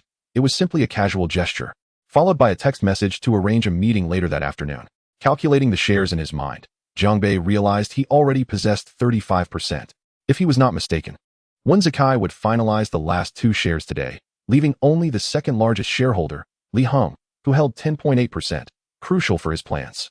With the acquisition of scattered shares, if successful, he could secure 55% ownership, ensuring absolute control. As for his interaction with Wang Xin, it was merely a side note. He intended to encourage Wen Zikai to be less timid as they approached the final stages of negotiation, coordinating efforts on both fronts. Confident that even if issues arose with the smaller shareholders, increasing pressure in the market would suffice. However, Wen Zikai understood Jiang Bei's implications. After all, the worlds of finance and cuisine are vastly different. Zikai, you actually know him? Wang Xin asked, linking her arm with Wen Zikai's. One couldn't help but admire Wen Zikai's charm with women, as he quickly established a connection. Yet whether it was genuine affection or mere pretense remained uncertain. It was clear he had not interacted with women in years, save for work-related matters, and even those were minimal. Indeed, my return to the country is to assist him with his work. Wen Zikai nodded pensively, choosing not to elaborate further. Oh, I see, Wang Xin replied, observing Wen Zikai's furrowed brow, unsure of how to provide comfort. Wang Xin, come with me, Wen Zikai said, taking her hand and leading her toward his room. That's not acceptable, Zikai, Wang Xin said, her expression fraught with anxiety. At 26 or 27, although I've had relationships, I've never encountered anything like this. Especially in recent years. Consumed by work, there had been no time for distractions. Numerous affluent individuals had expressed their interest in her, yet she had firmly declined their advances. However, upon meeting him this time, despite her verbal denials, she found herself unable to reject him entirely. "I need to discuss my work with you," Wen Zikai said with a smile, feeling a sense of calm within. Given the circumstances, let's be candid. As the lobby manager, Wang Xian would undoubtedly be able to assist him in his endeavors. They sat opposite each other on the sofa, separated by a somewhat chaotic coffee table. This was Wang Xian's first glimpse into the workings of Wen Zikai's profession. She had visited once before, but that occasion had been remarkably tidy. Without intending to pry, her eyes inadvertently caught sight of the documents strewn about, all pertaining to the Four Seasons Hotel. Wang Xian's eyes widened in shock, her hands covering her mouth as she gazed at Wen Zikai with palpable fury. Wen Zikai sighed. Inevitably, the truth had surfaced, and emotions had no place in this matter. Where had the once cold gentleman vanished? Once known as the Cold Prince, he had steadfastly pursued the acquisition despite facing collective opposition from the hotel staff upon the premature revelation of his identity as the buyer. Yet now, he found himself unsettled.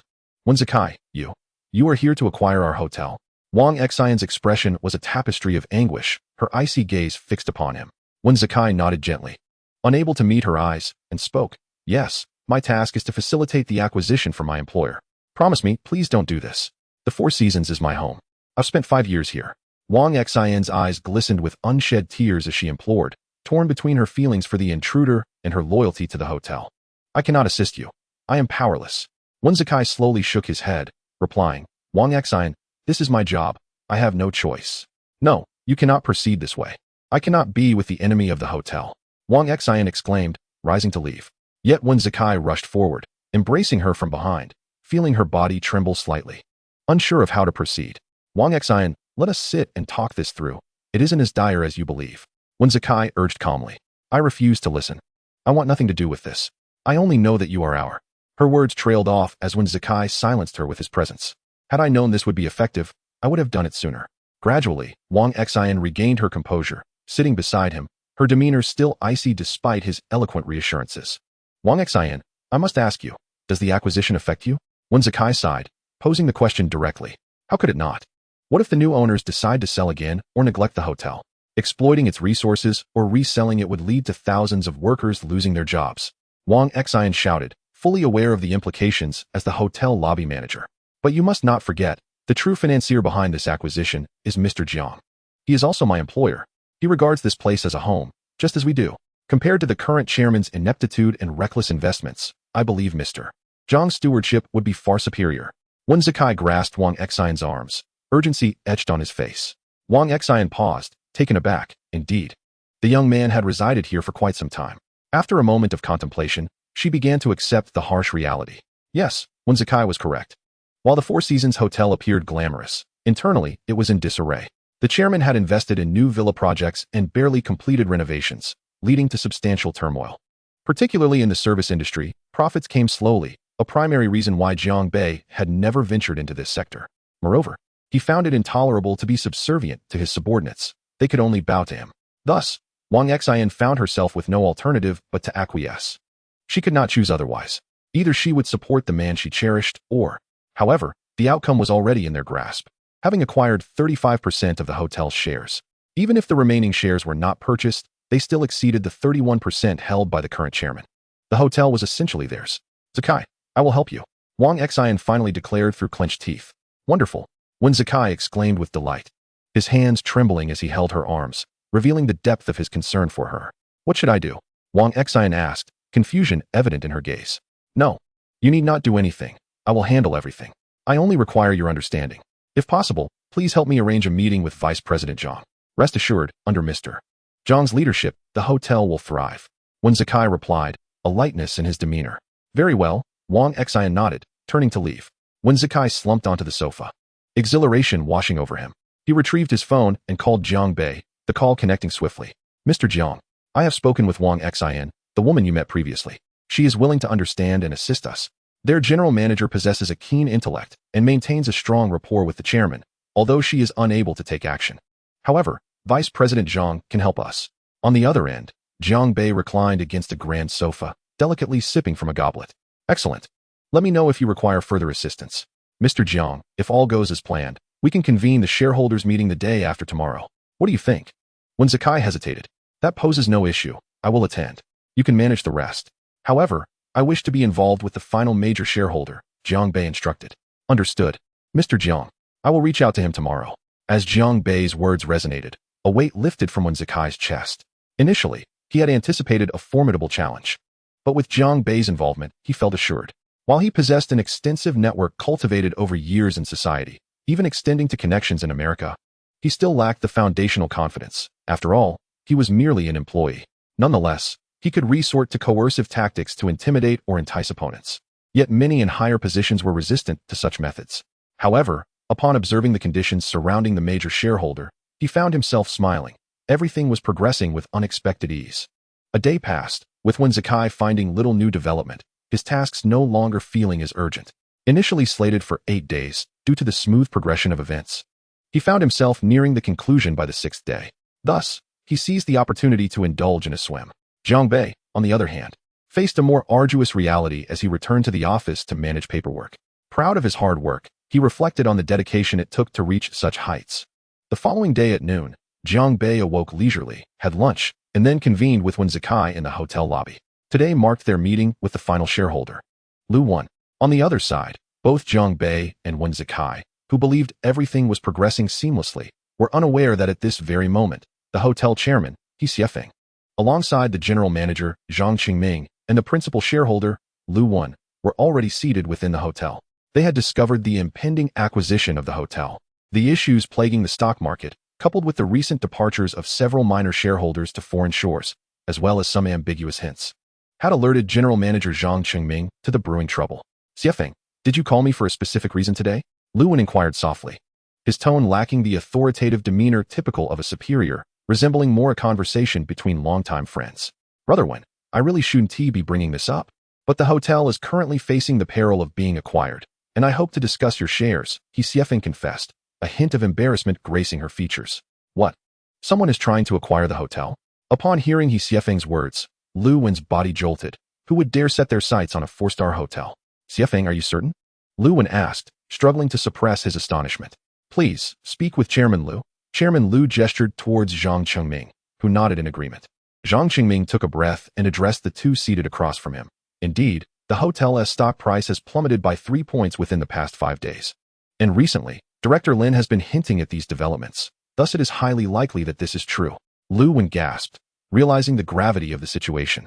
A 3-point drop in just 5 days is no trivial matter. However, he also recognized that with his and He Xiefeng's combined shares amounting to 43%, coupled with the scattered shares in the market, the acquisition could not possibly succeed. He felt confident in this assertion. "You've heard it, Brother Wen. Given the current situation, I truly have no other choice but to seek your assistance regarding your 8% of shares," He Xiefeng stated, her expression grave. But Lu Wen interrupted her with a wave of his hand, exhaling deeply. "Xiefeng, rest assured, I will never sell my shares to anyone.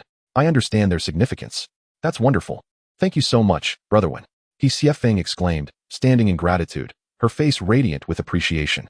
Lu Wen could no longer remain seated. For this woman, whom he regarded as a sister, he would do anything to assist.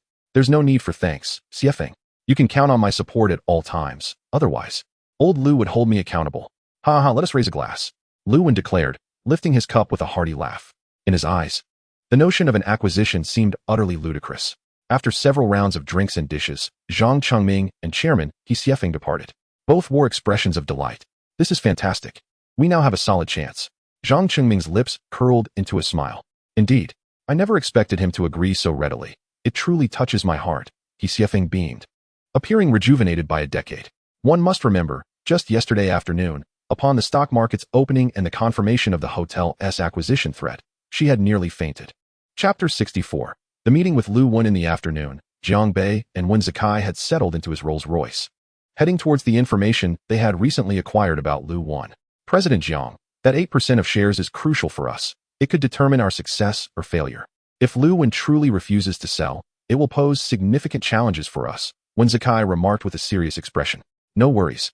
We'll cross that bridge when we come to it." "I hope you won't let me down," Jiang Bei replied, gesturing dismissively while gazing out the window. Meanwhile, in the private room, a cleaning attendant entered, leaving only Lu Wen behind. "Attendant, please settle the bill," Lu Wen instructed, donning the jacket draped over a chair as he prepared to leave. his face etched with urgency, as though beset by troublesome matters. However, he was met with a perplexed look from the attendant, who replied, "Sir, your bill has already been settled." After the attendant exited, Lu Wen stood momentarily in disbelief, recalling that he had intended to treat. Just then, Jiang Bei and Wen Zikai entered the room, ready to confront Lu Wen, who held 12% of the shares. "Director Lu, have the guests departed?" Wen Zikai inquired with a smile. "Yes, they have," Lu Wen replied without lifting his gaze. "Allow me to introduce myself. I am Wen Zikai, and this is my employer, President Jiang." Wen Zikai extended his left hand in a self-introduction, as it was their first meeting. Lu Wen wore a slightly awkward expression. Recalling He Xiefeng's earlier comments and observing the two before him, he surmised their intentions.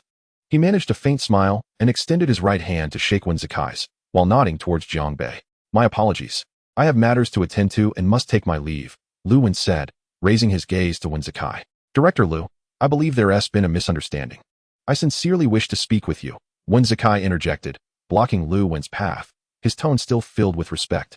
Raising his hand to glance at his watch, he added, "Rest assured, I won't take up too much of your time. I just need 3 minutes."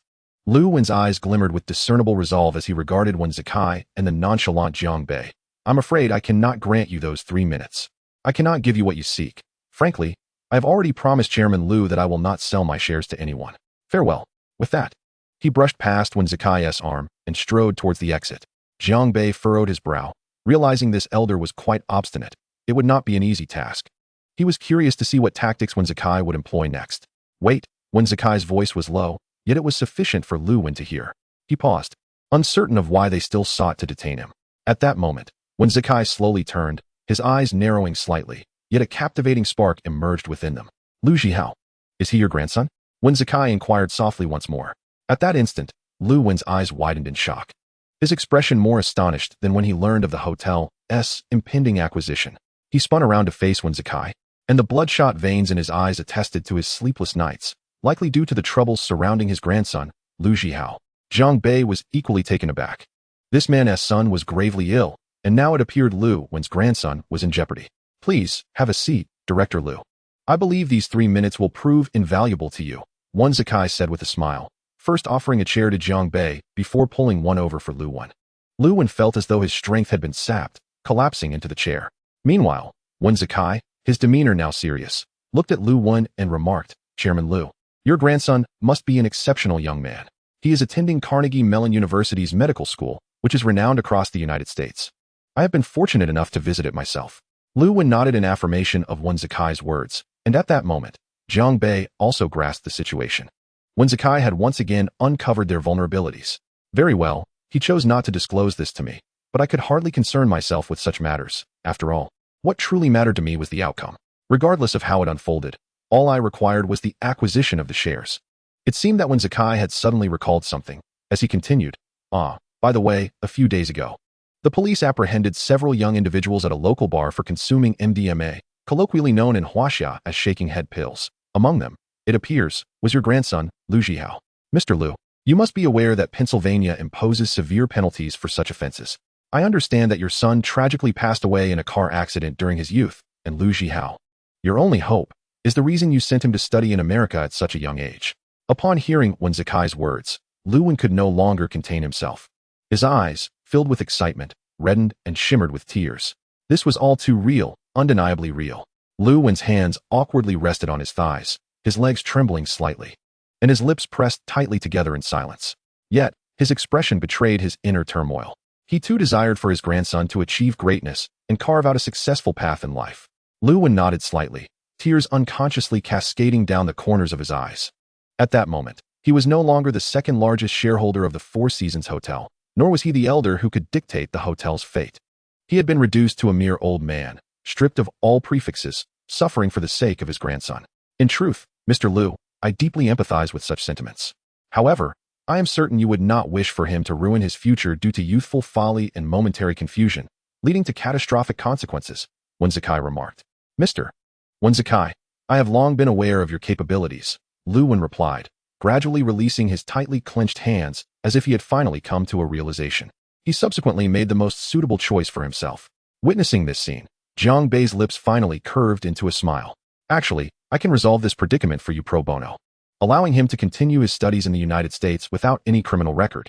However, we would appreciate your assistance with a task that aligns with your abilities. When Zakai began, as he retrieved a document from his briefcase, a contract for the acquisition of shares, prominently displayed on the first page in bold letters. The black ink of the pen seemed poised to pierce Lu Wen's heart. On one side lay years of friendship, while on the other, the fate of his only grandson. What choice could he possibly make? Lu Wen's gaze slowly lifted from the document to meet the eyes of Jiang Bei and Wen Zakai. Wen Zakai nodded gently, indicating that all of Lu Wen's concerns could be addressed. At that moment, Lu Wen appeared to age a decade in an instant. His trembling right hand reached out toward the black pen. Ultimately, he grasped it and signed his name on the last page of the document. The acquisition was at market price, a flawless transaction. Throughout this process, Jiang Bei, who had seemingly been a mere bystander, also smiled, finally making Lu Wen realize who the true master of the Four Seasons Hotel was. But who was he? What gave him such immense power to dare undertake the acquisition of the Four Seasons Hotel and engage the renowned Mr. Wen Zakai? Lu Wen shook his head slowly and turned to leave, while Jiang Bei and Wen Zakai remained in the private room. Wen Zakai raised an eyebrow at Jiang Bei, as if to say, "I have done well, have I not?" Jiang Bei, stroking his chin, regarded him with mild surprise, noting how different he seemed from earlier. "Not bad. I can grant you a 10% raise," Jiang Bei said with a smile. A 10% increase amounted to 600,000. To say he felt no pang of reluctance would be a lie. However, considering the recent expenditures on acquisitions, which barely exceeded 10% of the market price, granting him a raise seemed both effortless and agreeable. "Thank you, President Jiang." Wen Zakai rose respectfully, acknowledging the gesture, for at the end of the day, he was there for the money. And money was precisely what Jiang Bei possessed in abundance. Using it to cultivate alliances was remarkably simple. As evening descended, Jiang Bei returned to the presidential suite on the top floor, while Wen Zakai made his way back to his executive suite, awaiting the arrival of Vice President Zhang. Wen Zakai was somewhat familiar with this individual. He could be described as lacking in skill but rich in ambition, often oblivious to his own limitations. Nevertheless, he was diligent in his role as vice president, with little to criticize. In his room, Wen Zakai was perusing the document when a knock sounded at the door. "Mr. Wen," Vice President Zhang entered and greeted him. "Hello, Vice President Zhang," Wen Zakai replied with a smile, gesturing for him to take a seat on the opposite sofa while extending the document toward him. Zhang took the document, his brow furrowing deeper with each line he read. Connecting the dots to yesterday's stock market activities, realization dawned upon him. "So it was you." Vice President Zhang's expression turned icy. "What do you want?" "I'm quite busy." "Oh. It seems Vice President Zhang harbors some misconceptions about me," Wen Zakai chuckled. "Humph. You don't intend to conceal these documents from the hotel. You are employing unscrupulous methods to attempt an acquisition of our establishment. What room for misunderstanding could there be?" Vice President Zhang retorted coldly. "From what I understand, you have been with the hotel for 20 years, correct?" 20 years is quite a long tenure. Wen Zakai suddenly shifted the topic, standing to address him. "If I'm not mistaken, you began as a bellboy, progressed to a room service attendant, and even lent a hand in the kitchen. You know every nook and cranny of the hotel. In other words, the hotel's current stature is also due to your contributions." Vice President Zhang's expression shifted to one of pride. Wen Zakai's words rang true. He had indeed risen from the bottom, step by step. By the way, Wen Zakai suddenly turned to Zhang Jinxiong, as if recalling something. "If I recall correctly, there were 2 occasions when you declined offers, am I mistaken?" "You are investigating me," Zhang Jinxiong said, his tone grave, his expression darkening. After all, anyone would feel disheartened upon discovering they were under scrutiny. Wen Zakai smiled and waved his hand dismissively. "We're not investigating you per se, but rather anyone of interest within the hotel. You are the relative of the previous chairman, specifically his nephew, yet he favored Zhang Chengming, who entered the industry alongside you." As Wen Zakai spoke, he settled onto the sofa, his gaze fixed intently on Zhang Jinxiong. A flicker of discomfort crossed Zhang Jinxiong's face, barely perceptible, yet visible to Wen Zakai. "Let me put it this way. Zhang Chengming is the designated heir appointed by the late Lu Guangfa. Were it not for his prior missteps, you would not be overseeing the current Phase 3 villa project. Now that Zhang Chengming has returned, your relevance has diminished." Zhang Jinxiong abruptly stood, his face ablaze with fury, as though his deepest, most vulnerable secret had been laid bare. He glared at Wen Zakai, his voice thick with indignation. "Wen Zakai, what are you trying to achieve?" Ignoring him, Wen Zakai poured himself a cup of coffee and leisurely took a sip. "Indeed, one might say that you are rather unfortunate." Wen Zakai set down the cup in his hand, contemplating his thoughts aloud. "No need for obfuscation," he continued, observing Zhang Jinxiong's increasingly grim expression. "Let us be forthright. We intend to acquire the hotel, and we require your assistance. These words momentarily caught Zhang Jinxiong off guard, a sardonic smile curling at the corners of his lips. Given your awareness of my circumstances, what makes you think I would assist you in this endeavor? To help you acquire the hotel? Are you dreaming? Zhang Jinxiong retorted, his disdain for Wen Zikai's presumptions evident. At that moment, he remained resolute. After 2 decades of dedication to the hotel, he would never betray it. But isn't the position of general manager what you have long coveted? The authority to determine that appointment will rest in our hands, Wen Zikai replied unflinchingly. As for the general manager, he could be appointed. For Jiang Bei had not rejected the notion. If one wishes to gain something, one must inevitably make sacrifices. He could render the role a mere facade. Though a nominal position, it was precisely what Zhang Jinxiong had always desired. In this world, every endeavor demands a corresponding price. You are an astute individual and should grasp my meaning. We require insights into the hotel's operations and specifics of its management. No one knows this better than you. I am certain. Wen Zikai smiled, exuding an air of confidence, for indeed, every development lay within his grasp. He needed to acquire all operational information about the hotel to assist Jiang Bei in navigating the shareholder meeting and decisively securing the Four Seasons Hotel. Furthermore, Wen Zikai was confident he had not misjudged Zhang Jinxiong, who was merely a small-time figure who had risen through the ranks without much ability. The allure of the general manager position would surely sway him. Chapter 66. The shareholder meeting commences. Unexpectedly, Zhang Jinxiong took a step forward, looking down at Wen Zikai. Why would I assist someone like you in betraying our hotel? Wen Zikai chuckled, as if he were witnessing Zhang Jinxiong's final struggle. Because you have no other option. Should you refuse to collaborate with me, the hotel will no longer belong to you. By then, it will be too late to plead for my assistance. Zhang Jinxiong's expression grew serious. Indeed, he had long yearned for the position of general manager, nearly 2 decades. With the hotel poised to undertake the 3rd phase of its villa project, it desperately required substantial financial investment. Otherwise, the project would face a halt, incurring losses far beyond what the hotel could withstand. Although it appeared glamorous on the surface, he, as the site's supervisor, understood the dire reality better than anyone. The hotel was in peril, and perhaps, just perhaps, Wen Zikai could indeed save them. Give me a little time. Zhang Jinxiong's tone softened, his expression grave. Wen Zikai offered a self-deprecating smile and shook his head gently.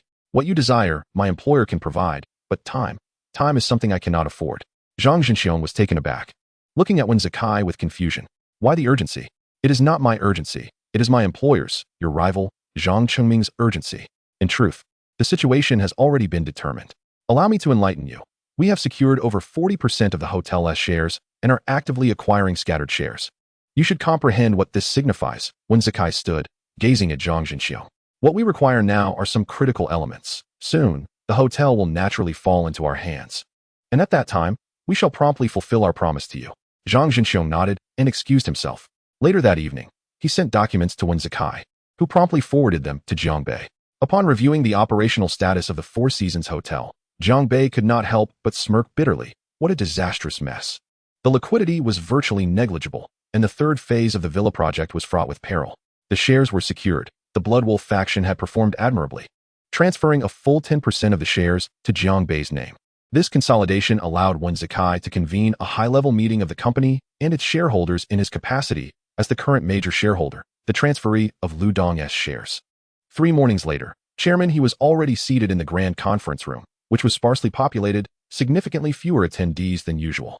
Naturally, Jiang Bei and Wen Zikai had acquired the shares of the major shareholders, some of whom were too embarrassed to attend. Our company Lu Dong has transferred all his shares to his nephew, and today we shall meet this new shareholder, chairman he announced. Among those present were shareholders as well as General Manager Zhang Qingming and Deputy General Manager Zhang Jinxiong, along with other senior executives. Lu Dong's nephew is also named Lu Dong. Surely, this should not differ much from the previous Lu Dong? Zhang Jinxiong inquired, perplexed. He had not given much thought to the significance of today's high-level meeting. As for Lu Dong's nephew, what of it? Just then, several individuals entered the conference room, interrupting Zhang Jinxiong. The chairman has arrived. We are late, my apologies. No worries. We have yet to commence. Please take a seat. Chairman, he replied. The newcomers were shareholders who had already negotiated with Wen Zikai, promptly taking the 2 foremost seats while 3 others settled in the back. At that moment, a familiar figure entered. Lu Wan, a director from the Four Seasons Hotel, followed closely by Wen Zikai and his employer, Jiang Bei. Wen Zikai, holding documents, walked behind, while Jiang Bei strode in with his arms crossed. Lu Dong, who are these 2?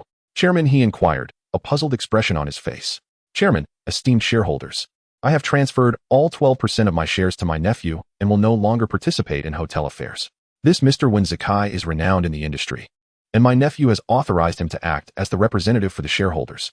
The upcoming meeting is no longer my concern. Farewell, Lu Wen stated, addressing those around him, then nodded to Wenzakai before departing. At that moment, a look of dismay crossed Chairman He's face. How could she possibly believe Lu Wen's words? Not only she, but the majority of the shareholders present were familiar with Wenzakai. He took a seat in the secondary position, leaving the primary seat for Jiang Bei. Wenzakai withdrew a black carbon pin from his pocket, glancing at Jiang Bei, who nodded in acknowledgement, signaling for him to proceed, as it was not yet time for him to render the final judgment. Good morning, everyone. I am Wenzakai. I trust my identity requires no introduction, as you are all well aware. As for my participation in this assembly, as a side note, the shares belonging to Lu Dong's nephew are now in the hands of my boss, General Jiang. Allow me to introduce him. This is my boss, General Jiang. Wenzakai stated directly, revealing the identity he had concealed for over a week. Given this, we can now consider ourselves partners in collaboration. Jiang Bei spoke slowly. Zakai, please distribute the documents to everyone, he added. Wenzakai stood up at the sound, distributing the documents from his briefcase to the attendees. Herein lies my analytical report on the Four Seasons Hotel. To speak candidly, despite its seemingly glamorous facade, the operations of this establishment are utterly perplexing, Jiang Bei remarked, his gaze suddenly sharpening as it fell upon Zhang Qingming, who sat across from him, his eyes fixated on the nameplate of the general manager. He continued, I would like to inquire, General Manager, what is the core philosophy of the hotel? Zhang Qingming's expression grew solemn, yet he replied, the hospitality industry fundamentally hinges on service. Jiang Bei interjected without a hint of politeness. Even elementary school students understand that the hotel business is a service industry. So, General Manager, what is the ultimate objective of our hotel?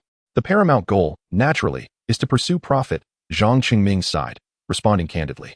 Excellent. Yet, if you cannot even achieve the most basic level of profit, it is no wonder the hotel finds itself in its current predicament. Jiang Bei retorted coldly. Chapter 67. The chairmanship secured. Ever since he learned of the commencement of the third phase of the Four Seasons Hotel project, dissatisfaction with the general manager had begun to brew within him. Of course, the endeavor had been underway for some time. Jiang Bei merely had not paid attention to matters he deemed irrelevant. Even a figurative clay figurine would still possess some semblance of indignation. How could a dignified general manager endure such humiliation? Yet, he found himself at a loss, for after all, Jiang Bei was the major stakeholder. He could only respond. It seems the situation of the Four Seasons Hotel may not be as dire as you suggest. Jiang Bei leaned away from his chair, his eyes locked onto Zhang Qingming. Are my observations from the months I have spent residing in the hotel, coupled with the analysis I have conducted, to be dismissed as fabrications? Zhang Qingming shook his head. Mr. Jiang, please understand, I am not questioning your analysis, merely suggesting it may be somewhat exaggerated. Jiang Bei returned a smile, bluntly retorting, General Manager Zhang, spare us your sentiments and focus on the crux of the matter. Zhang Qingming fell silent, a look of resignation on his face, while the others, too, were compelled to acknowledge the validity of Jiang Bei's assertions. General Manager, do you have any assurance that the over 40% of shares lost by the chairman can be reclaimed? Jiang Bei inquired. It was evident that Zhang Qingming was unable to provide such assurance. Mr. Jiang, Chairman, he finally spoke up. The potential reclamation of my shares is a matter separate from the operational issues of our hotel. I urge everyone to concentrate on the future management of our establishment. Chairman, you truly exemplify the entrepreneur's spirit. Regardless of personal holdings, your unwavering commitment to the growth and operation of the business commands my respect. Jiang Bei concluded, unable to resist applauding. An intriguing scene unfolded as Jiang Bei clapped his hands, prompting others to exchange glances and join in. As a stakeholder, I find myself gravely dissatisfied with the current operational status of the hotel. I can scarcely fathom what dividends we shareholders might receive by year-end. Are we merely investing in what you call an idealistic venture? Jiang Bei's tone turned icy as he surveyed the room.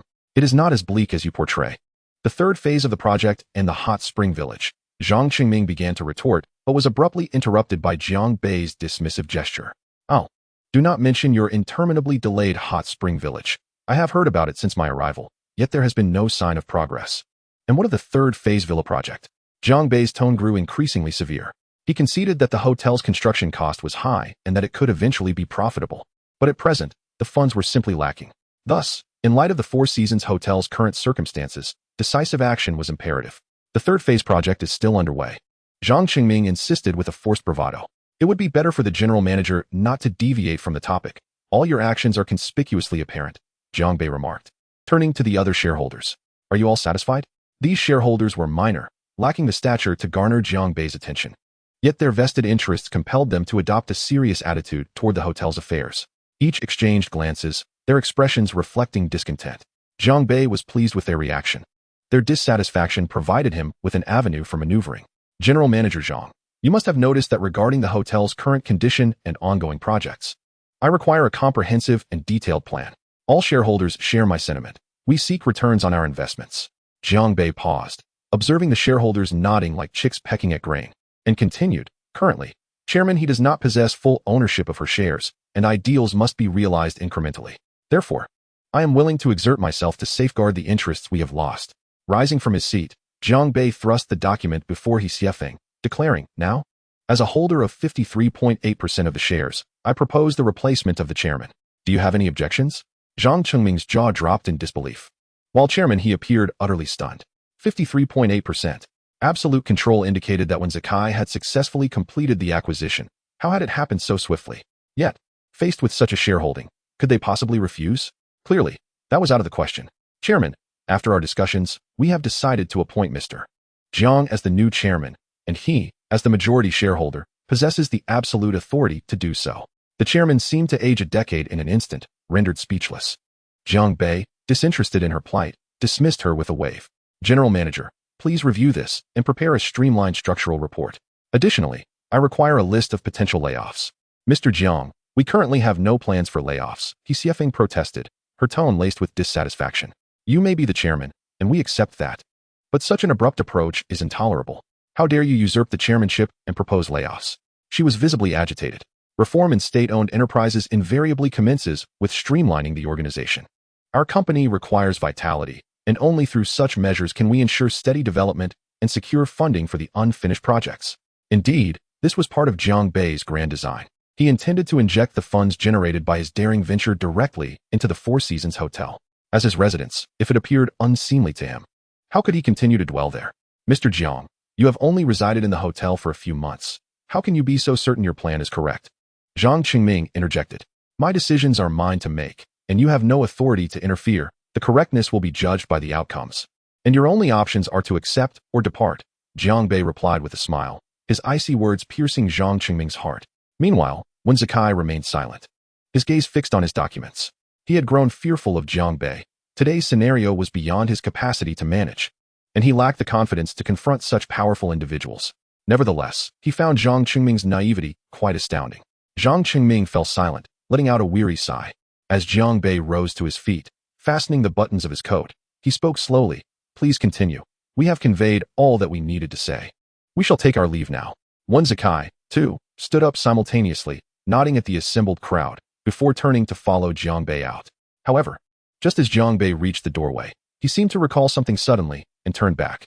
Observing the myriad expressions of the attendees, his gaze finally settled on Zhang Qingming, whose face was etched with worry. A faint, enigmatic smile graced his lips as he said, By the way, General Manager, please prepare the report for tomorrow morning and leave it on my desk in my room. With that, he strode away without a backward glance. Inside the conference room, Zhang Qingming's expression morphed into one of turmoil.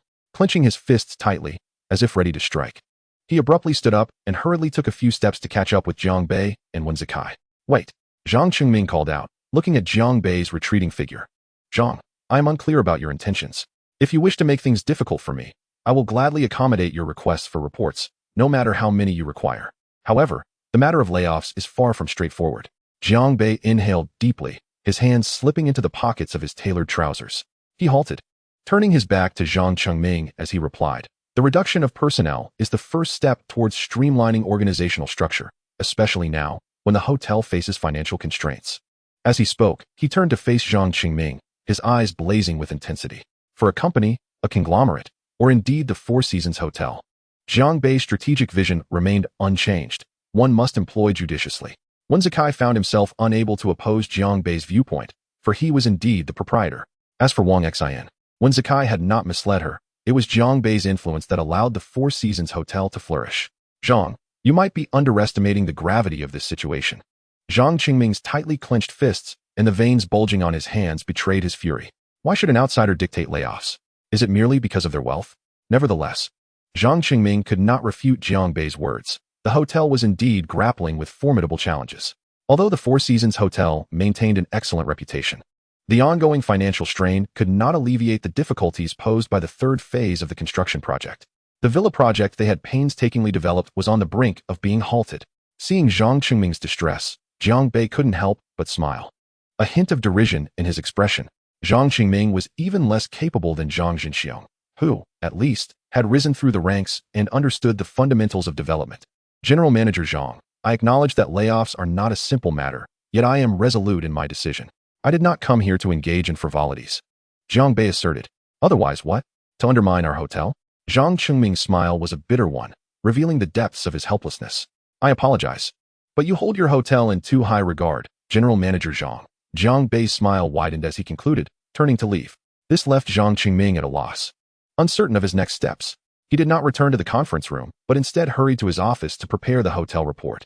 Meanwhile, news of the hotel's acquisition and the change in chairmanship had begun to circulate widely. The entire hotel staff sensed an impending change, although no one spoke of layoffs. An ominous cloud loomed over everyone's heads. It was time for room cleaning. Why was everyone gathered here? Wang Xian entered the break room, observing the crowd and inquiring in confusion. Manager Wang, why is it that layoffs are happening without explanation? Please tell us why. Another voiced. Yes, Manager Wang. I've heard the hotel has been acquired. Sister Wang Xian, has the hotel's chairman actually changed? Is any of this true? Wang Xian sighed, nodding helplessly. It seems everyone is already aware. Manager Wang, is this truly the case? Everyone, please do not worry excessively. No decisions have been made yet. Wang Xian continued to reassure them. But, Manager, the guest in the presidential suite has already entered the boardroom, and I've heard he possesses more shares than the chairman. Do you think he will allow us to simply carry on? A girl in an office uniform asked indignantly. Exactly, Manager Wang. If anything happens to the hotel, how will we survive? Wang Xian felt overwhelmed. It was all due to Wen Zikai and his boss's machinations, but she truly had no solution. Everyone, listen to me. The hotel's operations remain unchanged. Now please return to your duties. Wang Xian urged, yet the crowd remained, engaged in heated discussions. Just then, a voice interrupted their chatter. Those with capability will stay. Those without will justifiably be let go. Zhang Zhenxiong approached, his presence commanding attention. You all are here gossiping instead of diligently working. If you put in the effort, would you still fear being dismissed? Zhang Zhenxiong's arrival only incited more discontent among the employees, who retorted, what do you know about our struggles? Why not use your talents to save the hotel? Yet, no one dared to contradict him, for he spoke truths. Those capable would undoubtedly remain, while those who merely complained were likely not committed to their work. As night fell, Jiang Qingming sat at his desk, anguish written across his face as he worked late into the night. The coffee at his side had long gone cold, his brow furrowed in deep thought, and the pen in his hand spun restlessly. Jiang Bei, he murmured, rubbing his temples, but the thought trailed off into silence. The immense pressure exerted by Jiang Bei's ruthless methods weighed heavily on him and the hotel. He could endure. He could help the hotel weather this storm. But why was Jiang Bei unwilling to grant him the time he needed? For the first time, Jiang Qingming felt the preciousness of time, a sentiment that aligned with Jiang Bei's own belief in its value. Jiang Bei seldom squandered it. Limited time, boundless value creation. This was Jiang Bei's unwavering principle.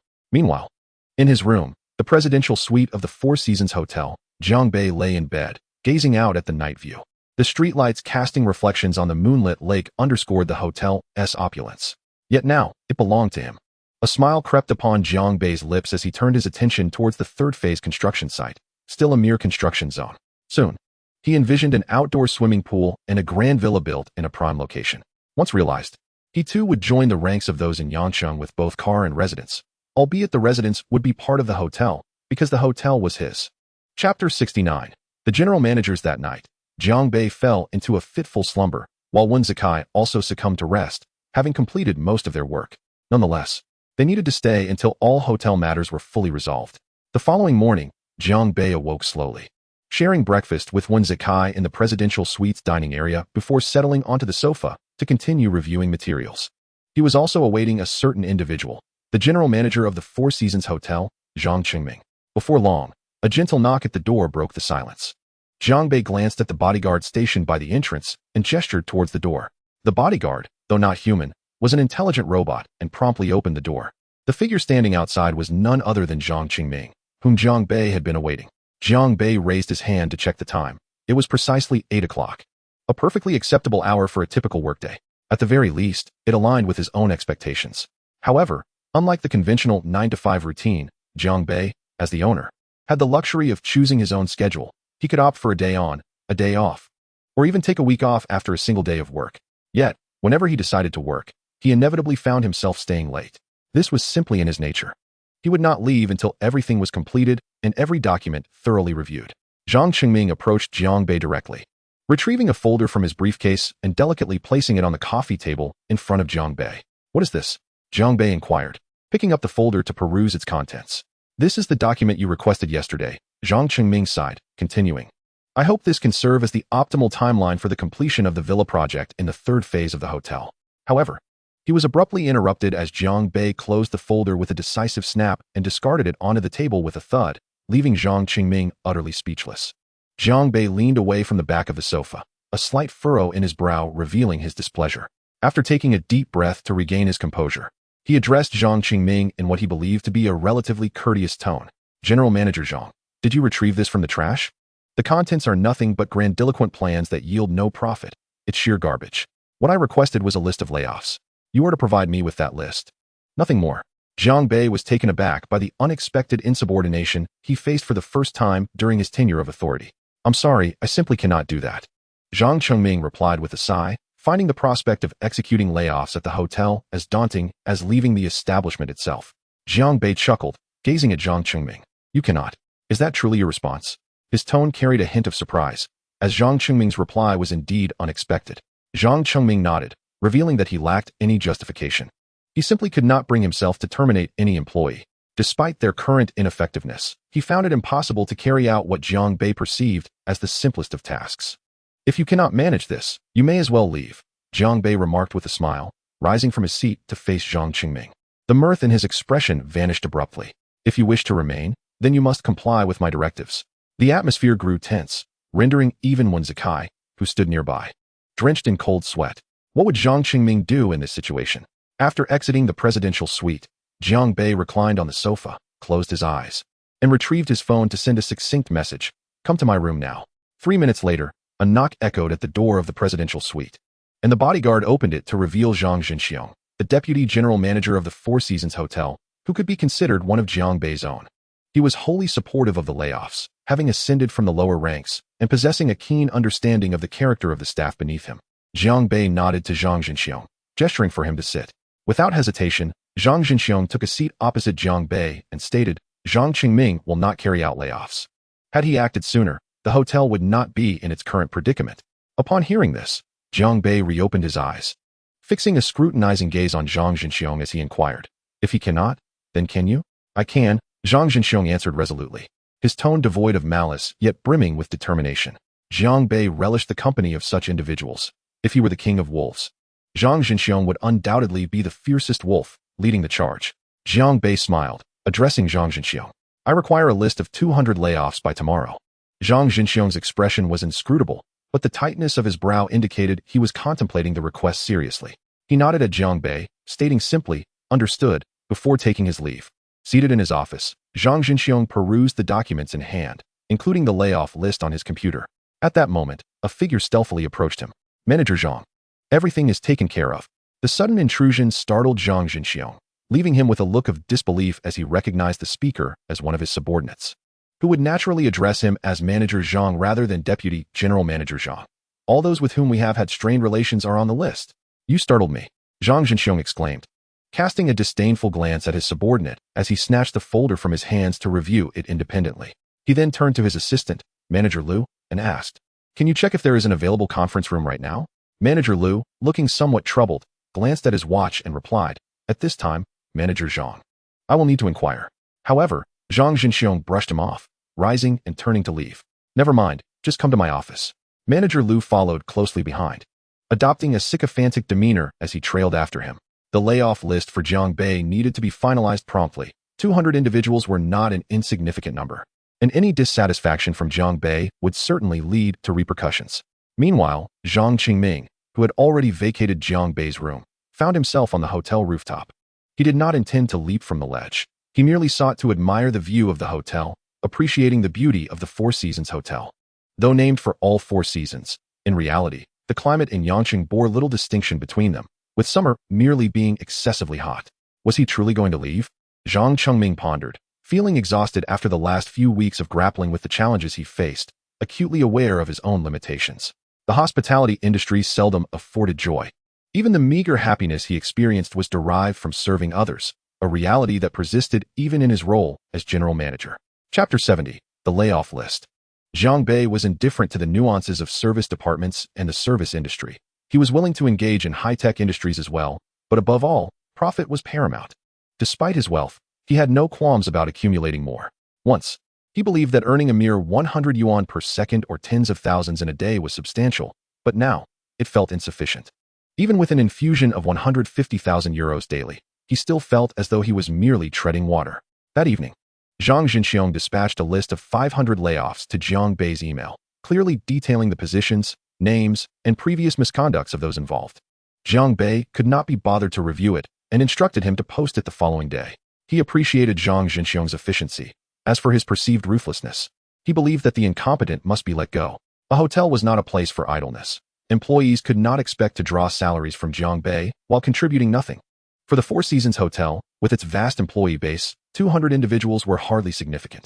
Zhang Bei's intention was to serve as a warning, to instigate a culture of diligence within the establishment. He understood the weight of this approach. Otherwise, he would not have undertaken similar actions within his own company, albeit with a gentler touch, as he recognized that capable employees still existed. The following morning, the layoff list was prominently displayed at the entrance of the employee corridor. The entire hotel buzzed with discussions surrounding the matter. In the dining department, the culinary division, the security department, and the equipment management department, every segment has faced reductions, albeit to varying degrees. Meanwhile, on the construction site of the third phase villa project, a man clad in a suit, tie, and safety helmet scrutinizes the progress of the work. He is none other than the general manager, Zhang Qingming. At that moment, a chef, drenched in sweat and clutching his chef's hat, rushed over, exclaiming, "General manager, what is it? Why the urgency?" Zhang Qingming inquired, his brow furrowed. "The layoff list has been released. Over 200 people have been let go." Upon hearing this, Zhang Qingming promptly removed his safety helmet and handed it to a nearby secretary, following the chef back. "It's over for me too. Why is this happening? My son just started kindergarten," lamented another employee. "Yes, I'm on that list too. What does this mean?" he implored. "Let me see it. I need to check if my name is there." The general manager has arrived. Everyone, make way. Upon entering the staff corridor, Zhang Qingming was met with a cacophony of voices. He swiftly made his way through the crowd that parted before him. An elderly chef, bewildered, turned to Zhang Qingming and asked, "General manager, what exactly is going on?" "Indeed, general manager, you should have informed me sooner if you intended to fire me. What am I supposed to do now?" Hey, look here, the kitchen department has let go of 7 people. Why were we targeted? What is the justification? It must have been Zhang Jinxiong's doing. It certainly was him. Yes, exactly him. The crowd erupted into discussion, their words converging on a singular figure, Zhang Jinxiong. Only Zhang Qingming remained rooted in place, his eyes locked onto the extensive layoff list. He ripped the list down and stormed out of the employee corridor, heading toward the presidential suite. Knock, knock, knock. The sound of knocking echoed, its crispness and urgency betraying the visitor's anxious disposition. Earlier than expected, Zhang Bei remarked, furrowing his brow as he instructed his bodyguard to open the door. The person who entered was indeed the one Zhang Bei anticipated, Zhang Qingming. "Zhang, what is this about?" Zhang Qingming approached Zhang Bei directly, throwing the layoff list onto the coffee table before him. Zhang Bei chuckled, a humorless laugh, astonished that someone would dare speak to him in such a manner. "General Manager Zhang, I would appreciate a bit more decorum." Zhang Bei took a sip of coffee before raising his gaze to meet Zhang Qingming's. "What exactly do you intend to do? Do you find satisfaction in casting all these people out onto the streets?" Zhang Qingming's voice grew fervent as he pointed to the layoff list. "I fail to comprehend your point. I merely executed what you should have done long ago," Zhang Bei retorted, his demeanor exuding a sense of unyielding indifference. Zhang Qingming was growing distressed. These individuals were his loyal supporters. "Zhang, have you considered that these people have dedicated years to this hotel? They have no legitimate reason to be dismissed now. How are you expecting them to survive? What are their families?" Zhang Qingming's voice dropped, filled with gravity. Yet he refrained from raising it further, fully aware that a few more words could result in his own termination. Zhang Bei leaned back against the sofa, arms crossed, surveying Zhang Qingming with a sardonic smile. "Am I to shoulder the burden of their retirement? Should the hotel also bear the responsibility for their welfare? Are you so self-absorbed that you disregard the lives of others? Jiang Qingming pressed on. It was undeniable that Jiang Qingming had agitated Jiang Bei. Why should the hotel expend exorbitant salaries on individuals deemed unproductive? I must ask you, are you the general manager of this establishment or merely its proprietor? Are you engaged in hospitality or philanthropy? Jiang Bei's questions cut to the quick. I only know that any endeavor I undertake must benefit others. Jiang Qingming replied candidly. Though it was evident that Jiang Bei did not regard him as a true superior. It seemed that Jiang Bei and Chun Cheng had engaged in similar disputes in the past, each disagreement culminating in such confrontations. Now, however, it was Jiang Qingming who found himself at a disadvantage in this arena. Jiang Bei, uninterested in further debate, deemed Jiang Qingming's reasoning indicative of an immaturity unbefitting a man of his stature. Very well, if the hotel's assets were to vanish, would not the other employees still find themselves out of work? Would the hotel not still face bankruptcy? I assure you, the hotel will not collapse so easily. Without these individuals, the establishment would not have achieved its current scale. Jiang Qingming's fury was palpable, yet he suppressed it, aware that this was not the moment to confront Jiang Bei. General manager, remember, people are everywhere, and so are hotels, Jiang Bei said dismissively, gesturing for him to leave. Thank you for the reminder. Jiang Qingming gritted his teeth, snatching up the layoff list before turning on his heel to exit. Chapter 71. The general manager resigns. As Jiang Qingming departed, Jiang Bei merely shook his head with a bemused smile. A man who should have been firmly established at 30.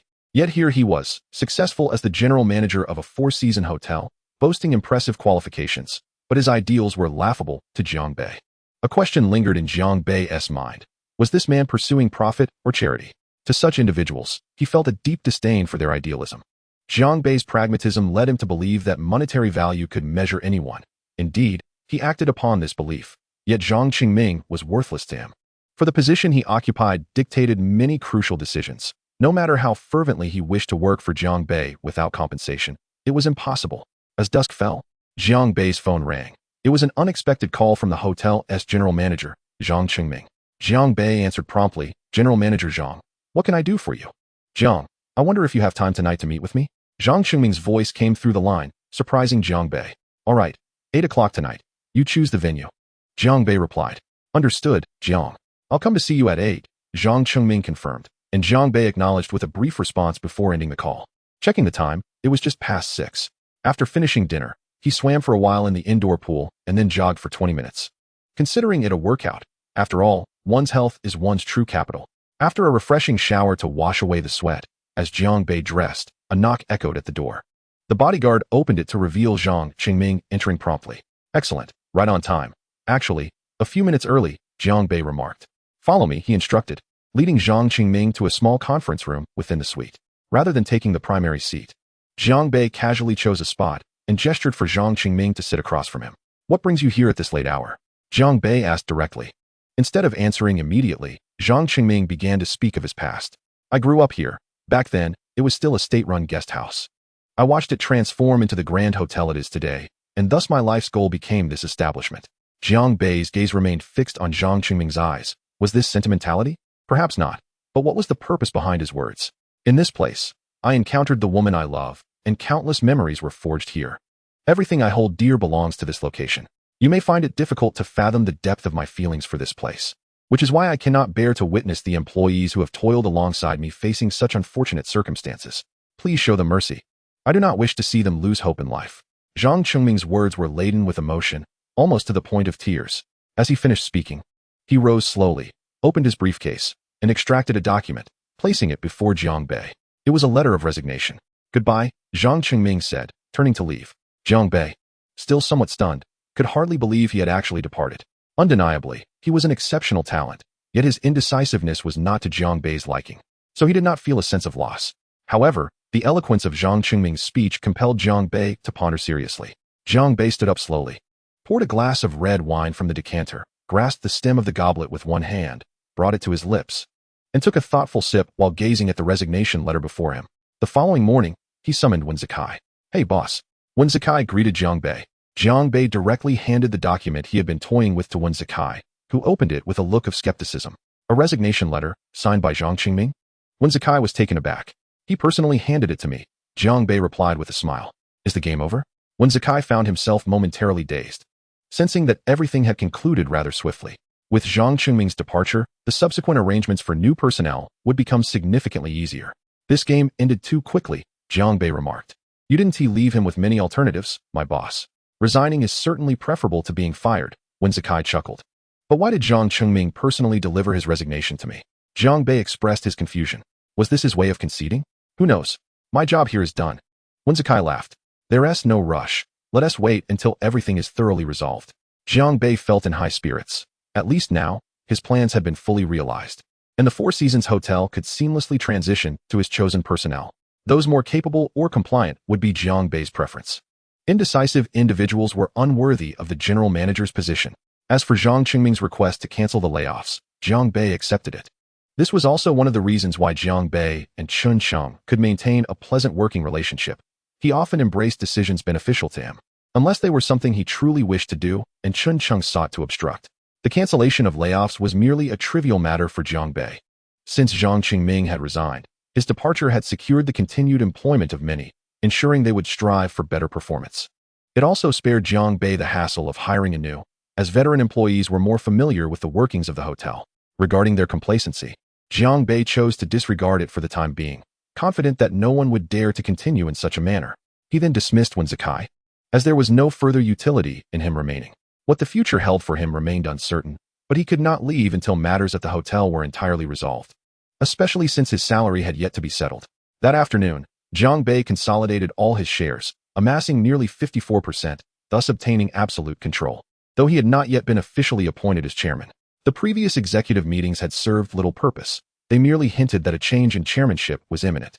Recently, Jiang Bei had resolved to actualize this transition. While the chairmanship was merely a nominal position, presiding over the board members, it involved little more than dismissing a general manager and awaiting the year-end payouts. Nevertheless, Jiang Bei was eager for the role. For what significance did it hold to be a mere shareholder? If he were to pursue this path, he intended to reach the pinnacle of the hierarchy. Chapter 72. The Development of the Hotel. The following day, Jiang Bei's first action was to abolish the layoff list. The news spread swiftly throughout the hotel, eliciting joy from top to bottom. After all, the man residing in the presidential suite was their major boss. Although he had not yet officially assumed the position, no one dared to question his authority. Furthermore, they had heard of Jiang Bei's capabilities to some extent. The sheer audacity he displayed in acquiring their hotel spoke volumes about his formidable strength. Consequently, the employees who had gone months without bonuses were the most elated. For the Four Seasons Hotel, which had been drained by the three-phase villa project, was finally emerging from a harsh winter, heralding the arrival of a new spring. With the cancellation of the layoffs, more individuals were motivated to work diligently.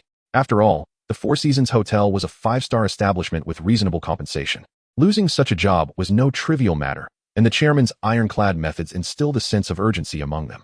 In his office, he and Wen Zikai continued to deliberate on the hotel's future plans. As for Wen Zikai's decision to stay or leave, that depended on him. If he wished, he could assume the roles of either general manager or deputy general manager. A series of urgent knocks echoed at the door, reminiscent of Zhang Chengming's previous visits. But he had already resigned. Who could it be? Jiang Bei instructed his bodyguard to open the door. The door swung open to reveal a compliant figure, Zhang Zhenxiong. President Jiang, my boss, why did you cancel the layoffs? Zhang Zhenxiong wore a grim expression, clearly distressed, completely ignoring Wen Zikai standing beside him. I had already prepared the list of employees to be laid off. He lamented. I believe I have made it clear. You need only follow my instructions. And the rest is not your concern, Jiang Bei replied calmly, dismissing Zhang Zhenxiong's inquiries. For now, you simply need to ensure that employees return to work as usual. I will handle the personnel arrangements. Zhang Chengming has left, President Jiang. We have no reservations remaining, and I believe your plan is quite feasible. It suits our hotel's situation of staffing excess, and I truly do not understand why you would choose to do this. Zhang Zhenxiong continued to press. Jiang Bei merely shook his head in response. You need not understand. Zhang Zhenxiong sighed. I suspect some of my employees have spoken to you about this.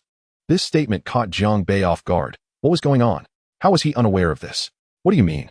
Jiang Bei frowned and asked. I have always believed you to be a person of great ambition, yet it seems you are also open to listening to others. This left Jiang Bei utterly perplexed. What was he even talking about? Listening to women? Vice President Zhang, please speak with a measure of respect, Jiang Bei replied coldly, eager to hear his rationale. President Jiang, many in the hotel are aware of the recent rumors concerning Mr. Wen and Manager Wang. While it is not my affair, I do not wish for this to affect your work, Zhang Zhenxiong asserted, sounding rather convincing. When Zakai found himself in an exceedingly awkward position. The two had merely engaged in some gossip and had hardly reached that level. However, before Wen Zakai could respond, Jiang Bei lost his patience and chose not to waste any more time explaining. Vice President Zhang, do you dare to reprimand me? Jiang Bei chuckled, his amusement tinged with disbelief. Was this individual truly foolish enough to address his superior in such a manner? The conduct of my staff and guests in such a manner is utterly disgraceful, especially considering that this very individual is our restaurant's savior. With those words, Zhang Jinxiong rose abruptly and departed, leaving behind a brooding Jiang Bei and a visibly awkward Wen Zakai, who searched for an escape route. Meanwhile, in the staff lounge of the hotel, Manager Zhang approached the gathered employees to deliver significant news. The layoff list from earlier is now rendered null and void. No one will be leaving the hotel. Everything will remain as it was. Let us go, ladies. We're having dinner together tonight. The atmosphere was jubilant. They had anticipated the new owner to be cold-hearted, yet he turned out to be rather agreeable. Indeed, Manager Wang, you must cultivate a good relationship with Mr. Wen.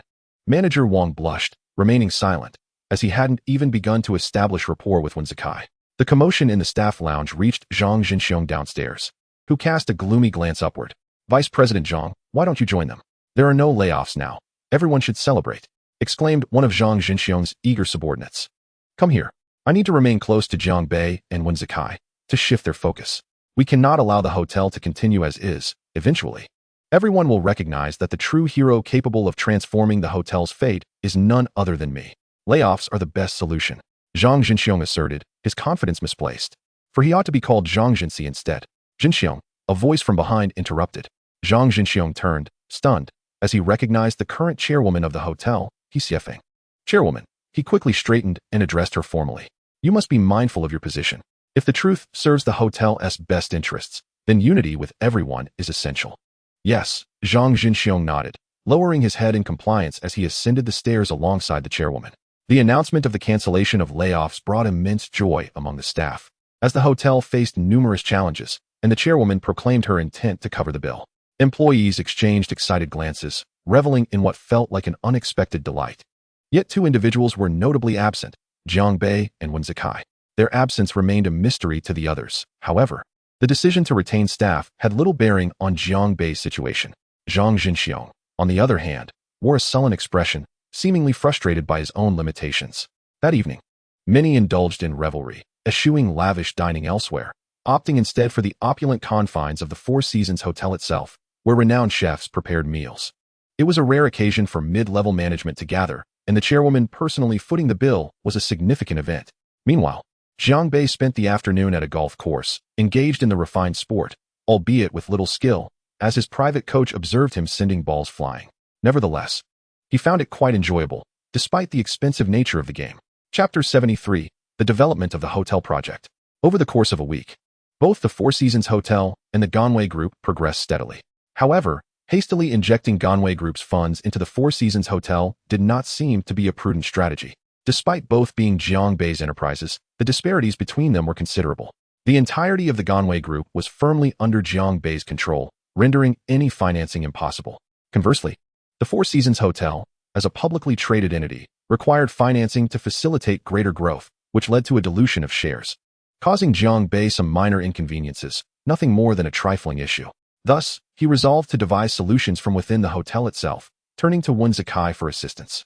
Moreover, Jiang Bei leveraged his limited network, reaching out to the president of the central bank. As for the remaining mundane matters, it was noteworthy that the hotel staff had shed their previous disdain for Jiang Bei and Wen Zakai, finally accepting the new owner. Although Jiang Bei remained indifferent to their opposition, having come to regard this place as his new home, he deemed it beneficial to cultivate good relations with the staff, which was why he chose to cancel the layoffs. One morning, Wen Zakai hurried into Jiang Bei's new office at the hotel. Boss, I've secured the first mortgage loan from the bank for the construction of the remaining 3 buildings in the Hot Spring Village, he exclaimed with raised eyebrows. Excellent. Jiang Bei nodded, returning to his documents. Lately, he had come to realize that the deeper he delved into the Four Seasons Hotel, the more apparent its financial pitfalls became, with the potential for a cash flow crisis looming. Wen Zakai appeared somewhat awkward, seemingly at a loss for words. Recently assigned the role of acting general manager, he was enjoying life greatly, and his relationship with manager Wang Xin had improved. However, Jiang Bei's concerns lay solely with the hotel's development. By the way, Wen Zakai, has anything of yours been tossed out again in the past few days? Jiang Bei inquired with a smile, their rapport deepening as he now called him simply by his name, while Wen Zikai, in turn, addressed him as boss. Jiang Bei had a fondness for this term. In his gaming days, the final boss in Dungeons represented both a formidable opponent and a metaphorical employer. Upon hearing Jiang Bei's question, Wen Zikai felt a pang of anxiety. Memories of a week prior flooded back when he had been unceremoniously ousted during the hotel acquisition. Yet, Jiang Bei had only recently learned of this incident, which amused him greatly. And no, not at all. The hotel staff now treats me as if I were their own flesh and blood. Like a good friend. Wen Zikai stammered, bewildered by the sudden amicability of his stern boss. What do you think about working here? Jiang Bei asked abruptly. Wen Zikai nodded. It's wonderful. I feel an urge to settle down and retire here. Yet he refrained from voicing the latter half of his thought, which was that working alongside Jiang Bei felt like an overwhelming burden. All right, once you've made a decision, let me know. The position of general manager at the hotel is yours, Jiang Bei said with a smile.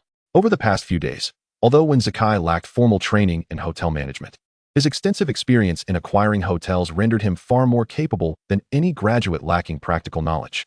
Engaging him was a well-considered decision on Jiang Bei's part. Sure, boss. If you come across any more hotels you fancy, I'll assist in the acquisition. Wen Zikai replied with a grin, patting his chest as a pledge to Jiang Bei. All right, Jiang Bei mused, stroking his chin, a hint of exasperation evident on his face. Acquiring a hotel was not merely a whimsical endeavor. It was akin to purchasing a suite, a simple desire.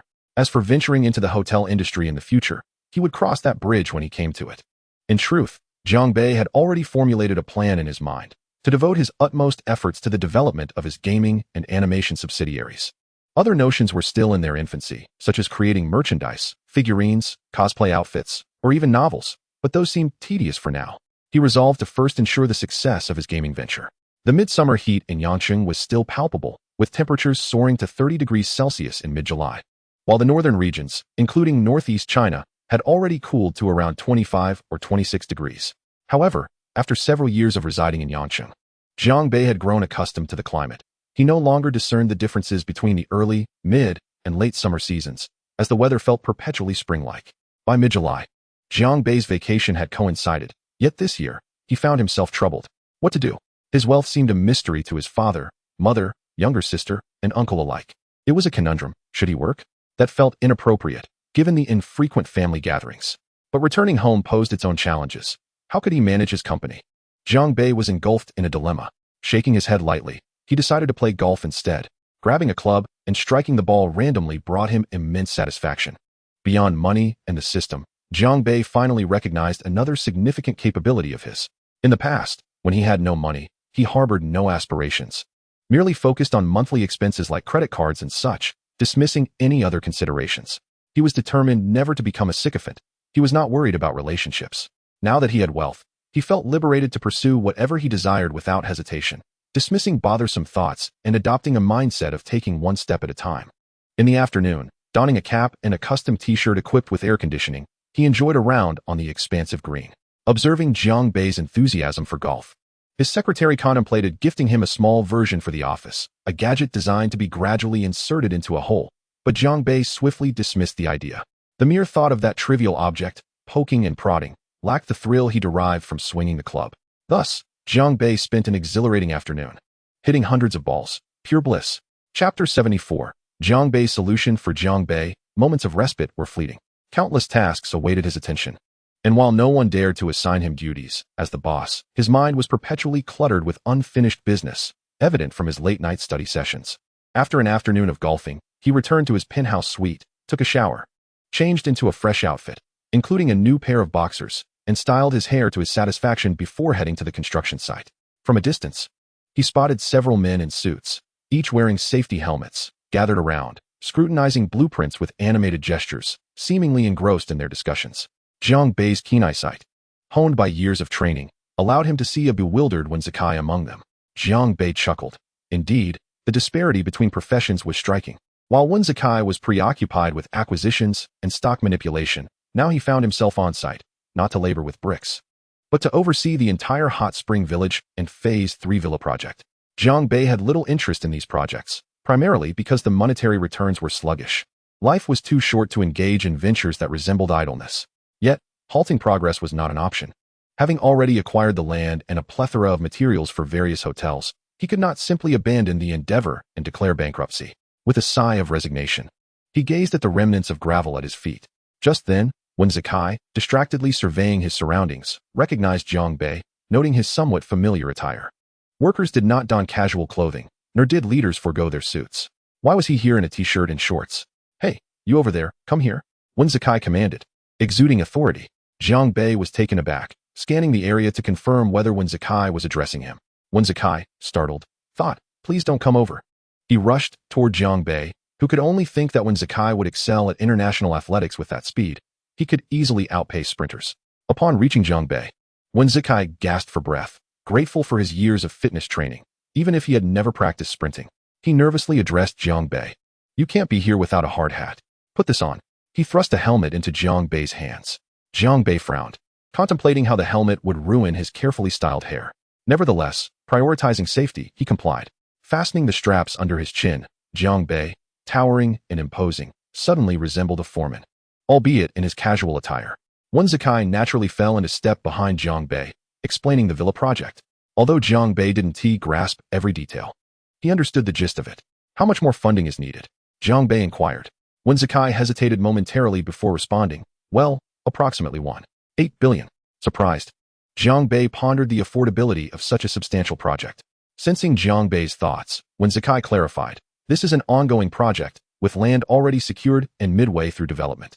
However, this 1 billion poses a significant challenge for the Four Seasons Hotel. Jiang Bei nodded, unsure of how to respond, his brow furrowed.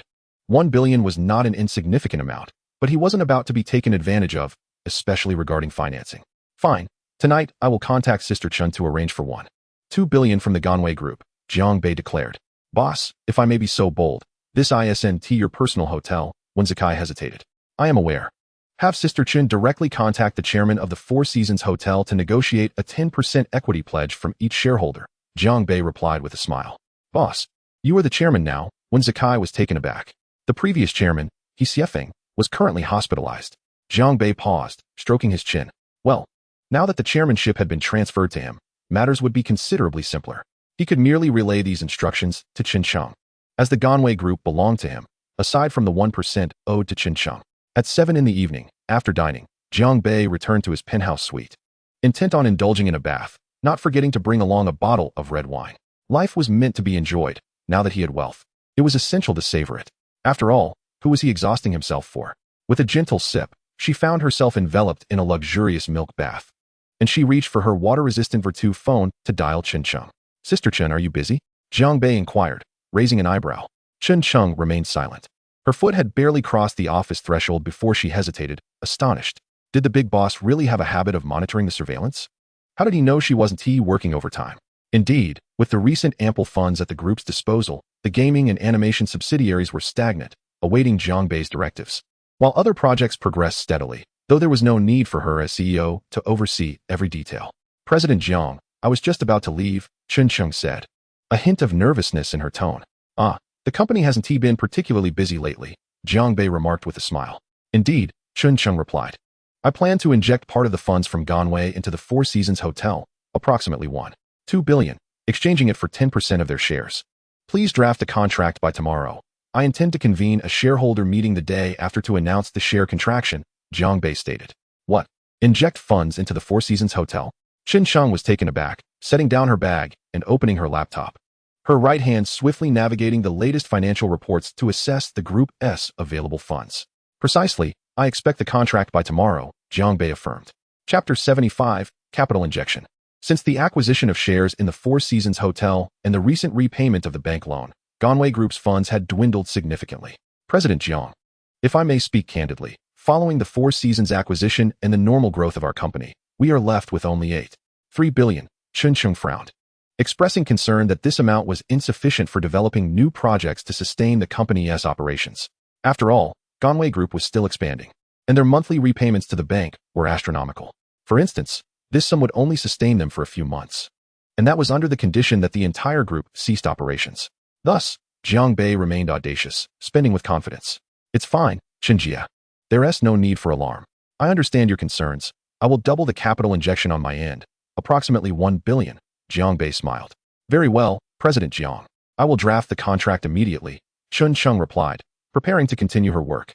No rush. The shareholder meeting cannot be held until the day after tomorrow at the earliest, Jiang Bei mentioned, and after exchanging pleasantries about the company's current state, they concluded the call.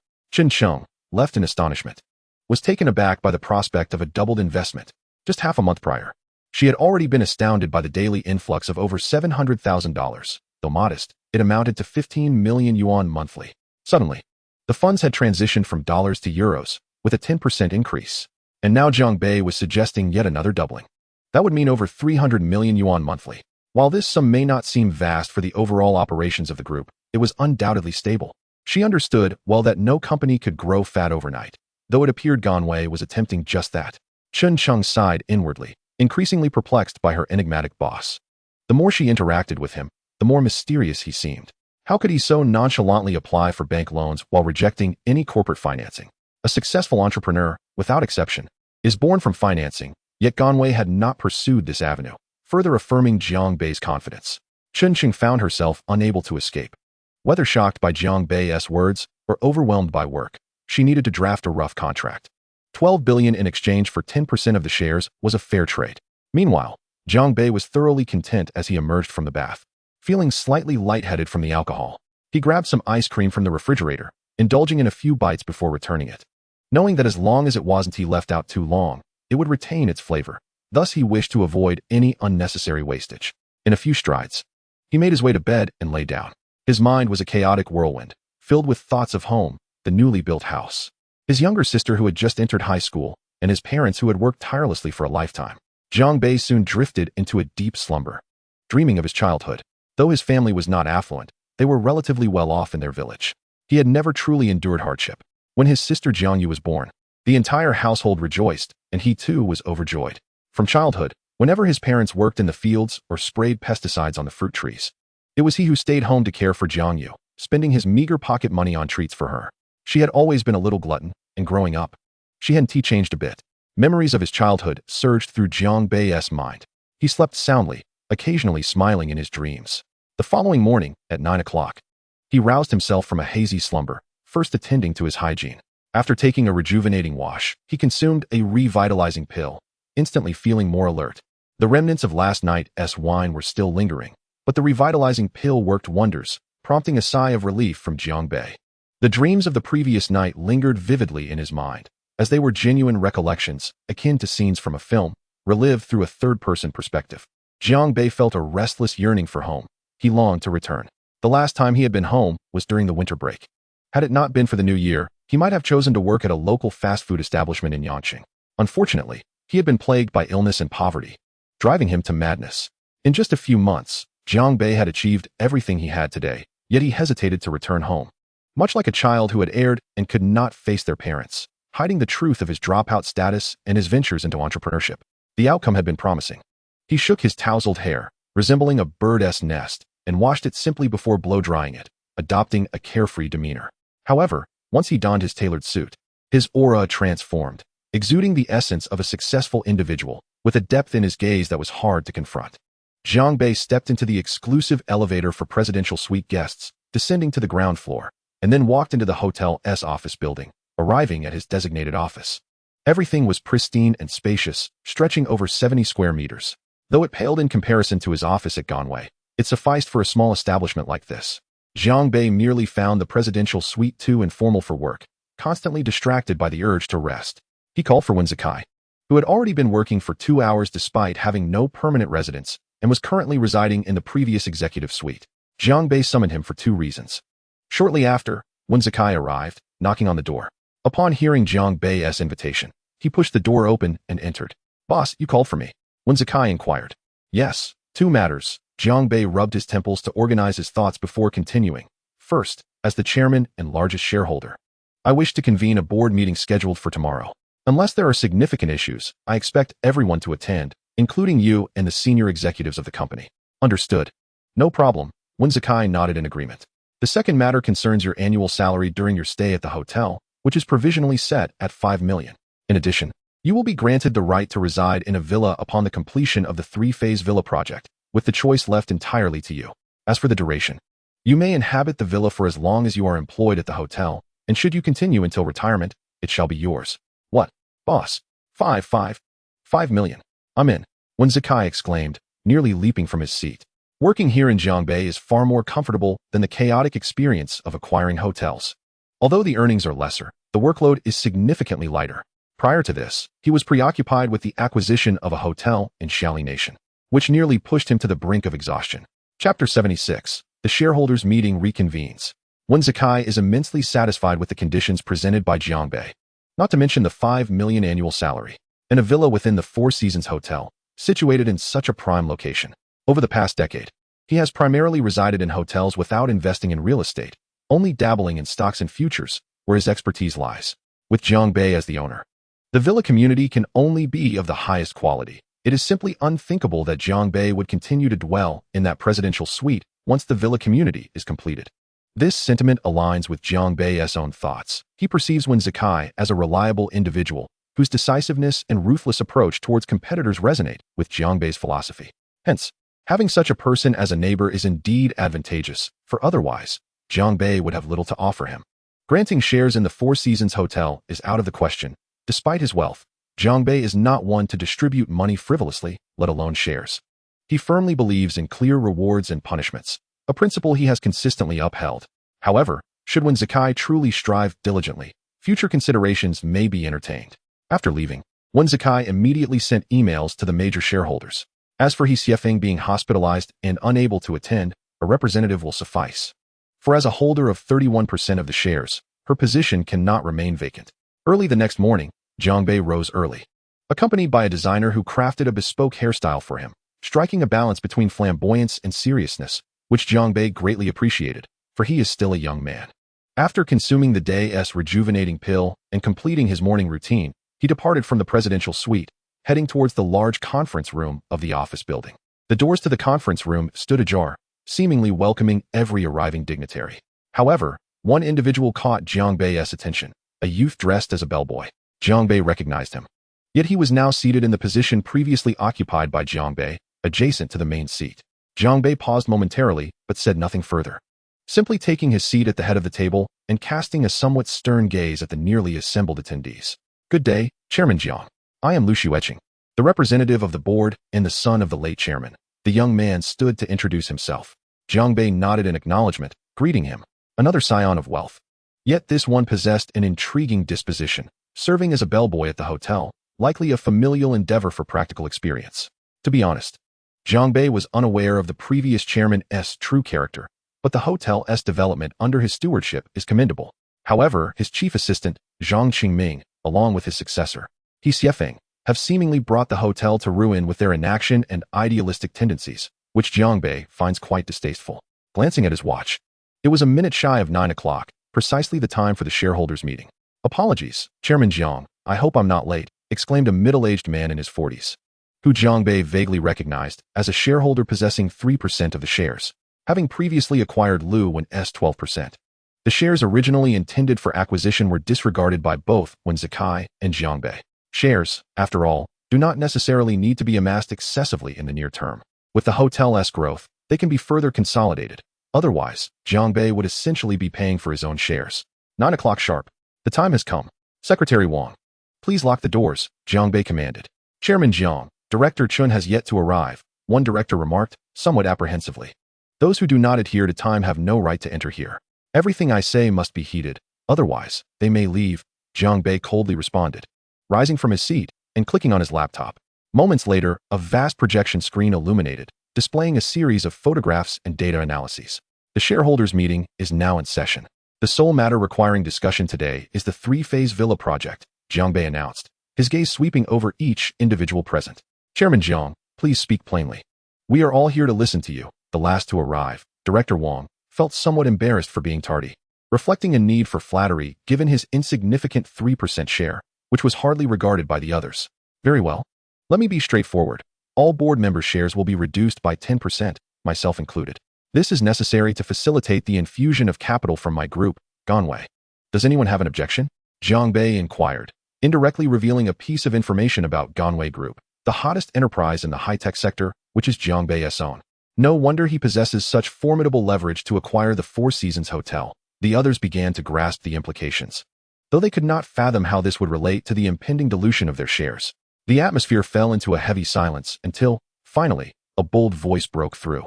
Chairman Jiang, this seems rather inappropriate, considering the hotel's operations have not encountered any issues, a shareholder seated at the back ventured, reluctantly aware that a 10% reduction in his already meager shares would be intolerable for any rational individual.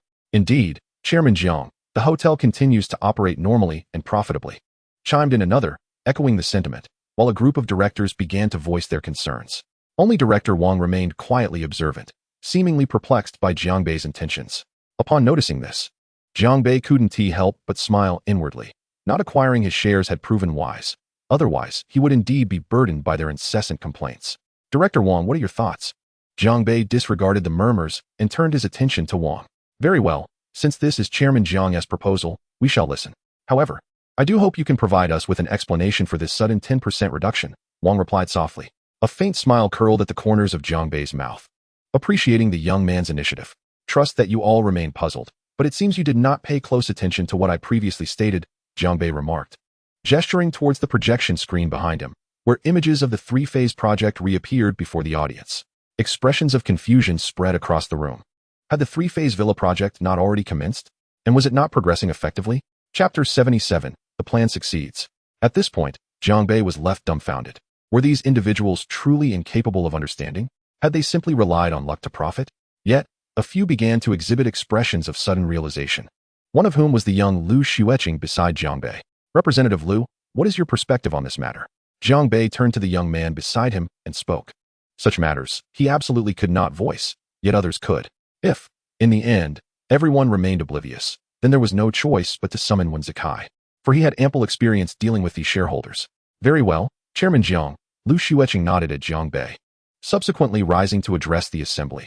I believe none of you has experienced life at the grassroots level of a hotel more than I have. As a doorman, I am acutely aware of the hotel's development, having heard from my mother and the former general manager Zhang. Currently, due to the initiation of the third phase of the villa project, funds are severely lacking, and we are barely managing to maintain operations. Lu Xueqing then turned to the projection screen, pointing at the map displayed. Here are the villas from the third phase of construction. Here are several outdoor swimming pools. And here, it is no longer feasible to continue relying on the funds provided by the hotel. Moreover, employee bonuses have not been disbursed for 3 months. Hence, I have no objections to Chairman Zhang's financing proposal. Upon concluding, Lu Xueqing nodded at Jiang Bei to signal that he had said all that needed to be said before returning to his seat. Clap, clap, clap. Jiang Bei gently applauded, remarking on the youthful intelligence of Lu Xueqing, while inwardly lamenting the ineptitude of the older generation. With Jiang Bei's applause, the board members had no choice but to join in, albeit reluctantly. Jiang Bei ceased his clapping and stated, Representative Lu made an excellent point. Recently, I have reviewed much of the progress of the third phase and have personally visited the site several times. The results, I must say, are rather dismal, extremely dismal. I fail to comprehend why you all can sit here so placidly. Is this not concerning your interests? Manager Wen, please provide a detailed account of the third phase. Yes, boss. Wen Zikai rose promptly and approached the big screen, declaring, the third phase was led by the former general manager, Zhang Qingming. As for the situation, you have seen it, far from satisfactory. Furthermore, it commenced while the Hot Springs Village was still under construction, which has led to significant issues with the hotel's cash flow. The bank is completely unwilling to lend us such a substantial amount. The funding for Hot Springs Village has been resolved. I have secured the first mortgage loan from the bank, but it is a meager sum. As he spoke, his gaze swept over the assembly. And coupled with Jiang Bei's earlier remarks, the board members began to feel a sense of shame.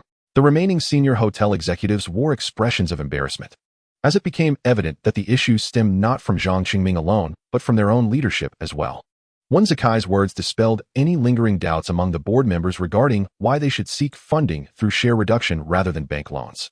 They now understood. In the face of such financial constraints, the bank was utterly unhelpful. The disbursement process was agonizingly slow, not to mention the cumbersome repayments.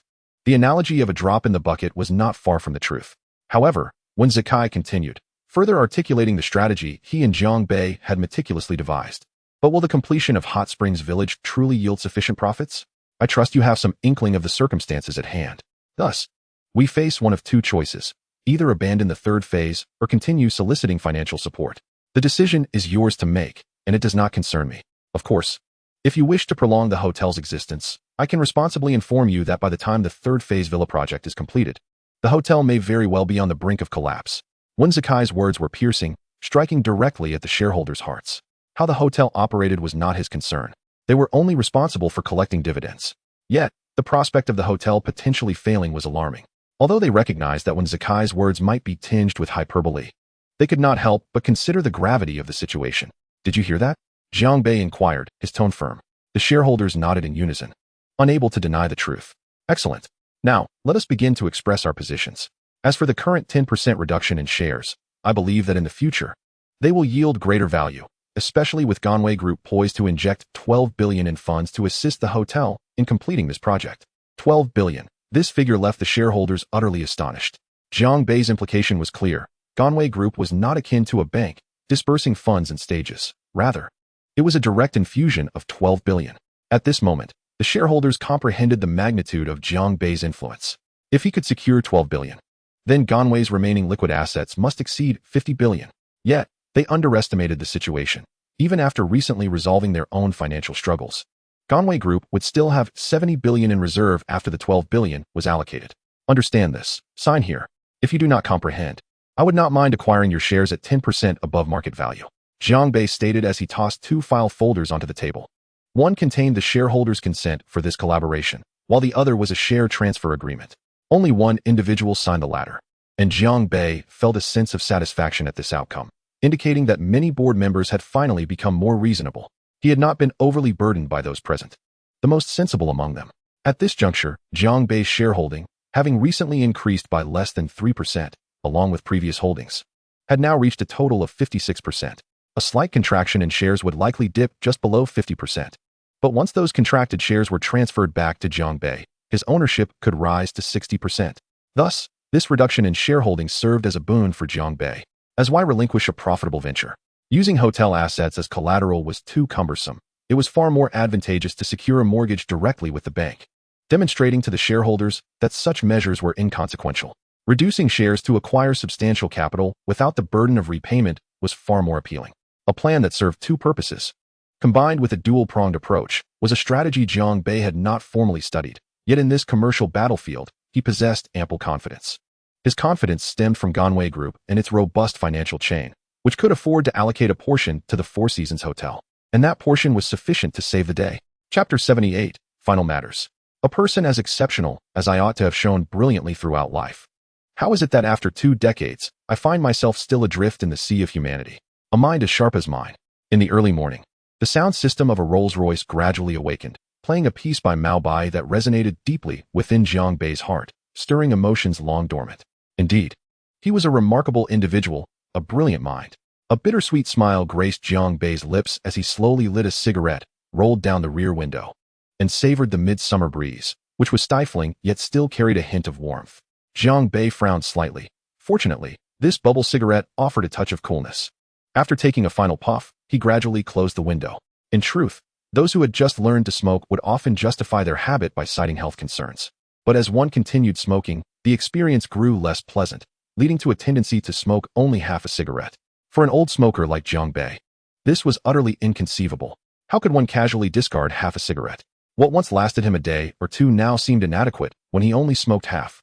This frequency was unacceptable to Jiang Bei, as it felt more wasteful than wasting food. Closing his eyes, he squinted slightly for a few minutes, relying on the map that Jiang Bei had imprinted in his mind after spending 10 experience points. He had navigated the bustling city of Yangqing with ease. Since mastering the map, he had yet to encounter a traffic jam. He certainly has his reasons. Either he is out playing golf every day or staying up late into the night, rarely adhering to a normal work schedule. At 7:30 in the morning, it marks the peak rush hour. However, the advent of the subway has considerably alleviated the plight of those commuting by car, transforming traffic jams into mere crowds, particularly during such weather, which can be quite excruciating. Before long, Jiang Bei arrived at the office, with just a few minutes to spare before 8 o'clock. Unlike other companies where the early birds are few and far between, Jiang Bei stood out as an exception, arriving punctually. He felt quite pleased with the industrious culture at Dare Group, where everyone was striving earnestly. Today, he had a specific purpose: to deliver the documents signed by all the directors at the Four Seasons Hotel to Chencheng for her to handle. As for financial matters and contracts, Chencheng possessed far greater expertise than he did, unless it was something that required his personal involvement. Jiang Bei preferred to leave it to her. Ascending to the top floor via the elevator, he addressed his secretary stationed at his office door. Please ask General Manager Chen to come to my office. Yes, General Manager Jiang, she replied, nodding before swiftly departing. It is rare to witness anyone leisurely strolling or dining at Dare Group. Everyone seems perpetually rushed, all in pursuit of work and greater bonuses. This phenomenon is not uncommon in many large technology firms, most notably exemplified by domestic giants like Huawei and a plethora of electronic technology companies. Employees are busy and well compensated, yet often at the expense of their health. Jiang Bei, too, was occupied, perusing documents with diligence. With a wealth of materials at his disposal, he could review anything from land development to procurement contracts, even bank loan agreements, though he primarily focused on significant contracts. Given the multitude of subsidiaries under Dare Group, each with its own developments, he had recently concentrated on the gaming and animation divisions. Before long, a series of knocks echoed at his office door, the distinct rhythm indicative of Chun Cheng's arrival. Jiang Bei didn't even need to glance up. After all, his office door had seldom been knocked upon by outsiders. Come in, he said softly. As the office door swung open, Chun Cheng entered and immediately noted Jiang Bei reclining in his executive chair, his feet propped up on the desk, a posture reminiscent of a wealthy heir. Yet, upon observing his serious demeanor as he reviewed documents recently signed with other companies, she couldn't help but furrow her brow. He was indeed an enigma. He appeared to embody the traits of a privileged youth, yet exuded the air of a seasoned leader, something she had never encountered before. With a gentle sigh, Chun Cheng approached him.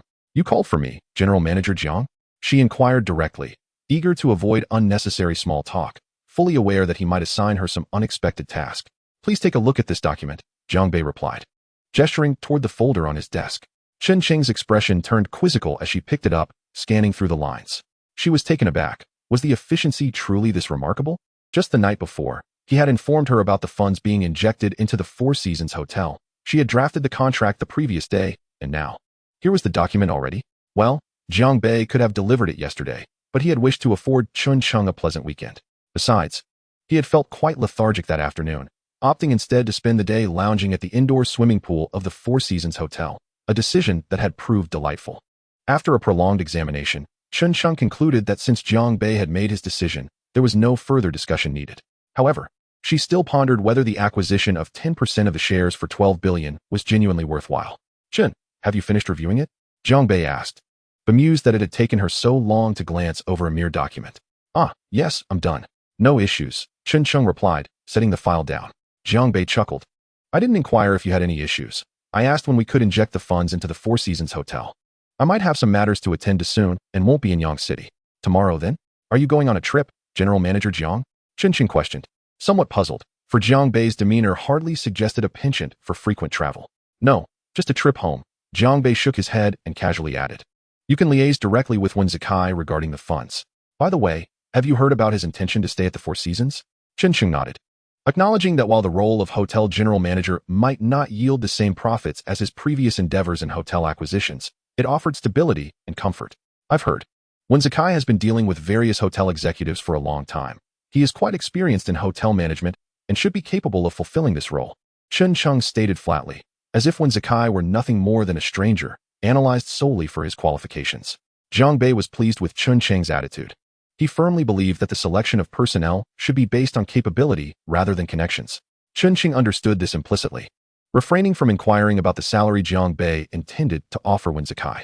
If one possessed the requisite skills, they could be employed. If not, no amount of networking would suffice.